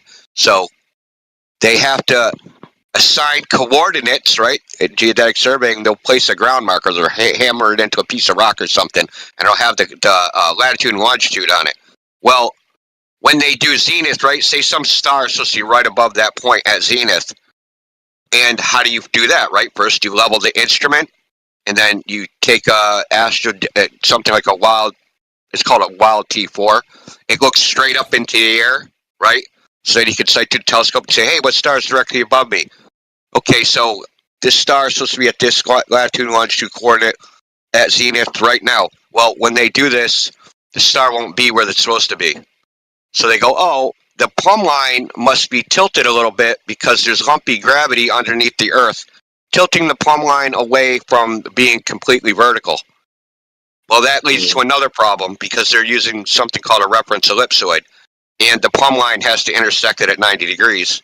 So they have to say that the plumb line is actually curving, and then they use that to map their measurement onto the surface of a reference ellipsoid. So this is a multi-layered I understand everything. I literally followed everything that you said, and I'm not the professionals, but what I will tell you is that if you are on one side of the earth and then you go down, if you're in America, you go down over to China, you will see a different sky. And it is a fact. So the thing is, hold on. If you are tracking a specific study that had these issues, if it's only one study, or if let's say it's a study from non-professionals, the issue is that information is not it's not how do you say, peer reviewed. And I'm sure you guys have jokes about peer reviewing, but I'm telling you that the sky is different on different places of the earth. That is a fact. So I don't care about this plumb line that you're talking about. It's more so about how this study is being had. Okay, this is well known. Hold on, this is well known in surveying. It's been known since since probably the 1400s. It was first discovered when they were surveying at the Vatican, as a matter of fact, which is very funny. They wanted to know how far it was, like from the coast of some part of the coast of Italy. And one person used the method of using the stars, and another person used the method of actually measuring on the ground, and they found out that they weren't the same distances that were calculated. I can tell you why. Not because of terrain. You're just going to make up a reason why. You have no, I don't need to hear your story, dude. Your story about the stars was bad enough, dude. I can tell you why. Because one point of reference is coming from someone trying to figure out a measurement in measuring the sky without reference of what's happening on Earth, whereas another is using Earth in order to reference the sky. These are two different scopes, and that's what I was trying to explain earlier. Yeah, they're using two different coordinate systems, right? And the coordinate systems don't match each other. Yes. Yeah, what they're supposed to. But that's not the point. Yeah, we know. I want to go to your different stars. I want to go to your different stars in China. Okay. Yeah. So what? There's different stars in China. Okay. So hey, listen. So check this out. If I'm on one side of Walmart and I look up, there's one set of lights, and then I walk to the other side of Walmart and I look up and there's another set of lights. The only reason I said that is was the because Walmart a sphere. No, the only reason that I said that was because you were saying that you were using like these cosmological measurements, et cetera, and you were saying that the sky looks the same, and there was discrepancies with people. That's the only reason I used that. Yeah, I'm not saying the sky looked the same. I'm saying that the stars were in the position that they should be if the Earth was a globe, right? That's what I'm saying. Okay. Look, let's take a random coordinate. 45 degrees longitude, 45 degrees latitude. That's where I think I'm at on Earth. I set up my fucking device. There's supposed to be a star at zenith right there. I fucking look through the telescope. It's not there. It's over to the side a half a degree.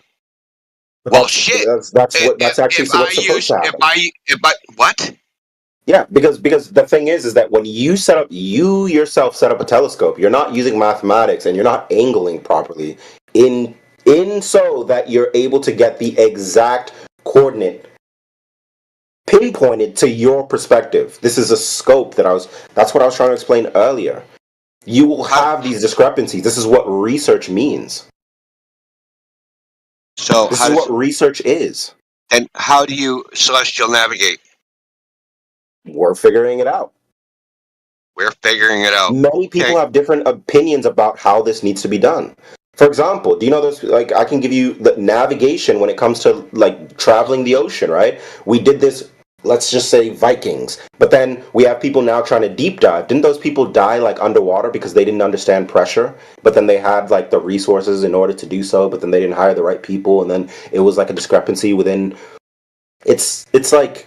Dude, people have different methods of doing the same thing. Those people died. It's not because they didn't understand pressure. It's because the people in charge did not know how to evaluate risk. That's a totally different thing. No, that's actually not what happened. But yeah. You say there are different ways of celestial navigation. They were told.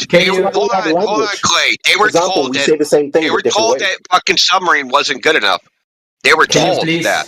So they knew. The easiest concept for you to understand this is language. We're speaking English, but I can speak to you in German. I can speak to you in French. Tu sais parler français? You guys want to say red herring 32 now? It's not red herring. I'm just trying to tell you that, like, things are. This is the way it is. This is how it is. Relax, dude. Relax. I'm just asking. You said there were several versions of celestial navigation. Can you please show me these several versions of how you can navigate with celestial navigation? I'll give you at least 2 right now. Okay. I wanted to see 5. I actually wanted to see all the several ones that he mentioned. I actually know 3, but yeah, exactly. Look, there's multiple ways. So it's like you're just playing a globe one, and there's a bunch of flat Earth ones.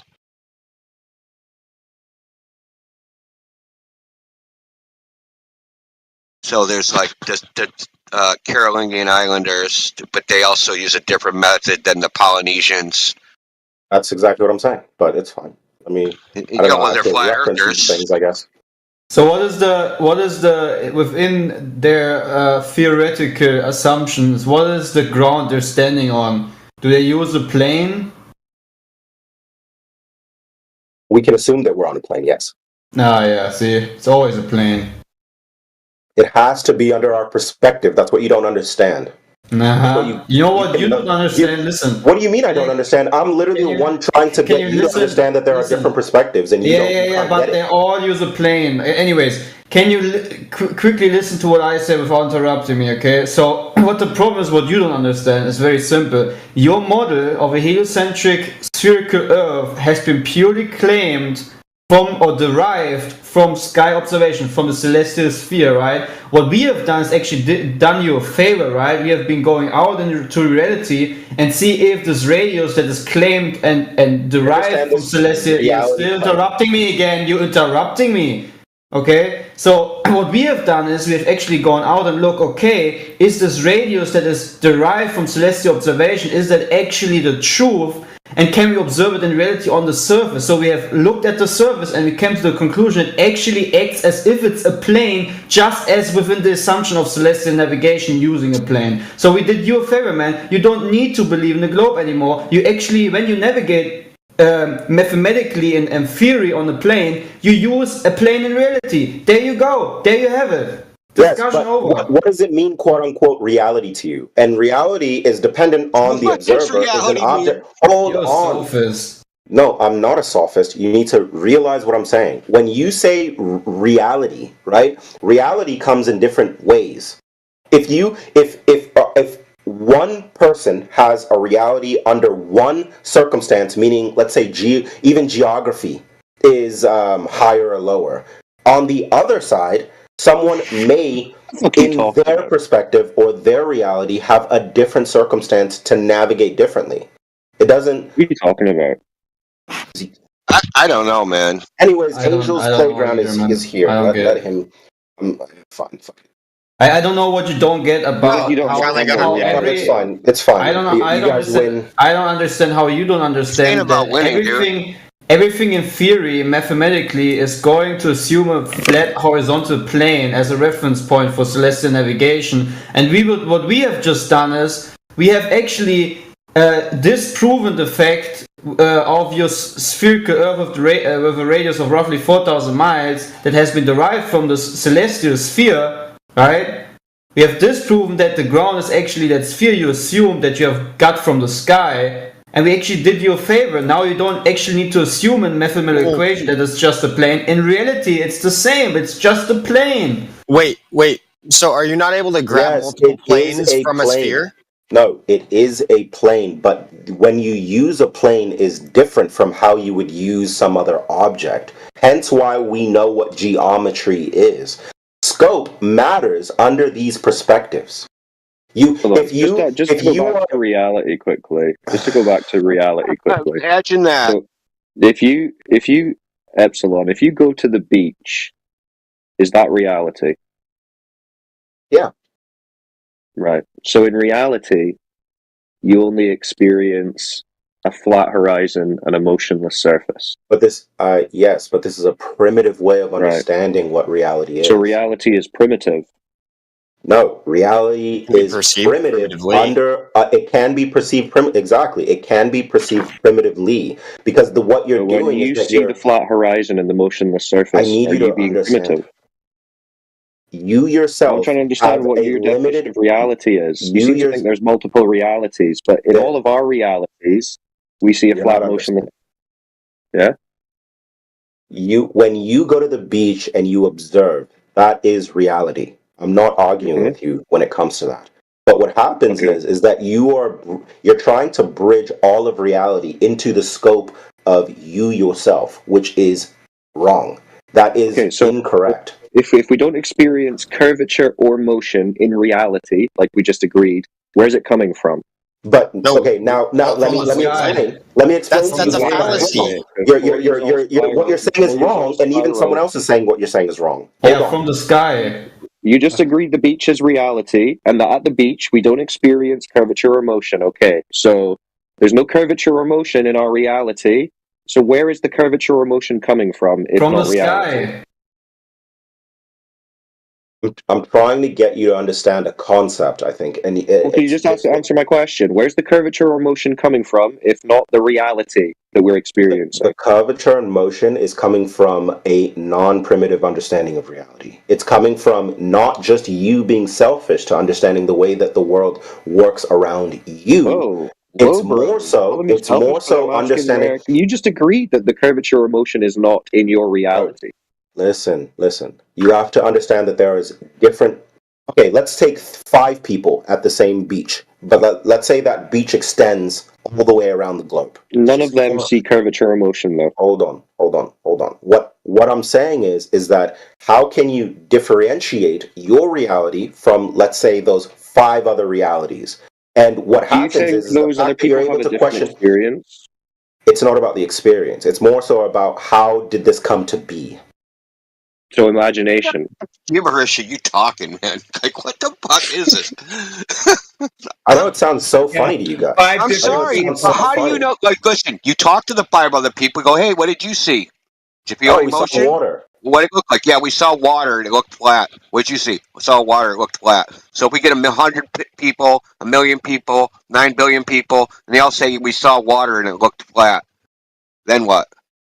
No, we have a bunch of perspectives. The point is that you have to what this does is this is philosophy. Now we're getting into like epistemology, right? So what it is what ends up it is to observation of reality. We're talking about reality, bro. No. Hold on. Yes. What reality. ends up happening is that you understand that there's a discrepancy between your own experience and others' experience. Just because you're seeing something plain. No, the experience that we all agree on, bro, and you just agreed, in reality, is the same. No curve, no motion. What That's reality? What reality? That's the reality. Remember The when reality you said you is go to the that- beach, and it's reality? You Guys, said, that yeah, is reality one. is That a is beach. one reality. That's one reality. What other reality other have we ones. got at the beach? Okay, for example, do you think that someone is experiencing the same thing that you're experiencing on a plane, for example? Jesus Christ, we're not talking about a plane, dude. Holy crap. Because you guys, it's hard to talk to you guys when you don't understand. Dude, no, because you just won't answer simple questions, dude. I'm trying to get you to by realize talking a about something concept. else. But we understand your concepts. They're fucking infantile. Great. How is it infantile to understand that? It's really it's because we understand that you don't want to take reality as it is. You want to abstract it into your mind and manipulate it in your head. No, it doesn't.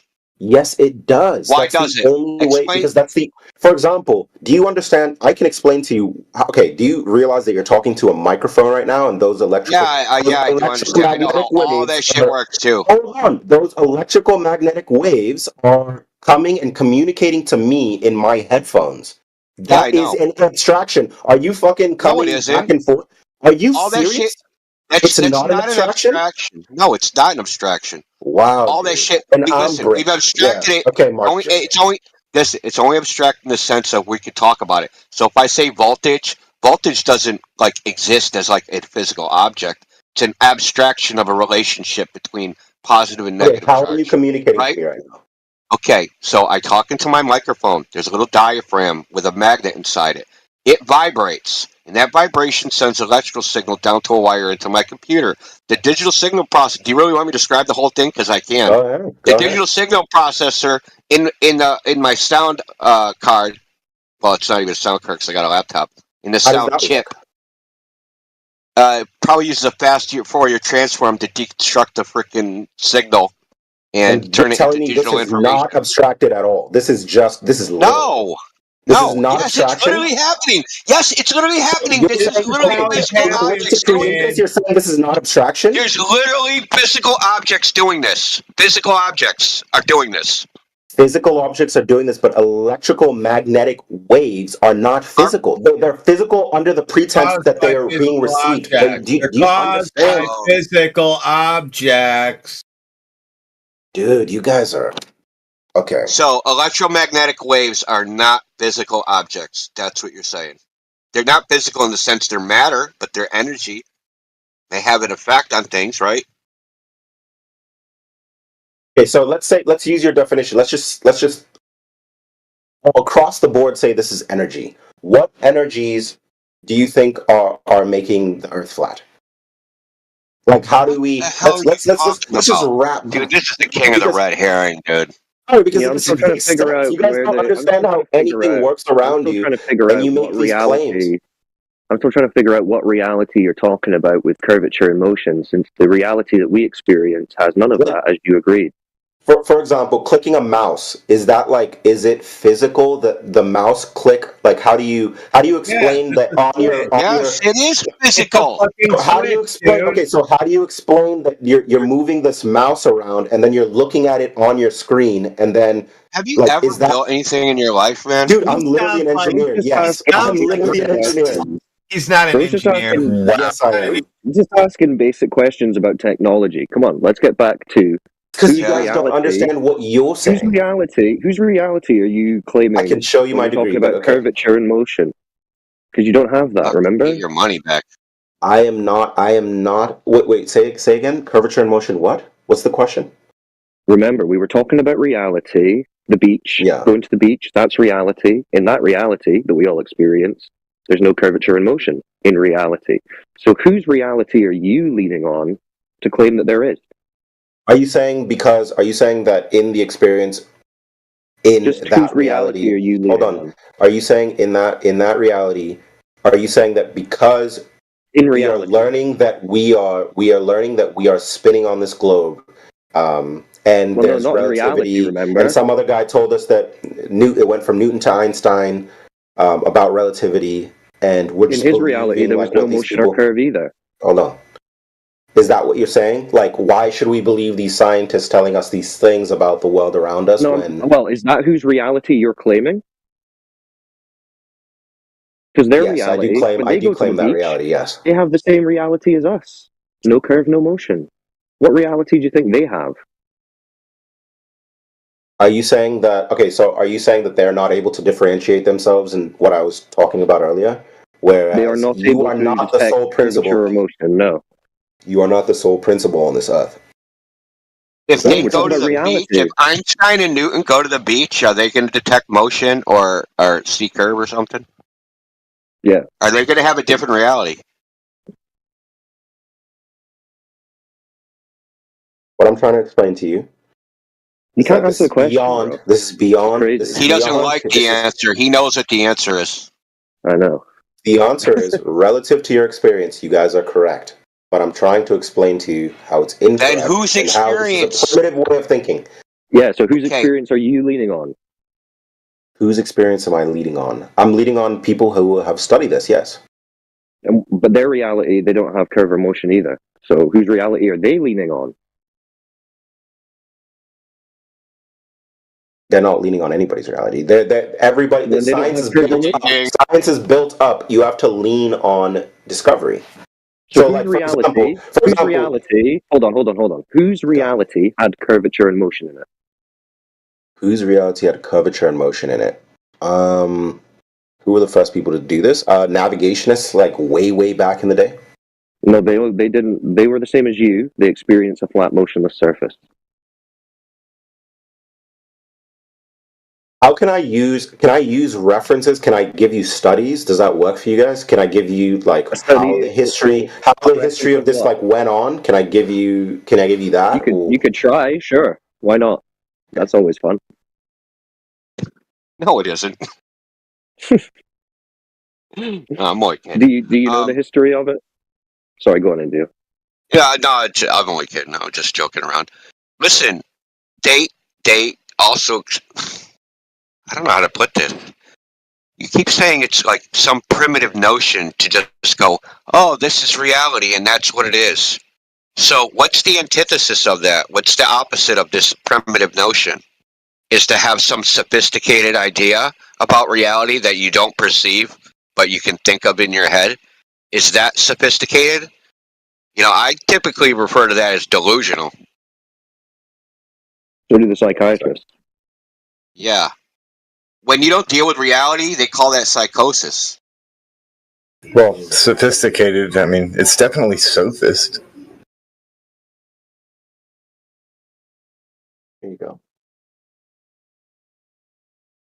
So somewhere far back in history, some guy, his reality did have curvature and motion, apparently. Some guy. That's the one I who's mean- about to tell us all about him. Yeah, I mean, No, fact I'm is not you don't going to like talk to you. you don't like the I'm not implication. gonna.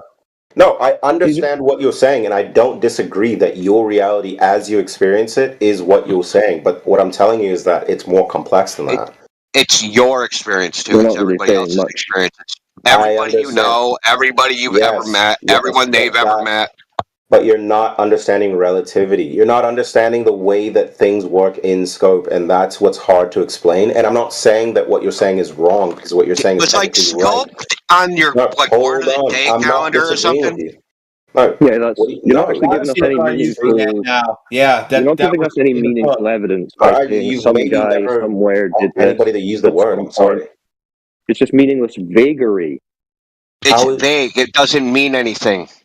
You're just saying you don't understand the scope is Okay, is it meaningless wrong gibberish. for me? Is it wrong for me to say that I agree with what you're saying, but I disagree that this what you're saying is the end all be all? Does that Right, make but sense? you'd have to give something else, which you haven't given Which anything.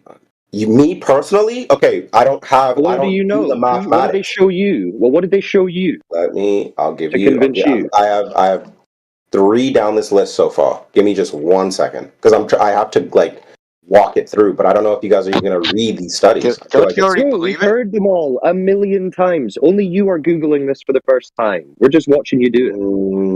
only I'm Googling it for the first time, okay? Yes, you are the first Yeah. time doing this because we have been through this thousands of times with you guys. Okay.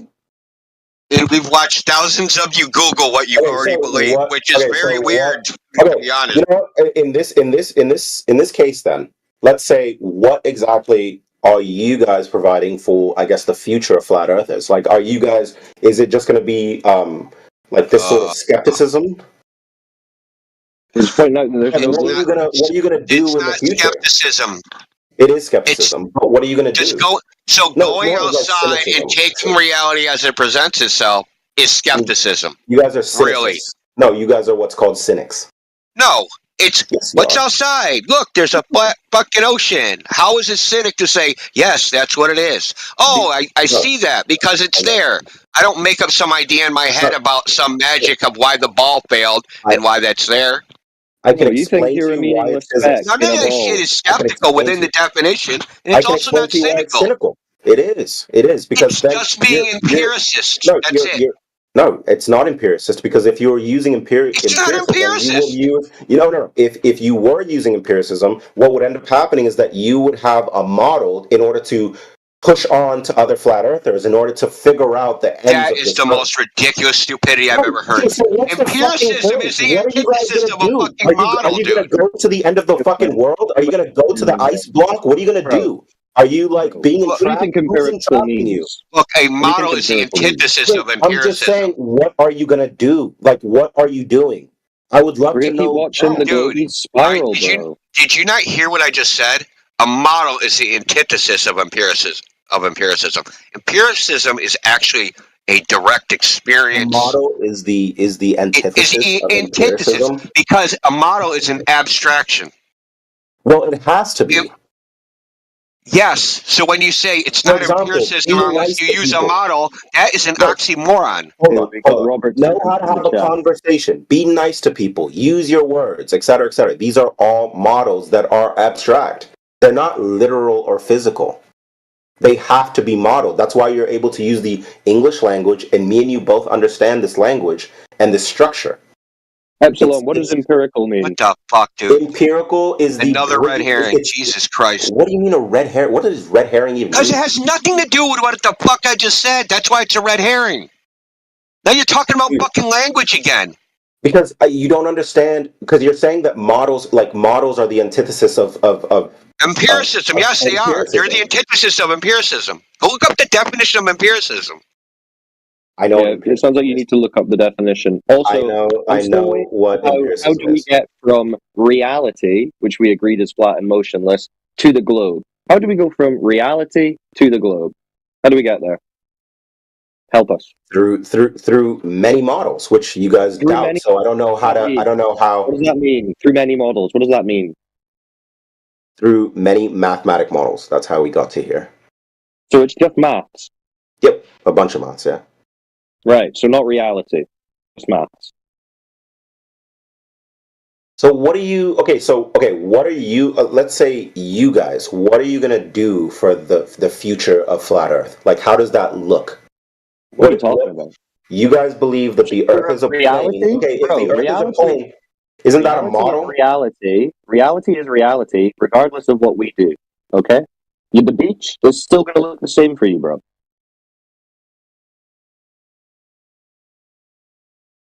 Okay, what would you? Is there any discovery that you guys will make? Is there what's going on within the flat Earth community?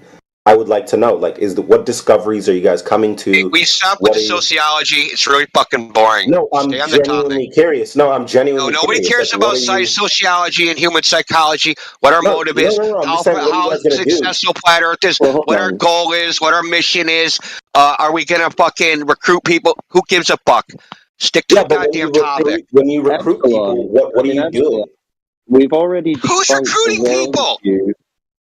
That's why you guys have a YouTube channel. You guys have like a. No, we want to see. Listen. We have a YouTube channel so that people can see the buffoonery like yours. Yeah, that's why. Okay, so what's the plan? What's the plan though? What's the plan? Like, are we gonna get to the end of the circle or the whatever it is? Like, what do we do? How do we giving do information? We're giving information. What you do with it is up to you. Are you interested in something? Are you I'm genuinely interested. I'm genuinely interested. Okay, have you got warm clothes? I have warm clothes, yes. Antarctica's really cold, yeah? Have you got a boat? Okay. Have I got a boat? Okay, yeah. I can get one. All right, okay, let us know when you've got that. And when you've got approval under the Antarctic Treaty for exploration, let us know, yeah? Okay, so you're saying that there's now entities that are saying that you cannot go and travel to these places. Oh no, bro! You can. There's nothing stopping you traveling wherever you want. Go to the airport. Just tell them you want to go to, Antarctica on a plane. Yeah, they'll let you go. They'll fire a plane. Why would you want to go to Antarctica though? You tell me. You want to explore, don't you? So I don't want to go to Antarctica because I don't think I'd be able to survive over there. But I'm saying, why? Like, what are you saying? Is there is there something beyond? You sound like you're bored. You're looking for something to do. I'm just giving you some suggestions. Okay. So we're debunking heliocentrism and the globe. That's what we're doing. What are you doing? Not debunking heliocentrism. I'm living under the world. You're just doing nothing. I've been living. You're just denying reality for no reason. I'm denying reality for no reason. Yeah, because remember, reality. All right, you guys got it. You guys got it. I'm sorry. I'm not as I guess intellectual as you guys are. Well, Epsilon, think about what you have in front of you, right? On one hand, you have the experience of reality, and on the other hand, you have strangers saying, "We're very smart. That reality you've experienced, that's not actually reality. Actual reality is something else that you can't perceive. But trust us, we went to a place where you can perceive it because we got magic penises that fire flies out of the back of. And we fly to this magical vacuum where you drop things and they don't fall. And we've seen this true reality, but you can't see it. This is literally what you're being told. Literally. I can see how you can say that. I agree. But what I would also say to you is that those same people that are telling you things also they don't experience the true reality as well. Let's say there's some entity like feeding you stuff or telling you lies or whatever it is. They do not understand the truth neither. They're just nobody can in your experience. Well, of course, nobody knows all truth, all the truth, right? Yeah. Nobody. That's not even possible. Yeah, exactly. That's like what I'm. Yeah, exactly. Yeah. But we can know parts of it. Yeah, sure. But the thing is that coming into like collectives as well, like saying, like for example, you use the example of standing at the beach and then everybody having the same experience. What ends up happening, like if you all come into a collective and you say that we experience the same thing, so we're making this thing, that becomes something else now. And then that is able to be manipulated in some way, shape, or form as well. So there can never really be truly a true sense of reality, because in every sense it's manipulation, or in some sense of the word. And now reality doesn't even exist, even though you're talking about reality earlier. I'm not saying it doesn't exist. I think it does exist, but people attribute that to things like God, right? No, we're just talking about what you experience in reality. Yeah. What is the ultimate arbiter of what reality is? People or nature? I would say nature. Okay. So in nature, if you throw out, you're the only person on Earth. There's nobody else. Everybody's dead. You're just born. You don't know anything. Good. Unfortunately, your mother died in childbirth, and somehow magically you can crawl. So you crawl and you see the beach, and it looks flat, and you're not like, oh shit, I'm spinning because it's all motionless. Why isn't it that what it is? Why is it something else? I don't think that if you were an individual, you'd be able to come to that conclusion. You would think like what you guys are saying right now. So what should you think? You should think that when I look out there, that's actually that might not be true. That could just be a delusion. And like when I look at the horizon, that could just be I'm just deluded. No. I'm saying like if you were by yourself. No, if you were by yourself and there was nothing else there, you would think that the Earth is flat. I agree. Yes. And if you had a TV. Go ahead. No, but then if you have a TV, anything is possible. Hence the globe. Not very good evidence, though. Well, it's more complex than that. What it would be is that there's someone else somewhere else in the world that is observing the same things that you're observing, and they're trying to figure out why things are moving in this way, and they take that data and they put it together, and then they come to some conclusion, and then they test this conclusion in order to validate like what may or may not be going on, and we call this like scientific phenomena. And then right, but how do we both go from both experiencing no curve or motion to curve and motion? It takes starting from cavemen, like learning what fire is, which was like the greatest. Right, so how do we go from we all experience no curve and no motion to we have curve and motion? What are the in between steps there? What ended up happening was from cavemen, right? We went very far off, and then we learned that the sun was moving in a certain way, and we didn't know why exactly. We didn't know why the sun was moving in this way. And then we noticed that the sun moves. Okay. Hold on. And then other people tested this same thing and noticed that the sun was moving in also moving in the sky. Yeah. Also moving, but moving differently, right?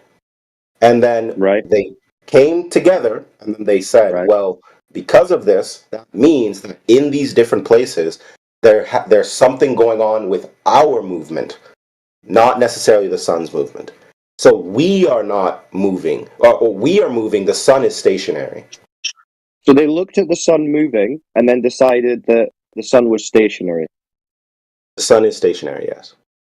So they looked at the sun moving. So they looked at the sun moving and then decided the sun was stationary. In different places, yes. Why would they do that when they're seeing the sun moving? What do you mean? Sorry, didn't I say that? They're observing the sun moving. Yes.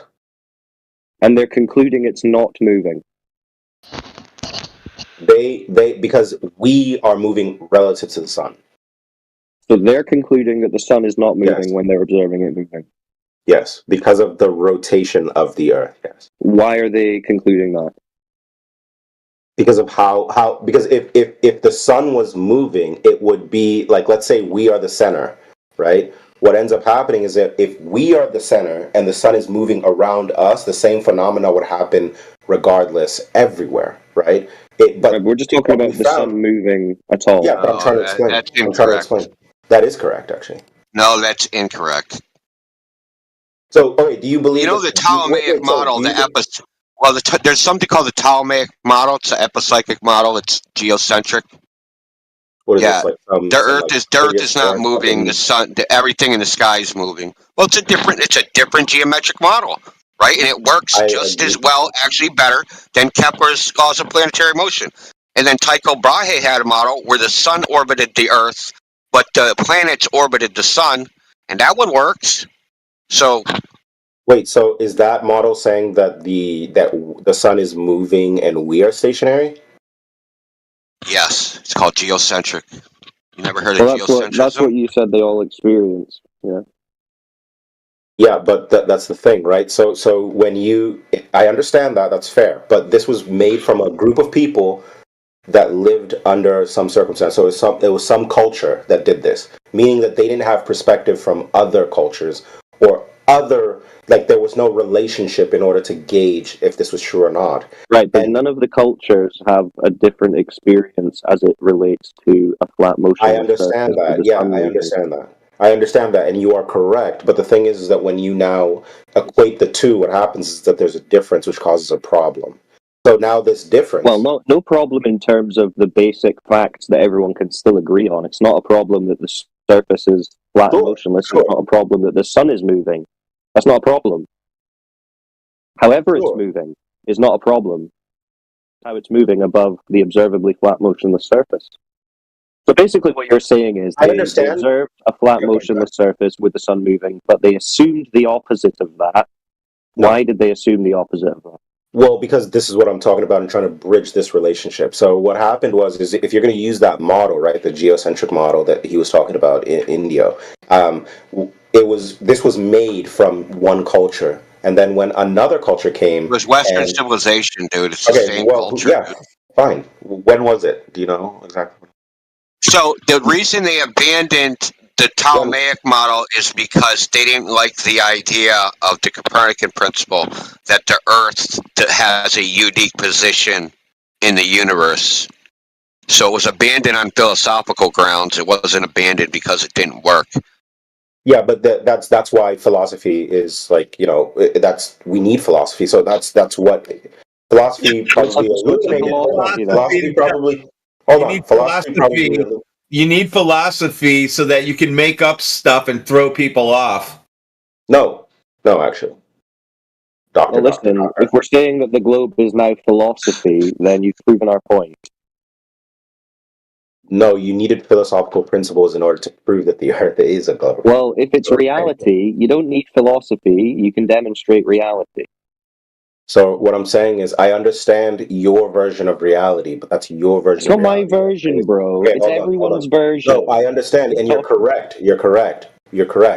But what happens is that if I am a human being experiencing, let's say, night and day differently than you are experiencing night and day, what happens is there's a bridge between this relationship. We experience night and day basically the same way. We do, yes, but there's a difference in under how we're experiencing it because now we have a time dilation between the two concepts. No. There's no difference in how we're experiencing it. There's a difference in how you're interpreting. Okay, so then why do the sun moving? Huh? Okay. I don't know how to explain. I don't know how to explain. If it's right now, I have family on the other side of the world and they're sleeping, right? Why is that the case? Is what I'm saying. Why are they sleeping right now? They're tired. It's nighttime. Why? Call and ask them. It's daytime, but it's daytime for me. So what? Line up shots and NyQuil? How would we know why they're sleeping? Yeah, we're not a disc floating in. We're not a disc in space with one sun over us. Why is my wife tired?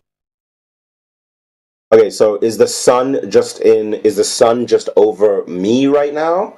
Sun's only obviously illuminating a portion of the Earth as it moves around it. Yeah. And when it's not in that area, it's dark, and your family can sleep. Nice. It's a good system. You can sleep how is it so perfectly? If it's still sun too. Is it like how is a watch so good at keeping time? How is a watch so good? We set it to be that way. It's mechanical. Well, it depends on the type of watch. You might have a digital one. I don't know. But it's set. What was your question? How is the sun? Yeah, so the sun, so if the sun is moving, let's say all the countries that we know right now, the sun is moving in a way on this flat plane to illuminate, I guess, part of the Earth, and then it moves and then it illuminates more and more, and it's going under this. How is it perfectly doing that to where we're not able to realize? Not perfect. It's not perfect. So you have Suppose it civil, depends how you define nautical, it. and astronomical twilight. So it's not perfect. It depends what you mean by perfect. Like, if you're saying it's like perfect 50-50 light and dark, yeah, that's not the case. But it depends what you mean by perfect, I suppose. So, like, okay, are you saying that the sun is illuminating us? Just like how much of the world is? Well, we know it's not illuminating the whole Earth, bro, or we'd all be. Yeah, but that's what I'm saying. So, what is it illuminating? That's what I'm asking. So, what if it's? I know it's not illuminating the whole Earth. That's why I use the example of my family across the world sleeping right now, and it's dark. So, how specifically, like, how much zone is it illuminating, and how is it perfectly able to, I guess, just illuminate a small bit? Well, that's just what it is, right? I mean, it's however much it's illuminating is how much it's illuminating, because it's a light above us, traveling over us. But wouldn't that cause problems? Wouldn't it be daytime in places where it shouldn't be daytime? Well, obviously, it's like, only for daytime. example, let's say it's daytime in Australia and it's flat. Is it also daytime in Indonesia or like no, it's only daytime where it's daytime. It's only daytime where it's daytime, and it's nighttime where it's nighttime. Don't try to think, well, shouldn't it be like this and shouldn't it be like that? It is how it is. It's like you've never seen one light. Sundial works, right? And like shadows at noon. Right, so everybody's noon would be at noon when the sun is at its highest, and it's just a big clock, essentially. With 2 seconds, turquoise, because Jedi was in the middle. Can you hear Jedi speaking? It's alright, turquoise, man. You finish up, dude. I'm just making sure he doesn't. I was just trying to. Sorry, I was just trying to kind of jump in to finish this because it keeps going. And yeah, fair enough. Shadows, right? So shadows would signify where the sun is in relation to the land mass. Okay, so when the sun is at its highest and to the south, that's noon, and when even our time zones are not exactly where they should be. You know, just look at the map of the time zones.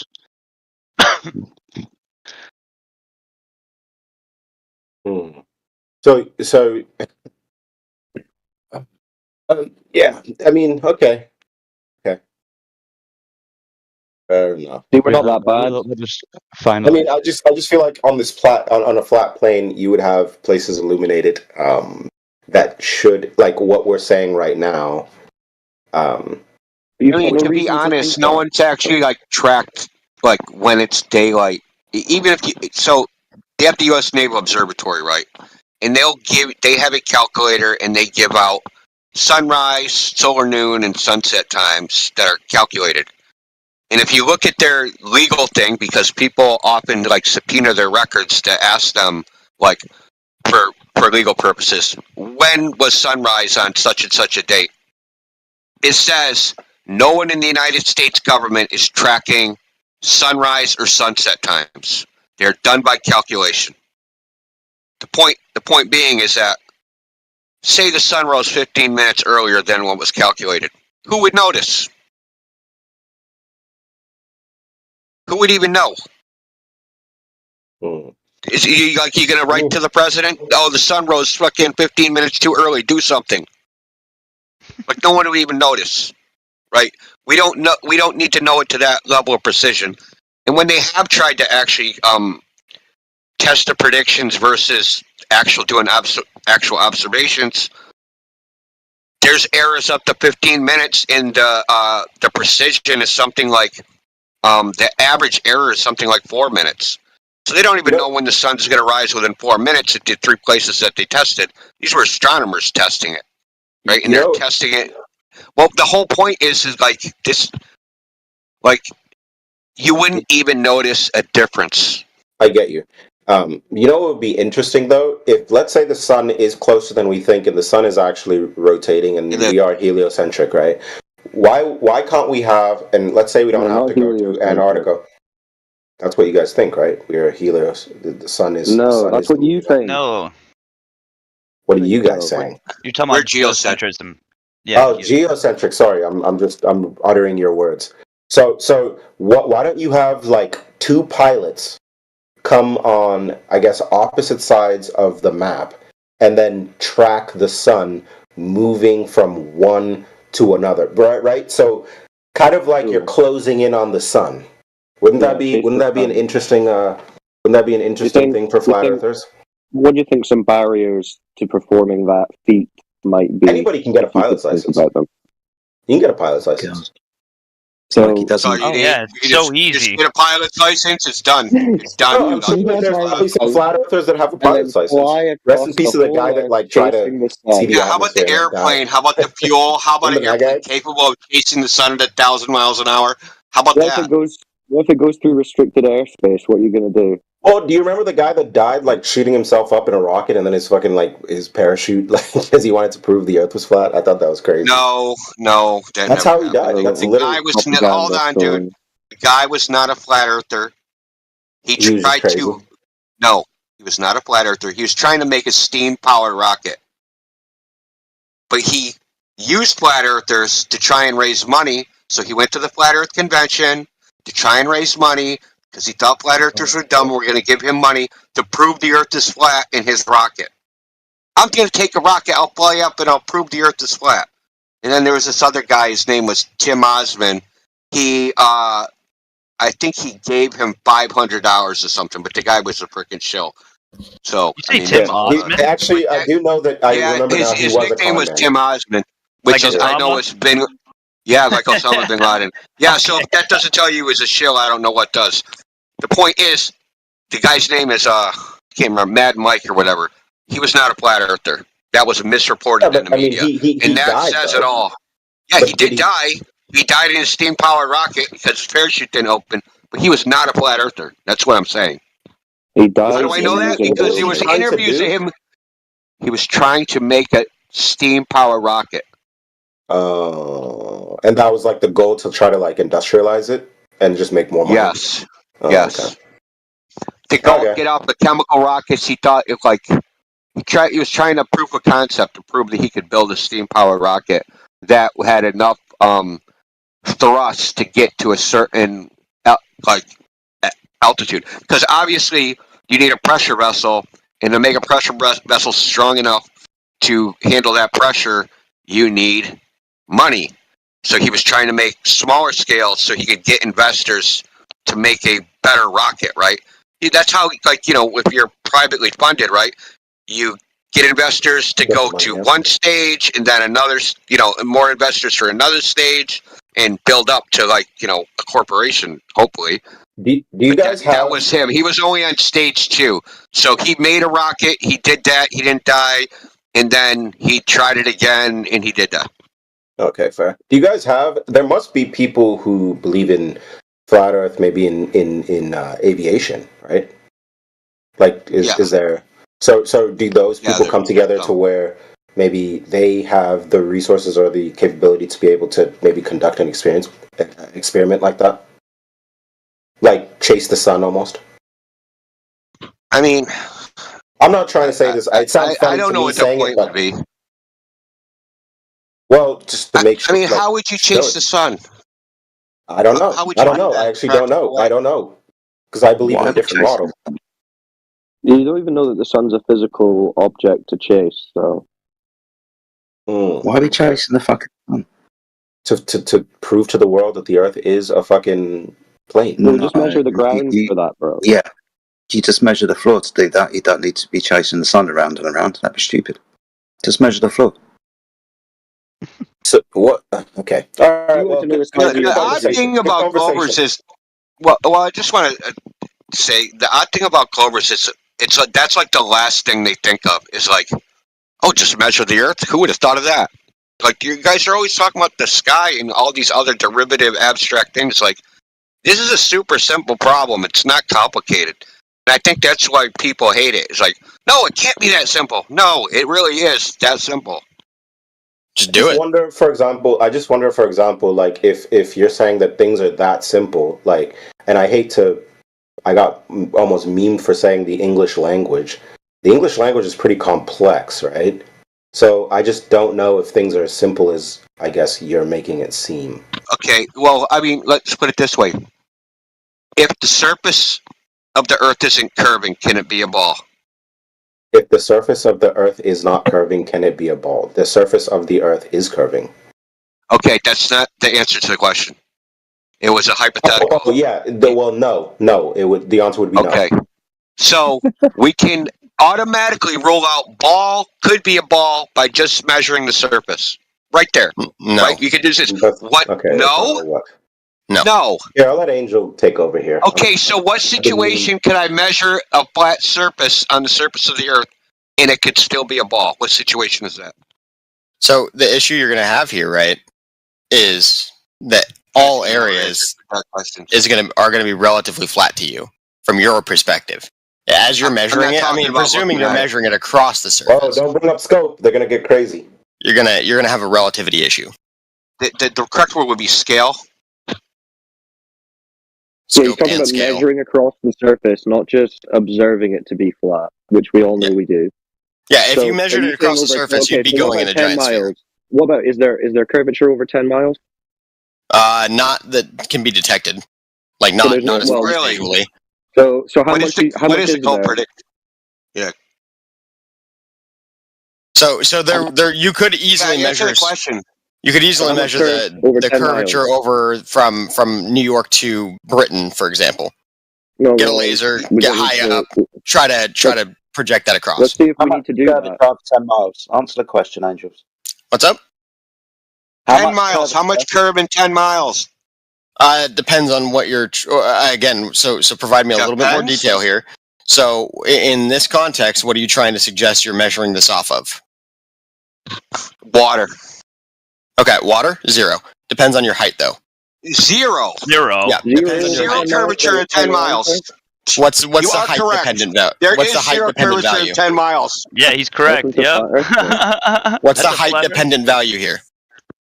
On surface level, between point A and point B over the distance of that arc of a known radius, how much would point B have curved from point A? It's so, as far as I'm understanding, at 0 feet sea level, at that point, you would not be able to see beyond 3 miles or so. Exactly 0 feet. How much from point A to point B? How much curvature after over 10 water? miles? It would not be detectable. Again, water is being contained. Give us a value. Sorry, so the globe model predicts that it's not detectable at 10 miles away. Well, again, if you're trying to use water, right? If you're trying to use water as a medium, water fills Why are you to an equilibrium. Okay, so check this out. It creates a flat surface. Yeah, the world is at least 70% water on the surface, right? So 70% of a flat surface and then the rest is a globe. No, so that's where we actually get topographical changes, right? So you can't just measure measure the Earth in a flat paradigm because at the end of the day there are decreases in reset, bro. Point A to point B, 10 miles. How much drop between point A and point B? Are you on actual terrain? Oh, so let's say a lake, a 10-mile lake. Yeah. So the closest to this would be the FECOR experiment, in which case you experienced 1.7 meters in drop. Over 10 miles? It was like 7.9, but it's close. It's a close example. Not bringing up FECOR. We're just asking you a very simple question to check your knowledge. How much curvature should there be over 10 miles between point A and point B? Again, it depends on the elevation. Give me an elevation, and we'll go ahead and adjust. At ground level. It's like you're not listening, Angels. At ground level, on the surface of the Earth. As ground level at sea level? Surface level. Yeah, that surface value can have a lot of values assigned to it, Jedi. Okay, so why are you not answering the question? Because I need to know explicitly, are we talking about sea level, or are we talking about ground level? Sea level. Okay, sea level. So at sea level, if you're measuring from exactly 0 feet in the air, and your target distance is 10 miles away, you're not going to be able to see beyond basically 0. We're not talking about we want a quantification. We want you to quantify it. We want a number in units. You can use meters, feet, millimeters, fucking miles. Just Well, you know what we're asking for, bro. I don't know 1 why you're- foot above sea level to make it simple for you. 1 foot above sea level. There you go. Perfect. You're not going to be able to see beyond about a mile. It's a little We're not over a asking mile. what Mile you and a can quarter. see. We're not asking what you can see. We're asking what the drop is due to curvature, or in feet, or meters, or fucking millimeters. I don't know. Topography underwater we know that matters you too. don't know. It's 66 feet. No, because again, Yeah, the Earth isn't yeah, uniform. it's 66 No, feet. It's 66 feet. Can't be. The Earth isn't uniform like that. It doesn't work that way. Okay. It doesn't work that Even way. if you take the oblate spheroid, the difference between the polar or equatorial radius is something like 0.01%. Okay, so if you use 8 inches per mile squared, it's either 3.98 or 3.9 or 7.97 or 7.98 per mile squared. Okay? Again, though, It's a you're difference trying to of measure this in a 1/100th of hypothetical. foot. No, we want to go prediction. So like if you want a prediction, the Earth should technically curve away from a flat line at 1/16th of an inch over every 100 feet. That would be like So the, it's the linear. lowest possible. So it's linear. That's the prediction. So it's a slope. No, It's that failed high You just school math. described this. You just described the slope. I mean again, that's the prediction of over That 100 the Earth feet. is a slope. No, Rampart. that's an incorrect. You said No, that's value incorrect. per. You said value per distance. That's a fucking slope. Yeah, but you're making an extrapolation beyond what I'd said. Very wheelchair friendly. Very wheelchair friendly. That's I make that's an actually funny. extrapolation of what you said. You said No, you didn't. You said did not. drop. You No, said you drop did not. per distance. You said drop per distance, right? Over 100 feet, you're expecting a derivation from a flat line of 1/16th of an inch over 100 feet. That is going to wrap around, right? So at a certain point, No, that's a slope. if you idiot. continue That's a that slope. line for yes, it absolutely is. But you're referencing only one line. If you take that line and you transmit it across the entirety of the Earth, it's going to slope away from you and then come back. Yes. What are you talking about? Drawing a whole bunch of 100-foot lines? Confident No. about this shit. Every single your time you source on draw a different line, Where you're do you going to read have this a from? different reference point. In Let's which case, see what you're reading from. Where are you reading from? let me just pull up Microsoft Paint for you really quick. Jesus Christ! Please. I So can't believe you're I have to talking do about- this. Yeah, so you're making a polygon. Hold on. So Let you're me making a just go ahead and polygon of pull a up bunch of Microsoft Paint. No. Please don't. You're making a. You can just explain this in words. Okay, so you're but making a it's not polygon of a becoming bunch clear. of straight lines. So you're making a polygon of a bunch of straight lines. That's what you're doing. So here you go. This is Why literally can't how you easy just it is. answer any simple fucking question, dude? Because No matter I'm how trying to. simple it is. No, you're not. You're trying to intentionally avoid questions. Okay, here you go. Here's what I'm saying. Go ahead and just pay attention to the visual aid in the side here, right? So, at a certain point, this globe that we live on is going to line up with the exact 90-degree angle of this line if you were to draw one down from it. At both sides, you're going to have a slope. Correct. 1/16th of an inch over 100 feet is what the estimation is. At that point, as you start to go to the right, it's going to slope down and away to another 90-degree angle. But at a certain point, it's going to run parallel to that of the line. Again, you could just draw that line from the very center of your Yeah, you're making a polygon through the Earth. Fantastic. Well, what's your source with this? There's formula no sides on a circle. Where are you reading? Where are you getting that formula? I know, but you're using a bunch of straight lines. This is what's used. This is what's used in determining accuracy of lasers, for example. Look, I'm trying to be nice, right? So, But you're not letting me finish what I'm saying. Because you won't admit that you're making a polygon. How am I making a polygon? I'm using a circle Because you're as using a reference bunch of point. straight fucking lines. No, I'm not. You're not. So where's the curved line in this?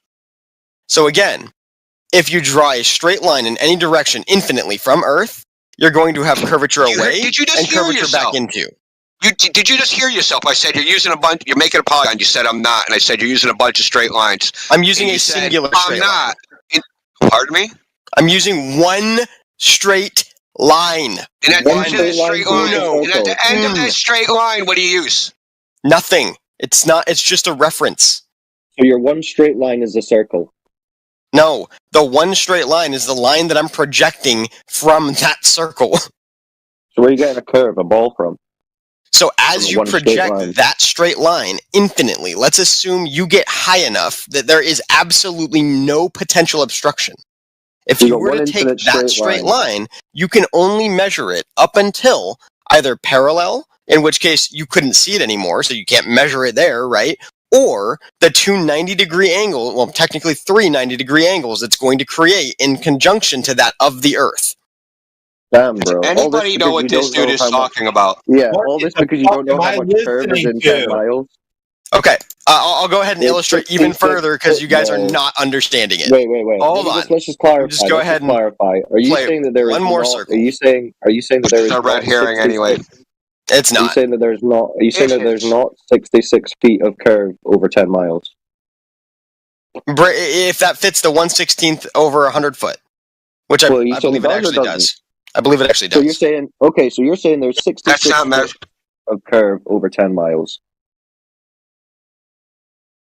The one that you No. said was undetectable. Okay, no, there's not 66 foot of curve over 10 miles. I didn't say anything. I'm making lines on a circle Well, yeah, I'm with asking a the fucking question. platform. Do you think Hold on. there's 66 foot of curve over 10 miles? Yes or no? Generally speaking, yes. Generally Yes. speaking. Like yes. So that is the way that it works. why did you say that would be undetectable?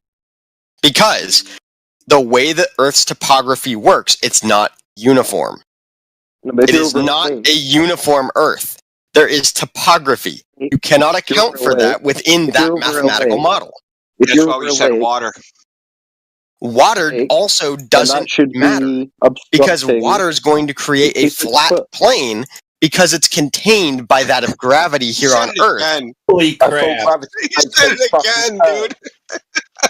Gravity makes Water it in this so- case is not a good metric to try and determine Earth curvature unless Are you you're saying using all the those- exact same model My I friend, just my fucking friend. drew in. So let me get this No, straight. Hold The on, water's Jeff. flat, but the land is curving, and it's a ball. So too is the water. The water's also curving, but it's not a And good why isn't reference it- point because why? it moves. Because it moves. You don't have it. So if you look out beyond the ocean, you don't have a reference point behind the ocean in most cases, like from New York Yeah, to you do. Europe. You don't have Yeah, a you reference do. point that's visible. Yeah, you do. Yeah, you do. I can look across the English Channel and see northwestern Europe. What are you fucking talking about, you idiot? Show me. Go take a picture outside your window of Lad. the English Channel. Lad, please post your picture you took. Quite easy. Quite simple, dude. You can go to a body of water. This is why we brought up lakes earlier. That's a secondary reference point, though. How wide is the English Channel? 23 miles. Okay. At that From point, Dover to Calais, if I go to Folkestone, it's 35 miles. you cannot see the very Yes, I bottom of any of those buildings. I shouldn't be able to What see buildings? any of them. It's Eclipse of Dover. What the hell are you talking about? That's not to say you shouldn't be able to see any of them. You can see the whole fucking thing. And in actual fact, there should be over 200 foot of curvature between Calais and... No, that's not how that works. Oh, That's yeah. not how that works. Because you're not Excuse taking me, into consideration excuse me, relative height, i.e., how 6 high is foot the water above the rising earth. up upon the actual decline of the Earth. Excuse me, I will be at 6 foot above sea level. What the fuck are you talking about? He said the decline of the Earth, dude. That's hilarious, man. This I dude know, it's thinks just we live like- on a fucking slope, man. It's weird as fuck. So The English Channel is at an altitude of 1,240 meters, 4,070 feet. Son, before you wig out, the picture posted in there is those lights across that lake are 30 miles away and he's standing on the beach. That's totally fine. Mm-hmm. He's still 4,000 feet above sea level. What does that matter? Because it's going to change the relative topography that you're observing. So being above sea level changes topography. I need a citation Yes. for that. Yeah, I need a citation. That's what topography is. You're I need 4,000 a feet cite- above what is No, considered the topography relative is flat. The bumpiness. No, topography is the bumpiness relative to being smooth. So I need a citation that says yes, and the ocean would be what you in would use elevation to above reference. sea level change the topography because the people in Chile are going to wonder why that they live on a giant desert fucking plain that's 4,000 feet above sea level. Wait, what? Yeah, wait. Is what? anybody arguing that? Yeah, you just said changes in elevation change topography. That's nonsense. Well, no, You're just changes spewing in nonsense. elevation are representative of topography. The fuck? Yeah, localized changes, but not absolute changes. He's looking across water. Okay, that lake is about 500 feet above sea level. It doesn't change that it's a lake. No, it's not. Yeah, that lake is 500 feet above sea level, roughly. The picture that was just posted is 4,000 feet above sea level. How can it be if Lake Erie is 600 or 500 feet above sea level and that's Lake Ontario or something? Wait, hold on. Are we referring to a different photo? You're just all fucked up, aren't you? No, I'm trying to figure out which photo we're referring to here. The one that was just posted with the lights way at 30 miles away and he's standing there taking a picture.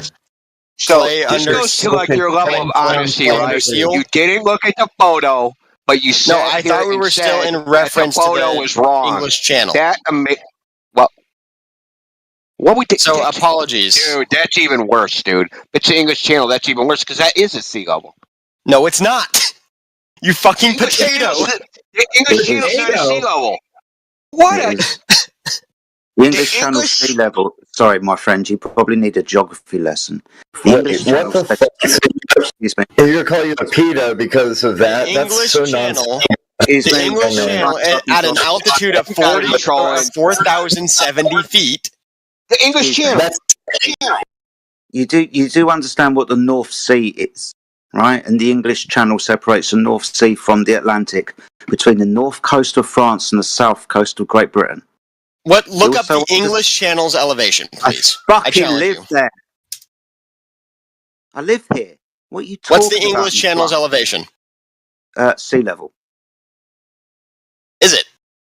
Yes, it's a sea. Yes, moron. It seems to be that there's an altitude of 1,240 meters for the English Channel. Are you an idiot? The River Thames flows into it. Yeah, and rivers must flow down, correct? Yes, and fucking London's about 2 meters above sea level, you plum. No. Yes. Do you know where Holland is? Stupid. Do you know where Holland is? Yes, you're really proud roughly speaking. So you understand that Holland was reclaimed from the sea, yes? Yeah, sure. Yeah. Receding seas and dikes. So you understand that that's where those little windmills come from. The windmills pumped out the water. They then built dams and dikes to keep the North Sea out. This is the North Sea. The English Channel goes into the North Sea. It separates Britain and France. It's a sea. It's not 150,000 miles up in the fucking air, you idiot. It's sea level. Do you know where mean sea level comes from? Comes from a little bolt on a dike in Holland, separating the North Sea. Yeah, what about Sir Francis Drake? Like, how did he defeat, like, the Spanish fucking Armada? Like, what the fuck?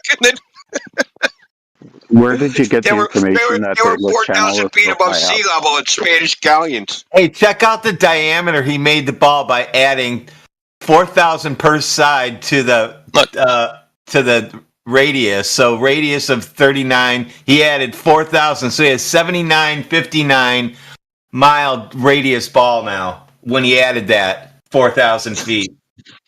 No, that's not correct. Amazing. Absolutely. Let me pull the exact quote for you. Where are you getting the information that it was 4,000 feet above sea level? I'm pulling the direct quote. I'm just going to find it inside the article. Yeah, the AI was wrong. I don't use AI for stuff like this. You know the islands of Great Britain, they sit in a sea. You know that, I've never said this before, but you probably should.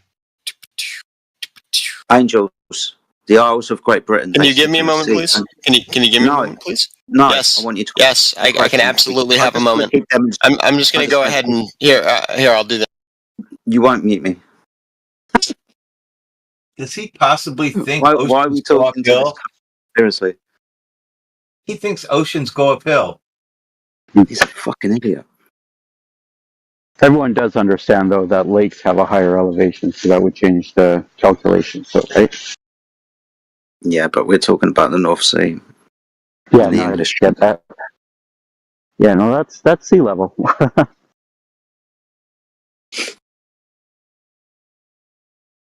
Let's all wait for Angels to come back and not be honest and lie again.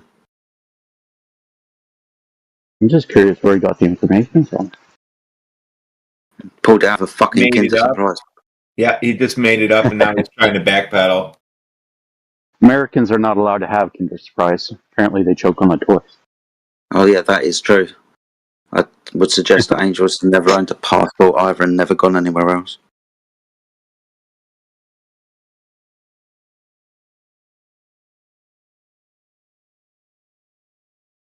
But happy Thanksgiving to my American friends. Happy Turkey Day. Like Holland, a lot of New Orleans is under sea level as well. Let's celebrate taking over the land from everybody.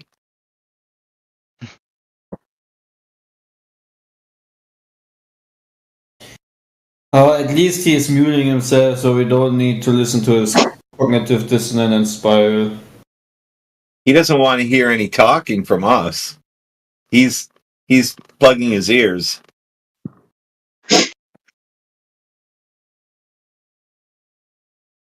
Yeah, let's be happy for once, man.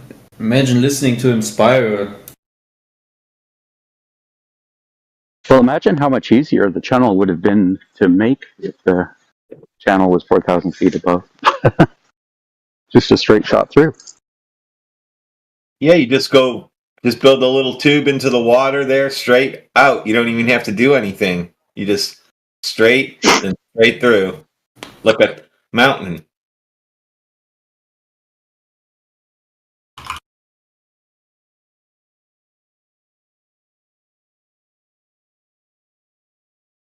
So, did they have like climbing gear on D-Day? Yeah. We had to scale the mountain of the English Channel. Attacking the northern beaches where we just slid down the other side. It was fine. How do you sail uphill? I want. We built it on purpose. Well, all of the planes, when they were, dropping the paratroopers were just jumping out of the plane right onto the land. So hey, jumped out with water skis. Surfed it down. Jedi. Surfed the hump. Jedi, don't tell this globe about the technology that Germans have used with beacons of a radar to get these unmanned bombs to London. Don't tell him about this. That there was a straight line of radar signal possible by the Germans. I'm not going to tell him anything until he apologises or concedes that he was incorrect. Or you will never concede. He's a special one.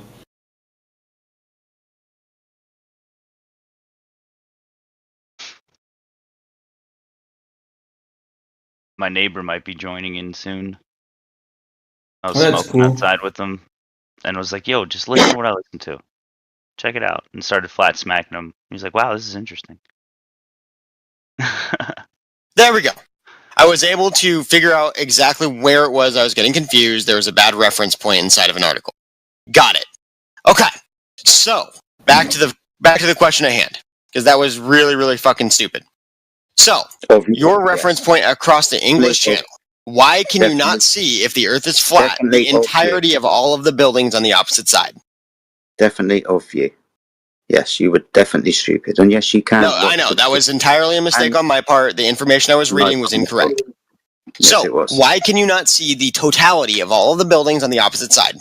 Please explain. Like the port of Calais, and watch the ferries sail into the port of Calais. You're saying you can't see that? I cannot see the totality of those buildings. What buildings? Have you on the opposite side of the English Channel? Have you ever been to Dover?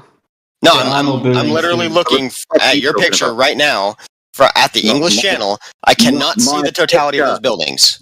you've got a real issue. That's not my picture. That's a different argument over a lake. A lake isn't the English Channel.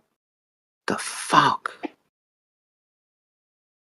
No, Jedi is an old And dude. you shouldn't He's see not all the way old, to the dude. bottom anyway, dude. Because old if you had a dude. 1 meter, wave 1 kilometer away, it would block 10 meters 10 kilometers away, and 100 meters 100 kilometers away.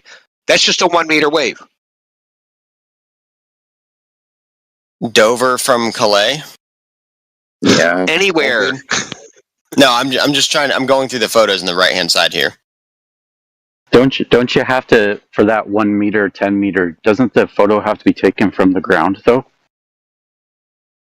1.2 times the square root of the observer's height in feet.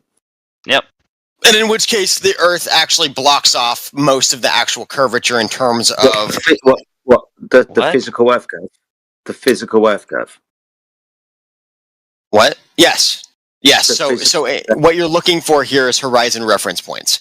You need to be able to see past the horizon, and the only way to do that would be to increase the FOV, and in which case, or well, technically decrease and focus on a central point.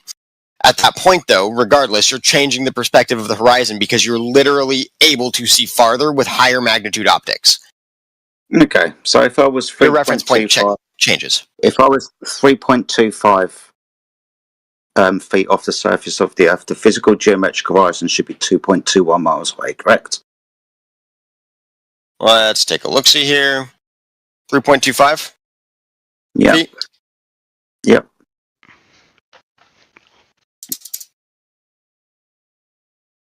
Yeah, 2.2. That should be the rough point in which case things start to fade away. Good. So you see the image that I posted of the bottom of 6 wind turbines. The wind turbines are at known distances from the observer. The one on the left-hand side is at 8.4 miles away. The one on the right-hand side is at 11.2 miles away. In reference to the distance markers, where's the horizon? Is it in front of it or is it behind it? You're seeing the first one at 8.4 miles the most. The one at the farthest you're seeing less of. You can literally tell based on the black marks. I'm asking you where the horizon is in reference to the distance markers. Where's the horizon? Is it in front of them? Is it between them? Or is it beyond them? It's in front of them. You're not seeing the full. You're not seeing the full picture in any of those cases. I'm not seeing the full picture. I'm seeing the horizon beyond. I'm seeing the horizon clearly. Refraction. Beyond. Yes, you're seeing refraction, but at the end of the day, that's creating a excuse me, can I finish a statement? No, can I finish a statement? I'm not. You are. I'm literally not. This is why where you flat earthers, you cannot follow a copacetic point. So you're seeing a portion of each of those windmills, a portion of the bottom. You're seeing a portion of it, but you can visibly see as at even half a mile or just shy of half a mile in discrepancy distance, you can visibly see the black markers at the bottom of these otherwise yellow posts fading away. That's because that's showing. You fucking idiot. Yeah, it's smaller with distance. You said earlier, sorry, Turquoise, you said earlier, I can't see the bottom of fucking the White Cliffs of Dover because the physical Earth curve was in the way. No, that's not what I'm saying at all. What you said earlier. It's very gradual. This isn't something that's going to immediately occur. It's not going to just drop off, especially over water. Specifically. And you said, yes, Earth curvature. Paraphrasing physical. That's why well, if you're paraphrasing me, that's not what I said, right? So why can't I see the bottom of the White Cliffs of Dover then? Tell me again. So show me a photo. Let's examine it. We did earlier. You've already looked at it. Would you mind tagging me in the photo? No. Scroll up. Is it Dover from Calais? My goodness me. What the fuck do you think we've been talking about for the last 15 minutes? Are you just using this as a tactic so you've got time to think? No, not at all. Right then, so you said that I can't see the bottom of the White Cliffs of Dover because the Earth curve is in the way. I then give you this observation where the horizon is obviously well beyond its geometric limits. And the White Cliffs of Dover will rise above that of the water level, creating a part of the image that you're expecting to see. A part of it. Again, you have this weird construction that the Earth curvature is going to drop off exponentially when there is no evidence to suggest that, nor have I ever made that claim. You're using your own math as a placeholder here. The water is the ocean level is the best metric to try and determine what relative Earth curvature is going to be. At that point, anytime you have a differentiation in topography from sea level, from 0 feet above sea level, you are going to change these numbers. It does not matter where. If it's 1 foot above sea level, you are changing how far away you can see an object. If that object on the opposite side is 1 foot above sea level, it is technically going to be capable of being viewed from a different distance other than its original from sea level. If you're looking at an object from at 10 miles above sea level, I don't care. Now this is just turning into word salad. No, it's not. I'm speaking completely logically right now. Go ahead and steel man what I just said, if you would, please. No, I want to answer this question. Where should the horizon be for a 3.25 observer? How high is the object above sea level? No, we're talking about where should the horizon be. Again, how high is said object above sea level? And that'll give us a reference. 3.25. I just want to know where the horizon is. That's how high. It's observer. No, that would be the observer height. How high is the observer? We've just told you that how high is the observer. I've just told you that 5 camera, times. Bro. The camera's the observer. Okay, so let's say hypothetically it's at 5.5 feet. Just the average height of a human being. 3.25 feet. No, 3.25. 3.25 feet, fine. Okay. Yeah, we agreed this earlier, and you gave me the answer You're then. You're going to have a flat... Angel, why are you talking? Why are you talking? Because I'm answering your question at this point. I haven't answered it. I haven't asked it yet, you fucking idiot. You answered this question. You answered this question earlier. You said yes, it should be at 2.21 miles. But as soon as I bring you an observation from this observer height, where the horizon isn't at 2.21 miles and is clearly beyond the wind turbines at a safe estimation of 12 miles, you scream refraction, making the horizon non-physical. Correct? That's not true. An image can be put together based on the reflections of said object associated to the image that you're seeing in front of you. In this particular case, the horizon will start to drop off items, whether you want to talk about millimeters, centimeters, inches, feet, doesn't really matter, over time as your sight line continues forward.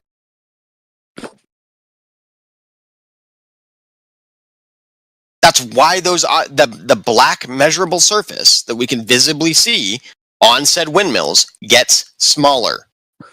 You do That's understand why it happens. You do understand that there's a distance between about 3 to 4 miles between the platforms, right? You do understand that things get smaller with distance, correct? You do Yes, of understand course they get smaller, at least with reference to that one point of reference. Good, so they're getting further away. That doesn't make their physical dimensions change. Even your famed black swan photo doesn't change the dimensions of the actual oil wells. I don't know what he's talking about. He's just a word salad. What? It doesn't physically make the objects any smaller. It's your observation point, your reference point. Exactly. What are you talking? That's what he's been talking about for 15 Dude, minutes. he doesn't even know what he's talking about. He just asks you, guy, what is the observer's height? And then you say what the observer height is. And then he says, yeah, but at what height is the observer? I mean, you can't make this up, dude. So look at actually, Doctor just posted a fantastic video to try and prove what it is that I'm talking about. It's very easily seen. As your reference point changes, i.e. zoom, you can see more and more of an object because your reference point is changing. The reference point at that zoomed level is not the same as it would be if you were just looking at it from your eyes. It's not. However, because that reference point's changing, it's not giving you a clear picture as to what is actually in front of you. Dude, what are you talking about? None of that means anything with reference to this argument, though. Look at this is quite literally. If I'm not mistaken, this is actually the photo of what was shown. It's the video. No. So I assume you're talking about the Black Swan, right? So it's not even No, we're beyond that. There's a video in which case there's a large scale zooming effect, in which case that zoom changes the perspective of the individual. Shush. Crypto, it's the one with 6 wind turbines. I know you're not looking at it, but that's the one that's in reference in the moment, and the video that's associated with it, where the horizon is clear. Right? Sorry. The argument's the same, though. Yeah, exactly the same thing. But I just wanted to at least know what picture we're talking about. Yeah, fair play. So I mean, look, man, the point is that you're essentially making the argument that the horizon refracts and the objects don't. No, so those objects disappear from the initial base perspective, right? From the initial reference point, those objects disappear. You cannot see them. What would you expect on a flat surface? I would be able to see the entirety of the objects at effectively any distance. Well, then you're they wrong. They would be the same height. Yeah, but why would it be so on a flat Earth? Like, why wouldn't you be able to? Why would you not see the? Haha, fascist joke. No. I'm actually siding with Angel. King Harambe, King Harambe, you have a world-class username. That's what I was laughing at.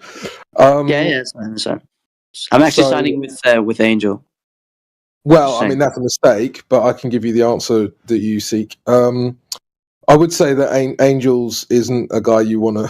If he's on your side, you should probably rethink your side. But regardless, why... So, okay, here's a question. I think this is where you guys are getting this wrong. You're just... Why would it blur? So... Yeah, well, I'm trying to give you a mindset change, because I think what you're assuming is that on a flat surface you would see forever. And so therefore anything that doesn't conform to that must therefore confirm a sphere, right? Is that your line of thinking? No, not intrinsically. I'm asking King Harambe, not you. Oh. Not really. So then why do you think that if something disappears from the bottom up, that is evidence for a sphere, if that's not the reasoning? Well, I don't know. I'm just asking you if you don't know. If what? That's fine. Look, bro, I'm not. Don't take it personally. I just don't think you've thought this through, right? If your line of reasoning is that you must see forever on a flat surface, then it makes sense that if you don't see the whole object, it must be because the Earth's curving. However, you've just told me that's not your line of reasoning. So therefore, I don't understand why you have a problem with this idea that objects can disappear bottom up on a flat surface. I don't know what your line of reasoning is. Okay, so I'm just very interested to know why would the objects be covering down? I don't say again. Like, for example, if you go up to what DDD and posted, like if you go a bit up, it's like on the sea, and then there's a like a large matrix of like steel fences. If you go up a bit. So yeah, but why does it go downwards? How much past the hour? Sorry. Well, so is it 39 past the hour? 40 past the hour? What am I looking at? Wait. Here. Okay. 40, I think. So I'm just curious of what you think. 39 after Doesn't the really hour. matter what I think, but I see what you're saying. Like, Yeah, so this one here, 41 past, yeah? Red rhetoric. But why would it? Yeah, but why would it go down? What's going down? The fence. I don't even know what you're Whatever asking. it is. Bridge? No. This here, hold on. This photo. I'll tag it. Red rhetoric power lines. Yeah, and I posted them. Oh, okay, yeah. So that's been taken by other people, and the quote-unquote curvature that you find in this photo doesn't exist. So you can only really assume that in this specific Yeah, but what's the photo, illusion causing it to do it? I didn't finish, bro. I definitely didn't finish. Sorry. So the only explanation that I can give for this, when you compare it to Doctors, which is the same power lines in the same place at the same elevation, is that there's some sort of compression happening either in the lens or some other effect that he's applied to the photograph afterwards, right? So that would be how you explain this, because it's not present when other people have tried to repeat it. Okay. Yeah, but what do you mean compression? Well, compression of the photo, compression of the lens. It could be done either physically or through, Dude, do you know what compression is? Something of press. Right. Okay. So compression would create distortion in the image, right? Like if there's anyone that is, if you shake your camera, it might be a bit distorted. Like you mean like that? No, convergence of an image from one file size to another is typically the best example of compression. Well, that's a different type of compression. Yeah, that could also affect it. The point is that this hasn't been reproduced. What he captured hasn't been reproduced, so some fuckery has taken place. The end. When it comes to why would things disappear bottom up on a flat surface? Do you want the answer, or do you want to just talk over me? Cool. So why would things disappear bottom up on a... Are you okay, dude? Do you want me to continue, or do you want to say something? Sorry if I'm making any sounds. I'm just, looking over some pictures. We have 35 milliliter. Is like this. Wait, let me just post it. Like this. Is it like this type of compression? Possibly, but I mean, there's lots you of have to different be types of compression. What type of compression it would be. It's just an inferior mirage. That's all it is. Yeah, dude, I don't know exactly what he did in order to fake that curve. But when people have gone back to that place at that point, the curve isn't there. In addition, you shouldn't see curve according to that model at that height anyway.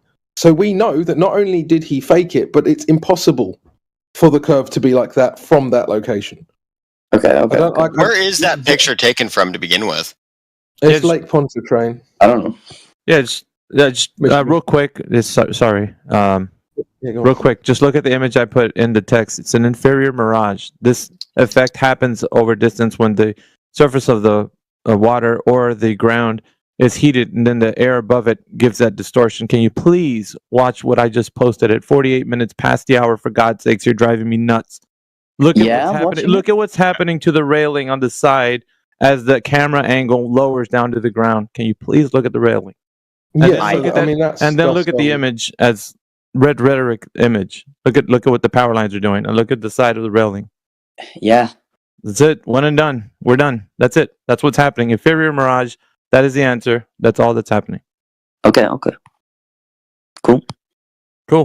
Yeah, exactly, and that's a really good direct answer to what I was saying. But what I was trying to address with these guys with the actual mindset, like if your mindset is that this effect can only happen on a curved surface, then you're thinking about the problem wrong, and so you're always going to come back to therefore the Earth is a ball. Right, but if you actually understand what's going on, not only with the faked evidence that Red's Rhetoric provided, but also just in a general sense about how these photos and videos are taken, then you understand that this is perfectly possible on a flat surface or on a ball, and making one or two observations doesn't really prove a ball. Okay, good. Yeah. I was just curious of what you guys think. I'm just, going around asking what people think. Well, I'm trying to address it at the most basic level I can, because there's a lot more to this, right? But it's like if you're already in the mindset that anything disappearing from the bottom up proves a ball, then we can't really have a discussion.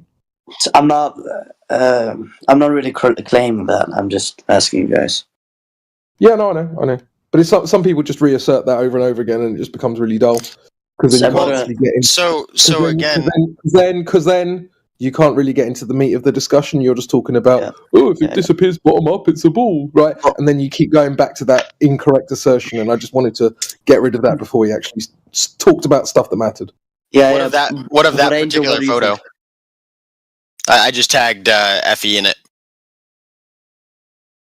Oh, that one? Which one? Yeah, the one of that skyscraper in Sweden. What of that? Yeah, what about that? Yeah, what about it? If there's a photo taken... Yeah, the turning torso, kind of an interesting building too. If your photo is taken here 28 kilometers away over the water line, where's the rest of the building? It's still a zoomed photo, so this is more than you could actually see just from standing on the other surface. The temperature of the water and the temperature of the air that day. Yeah, Harambe, do you remember when I said? Good question. I mean, kind of irrelevant, but good question. No, it's not. Harambe, It's going to have it. Well, what I mean to say is, it's going to have an effect on the photo itself, of course. But Then again, it's not irrelevant. So Cool. It's like- So Harambe, just wanted to talk to you about this. Do you remember when I said, like, not even 30 seconds ago, if you make the assertion that a building missing any of the bottom part must therefore be a curve is wrong? And have you noticed how Angels has literally just done that? And that's why I addressed it. well, no, there's very clearly, Right? whenever you take a photo away from something, only the tallest portions of that object are going to be visible. Yeah, exactly. That's the reasoning I've just been addressing that you've just completely avoided. It's like, I'm not saying that doesn't it's, prove a ball. but here's the problem: is I'm not saying that it's a static. That for example, these objects just shouldn't appear. I'm not saying that. it's pretty wild, actually. Yeah, but you don't understand You're angular literally resolution. making the I assertion think that I just warned. Yeah, You don't- one sec. You're literally making the assertion that I just warned against at length, and not realizing it. It's actually very. No, I am realizing it, but the problem No, is you're not. this is how it No, pans you're out not. in no, reality. you're not. Stop saying you're realizing when we can clearly hear that you're not realizing it. This All is right, how and it's so- panning out. Angel, it is angular resolution. These things have been discussed in spades in this chat many times. You're just not a part of it when you're here, and you quickly want to look at something else, another image, and you're not listening. Okay, you're hearing us, but you're not listening to us. So once again, it's angular resolution. So when you lower something to the ground, the bottom of the thing in the far distance will be cut off. That's what happens at a distance, and then so on for it getting farther away from you. This is what's going to happen to anything at a distance. You can actually test for this. My God, like I can't believe you're still putting up images after. Okay, what did I just say? Okay, well, repeat what I just said. What is causing that bottom-up disappearance? What is it? I mean, putting your. What is it that's causing the bottom-up disappearance? Again, putting What your is it that's perspective. causing the bottom-up Putting your disappearance? perspective closer to the bottom. Fucking hell. I'm going to ask you once again, I just gave you the answer. What is causing the bottom-up disappearance? You viewing it. What is causing the bottom-up disappearance? I'm trying to tell. What is causing the bottom-up disappearance? You better fucking repeat what I just said. I'm literally trying. No, you're not literally. Say it. I want you to fucking say it. What is causing the bottom-up disappearance? Alpha, your mom and dad are fucking faggots. Fuck you. Quiet, Borgs. What is causing the bottom-up disappearance? I'm trying to. You're not saying it. Just say it. Every time you unmute him, he's like, "I'm trying to tell you. I'm trying to obfuscate, but you won't let me." Just say it. What is causing the bottom-up disappearance?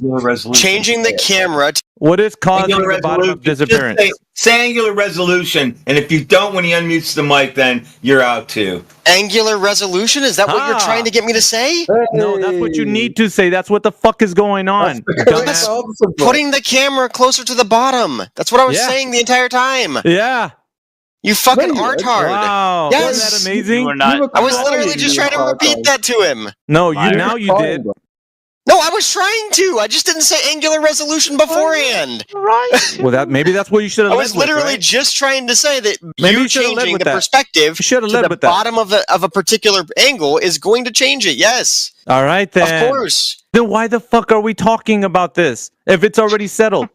Because it doesn't work out that way all the It time. doesn't work out that way. Let's fucking see, shall we?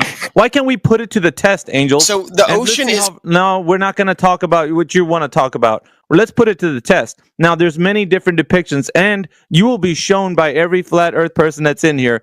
Different. I want you to pay attention. All right. Fuck. I don't give a fuck if you leave. When you come back, I'll be here. All you can do is run. I Go was ahead. trying to tell you that. I swear. No, you weren't. I want to be a real boy. No. Miggy, you missed it. He was trying to tell us the English Channel was 4,000 feet above sea level. No way, dude. Oh, how did we laugh? Yep. Oh, yes. About 5 minutes before you came in, mate. Yep. Brilliant. Yeah, that Angels guy is such a clown. Do they have Such to a bring clown. mountain climbers? Really? He needed mountain climbing gear on D-Day to climb the hill of water across the English Channel. We got Triple D Dan over there chirping in the text chat. Go ahead and use your voice. Go ahead and chime in, DDD Dan. Guys, I Go have ahead. a question. No, we want to listen to DDD Dan. Go ahead, Dan. You're in the text chat acting like you're all hard and whatnot. Why you keep posting that image of that boat? What do you think it is? It's Earth curvature? Go on, tell us Post the video so we can see the mirage. Go ahead and tell us the distance to that boat disappearing. What's the distance there? Give us some data. Yikes. In this original video, if you watch it, there's a mirage. Like, you can see that the whole bottom of this boat, in between the water line and the bottom of the boat, it's mirrored. Put your big boy pants on and get on the fucking mic. Or are you just gonna sit? You know what? If you're not gonna speak up, dude, you're gonna kick rocks out of this channel. We don't need your fucking chirping in the text chat. Yeah, no Fuck chat off, skanking. Fuck out of here. Fuck out of here. Happy Turkey Day to everybody, though. Happy Turkey Day. How does Turkey Day work on a flat Earth? Very carefully. Well, basically, I know how it works on a globe. You have to put the basically you have to put the turkey in. You have to work out where you are. If you're in the northern hemisphere, you have to put the turkey to the right of the oven, so that when the Coriolis effect comes in, it cooks evenly. Oh my god! And if you're in the southern hemisphere, then you have to put it on the left of the oven.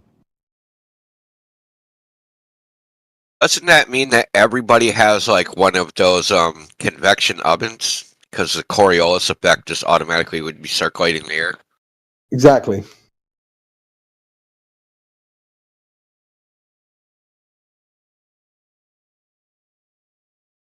Well, I guess I got ripped off when I bought one.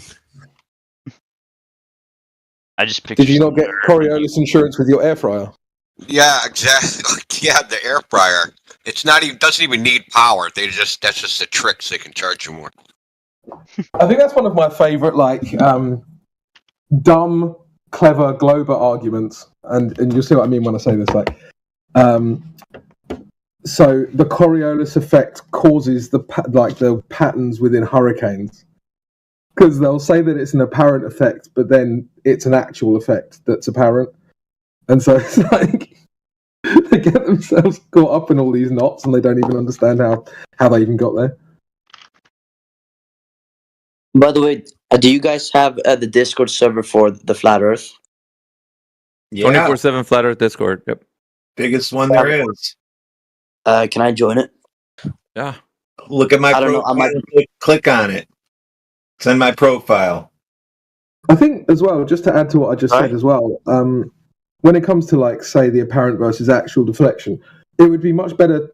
Sorry, better? Maybe not better. It would be easier, or at least more elegant, to make like a toroidal electric universe kind of explanation for the shape of hurricanes than the Earth is spinning, bro, right? But they just discount that and they just say the Earth is spinning, bro. It's like, don't know. Yeah. Wait, who said who has it on the profile? Doctor. Discord.gg/flat-earth. To doctor, what you It's in the tell me game. news? I got a bad case. Doctor, man. It's like we just call him Triple D, man. Triple D. It's Doctor.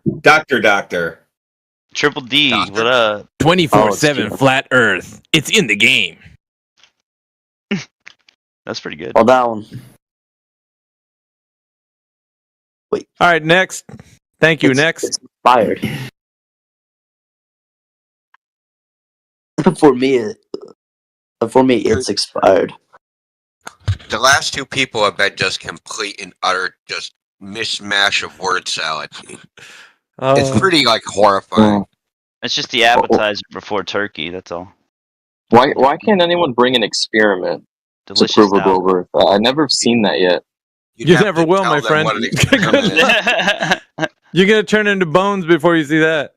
Well, what's interesting is that some exist, but no one ever brings them up.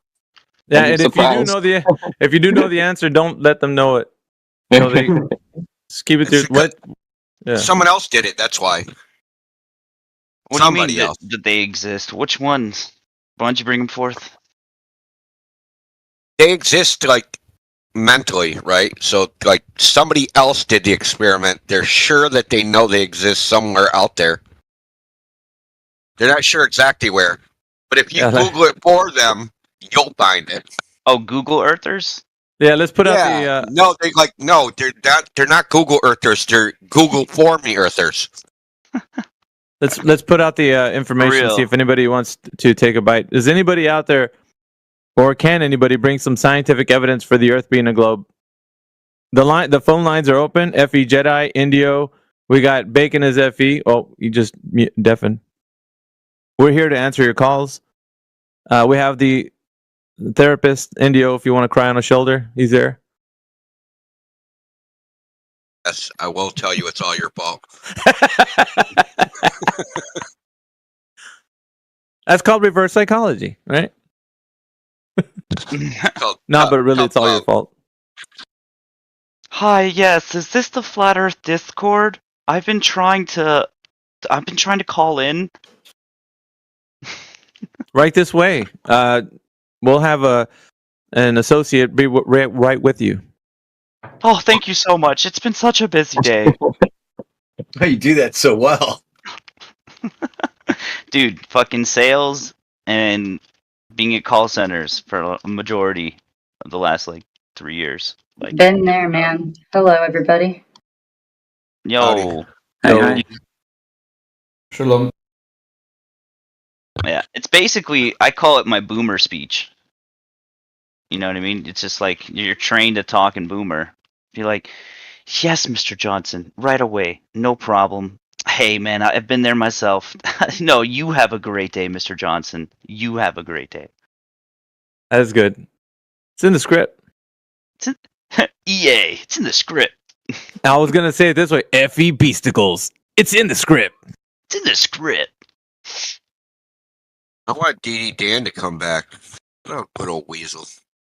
Ready? You sure? Yeah, we want to stomp on roaches, Indio. We don't want to let them proliferate. I've never heard him talk, so. I think it was funny. He'll visit again in 2 days. He'll visit. They always do. They always come back. Hey, look at the text chat. This is what we do to roaches right there. Pop, pop, pop, pop. I just still can't believe We mountain climbers. Okay. Talon wants to talk to Indio. Talon wants to throw his hat into the ring. I can't believe you guys are still on ships over the horizon when you disavowed a physical horizon 3 years ago. That's not what we did. We know the horizon is physical. We? The what is it, your band of merry men? What the fuck is we? You can see the water. You can see the physical water. And then it goes over the horizon. Right, okay, so the horizon is a physical ball edge, after which it starts curving down. That's what you think? That's what it is. Okay, so how do you explain the black swan? I don't. The black swan doesn't prove anything. So why is the horizon that physical ball edge? Did the ball grow? No. It's just a picture that doesn't have good or accurate measurements. It's not a I wonder if Talon feels better when he says doesn't that have the accurate black swan measurements, doesn't so prove we anything. don't know how far the oil rigs are. Correct. Like you can have like the black swan looks different depending on when you're looking at it. Oh, does it? What the fuck? Yeah. So like when you guys, the black swan that you guys use is different from like when I put in. I just posted the thing. Listen, dude, it's the same. No, stop your horse shit, dude. It's the same black swan. The distance to the predict. Listen, Talon, the distance to the predicted geometric horizon is not there, dumbass. So you're not going to get it in either one of. Yeah, it does. We're not looking for that. You need the predicted geometric horizon to be in a specific location.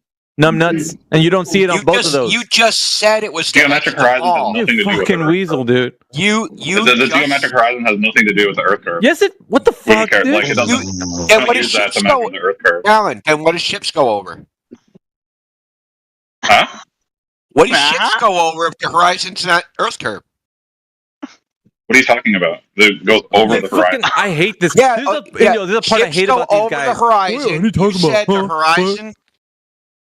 You said the horizon was physical. The physical edge of a ball, and ships sail over it, over to the other side of a curve, right? Yeah. Now you just posted an image that shows the horizon in different places. Which No, it shows the one? objects Which in which different one is the physical one? Which horizon? Which image? The right picture. The right picture is more accurate. How do you know? How do you know? Okay, so how did you determine that? I use my eyes.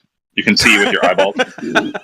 You can see. You can clearly see the right picture is more clear and less warped. Oh, more clear. Okay. So you can no, see no, that, no, no, unless no. you think, so are those the same oil rigs? That wasn't the question. I didn't ask you which one is more clear. In the pictures, I even though asked they're you the which. same How did oil you? rig. Yeah, I didn't ask you which one is more clear. I asked you how did you determine which horizon is the physical one? That's what I asked you. What, the one that you're Is looking at? clarity of You the look at it. image a determining factor?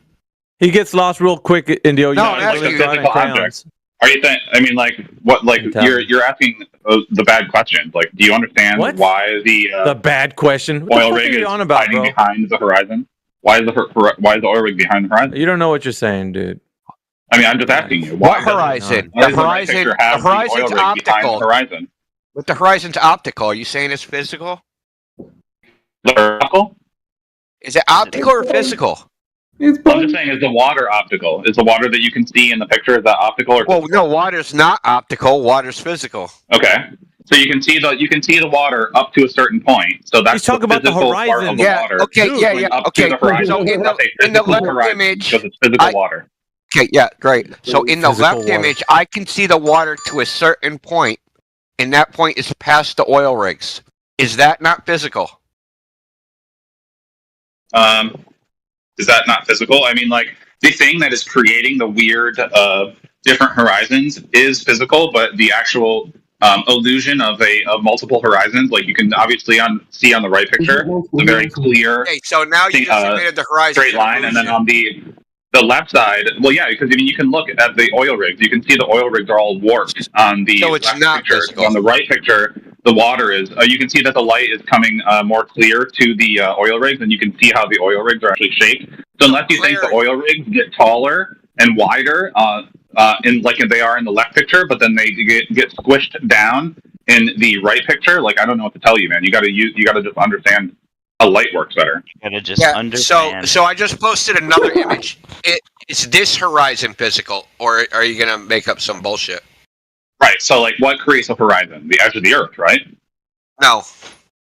So just because something that's really far away, you can't see it clearly. I mean, just because the horizon is blurry doesn't mean it's not physical. That's not the argument, bro. That's what you guys are trying to say. You're saying that the horizon can be in different places just because you're using a blurry horizon to try to determine where it physically is. When a physical horizon is creating a blurry line that appears to go in different ways. I mean, there's optical illusions on the horizons of water where boats can just float in the air, right? So like you can't really the horizon, but regardless of whether or not you can cross the edge, doesn't make it physical or not. Just stop talking for a sec, Talon, because you're talking yourself in circles. I'm sorry, I'm You're just talking yourself in circles. The problem is that you don't. When I'm talking, you don't understand the argument. That's why you're having problems with this, because no one. What is your argument? No, because our argument is a response to your globe position, not necessarily you, but the globe position generally, which is that the horizon is physical Earth curve, right? So then when we say, here's the physical Earth curve, way further than it should be, you guys then come back from your own claim and then say, oh, that's optical. Well, then it's not physical Earth curve that you're seeing. It's optical, which was our position to start with. So you reject our position. Well, no, that is objectively true. You reject our position. Because again, you're taking the blurrier picture. I'm still talking. Haven't stopped. Right. So you start from the position that we are incorrect, and then when we present you evidence, you then actually retreat to our position, which is that the horizon isn't physical and it's optical. Do you understand that that's what you're doing? No, that is not what I'm doing.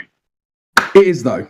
That's what you're doing. Again, we're going to go back to the two pictures. So you can see on the right picture there's only one horizon, but on the left picture it's very blurry. Like there's a lot of different colored water, and so all that is. So regardless of whether or not that blurry gray line that you want to call a horizon is a physical or optical horizon, doesn't fucking matter because we're not using that horizon. We're not using that to determine the curve. We know that it's curved, and you can see the more clear picture. Use the clear picture, the more defined picture that shows the clear oil rig, not warped and shadowy like the left one, and you use a clear picture where you can see a single solid horizon, and you can see that the oil rig is over that hill. So that is what produces the curve. You can, just because you're pointing at a blurry optical illusion of a blurry horizon doesn't prove anything. So try again. Cool. So then you are still retreating to our original position of the horizon is optical, which you just denied doing. Right. So well done. So just because it's optical doesn't make it not physical. That's a completely useless point. So did you want to actually try to make a real point, or are you just going to keep? Then you don't understand the argument, do you? No, I do understand, but like I said, you don't understand your argument. No, you don't understand your argument very well, but you don't. So what does it prove? Right? What are you proving? What am I proving? I'm trying to deal with the argument first of all, right? So the argument that the horizon is physical Earth curve, we then present quote unquote physical Earth curve that doesn't conform to the dimensions that you need it to. You then retreat to our position of optical horizon. No. I'm using the clear picture. You are not. You were trying to use a blurry picture. So I'm not using your picture. I'm using the picture that's more clear to determine a physical horizon going over the thing. Because the sailboat picture, you can see in the sailboat picture, there's no blurry horizon. It's a very clear, straight, watery line. And so it's much more accurate to use a clearer picture than a blurry picture and then point at the blurry part and say that it disproves the more clear picture, which doesn't have all the stuff. How come the right picture doesn't have all that weird, all those weird second, 2 and 3 horizons? Why is that? What's funny is that all of this detail that you're providing backs up my point and eviscerates your point. Because you are saying, no, you're going to let me finish because I let you finish. No, because you're going to let me finish because I let you finish. Now, the problem you have is that if the horizon is moving, then you can only have one of 2 explanations for that. One, that the Earth is physically moving. 2, that there's an optical phenomena affecting the horizon. If you think it's 1, you're stupid. If you think it's 2, then you admit that the horizon is optical and not physical Earth curve. Which is it? So again, you're using an optical illusion to say that a physical horizon exists. That's your problem. That's your claim. Your claim is that the physical horizon is your optical illusion. No, we don't care about physical Earth curve because we don't think it's there. That was your. Well, that's a problem when there's pictures in front of you that show it. So it's kind of like your problem again. I know it's hard. You're just affirming the consequent at that point. We're trying to actually talk about the arguments, right? Now, your argument was that the horizon is physical Earth curve, and so when the horizon changes from day to day, you have an issue because either the Earth has physically changed size, which would be stupid, or there's an optical effect happening, which means you agree with us. So are you stupid or do you agree with us? There's your options. No. I'm saying there's an optical illusion in the left picture, the one that you're trying to use to disprove my point. I don't agree with you because you're not speaking. You're not even understanding what my argument is. No, I do. I very much understand. So is water physical? I know the chronology of this argument. Right, okay, you're going to just stop talking through me. I know the chronology of this argument. Everyone in this room knows the chronology of this argument. The issue is that you guys have actually regressed to one of 2 positions. Either the Earth is physically changing size on a daily basis, or there's optical effects happening to the horizon. You can't have another position. This is a true dichotomy. If you think it's 2, that's fine, then you agree with us. If you think it's 1, then you are stupid. Which one? See, that's called a Hobson's choice. You're trying to force me to pick from 2 choices. No, it's a true dichotomy. Those are not the only choices. I'm still talking. You're talking over me. And so, secondly, I'm going to again reiterate my actual point. And that is that a physical horizon can have optical illusions on it, whether or not you see optical illusions on the physical horizon doesn't determine whether or not the horizon is physical, which it objectively is. You're just saying that. That's just an assertion, but there's no way you just agree that the water in the fucking picture is physical. That creates a horizon. How do you have a horizon without water? Numbnuts. Everyone knows that water is physical, but what we're trying to establish is whether that line that you see is because of physical Earth curve, which isn't actually confirmed by that. Because the horizon changes every single day, as you admitted, which means that we know that there's optical effects and therefore isn't the physical leading edge of a sphere. You don't get that. That's fine. Everyone else with a brain cell does get it. We can move on. When you look at a blurry picture, there are no optical illusions in the more accurate picture. So you see, you're not even like addressing the fact that there's no optical illusions in the right picture. You're missing that point completely. You're just going right over it like it's not even there. You want to argue with something that's not there. Optics are involved in every single photo that you see.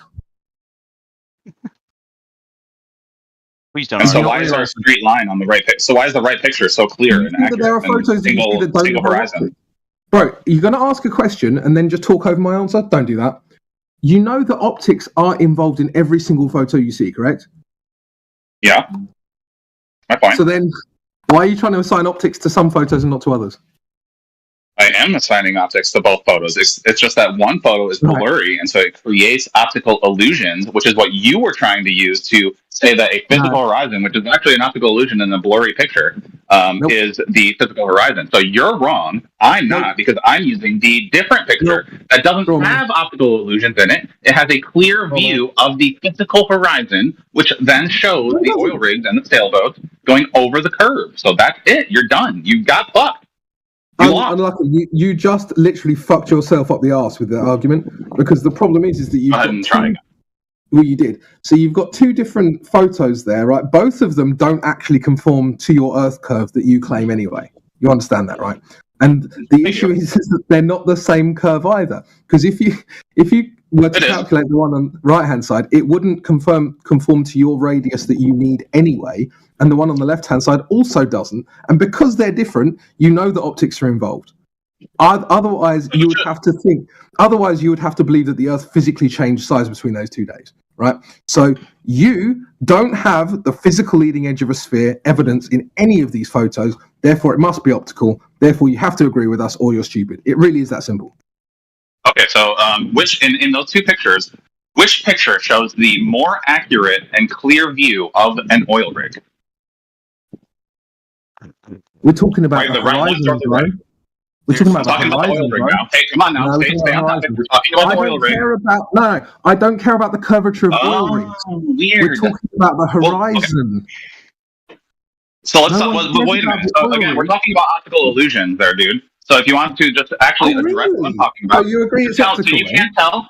So are you saying that you can't tell which of those pictures is the more accurate picture of the oil rig? Which one do you think it is, left or right? You agree it's optical then? Please answer. You agree it's optical? Which one is more optically? Which one has a higher optical resolution, and which one is blurrier? Is it the left one or the right? So you agree the horizon's optical? I'm asking you a direct question. Which one of those pictures is more clear? Do you know? Oh yeah, I think that both of those horizons are optical. Yeah. Okay, so So do you see that so you're saying that in the left picture, even though these are supposedly identical pictures, the left picture with the black shadowy oil rig, which is clearly like taller. If you superimpose the oil rig from the left picture onto the right picture, do you think that they would match exactly? They're not. No, you just made that assertion that those pictures are the same. They're not the same. What are you talking about? They're the same oil rigs. They're just taken at different times. The right one is taken when it's a more clear view of the horizon. So you're getting a more accurate identifier, a verification of the Earth curve, because you can clearly see that the rig is over the horizon. But in the left one, where you've got a ton of optical illusions and it's all blurry, and the oil rigs are all warped, they're not even like the normal shape. You can see you can even see how like one of the cranes is actually bent and like it's actually crooked. So if you think that like all that weird twisty crane, even though on the right picture it's nice and straight, so which crane is more accurate? The one that's got that weird little artifact in it that's clearly showing how blurry the picture is, or the one that's crystal clear and you can see the physical horizon? Oh, the physical horizon. Damn. The physical horizon that doesn't exist because they're both optical, which is our point in the first. Well, I mean, water is physical, right? Is water physical? I mean, you're really saying stupid. Like saying that the horizon isn't physical is just retarded because you can see the fucking water, dude. Yeah, water's physical, bro. You're just making people dumber, dude. Yeah, dude. I don't think it's possible for me to make you dumber. Like that would be like negative IQ at that point. You have no clue how the collusion works. You just caught yourself out, mate. So Who the check this fuck out. are you? Yeah, I'm the one who actually knows what I'm talking about. Yeah, no, you don't. So, if we could, so you, what? So your basic claim is you can't do this on a flat Earth. You can't have a horizon cut off an object on a flat surface. Is that your claim? That can't happen. I'm saying that does not show a flat surface in any. Okay. In any Can respect. you get this visual effect on a flat surface? No, you wouldn't see the. You wouldn't Yes or see no? a oil Can rig you over the or horizon. can't you? Said no. Listen. I've never seen a flat Earth before, so I don't know. On a flat anything. On a flat anything, can I make it look like the horizon on something flat cut something off? No, you wouldn't be able to do that in like a gym or a football field. No, you wouldn't be able to do that. No, you need It's actually been done. And not in a gym or on a football field, on water. Been done many times, actually. There. Show proof. That's a claim. Yeah, hold on. I'll show it. It's fucking simple, man. Dude, I always bring the receipts, bro. Always. Let's see if you're able to pay them as well. Let's see if you're able to pay them as well. Don't test Indio, bro. You're not prepared. Again, you picked a wrong profession. You don't have to be prepared, actually. It's so easy. This man has receipts. I probably can't pay him. So you're.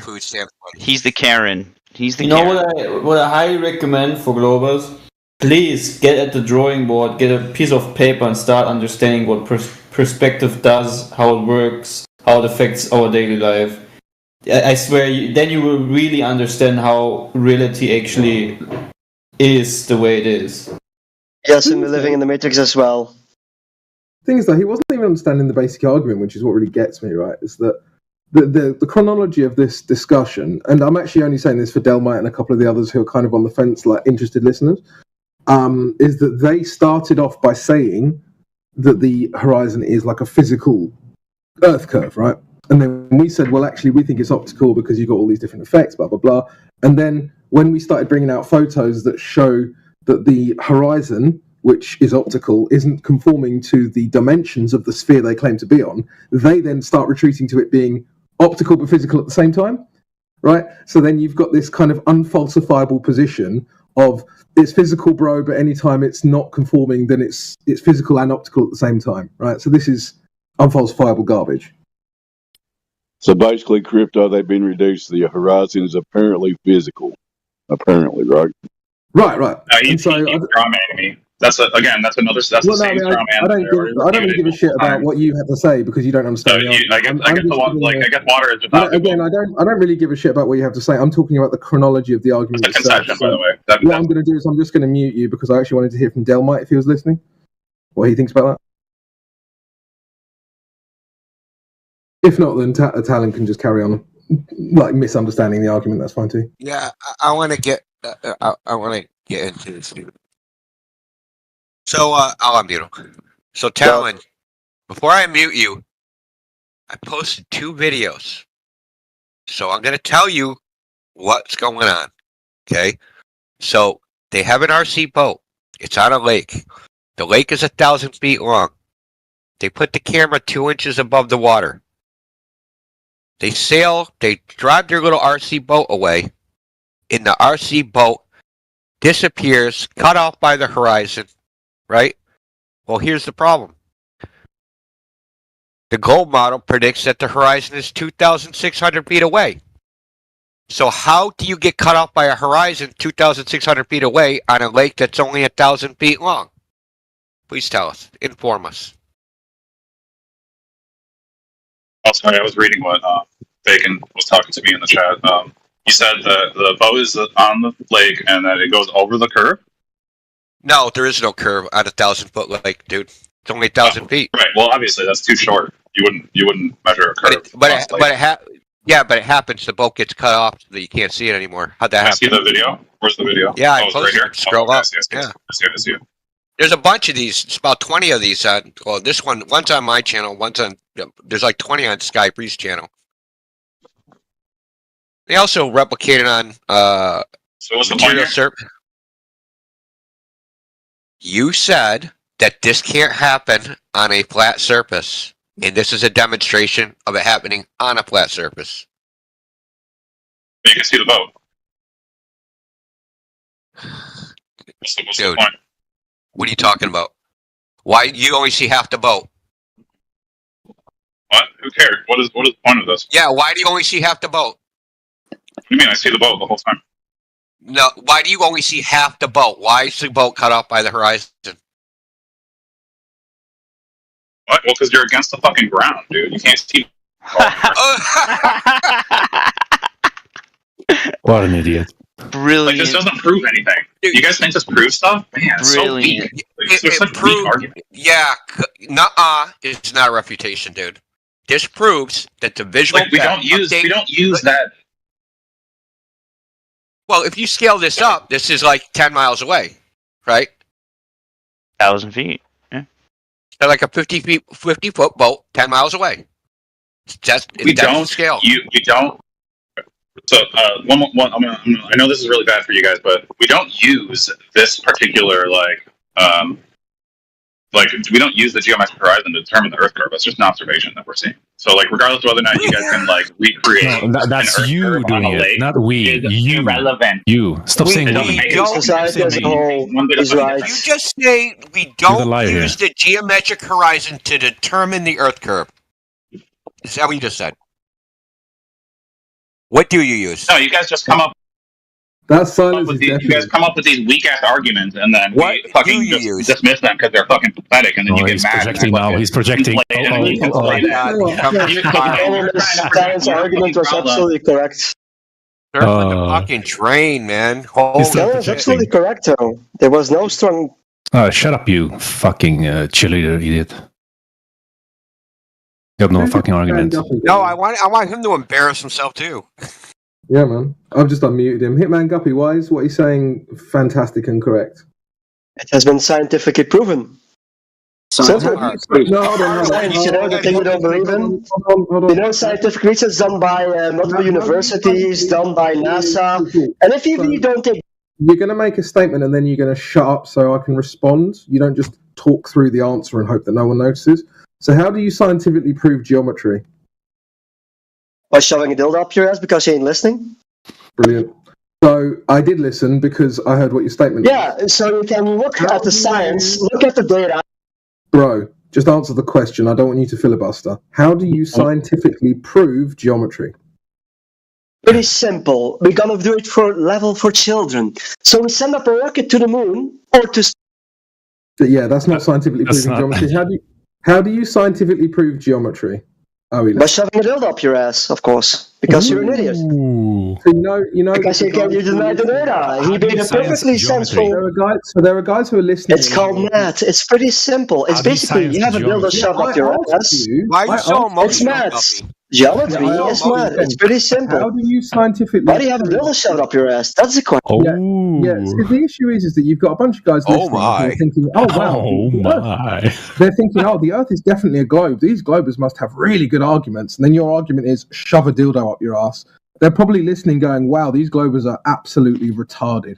So I'm going to ask you a final time. Oh, is he gone? Is he gone? Yeah, he ran away. Yeah, okay, fair enough.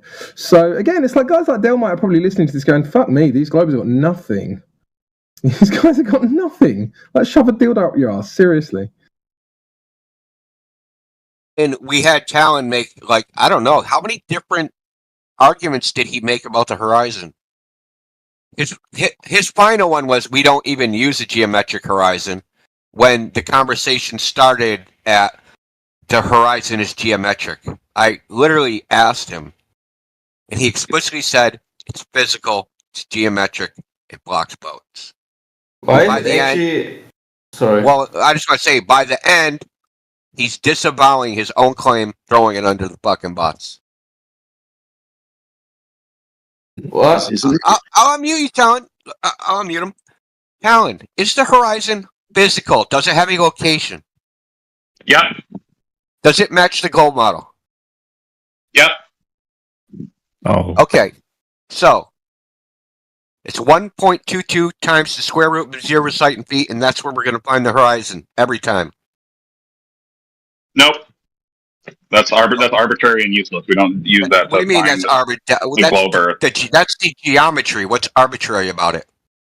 Because you're just like you have a preconceived notion about the Earth not being a globe, so you're just throwing shit at the wall and hoping it sticks. It's like all nonsense. Yeah. Like no so one gives the a fuck about globe geometry. Yeah, so tell me where in the mathematics that I just stated are wrong. What part of it's wrong? Is it the square root part? Is it the 1.22 miles part? Is it the height part? What part? No, it's all of it. Like, all right, this is a fire clip. I just had to pause it real quick, folks. I'm just gonna talk for a few minutes, just maybe like just a couple moments. But yo, if you can see this, if you can see the moon right now, like I don't know where you are in the world if you're listening to my voice, but you should see if you can go. Ain't no way this thing is what they say it is, or where they say it is, or how far they say it is. Ain't no freaking way. And I hate to pause that clip because that was such a fire clip from Indio. But I walked outside like just 30 seconds ago and I looked up and it like made my jaw drop. I was like, wow, the moon is looking crazy tonight. Orange, yellow, huge, low to the horizon. So if you can see, I don't know where you guys are, but if you can catch it tonight, I don't know what the weather is where you are or whatever, but bruh, if you miss it tonight, bruh, you missing out. It's looking crazy tonight. But yeah, that's just a little report from here from Ohio. Shout out to y'all niggas in the panel. Let's see who we got in here. It's literally just me, Miguel, and Mikel. That's it. Ain't nobody else. It's just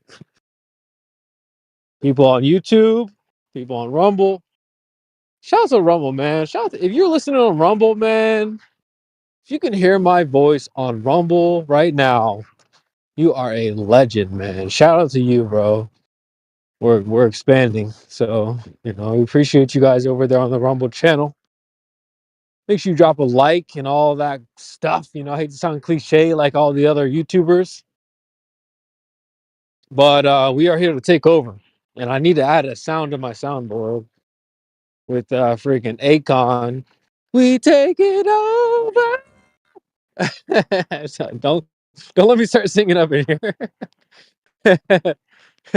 But yeah, here's a song called "We Taking Over," man. We taking over. So yeah.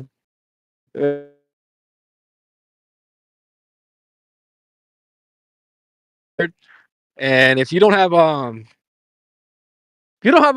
link to the Rumble, you know where to find it. Social media links in the server, hashtag social media links. Will take you right there. Scroll up a little bit, you'll see a post from CJ. And yeah, go follow us on Rumble, guys. If you don't know what's going on with Rumble, man, you need to get caught up. But it's free speech over there. Here. So we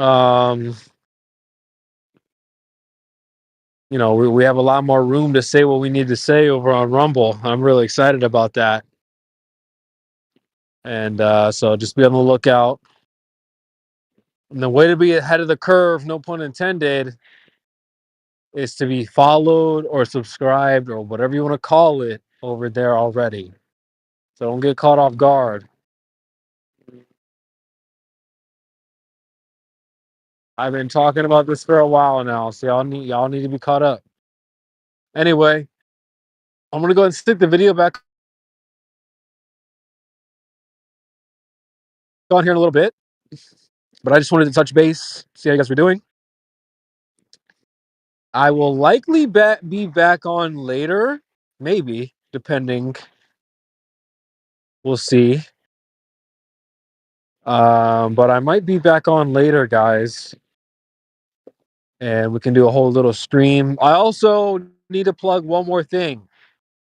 Comedy night. Guys, I'm trying to do a comedy night. And I can't do this alone. All right. I need some of you guys to fucking not be pussies. Sorry, I know we're on YouTube, but I need you guys to like fucking man up and not be not be soft and join the freaking comedy night. You know what? It might be a bit ambitious. I'll admit it might be a bit ambitious, but fuck it. I'm trying to do this with you guys. I think it'd be fun. Personally, I want to do it myself. I want to work on my own skills, but I also think there's other people in the panel in the server that are funny, and I think they could do a really good job at it themselves. So, guys, we missed the sale. I was trying to tell y'all niggas to get this app a long time ago. It was on sale for half off. So now it's $5 versus half off for $2.50. But hey, if you got it like that, if it's not a big deal to you, just go ahead, drop the $5 and get the Comedy Night app on Steam. All right? Steam. If you guys are familiar with like Call of Duty, you know, if you used to play those types of games back in the day, you would have a lobby, right? And the lobby would have a maximum amount of people that can fill in.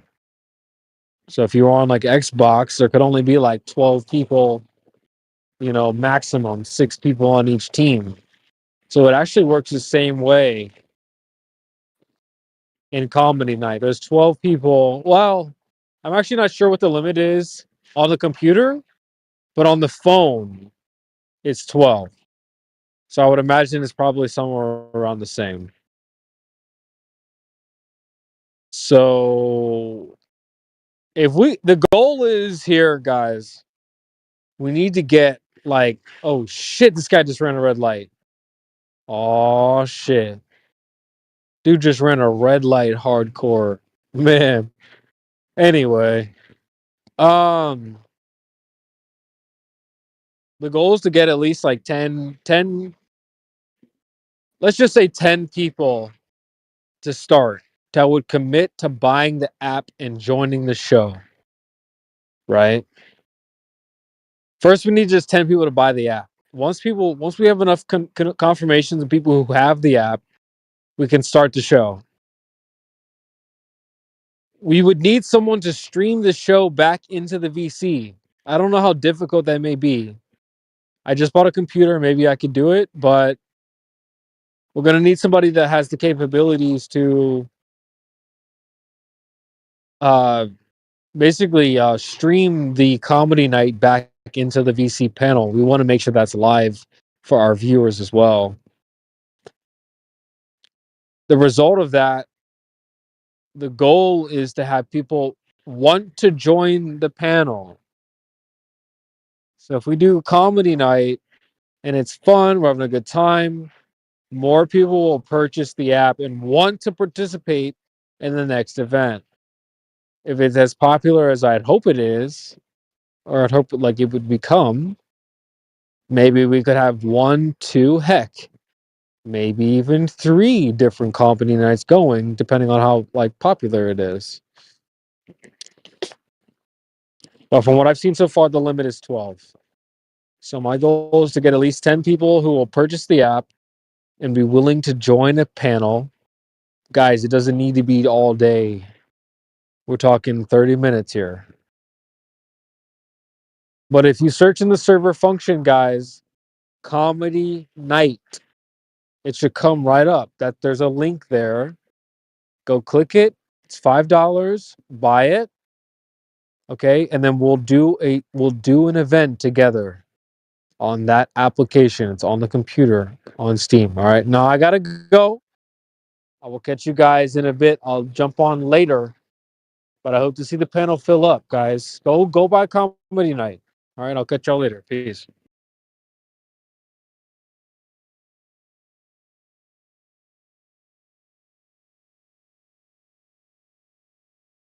There's no point in any of it. Like, there's no reason to be doing what you're doing. It doesn't matter. It's a calculation for figuring out where the horizon is relative to your location. Right, from where you stand. It's just a measurement of a distance from your it's view. not a measurement. It doesn't have anything, but no one gives a fuck. It's a calculation. It doesn't matter. Yeah, but Why doesn't it matter? Why does it matter? Why does it matter? Because that's what the gold model predicts, and you just said No, it's not a prediction. That's what it is. That's what it is. Yes. Okay, so the image I posted, the 10.10 mile away oil rig, not the Black Swan, the image I posted, the one you ignored because you have to. I mean, you're ignoring the one that I posted. I posted one too. No, it's been addressed at infinitum. So, sorry, like, there's a lot of black swans in the thing, so I'm not sure. So are you talking about the video picture one? No, yeah, this one I just posted 10.10 The YouTube miles. video. Yeah, 10.10 miles. What's wrong with this one? Is this clear? No, this is not at all. Not clear. It's a blurry picture. No, it's not clear at all. That's a blurry picture. How come I? Yeah, that's a blurry nightmare of a picture. Can you look at the water underneath the oil rig? Can you see lights reflecting in the water? See the water. Yeah, can you see lights reflecting in the water? It's dark. It's the sun's not even up, light? It's dark. The light is reflected in the water from the oil rig. There's a light on the oil rig and it's reflecting on the surface of the water. You see that? Okay. Yeah.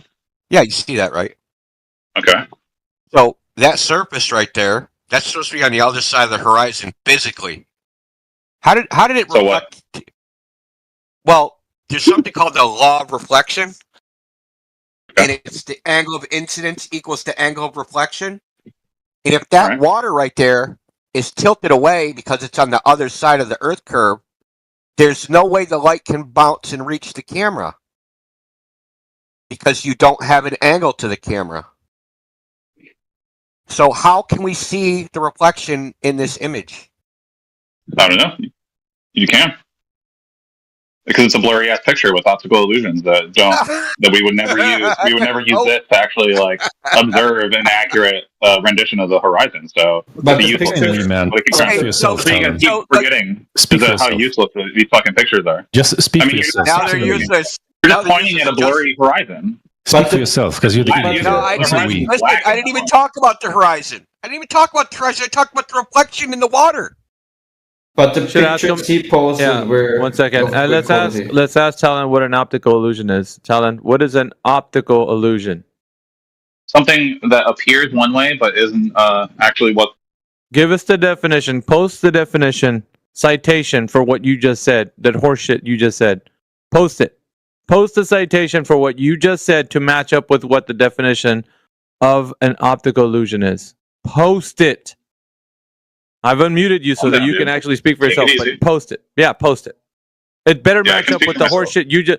It better match. Stop talking. Post the definition of optical illusion, and it better be what you just said. Go. Hold on, right now I got to use a division definition. Words mean things. You can't just say whatever you Something want. that deceives the eye. Hold on, I gotta link it, so it takes longer. Yeah, I guess I'll just copy and paste.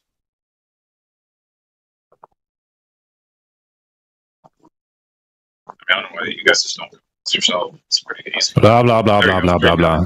Stop Something that talking. deceives the eye by appearing to be other than it is. So there you go. Optical Okay, illusion. so all your pictures are what blurry you're- bullshit. What you're seeing, is it something other than it is, or is it just something distorted? No, what you're seeing. Is it something other than it is? Because the thing that it is, it needs to be something other than that. Is it something other than what it is, or is it just distorted? Right. So like what you. Is it something other than it is, or is it distorted? Is what appearing other than it is. Distortion is appearing other than it is. When Distortion is that's the definition of no. Distortion First of all, is the what image it I is. posted isn't distorted at all. What are you talking about? There's If nothing something is distorted even in if that something image. is distorted, it's still what it is, just distorted. You can't see it very well. Right. But it's not That's something. optical. It's not something that it's not. Appearing to be something that it's not. It's not appearing to be something that it is not. So let's You walk understand? through. We already did, and I just told you. It Let's is what walk it through. is, just distorted. It's just distorted. That's all it is. It's not an illusion. Where the fuck do you see something other than an oil rig? So Is there something other than an oil rig there? That's an illusion of something else being there other than the oil rig. Do you see something other than the oil rig? Something that deceives the eye. Is the oil rig deceiving you, saying that it's not an oil rig? Is it a duck? Is it a bowl of spaghetti? What else is it? Is it other than something that it is, or is it what it is, just distorted? Right. It's a distorted oil rig is looking. All right, no, it's not other than. It is what it is, just distorted. Okay. Okay. And why is it? so Why it's is not, it distorted? It's not an optical illusion, like you keep fucking saying. Look, You keep what is misappropriating distorted? the word optical illusion and attributing it to this, and it's not an optical illusion. It's not something other than what it is. It is what it is, just distorted. And in any case, it wouldn't fit that because it's an optical phenomena. If you're saying that there's a mirroring effect or whatever it is, that phenomena has already been discovered and already understood. So it's not an illusion. It is an optical phenomena, and it has been categorized as a whatever it is. Either it's a superior or an inferior mirage. It has been categorized by being able to say within the definition of mirage, it's either towering, stooping, lowering, and so it's categorized. So it does have a definition, and it is already understood. So it's not an illusion. It's a phenomena that occurs, and sometimes there's more or less of it. Just depends. So you've been misappropriating the word optical illusion and just thinking that you know what you're saying, and you're not, because it is not something other than what it is. It is what it is, just being distorted. Do you understand?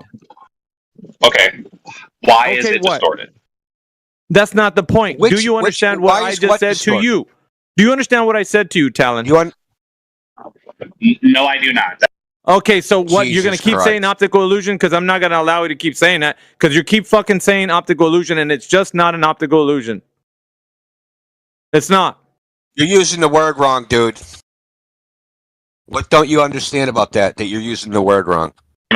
I'm putting optical illusion from Wikipedia. I mean, a distortion is a kind of It optical is not illusion, 'cause something it's other distorting than your what it view. is. It is what it is. It's a fucking oil rig. Is it something else? Is there a fucking hat trick that you see that it's not an oil rig? EDUB posted the optical illusion definition there. In the Ever chat. go and find distortion right Have a- here have a- under have a optical read about illusion, it. because distortion is one of Look, those look things. at what it says. Yeah, look at what it says. Read it. Look at what it says there. Do you want to read it together, Talon? Do you want to read it together? You need to learn Says what the it visual- means. in Words- visual perception, Yeah. an illusion caused by the visual system and characterized by a visual percept that arguably appear to differ from reality. So when All right. So now that you said that much, right? You read the meat and potatoes of what it is. It appears to differ from reality. Now that we know this, where does the oil rig differ from reality? Is it a fucking dinosaur? What else is it other than an oil rig? say Is it something distorted else? oil rig. Is it? Yeah. Oh, there you go. Now we're getting some fucking cowbell. So is it other than what it appears to be? Yes or no? Yes. What is? Yes. What else? What else is it? Now I need you to tell me what else other than an oil rig is it? What else is it? A distorted, No, it's still the same fucking thing, just distorted. I already went over this. It's not something else. It's an oil rig. What else is it other than an oil rig? Go ahead. a distorted oil rig. A distorted oil rig, which means it's still a fucking oil rig, Talon. And not to, but it's distorted. So what? It's not an illusion. It is an oil rig, just distorted. So Quetzalcoatl is a oil rig distorted. Doesn't matter. It's still an oil rig. It's not differing from it. Stop saying it's an optical illusion. If anything, there's an optical phenomena occurring that distorts it. But it is not other than an oil rig. This is what you and the See rest what of I the posted, fucking Alpha? clowns mix up. You keep saying it's an optical illusion, and it's not fucking that. You're misappropriating the word optical illusion and pasting it on this. And just you think you're correct and you're not. You need to fucking change that because it's not what it is. Is it The argument is the oil rig. The oil rig isn't the argument. It's the horizon. It doesn't matter. You need to change that because it's not going to be You an keep saying it optical doesn't illusion. matter, but it does. Yeah, So the no, thing that yeah, matters, the it doesn't. thing that Listen, disproves you. You keep saying that it's an optical illusion, and it's not a fucking illusion. That means that what you're seeing is not what you think it is, right? Right, the distortion. Right. No, We're letting this dude off the hook, dude. Sorry, man. We're letting him off the hook. He said the horizon was exactly where it's supposed to be. That 1.22 times the square root of Joe's height in feet is not a prediction. That it's just a description of reality. And he said the horizon is always where it's supposed to be. We're letting him off the hook. Yeah. Well, he's gonna have to be. He's Where'd he charged go? with many. He's charged with many things, and this is one of them. Yeah. So as soon as he comes back off of that point, he's coming right back to this one. So he's gonna have to clear up no a lot of problem. shit. Like, okay, so again, well, I mean, we're clear. I'm gonna post No, we're this not. image. So I showed you a video, right? I showed you videos of RC boats where there's a horizon. Okay, there's definitely a horizon, right? But the horizon is supposed to be 2,000 feet away, but the lake is 1,000 feet long. Why isn't the horizon where it's supposed to be in that? You said it's always where it's supposed to be. And that the equation was just arbitrary. Then, contrary to arbitrary, you said it's actually a description of reality. You just I mean, you saying didn't actually random do any words. measurements on those RC boats. We don't need to because we have a limit. But the lake is 1,000 feet long. And if you look at their previous videos, they measure it with ropes. No, you Right? wouldn't. They measure You wouldn't it do that. That directly. wouldn't. They don't use Google Maps. They don't use fucking a calculation. They go out and they actually measure the lake to that lake directly. They know that What? they can't Who cares? possibly be at the horizon. That the boat should never disappear. According to you guys, that it should never disappear. Ever. You're only a foot off the ground. Who cares? The boat should never Because that disappear in the functions, gold model. that distorts the reality of it. So it's not Earth curve. No, it So is something Earth curve. other It's just than that your Earth video curve. does nothing. So something other than Earth curve can make a boat appear halfway cut off. Oh, he's saying it's Earth curve, but at the same time it's not. Like, why are you double speaking every time? No, that's not what I'm saying. Fucking annoying. No, it's just that you guys are using these dumb fucking videos Stop and acting like they saying you guys. prove Fucking something. videos. Do anything. Listen, Okay. Stop talking about us. You got anything You're better? trying to bail yourself out by fucking basically gossiping like a fucking chick. Address the issue. Okay? Why is there a horizon on a 1,000-foot lake when the horizon should be 2,600 feet away? Why can you only see half of a boat? Is it Earth curve? No, it's probably not Earth curve in that respect. Okay. Congratulations. So Earth curve is not the only reason that you wouldn't see half of a boat. And it's not physical obstruction. Congratulations, you played yourself. Except I didn't, because the sailboat No, and all you the did. pictures of the Earth curve still exist. So, They're not like, pictures, you just they're not wasted your pictures of time. Earth curve. All you do is You're waste your time. misinterpretation of what you're seeing. Bro, this Because guy's you have dumb an as fuck. you have an I don't idea in know. your head. This can only happen on a ball. It can't happen on a flat surface. Then I show you it happening on a flat surface. You're still like, well, Congratulations. it's You did something that no one gives a shit about. No, And you don't does give a nothing shit for about. that proves nothing.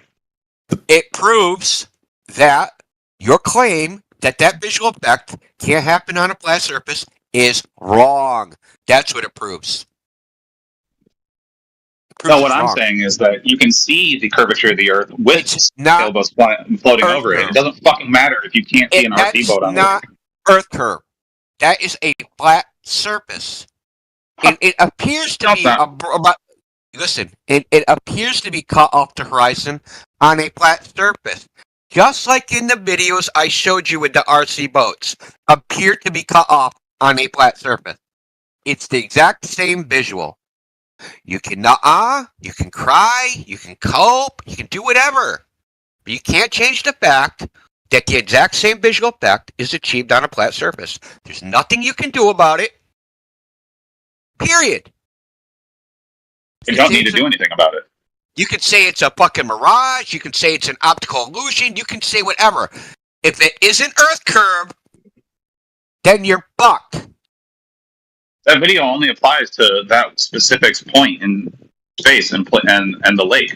It doesn't disprove anything else. It's been done on other lakes. There's more videos on that channel. It's been done on other lakes. So go harder, dude. Oh, it doesn't matter because you're using You're using a flawed view because you're using a lake. You're not going to find Earth curve there. It doesn't fucking matter if you can't see the boat. There's some other reason that explains why you can't see the boat, but it's definitely not because there's no Earth curve. You just contradicted yourself in the same sentence. How the fuck did you do that? It's pretty No, amazing. I said there's a different reason why you can't see the RC boat. I don't give a fuck why you can't see the RC boat on a flat lake. But when you see a sailboat going over horizon, that is important because that's the actual fucking Earth curve that you. Then it's Earth curvature. Then it's Earth curvature. What a So either like all the evidence on, because that's the thing though, is that you're not even trying to find a different explanation for why a flat lake would cover up a RT boat. I know why. It's because you guys were so close to the ground, so you think like you can't see very far when you're really close to the fucking ground. But like, welcome to flat Earth. Hey, No, yeah, it's that sounds like because the Earth curve. That doesn't prove that the Earth is flat because you're only measuring 1,000 feet, so it doesn't prove anything about the shape of the Earth. That's what you guys don't get. Random shit. That's the point. It's 1,000 feet for a reason, so that you guys can't say it's Earth curve. That's why it's 1,000. Just because. No, see, that's the thing though. Is that you're eliminated Earth curve, so you don't get it, right? When you want to test something, sometimes you have to eliminate a variable. So we eliminate the curve variable. This is Earth curve. This is caused by Earth curve. So we eliminate that variable by using a distance which can't possibly be Earth curve and scaling everything down. And say, hey, can I mimic this visual effect on a known flat surface? Oh, we can. So the claim that this oil rig, this mountain, this boat, this sun is cut off and it can only be cut off on a curved surface is demonstrably wrong. Right. You're not comparing the distances accurately. Oh my god. Oh, you need a field light to do that? The comparison doesn't matter. It only matters because you're going by. You even said it. You said, like, the calculation don't matter. We're just going by our visual, what it looks like. I'm saying you don't have calculations. You don't even have that. What are you talking about? I can predict where the horizon will be easily. Why does that matter? Oh my god. Reset. Predicting again. This is so fucking You just stupid. complained about it. Why does it matter? Because you just complained about it. You're a fucking woman. I swear to God, I'm arguing with a woman. What is the point? It's going downhill. Can I jump in real fast? Just a quick question. Like if I FaceTime my buddy in Saudi Arabia and I'm looking outside my window and I see sunlight, he points his camera outside his window and it's dark time. How do you explain that on a flat Earth? Because the sun is small and lights up locally. The air that we dude, around it like a lamp. Listen. So check this out. The air, contrary to what you think, is not actually transparent at distance. It's not transparent. The light doesn't go forever. Just like if you're 400 meters underwater, the light doesn't reach down that far. Yeah. Well, the light doesn't penetrate 4,000 miles of air either. So are you positing that like the moon is closer than 4,000 miles or the stars? Did you even hear what I said? They have to go through air, just like what Yeah, you well, said. the light of the sun has to go through air, and that Just air like the absorbs light and of the attenuates light. Sorry, There's a go on. name for it. When they design lighthouses, they calculate this. It's called optical extinction. Light can only penetrate so much air. So, for instance, I'll ask you a question. Why is the sun, when it's on the horizon, 23,000 times less bright than when it's at solar noon? Because it has more atmosphere to go through. It's Exactly. also bigger too. What do you mean bigger? Like if you look at the moon when it's on the horizon versus the moon when it's directly above your head, it appears larger. First of all, I was talking about the sun. Optically. The same principle. You don't know the applies. size of it. It appears. I'm not saying I'm measuring. I'm just saying, what I can do with my own eyeballs. Well, according to them, it appears to be bigger. That's an optical illusion. But if you bend over and look between your legs, which is kind of weird that they tell you to bend over and look between your legs, it seems like a weird fetish. Well, I think we agree that the atmosphere distorts light in some ways. It absorbs light, completely absorbs it. It also distorts. Yeah, But you got the nonetheless, lensing effect. Yeah, in there. when you make the argument that this optical extinction happens in such a short distance. Not an argument. It's what do you mean a short distance? Thousands of miles is a short distance. In comparison to what we posit the distance. How far of the away are you sun from is Saudi the Earth. Arabia? No, it's the difference between where the sun is relative to Saudi Arabia in your location. So say it's noon in Saudi Arabia, right? It's dark where you are.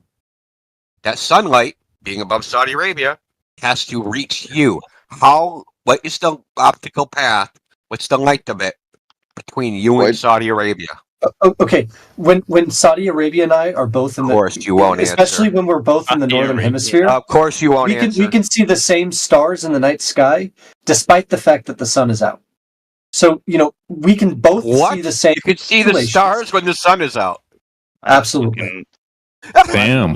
What are you talking? Same with the moon. Have you never seen the moon in daylight? Yeah, the moon, but not stars, dude. You can. For example, Maybe maybe during twilight, maybe during civil twilight, but not at, okay, you're not missing during my the day. point. Quit trying to be semantic here, and just understand that. No, there's a difference. Listen, dude. I'm not being semantic. Don't make stupid accusations. There's civil, astronomical, and nautical twilight. That it's light out, but the sun's not up. You can't see the sun. Okay, so you cannot see stars when the sun is out. When the sun is visible, you cannot see stars. Especially that is nonsense. Okay, you're wrong. But let's move past this. When I'm in the southern hemisphere, when I'm in Brazil, I see different constellations in the sky than versus if I'm in the northern hemisphere. Why would that be the case if we're on a flat Earth? Perspective. I'm on one side of Walmart, and I have different lights above my head than when I'm on the other side of Walmart. Walmart's a sphere.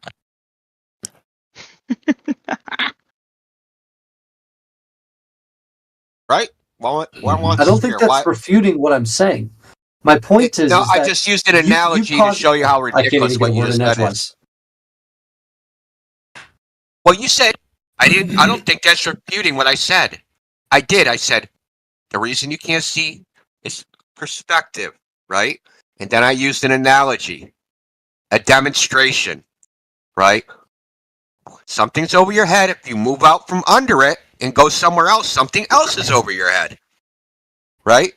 Right? Is that correct? In essence, you're ignoring the fact that if I stay in the northern hemisphere, I still see the same constellations, despite the fact if I'm in USA or if I'm in Saudi Arabia, both being in the northern hemisphere. But by virtue of me going to the southern hemisphere and being in a southern place like Brazil, like for example, if I'm in New Zealand and Brazil, they see the same constellations. Counter to the fact that if I'm in USA versus some other let's say Iceland or whatever. I think Saudi Arabia is too close to the So equator. My point is that we're both in both examples. We're both in different spots of Walmart. We both see different spots of light.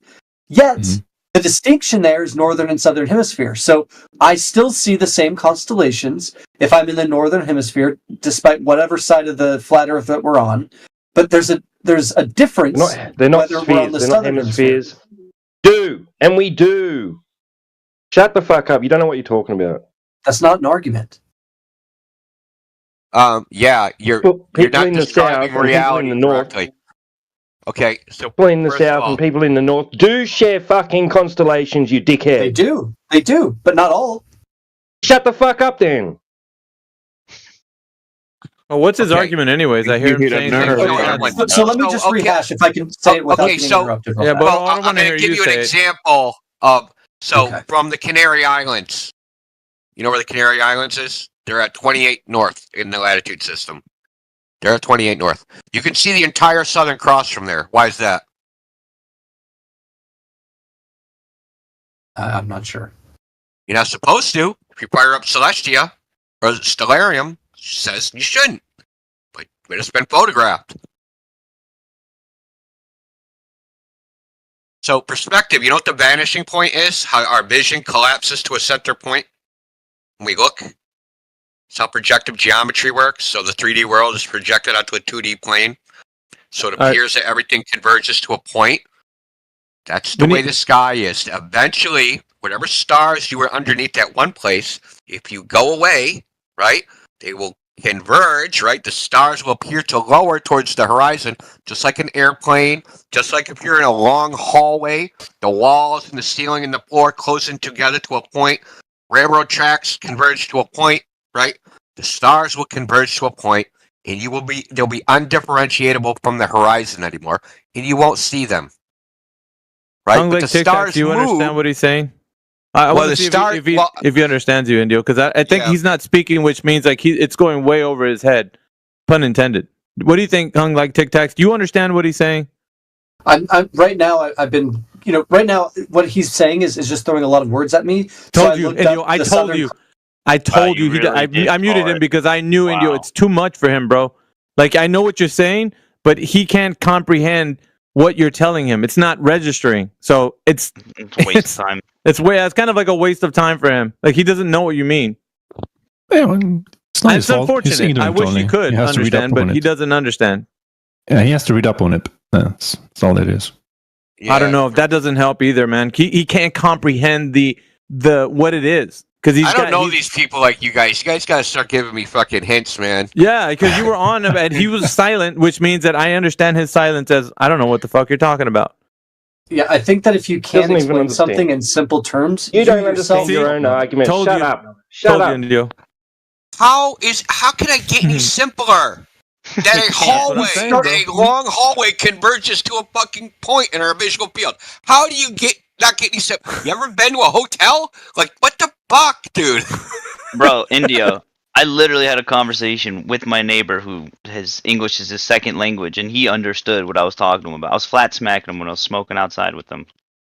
Like, he understood it. These guys, I don't understand. Yeah. Let's start with railroad tracks. If you're standing in railroad tracks, do they go off into the distance and converge to a point? I understand what you're saying, and I would say in Now you essence, yes. I hate when he said. I don't like when he says in essence. I have to pause him, Indio. Like, no, Why it's not. do you need a qualifying word like in essence? Like, no, that's what it is.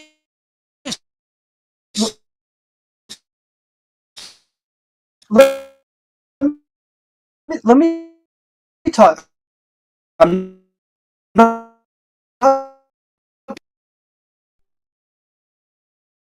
Nah, you do that because we're saying vision. Now you're gonna fucking kick. Just to see what maybe I haven't seen what's in reality before. You can put pictures up for him. I mean, look at the text chat. Hung like I tic bet tac. you at the end of all of it, he'll say, "The globe is not a globe in essence." What? Yeah, we don't want to hear that. So go Oh, ahead. If somebody's got some images, he can see some. People can draw things that look like something in the far distance. Because he needs visuals. I mean, literally, crayons would probably help him understand things. I'll give him a kid's colors. drawing. Can I ask a question? When I draw a picture of a long we're gonna wait for this guy I for would just a moment. converge them. Those lines would converge, but in reality, they don't. What? So in reality, they don't. As in, what do you mean that they don't? I want to see if you understand what we're talking about. Go. Indio dipped. He's Yeah. done.